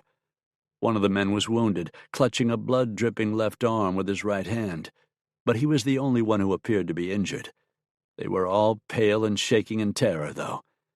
The other man was the desk clerk from downstairs. He exclaimed, "Mr. Jenson, oh, thank heavens! We heard the shooting below and prayed that someone had come to rescue us." "What happened?" Smoke asked. The clerk nodded at the others and said, "These are the only guests who are still alive, as far as I know. When the savages attacked, I retreated up here and gathered everyone I could find. I have a gun." He held up a small pocket pistol, which wouldn't have done much good against the war party, but at least he'd been willing to try to fight back. "I heard screams from elsewhere in the hotel. the man went on. "And I suppose that was because the savages were killing the other guests." He nodded toward the wounded man. "Mr. Hennessy here barely escaped from them with his life." "One of them shot me," said the wounded man. Everything the clerk had said so far had made Smoke's spirits plummet even more. In a thick voice, he forced himself to ask, "My wife?" "She's not here," the clerk said. "She left before the Indians attacked." Smoke felt as if he'd been given a sudden, unexpected reprieve from a death sentence. He asked, "Did she say where she was going?" I believe she said something about saying hello to the sheriff and then paying a visit to Mr. Longmont's establishment." Smoke bit back a groan. Earlier, he had thought for a second about heading to Lewis's himself, but he had come here to the hotel instead. Now the knowledge that Sally might be down there gnawed at his guts. On the other hand, by coming here first, he had undoubtedly saved the lives of these folks, and he also knew that if anybody in Big Rock could keep Sally safe, Lewis Longmont was the man. Well, Lewis and Monty Carson. If by some chance the two of them were together, and Sally was with them, he knew what he had to do. He said, "Ladies, one of you tear some strips off a sheet and use them to bind up this man's wound. If anybody's got a flask of whiskey, it would be a good idea to pour some of it on the bullet holes before you bandage them." I might have some spirits," said one of the women. "Purely for medicinal purposes, of course." "Get that done while all of you hunker down here," Smoke went on. "I don't see any more renegades in the hotel, and I reckon they would have shown up before now if they were here. You ought to be as safe here as anywhere else in town right now." He looked at the desk clerk. "But keep that gun of yours handy anyway." "I will, I assure you," the man said. "What are you going to do, Mr. Jenson?"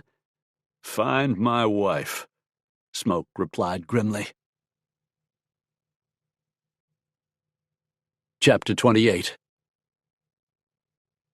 Smoke left the hotel through the back door and hurried along the alley between the two rows of buildings. His gaze darted from side to side constantly, searching for any signs of danger.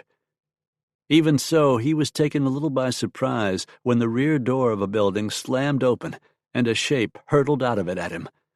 The warrior must have spotted him through a window and then lain in wait for him until Smoke came even with the door.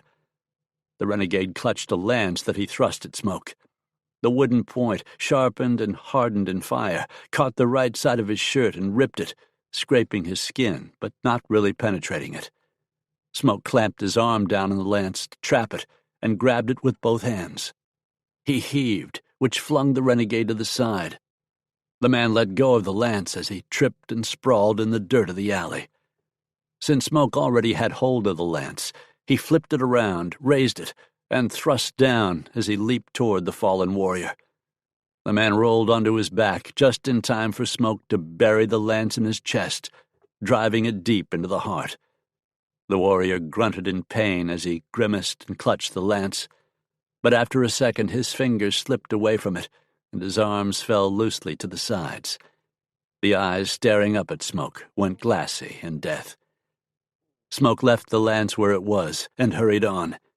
He had to cross a street to get to the block where Longmont's saloon was located, but nobody shot at him as he ran through the open space, so that was an improvement. Gunfire from up ahead drew his attention to a shed at the rear of a property on the next street over. Two warriors made a dash from the shed toward the rear door of what Smoke recognized as his friend's establishment. Shots from a window in the saloon building dropped one of the renegades. The other whirled back and sought the shed's cover again. Smoke's Colt roared and knocked the warrior into a rolling sprawl. When he tried to push himself up, Smoke drilled him with a second slug. This time the renegade stayed down. Smoke wasn't surprised that the defenders inside the saloon were covering the back. He would expect that sort of caution from an experienced fighting man like Lewis. But from inside the building, the defenders couldn't see everything. The roof, for example. Movement there made Smoke glance up. One of the renegades was on the roof and had a blazing torch in his hand. He had his back to Smoke as he was about to set fire to the building's false front. The Colt angled up and blasted. The torch wielder arched his back as the bullet struck him from behind. He came up on his toes and tottered forward, then dropped the torch and slid down out of sight. Smoke bit back a curse. The torch was still burning up there. He holstered the Colt, looked around, and spotted several empty crates stacked against the rear wall of the saloon. They had held bottles of liquor originally, but now they would serve another purpose. Quickly he rearranged the crates so that he could climb on top of them, and that brought him in reach of the rain gutter that ran along the back edge of the roof. He stretched his arms up, caught hold of the gutter, and with a grunt of effort hauled himself up far enough to kick a leg high and catch a toe in the gutter as well. From there it wasn't hard to pull himself up and roll onto the peaked roof. The exertion made the arm that had been cut by the thrown knife ache. A thread of blood trickled down his side where the lance had scraped him too. He ignored both of those minor annoyances. He saw the renegade he had shot lying slumped near the building's false front, as well as the burning torch, which was the most important thing right now. Smoke scrambled to his feet and hurried along the roof slope, his superb balance helping with that challenge. The wooden shingles on the roof were starting to catch fire, as were the boards of the false front. Smoke reached for the torch so he could fling it into the street and then put out the flames. But before he could grasp it, a couple of bullets exploded up through the roof and narrowly missed him. Blast it! The defenders inside the saloon had heard his rapid footsteps and mistaken him for one of the renegades. He couldn't blame them for the reaction. He probably would have done the same thing in their place. But he didn't want to get shot either, especially when he might be getting close to being reunited with Sally. So he threw himself backward as more shots came through the roof in the same area as the others. Then, circling that spot, he cat-footed toward the torch, moving quietly enough that he hoped those down below wouldn't hear him this time. He reached the burning brand, grabbed it, and threw it well over the top of the false front so it would clear the awning over the boardwalk and drop into the street, where it could burn out harmlessly. Then he whipped off his shirt, which was already torn and bloody in several places, and used it to beat out the flames. That left the roof and the false front charred here and there, but not really damaged seriously. The threat of Longmont's turning into a blazing inferno was thwarted, but only for a moment.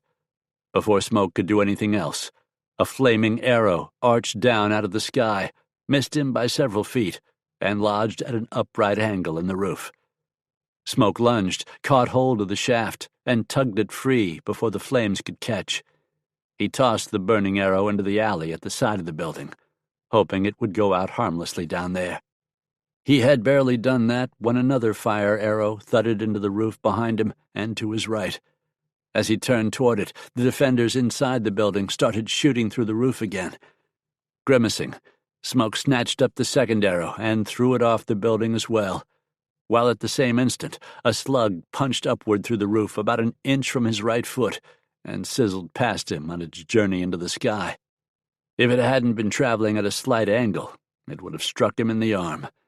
A slight angle the other way, and the bullet would have ripped through his leg. This was getting too blasted dangerous, even for him. He sprang to the window that was built into the false front and peered through the opening. He spotted one of the renegades on the roof of the building opposite Longmont's. The warrior had another arrow knocked in a flame, and he was leaning back as he prepared to launch it on its arching flight across the street. The range was a little long for a handgun, but in his hurry to reach Sally, Smoke had left the Henry rifle back at the hotel. He drew the Colt, knelt to steady himself, and lined up the shot in less than a blink of an eye. The revolver roared and bucked against his palm. The Indian on the other roof fell back as Smoke's bullet struck him in the head and killed him instantly. Nerveless fingers released the bowstring. The blazing arrow flew almost straight up in the air, slowing until it finally stopped, twisted, and plummeted back down as gravity took over. It landed on the roof of the same building from which it had been fired. Smoke didn't wait to see if that building was going to catch on fire. He started to turn, only to be tackled by the warrior he had shot earlier, the one who had climbed up here with a torch to start with. Smoke had figured the renegade was dead, but he hadn't had time to check. The man appeared to be badly hurt, judging by the grimace on his face, but he had regained enough strength that he wasn't out of the fight. His tackle drove Smoke backward against the false front. Nails groaned as the combined weight of the two men threatened to pull the structure loose and send it crashing down on the awning below. The boards and nails held, and Smoke got his feet planted and shoved the warrior away from him with a left hand to the chest. The man was badly wounded and appeared to be unarmed, but his eyes burned with the light of fanaticism. That hate kept him on his feet as he lunged at Smoke again, this time with his hands outstretched toward his enemy's neck. Clearly he wanted to lock those hands around Smoke's throat and choke him to death. Instead, Smoke's right fist exploded on his jaw and knocked him off his feet. The renegade rolled down the roof and went over the edge with a strangled yell that ended abruptly when he landed with a thud in the alley. Carefully, Smoke made his way over to the edge and peered down at the warrior. The grotesque angle at which the man's head sat on his shoulders told Smoke that he'd broken his neck when he landed. He wouldn't get up and keep fighting this time. Smoke lowered himself over the edge, feet first, and hung by his hands for a second, before dropping the rest of the way into the side alley. A few steps brought him to the front corner. He couldn't get to the saloon's entrance. He would have had to venture into a crossfire to do that, and lead was still storming back and forth across the street in a deadly barrage. He might be able to get in the back, though, especially if he called out to let the defenders know who he was. He didn't want to be mistaken for a renegade and get shot by one of his friends. He had just turned to attempt that when he heard a low rumble that grew rapidly in volume. Horses, he realized. A lot of them. Black Drum and the rest of his renegades could be trying a last-ditch mounted attack, but Smoke wasn't sure there were that many of them left. He had lost track of how many he had killed since he reached Big Rock, but he knew he had whittled down the war party considerably. He sprang to the alley mouth and looked to the west, where the hoofbeats thundered. A group of blue-uniformed troops galloped along Center Street, with Captain Adam Skinner at their head. Skinner was being rash. He was about to lead his men right into that crossfire. The defenders inside the saloon would hold their fire when they saw the soldiers, but by that time, some of the men might have been cut down already. Smoke didn't like or trust any of those so-called troopers, didn't believe they were the real thing, and was convinced they were outlaws. But that didn't mean he was going to stand aside and watch while they were slaughtered. Even Skinner. Despite the danger in which he was putting himself, Smoke dashed into the street and waved his arms to get Skinner's attention. Skinner saw him all right. The captain's features twisted into a hate-filled scowl. He yanked his revolver from its holster and galloped straight at Smoke, flames spurting from the muzzle of his gun as he fired. For a split second, Smoke thought Skinner must have taken him for one of the war party. After all, he was bare to the waist, and he supposed that in the dust and confusion, somebody might mistake his skin, bronzed from working shirtless in the sun, for the coppery hue of a Cheyenne warrior, and not notice the pale hair on his head. But then Skinner bellowed, "Jenson!" and kept coming, as Smoke dived aside, away from the bullets that whipped through the air where he had just been. Skinner wasn't going to pass up this chance to kill him. Smoke knew that now. The captain might try to pass it off as an accident and claim that he thought Smoke was an Indian. Or he might be so full of hate that he just didn't care anymore. Either way, Smoke had no choice. He hit the dirt, rolled, and came up on one knee with the Colt in his hand. It belched fire and lead twice in the space of a single heartbeat, and Skinner went backward off his horse as the bullets plowed into him. That shocked the troopers with him into yanking back on their reins, which saved their lives because they were about to be caught in the crossfire. At that moment, howling in fury, A dozen renegades burst out of the building where they had taken cover. It was on fire now from the flaming arrow that had gone straight up and then back down to land on the roof. Black smoke curled from the shot-out windows. The Indians opened fire on the troopers, who reacted instinctively despite their shock at seeing Skinner shot off his horse. They returned the fire, and the defenders in Longmont Saloon blasted away at the renegades too. The Indians no longer had any hope of winning. Smoke knew they just wanted to die in battle. All but one, who darted in a different direction. As he did so, the small drum hanging from a sling around his shoulder swung out so that Smoke could see it. Black Drum, and he was trying to get away. Abandoning the warriors he had led on the long, bloody-handed trail of slaughter. Smoke charged after him. Black Drum ducked into an alley. The renegades might have stashed their ponies somewhere nearby, and the war chief could be trying to reach them. If Black Drum escaped, he could recruit more warriors and continue his campaign of death. He could claim that his medicine had protected him and allowed him to get away so he could keep on killing whites. Smoke couldn't let that happen. "Black Drum!" he shouted as he entered the alley. "Turn and face me!" Black Drum stopped short and turned. His hand strayed to the drum at his waist, and his fingers tapped a ragged rhythm on its skin head. His other hand jerked a pistol from behind the sash at his waist. Smoke felt the wind rip of the bullet past his left ear as he triggered the Colt. The hammer clicked harmlessly on an empty chamber.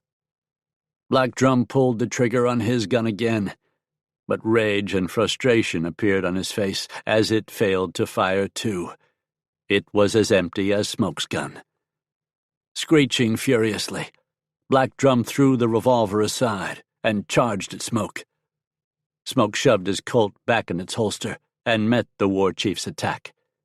They came together like two titans, grappling and heaving and slugging.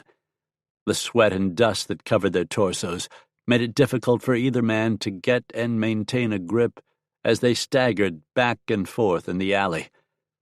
Then Black Drum stuck his foot between Smoke's calves and tangled their legs together. Smoke fell heavily, but on his way down he grabbed the rawhide sling by which the drum hung at the war chief's waist and dragged Black Drum down with him. They rolled through the dirt. Black Drum jabbed a knee into Smoke's belly, making him gag. Smoke landed his left fist in the renegade's face and felt hot blood spurt across his knuckles from Black Drum's nose. The two men panted hard from the exertion of their battle.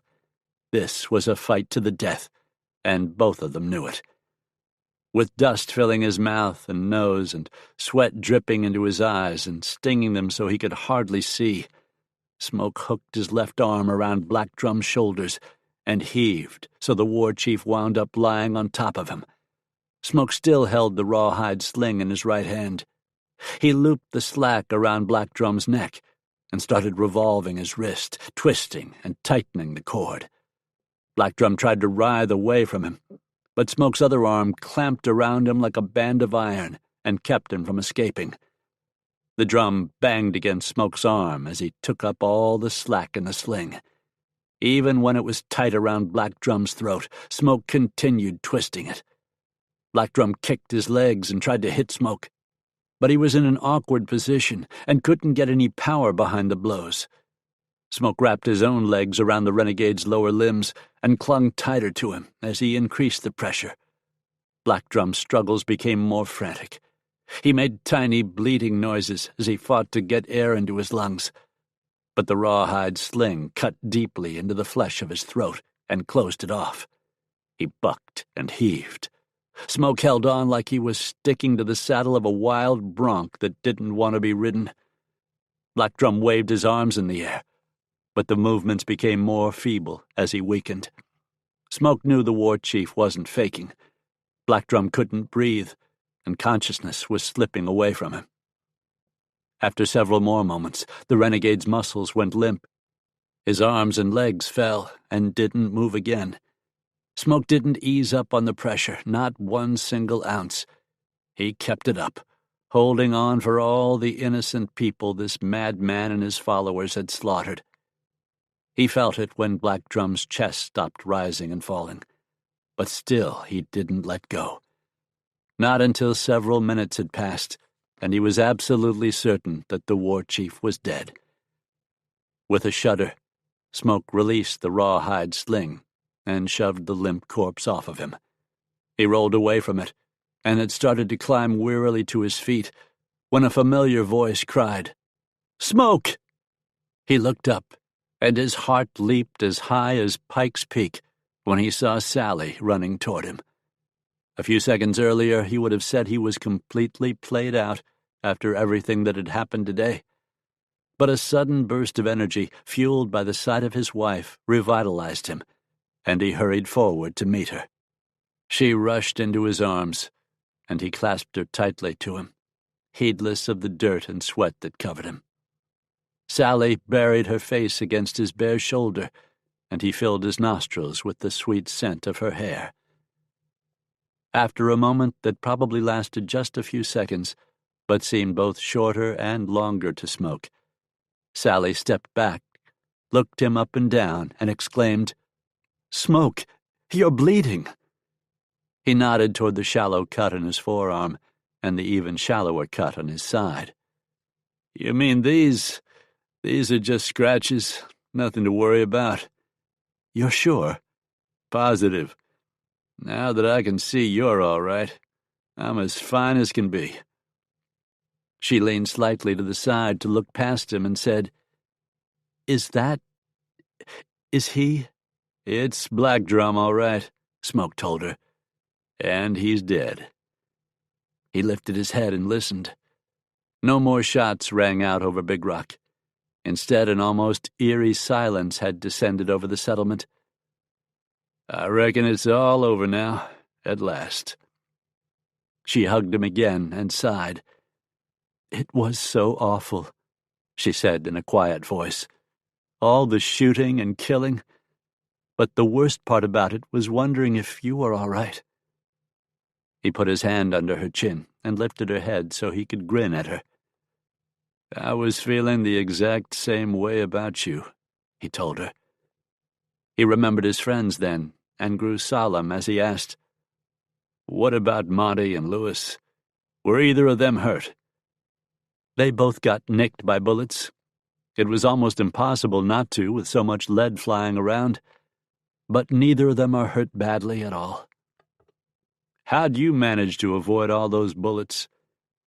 "Well," she returned his grin and indicated a couple of torn places on the sleeves of her dress, one on each arm. "I almost didn't." Seeing how close she had come to being wounded, or worse, made a chill go through him. But he told himself not to think about it. They were together again. They were all right. And the danger was finished. "Mrs. Jenson, step away from your husband." The sharp, strident voice filled the alley and made Sally gasp. She turned to look, and Smoke gazed over her shoulder at the man who had given the order. Colonel Lamar Talbot strode toward them, with 4 of the so-called troopers at his back. There was nothing phony about the rifles the men pointed at Smoke, though. "Colonel, what are you doing?" Sally demanded. "Move aside," Talbot said again, instead of answering her question. He aimed the gun in his hand at Smoke. "I won't tell you again." In a flat, hard voice, Smoke said, "You'd better think twice about what you're doing, Colonel." "I don't have to think twice, Jenson," snapped Talbot. "I know exactly what I'm doing. I'm placing you under arrest for the murder of Captain Adam Skinner." Chapter 29. Sally was unable to find her voice for a moment, following that startling pronouncement. Then she cried, "That's insane!" Talbot ignored her outburst and said, "Truly, Mrs. Jenson, this is your last warning." Sally had turned to face Talbot. Smoke put his hands on her shoulders and gently but firmly moved her aside, out of the line of fire. "Stay there," he told her. "There's no telling what these varmints might do." "But Smoke," he stepped past her and said to Talbot, "I agree with my wife, Colonel. Claiming that I murdered Skinner is plumb loco." "I witnessed it with my own eyes," Talbot insisted. "Captain Skinner was attacking the renegades in a valiant charge, and you coldly and deliberately shot him off his horse, killing him." "He was shooting at me. I reckon I've had enough people trying to ventilate me that I know when I'm the target." Talbot's lips curled in a sneer. "Yes, I'm aware that you have quite a reputation as a gunman and an outlaw, but that doesn't change the facts of the matter. Big Rock is under martial law, so you'll have a military trial, presided over by me." "So you'll be judge, jury, and star witness? Or the only witness?" Talbot shook his head and said, "A number of troops saw you murder Captain Skinner, and I'm sure all of them will be happy to testify to that fact. Your trial will be legal and above board, Jenson, and so will your execution." He smiled. "A firing squad would be most appropriate, I think." "You'll never get away with this," Smoke said. "And since when was martial law declared?" "During the battle with the renegades, of course. I've sent men to inform Sheriff Carson that he no longer has any authority in the town, and to spread the word to the other citizens as well, that I am now in charge." Smoke saw what was going on, now that the threat from the renegades was over. Talbot was moving quickly to strengthen his grip on the settlement. In the aftermath of battle, with the townspeople still in a state of shock, Big Rock would be ripe for looting.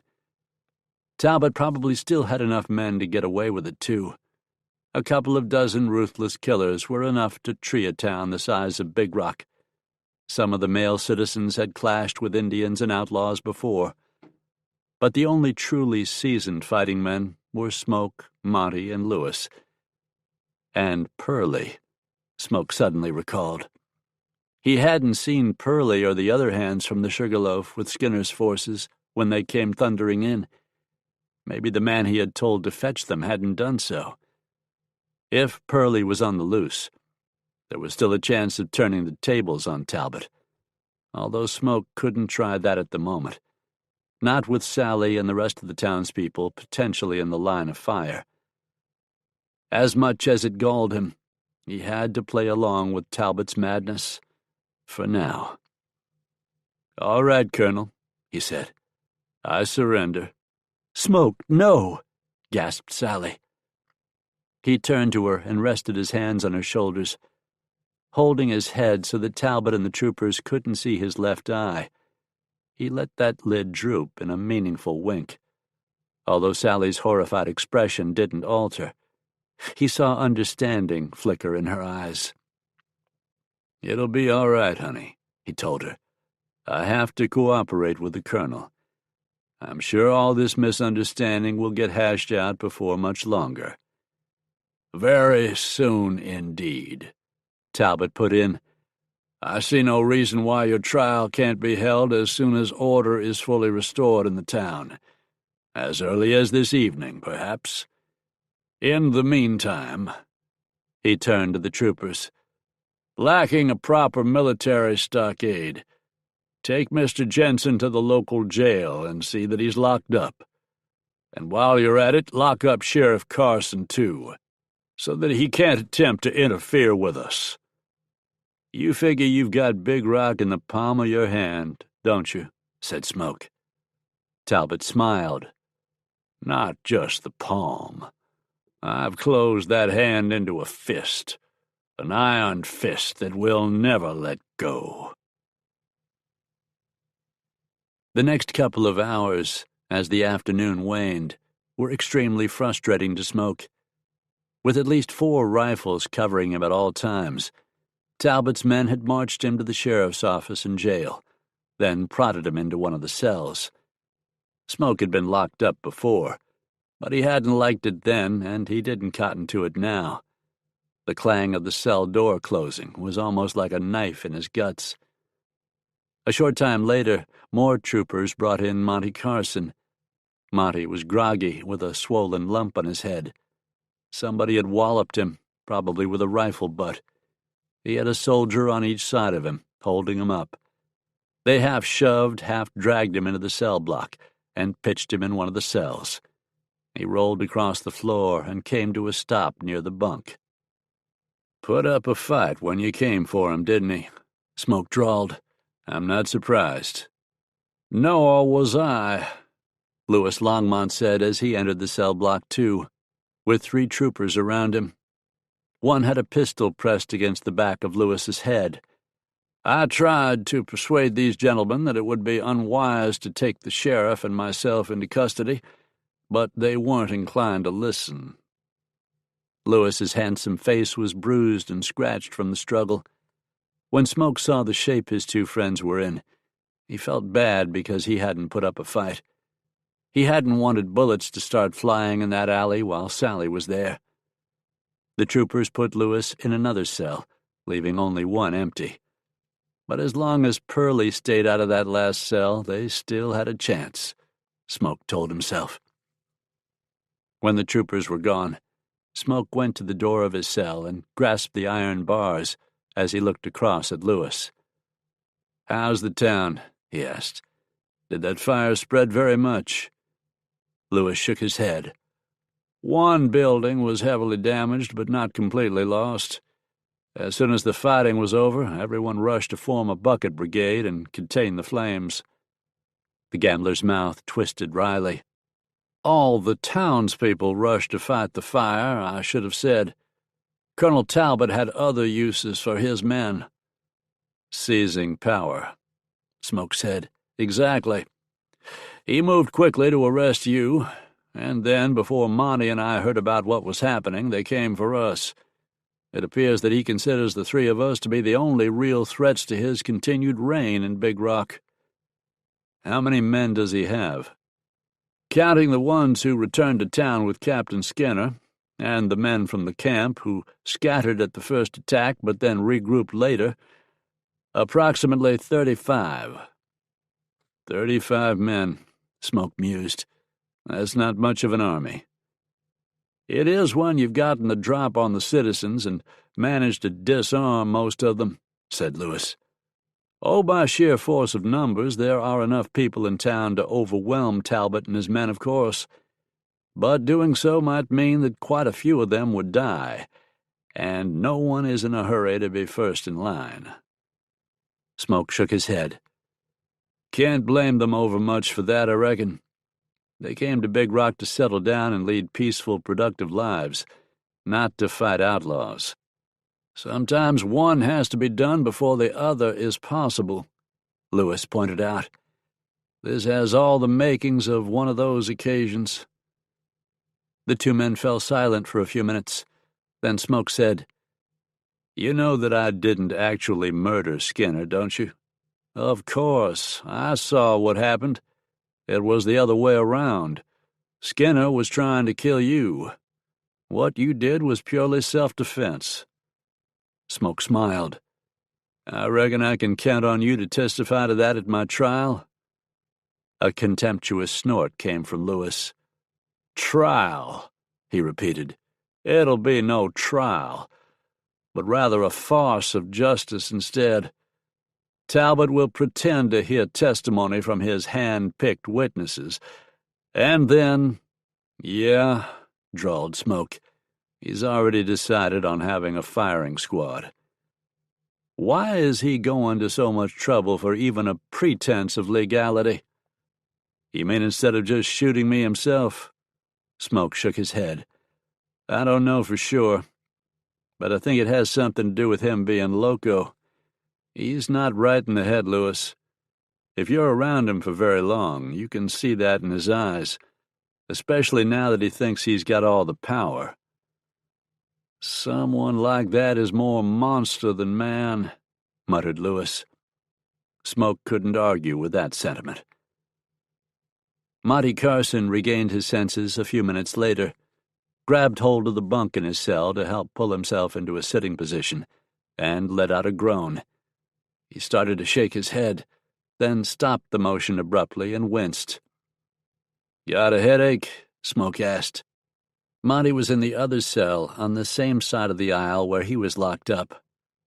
"Feels like a herd of buffalo stampeding through there," Monty replied through clenched teeth. "I don't want to open my mouth too much for fear the whole top of my head'll fly off." "We don't want that. Just sit there for a minute and let it settle down." "I'm locked up in one of my own cells, aren't I?"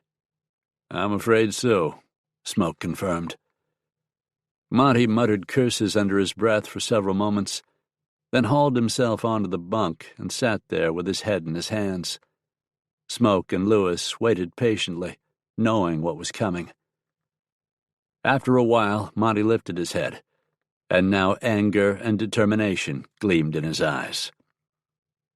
"Well, boys," he said, "what are we going to do about this?" "Did either of you see Pearlie this afternoon?" asked Smoke. "I didn't," Lewis replied. "Neither did I," said Monty. "Was he supposed to be in town?" "When one of those troopers brought word that Black Drum was attacking the town, I told him to have Skinner swing by my ranch on his way and bring my hands with him," Smoke explained. "He didn't do it. Maybe he was already thinking about taking advantage of the opportunity to gun me, and didn't want Pearlie and the boys at his back when he did it." "If Pearlie finds out what's going on, he won't stand by and do nothing," Monty said. "I've known that old boy for too long. He'll be spoiling for a fight. And I've got a hunch that Bob, Max, and Jed will ride and fight for the brand, too," Smoke said. "That's only 4 men," Lewis pointed out. "They'd be badly outnumbered, Smoke. Almost 4 to 1. "Yeah, but sometimes all it takes to start a fire is a spark to set it off." "The townspeople," Monty said. "That's what you're talking about." Smoke nodded. "But before that can happen, somebody will have to get word to Pearlie." "You think anybody in town can do that?" "I can think of somebody who's probably had the same idea and is going to try," Smoke said. Sally hadn't seen Smoke since Talbot and the 4 soldiers hustled him away from her. She had started to follow, but Talbot swung around and blocked her path. "Please, Mrs. Jenson, either return to the hotel or, if you'd prefer, help with tending to the wounded," he said. "There's no need for you to accompany your husband. You'll see him again soon enough." She would have argued, but Smoke, who had paused with the troopers around him, looked back over his shoulder and said, "The Colonel's right about one thing, Sally.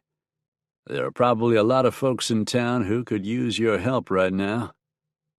She let out a frustrated sigh and said, "I suppose you're right." She stood there while the little group left the alley and turned toward the jail. Since then, she had indeed stayed busy helping people. A makeshift hospital was set up in the recently constructed school. There were too many wounded for Dr. Colton Spaulding, Big Rock's only physician, to deal with all of them by himself. He concentrated on the more seriously injured, while Sally and some of the ladies from town served as volunteer nurses, cleaning wounds and bandaging the ones that didn't require stitches, as well as providing words of comfort and reassurance. Big Rock had suffered a lot today, but the town was resilient, as had been proven already in its short existence, and it would recover from this attack. But there were things it might not recover from, thought Sally, as she tried to keep her mind off what had happened to Smoke. The idea that Colonel Talbot was going to hold a military trial and charge him with murder was insane. She had to do something.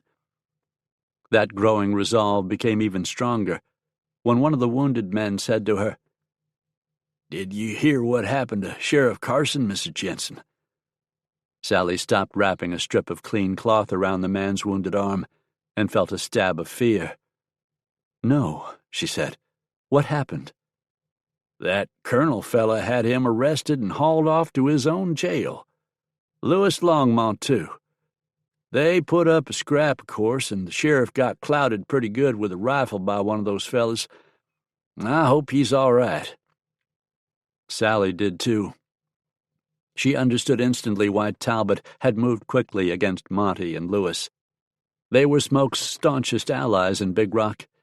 If anybody was going to try to help him escape from that ludicrous murder charge, it was them. But they couldn't do anything if they were locked up too. There was even a good chance that Talbot would come up with some excuse to have them executed as well. Sally finished what she was doing, then went over to Dr. Spaulding. The young, bespectacled physician had just stepped back from a table on which a man lay. His shirt was heavily blood-stained.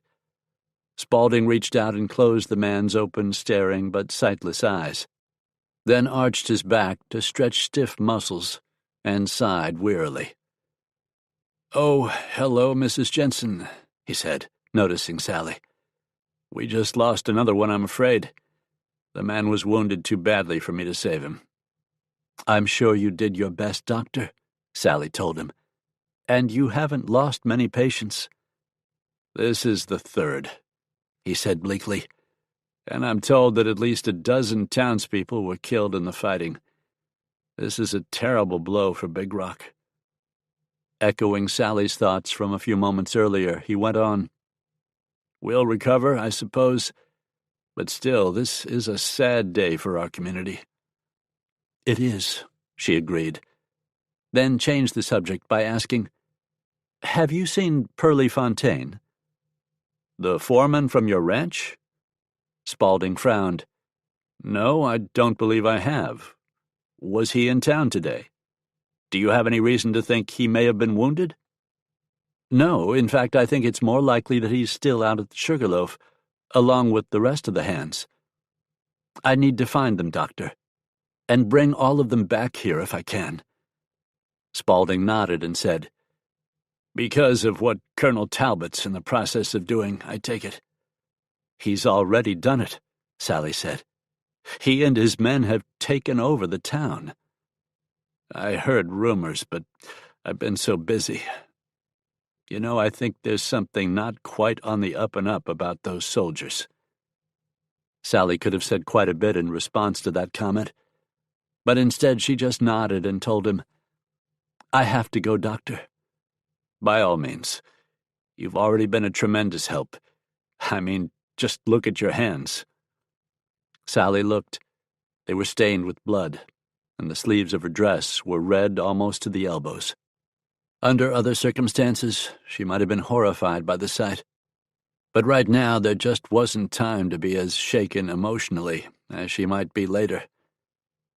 "Good luck," she said. "And good luck to you, Mrs. Jenson, whatever it is you're doing." Sally turned and left the school hurriedly. She headed down Center Street toward the livery stable.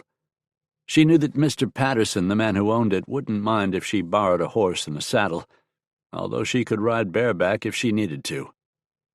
The only thing that was really important now was for her to get to the Sugarloaf so she could tell Pearlie and the other men what was happening in town. She wasn't sure what they could do to help, but she knew they were the best hope right now for foiling Colonel Lamar Talbot's deadly schemes. She averted her eyes from the sight of the dead renegades still sprawled in the street. The bodies of the citizens who had been killed had been carried to the undertaking parlor already. That man would be very busy over the next few days, and so would the gravediggers. No one stopped her as she hurried along the street. She reached the livery and saw that the doors were open. Stepping inside, she called, "Mr. Patterson, it's Sally Jenson. I need a horse." There was no response.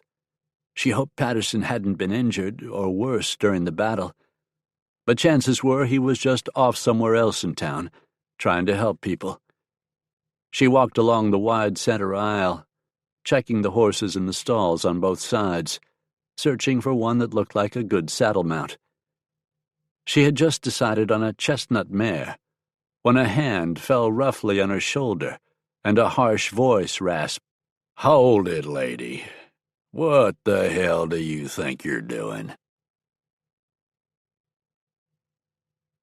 Chapter 30. Sally turned her head. One of the troopers stood just behind her. The hard planes of the man's face were beard-stubbled. She had seen enough hard cases to recognize the breed. She knew this man wasn't a real soldier. He was an outlaw, just like the rest of the 1st Colorado Rifles. "I thought I would go home, now that the threat from Black Drum is over," she said, trying to make her voice sound casual. The man shook his head. "Forget it, lady. Nobody goes in or out of town. Colonel's orders." "But I really need to check on things at the ranch." The trooper leered at her. "You're Jenson's wife, ain't you? The captain had a real yen for you. I think maybe the colonel does, too, and I can sure understand why." He moved his hand from her shoulder down to her upper arm, squeezing gently now. Sally jerked away. Coldly, she said, "Keep your hands off me." His face hardened. "Gonna be stuck up, are you?" He grabbed both of her arms and jerked her toward him. "Maybe we'll find a nice pile of hay in one of these stalls. What the colonel don't know won't hurt." Sally lifted her knee into his groin as hard as she could. That took him by surprise. He gasped in pain and bent forward as he let go of her arms to clutch at the injured area. Sally twisted away and darted behind him. She rammed her shoulder against him from behind and knocked him face down on the floor. A pitchfork leaned against the gate of a nearby stall. Sally snatched it up and brought it down on the back of the trooper's left thigh, putting all of her weight and strength behind the blow. The outer tines missed his leg, but the middle one went right through the flesh, pinning the leg to the ground. The trooper screamed. Sally knew that outcry would get the attention of anybody who heard it. She ran to the chestnut stall, grabbed the harness that was hanging on the gate, and opened the gate just enough to slide through. She slipped the harness over the horse's head. The animal was a little skittish, but Sally was good at handling horses and calmed her down quickly. She climbed onto the gate and swung from there to the chestnut's back, pulling up her dress so she could ride astride. Then she kicked the gate wide open and charged out past the wounded trooper, who was still writhing on the ground and yelling as he tried to yank the pitchfork tine out of his leg. The chestnut was already moving at a gallop as Sally burst out of the stable. She hauled on the reins, turning the horse to the west. From the corner of her eye, she saw several troopers running toward the stable, drawn by their comrades' screams and shouts. One of them yelled for Sally to stop. She ignored that and leaned forward, just in case the men started shooting. They did. She heard the guns booming behind her. But the chestnut, running smoothly now, never broke stride as Sally raced along the street, legs bared, hair flying out behind her. A crazy thought crossed her mind. If she'd been blonde, she would have looked like one of the Valkyries, riding down from Valhalla to gather the souls of the warriors slain honorably in battle. Instead, she was riding to save the life of her warrior, Smoke Jenson. The light in the cell block was faded, telling Smoke the afternoon was about over and evening was coming on, when Colonel Talbot came into the jail, followed by 6 of the troopers. "All right, Jenson, we're ready to begin your trial," Talbot announced. "You mean that farce you're going to put on?" Smoke countered. Talbot glared at him. "It will be a proper military trial." "Doesn't the military usually hold a tribunal?" Smoke asked. "Where are the other 2 judges?" "Since I am the only officer present in this command, I will preside over the proceedings." Talbot said stiffly. Smoke shook his head disdainfully. None of this is legal, and you know it, Colonel.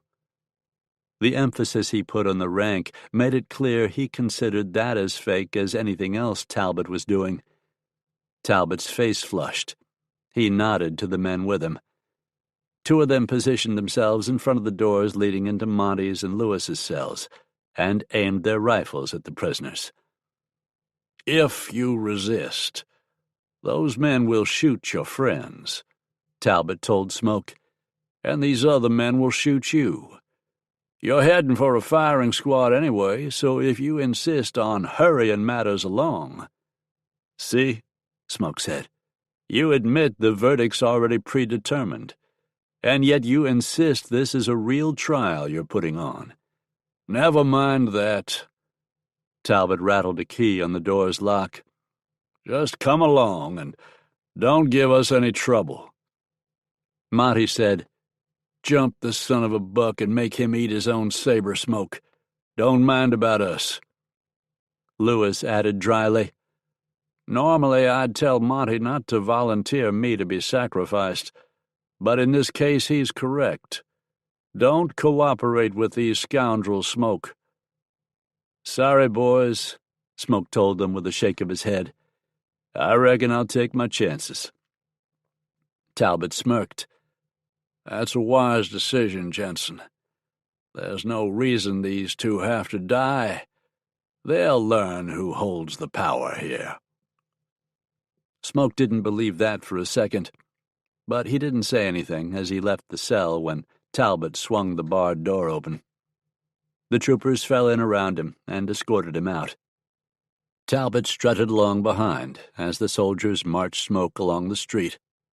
They were headed toward Longmont, Smoke noted, prompting him to ask, Are you going to have this so-called trial in a saloon, Colonel? That's right. It seems appropriate since you and Longmont are friends. Also, it's large enough to accommodate such a proceeding. I consider the school, but it's being used as a hospital. Something about the way Talbot fell silent prompted Smoke to glance back at him. The colonel was scowling. Your wife assisted Dr. Spaulding there for a while, as you suggested, Talbot went on. But then she got it in her head to flee, although I'm not sure what good she thinks it will do. I gave my men strict orders that no one was to leave town. Is Sally all right? Smoke interrupted. Even with all the rifles covering him, if anything had happened to his wife, he was going for Talbot's throat. She appeared to be fine when she galloped out of town after attacking one of my men and injuring him rather severely, Talbot snapped. That's the report I got. The tension inside Smoke eased slightly. If Sally had gotten away from Big Rock, she would be headed for the Sugarloaf to fetch help. More than likely, Talbot had figured that out too, and that was why he was in a hurry to get the trial over with and put Smoke up in front of a firing squad. Once again, Smoke was a little thankful that Talbot was loco. Otherwise, the colonel might have given up on the idea of holding a joke of a trial and just have Smoke killed out of hand. This way, there was still a chance of turning things around. As they walked along the street, Smoke noticed quite a few townspeople gathered on the boardwalks, watching anxiously. Each little group had a trooper standing nearby with his rifle ready in his hands. An air of tense expectation gripped the settlement. Talbot had people cowed at the moment, but they might not stay that way. They reached the saloon and went inside. All the tables had been shoved to one side, clearing a large area in front of the bar. Lewis's private table, with its polished hardwood sheen, had been carried forward and placed so it commanded that open area. Talbot went to the chair behind the table and sat down. Smoke's guards stood him up in front of the table and then backed off a little, but continued covering him with their rifles. Several of Big Rock's leading citizens, including Don Baker from the Mercantile, Haywood Arden, the editor and publisher of the Big Rock Bulletin, and Norman Hogjaw Lambert, owner of Lambert's Cafe, were lined up along the side wall. Talbot nodded to them and said, "You gentlemen have been brought here to serve as observers, so you can see for yourself, on behalf of the other citizens, that this proceeding is being conducted in a fair and impartial manner." He didn't wait for them to acknowledge that ludicrous statement. Instead, he clasped his hands together on the table in front of him and went on. "This trial will now begin. Kirby Jenson, you are charged with the murder of Captain Adam Skinner. How do you plead?" Smoke was a little surprised that Talbot had gone to the trouble of finding out his real name. When a man was crazy, there was no telling what he might do or where his obsessions would lead him. "Not guilty," declared Smoke. "I shot Skinner, but only because he was trying to shoot me. I killed him in self-defense."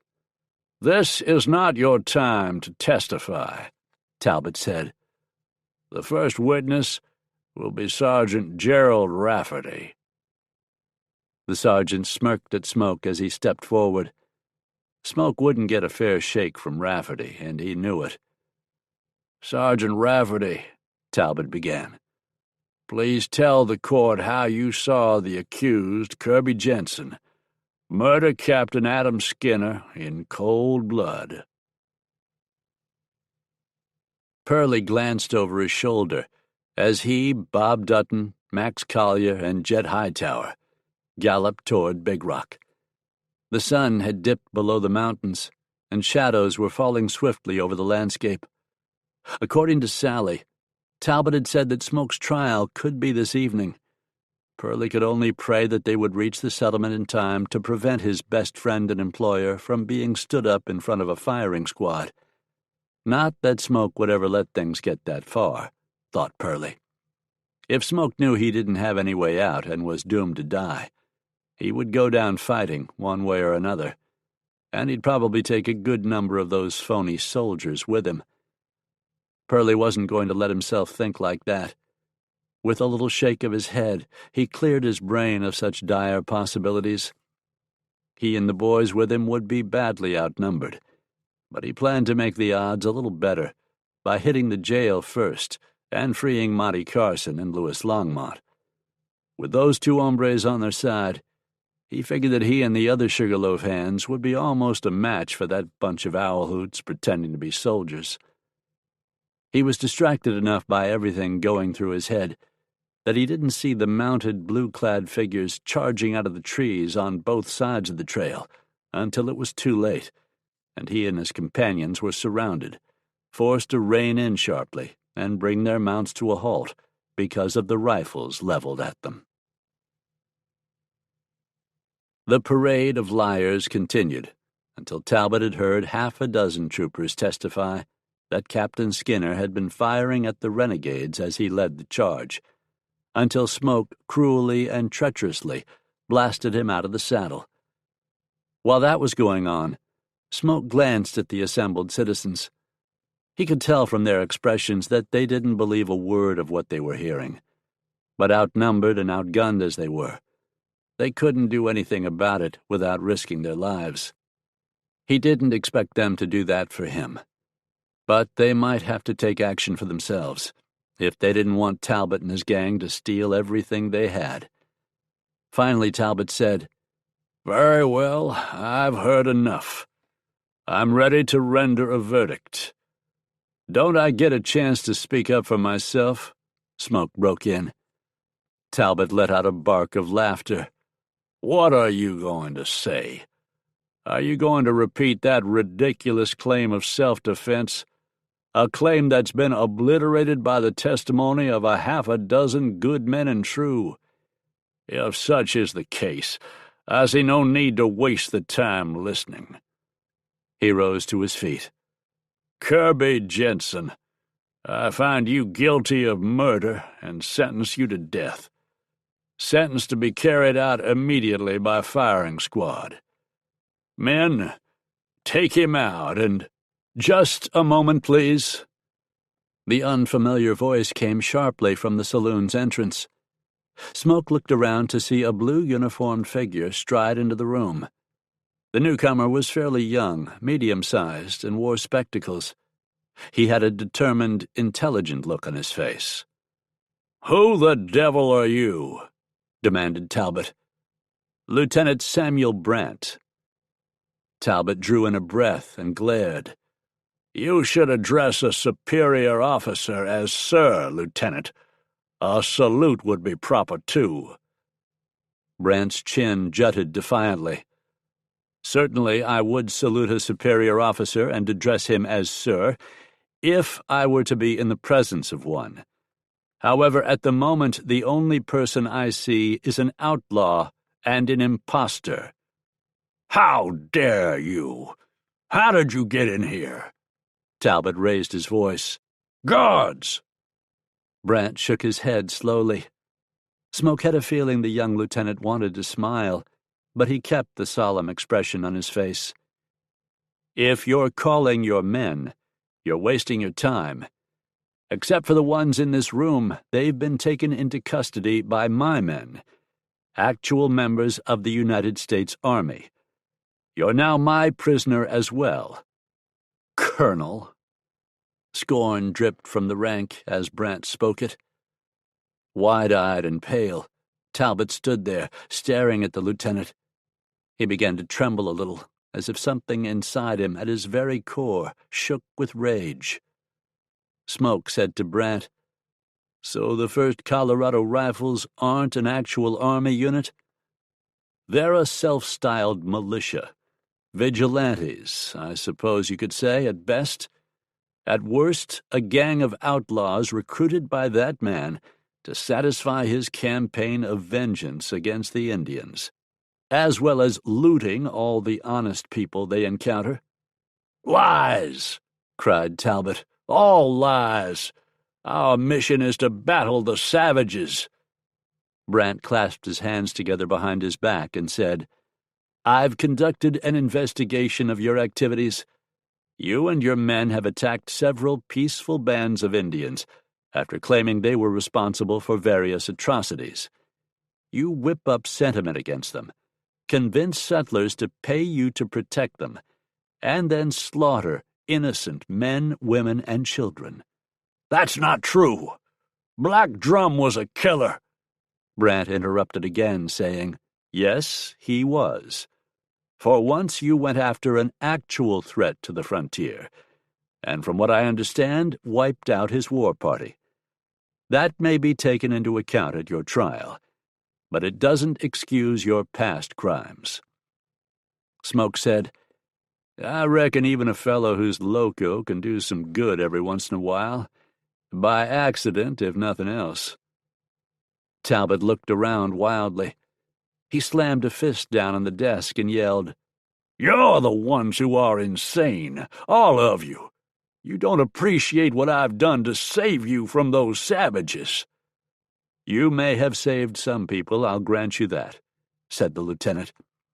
"But you couldn't save your own family back in Texas. Could you, Talbot?" "Kill him!" screeched Talbot, as he clawed at the holstered revolver on his hip. "Kill that liar! As for you, Jenson—" Smoke leaped forward. Guns fired behind him. He didn't feel the shock of any bullets as he cleared the table and smashed into Talbot. Both of them went down, upsetting the chair that had been behind the table and rolling against the bar as they struggled. Talbot had cleared leather, and he tried to shove the gun against Smoke. Smoke grabbed Talbot's wrist and forced it up. The gun blasted, its deafening report smashing against Smoke's ears like giant fists. Sparks from the muzzle flash stung Smoke's cheeks. Talbot went limp. Smoke shoved himself up on his left hand and looked down at the false colonel. The bullet had caught Talbot under the chin, bored up through his diseased brain, and exploded out the top of his head before hitting the front of the bar, which was now splattered with blood. Smoke heaved himself to his feet and looked around. The other guns had fallen silent. A haze of powder smoke hung in the room. Talbot's troopers were down, except for a couple who had thrown away their rifles and stood with their hands in the air. Pearlie, Bob Dutton, Max Collier, and Jed Hightower stood just inside the saloon's entrance, bristling with guns as they covered the remaining soldiers. Sally pushed past them and ran toward Smoke, calling out his name. With a grin, Pearlie said, "I told her to stay behind at the Sugarloaf Smoke, but I reckon you know how far I got with that. After we ran into Lieutenant Brant and his boys, she caught up with us." Smoke took Sally into his arms and held her closely against him, for the second time today, relishing her nearness and her strength after the tumult of battle. This is what he fought for, heedless of the odds against him, he thought. And he always would.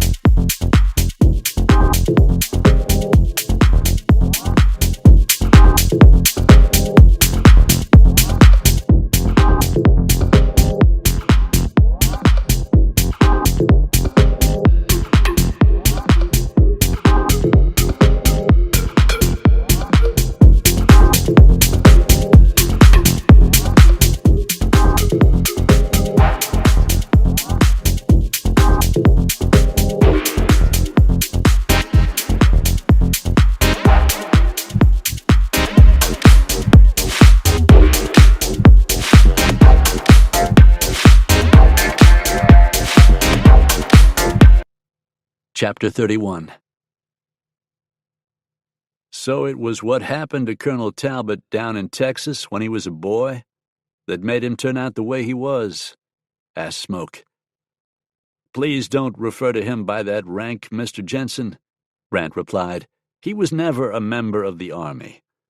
The lieutenant shrugged.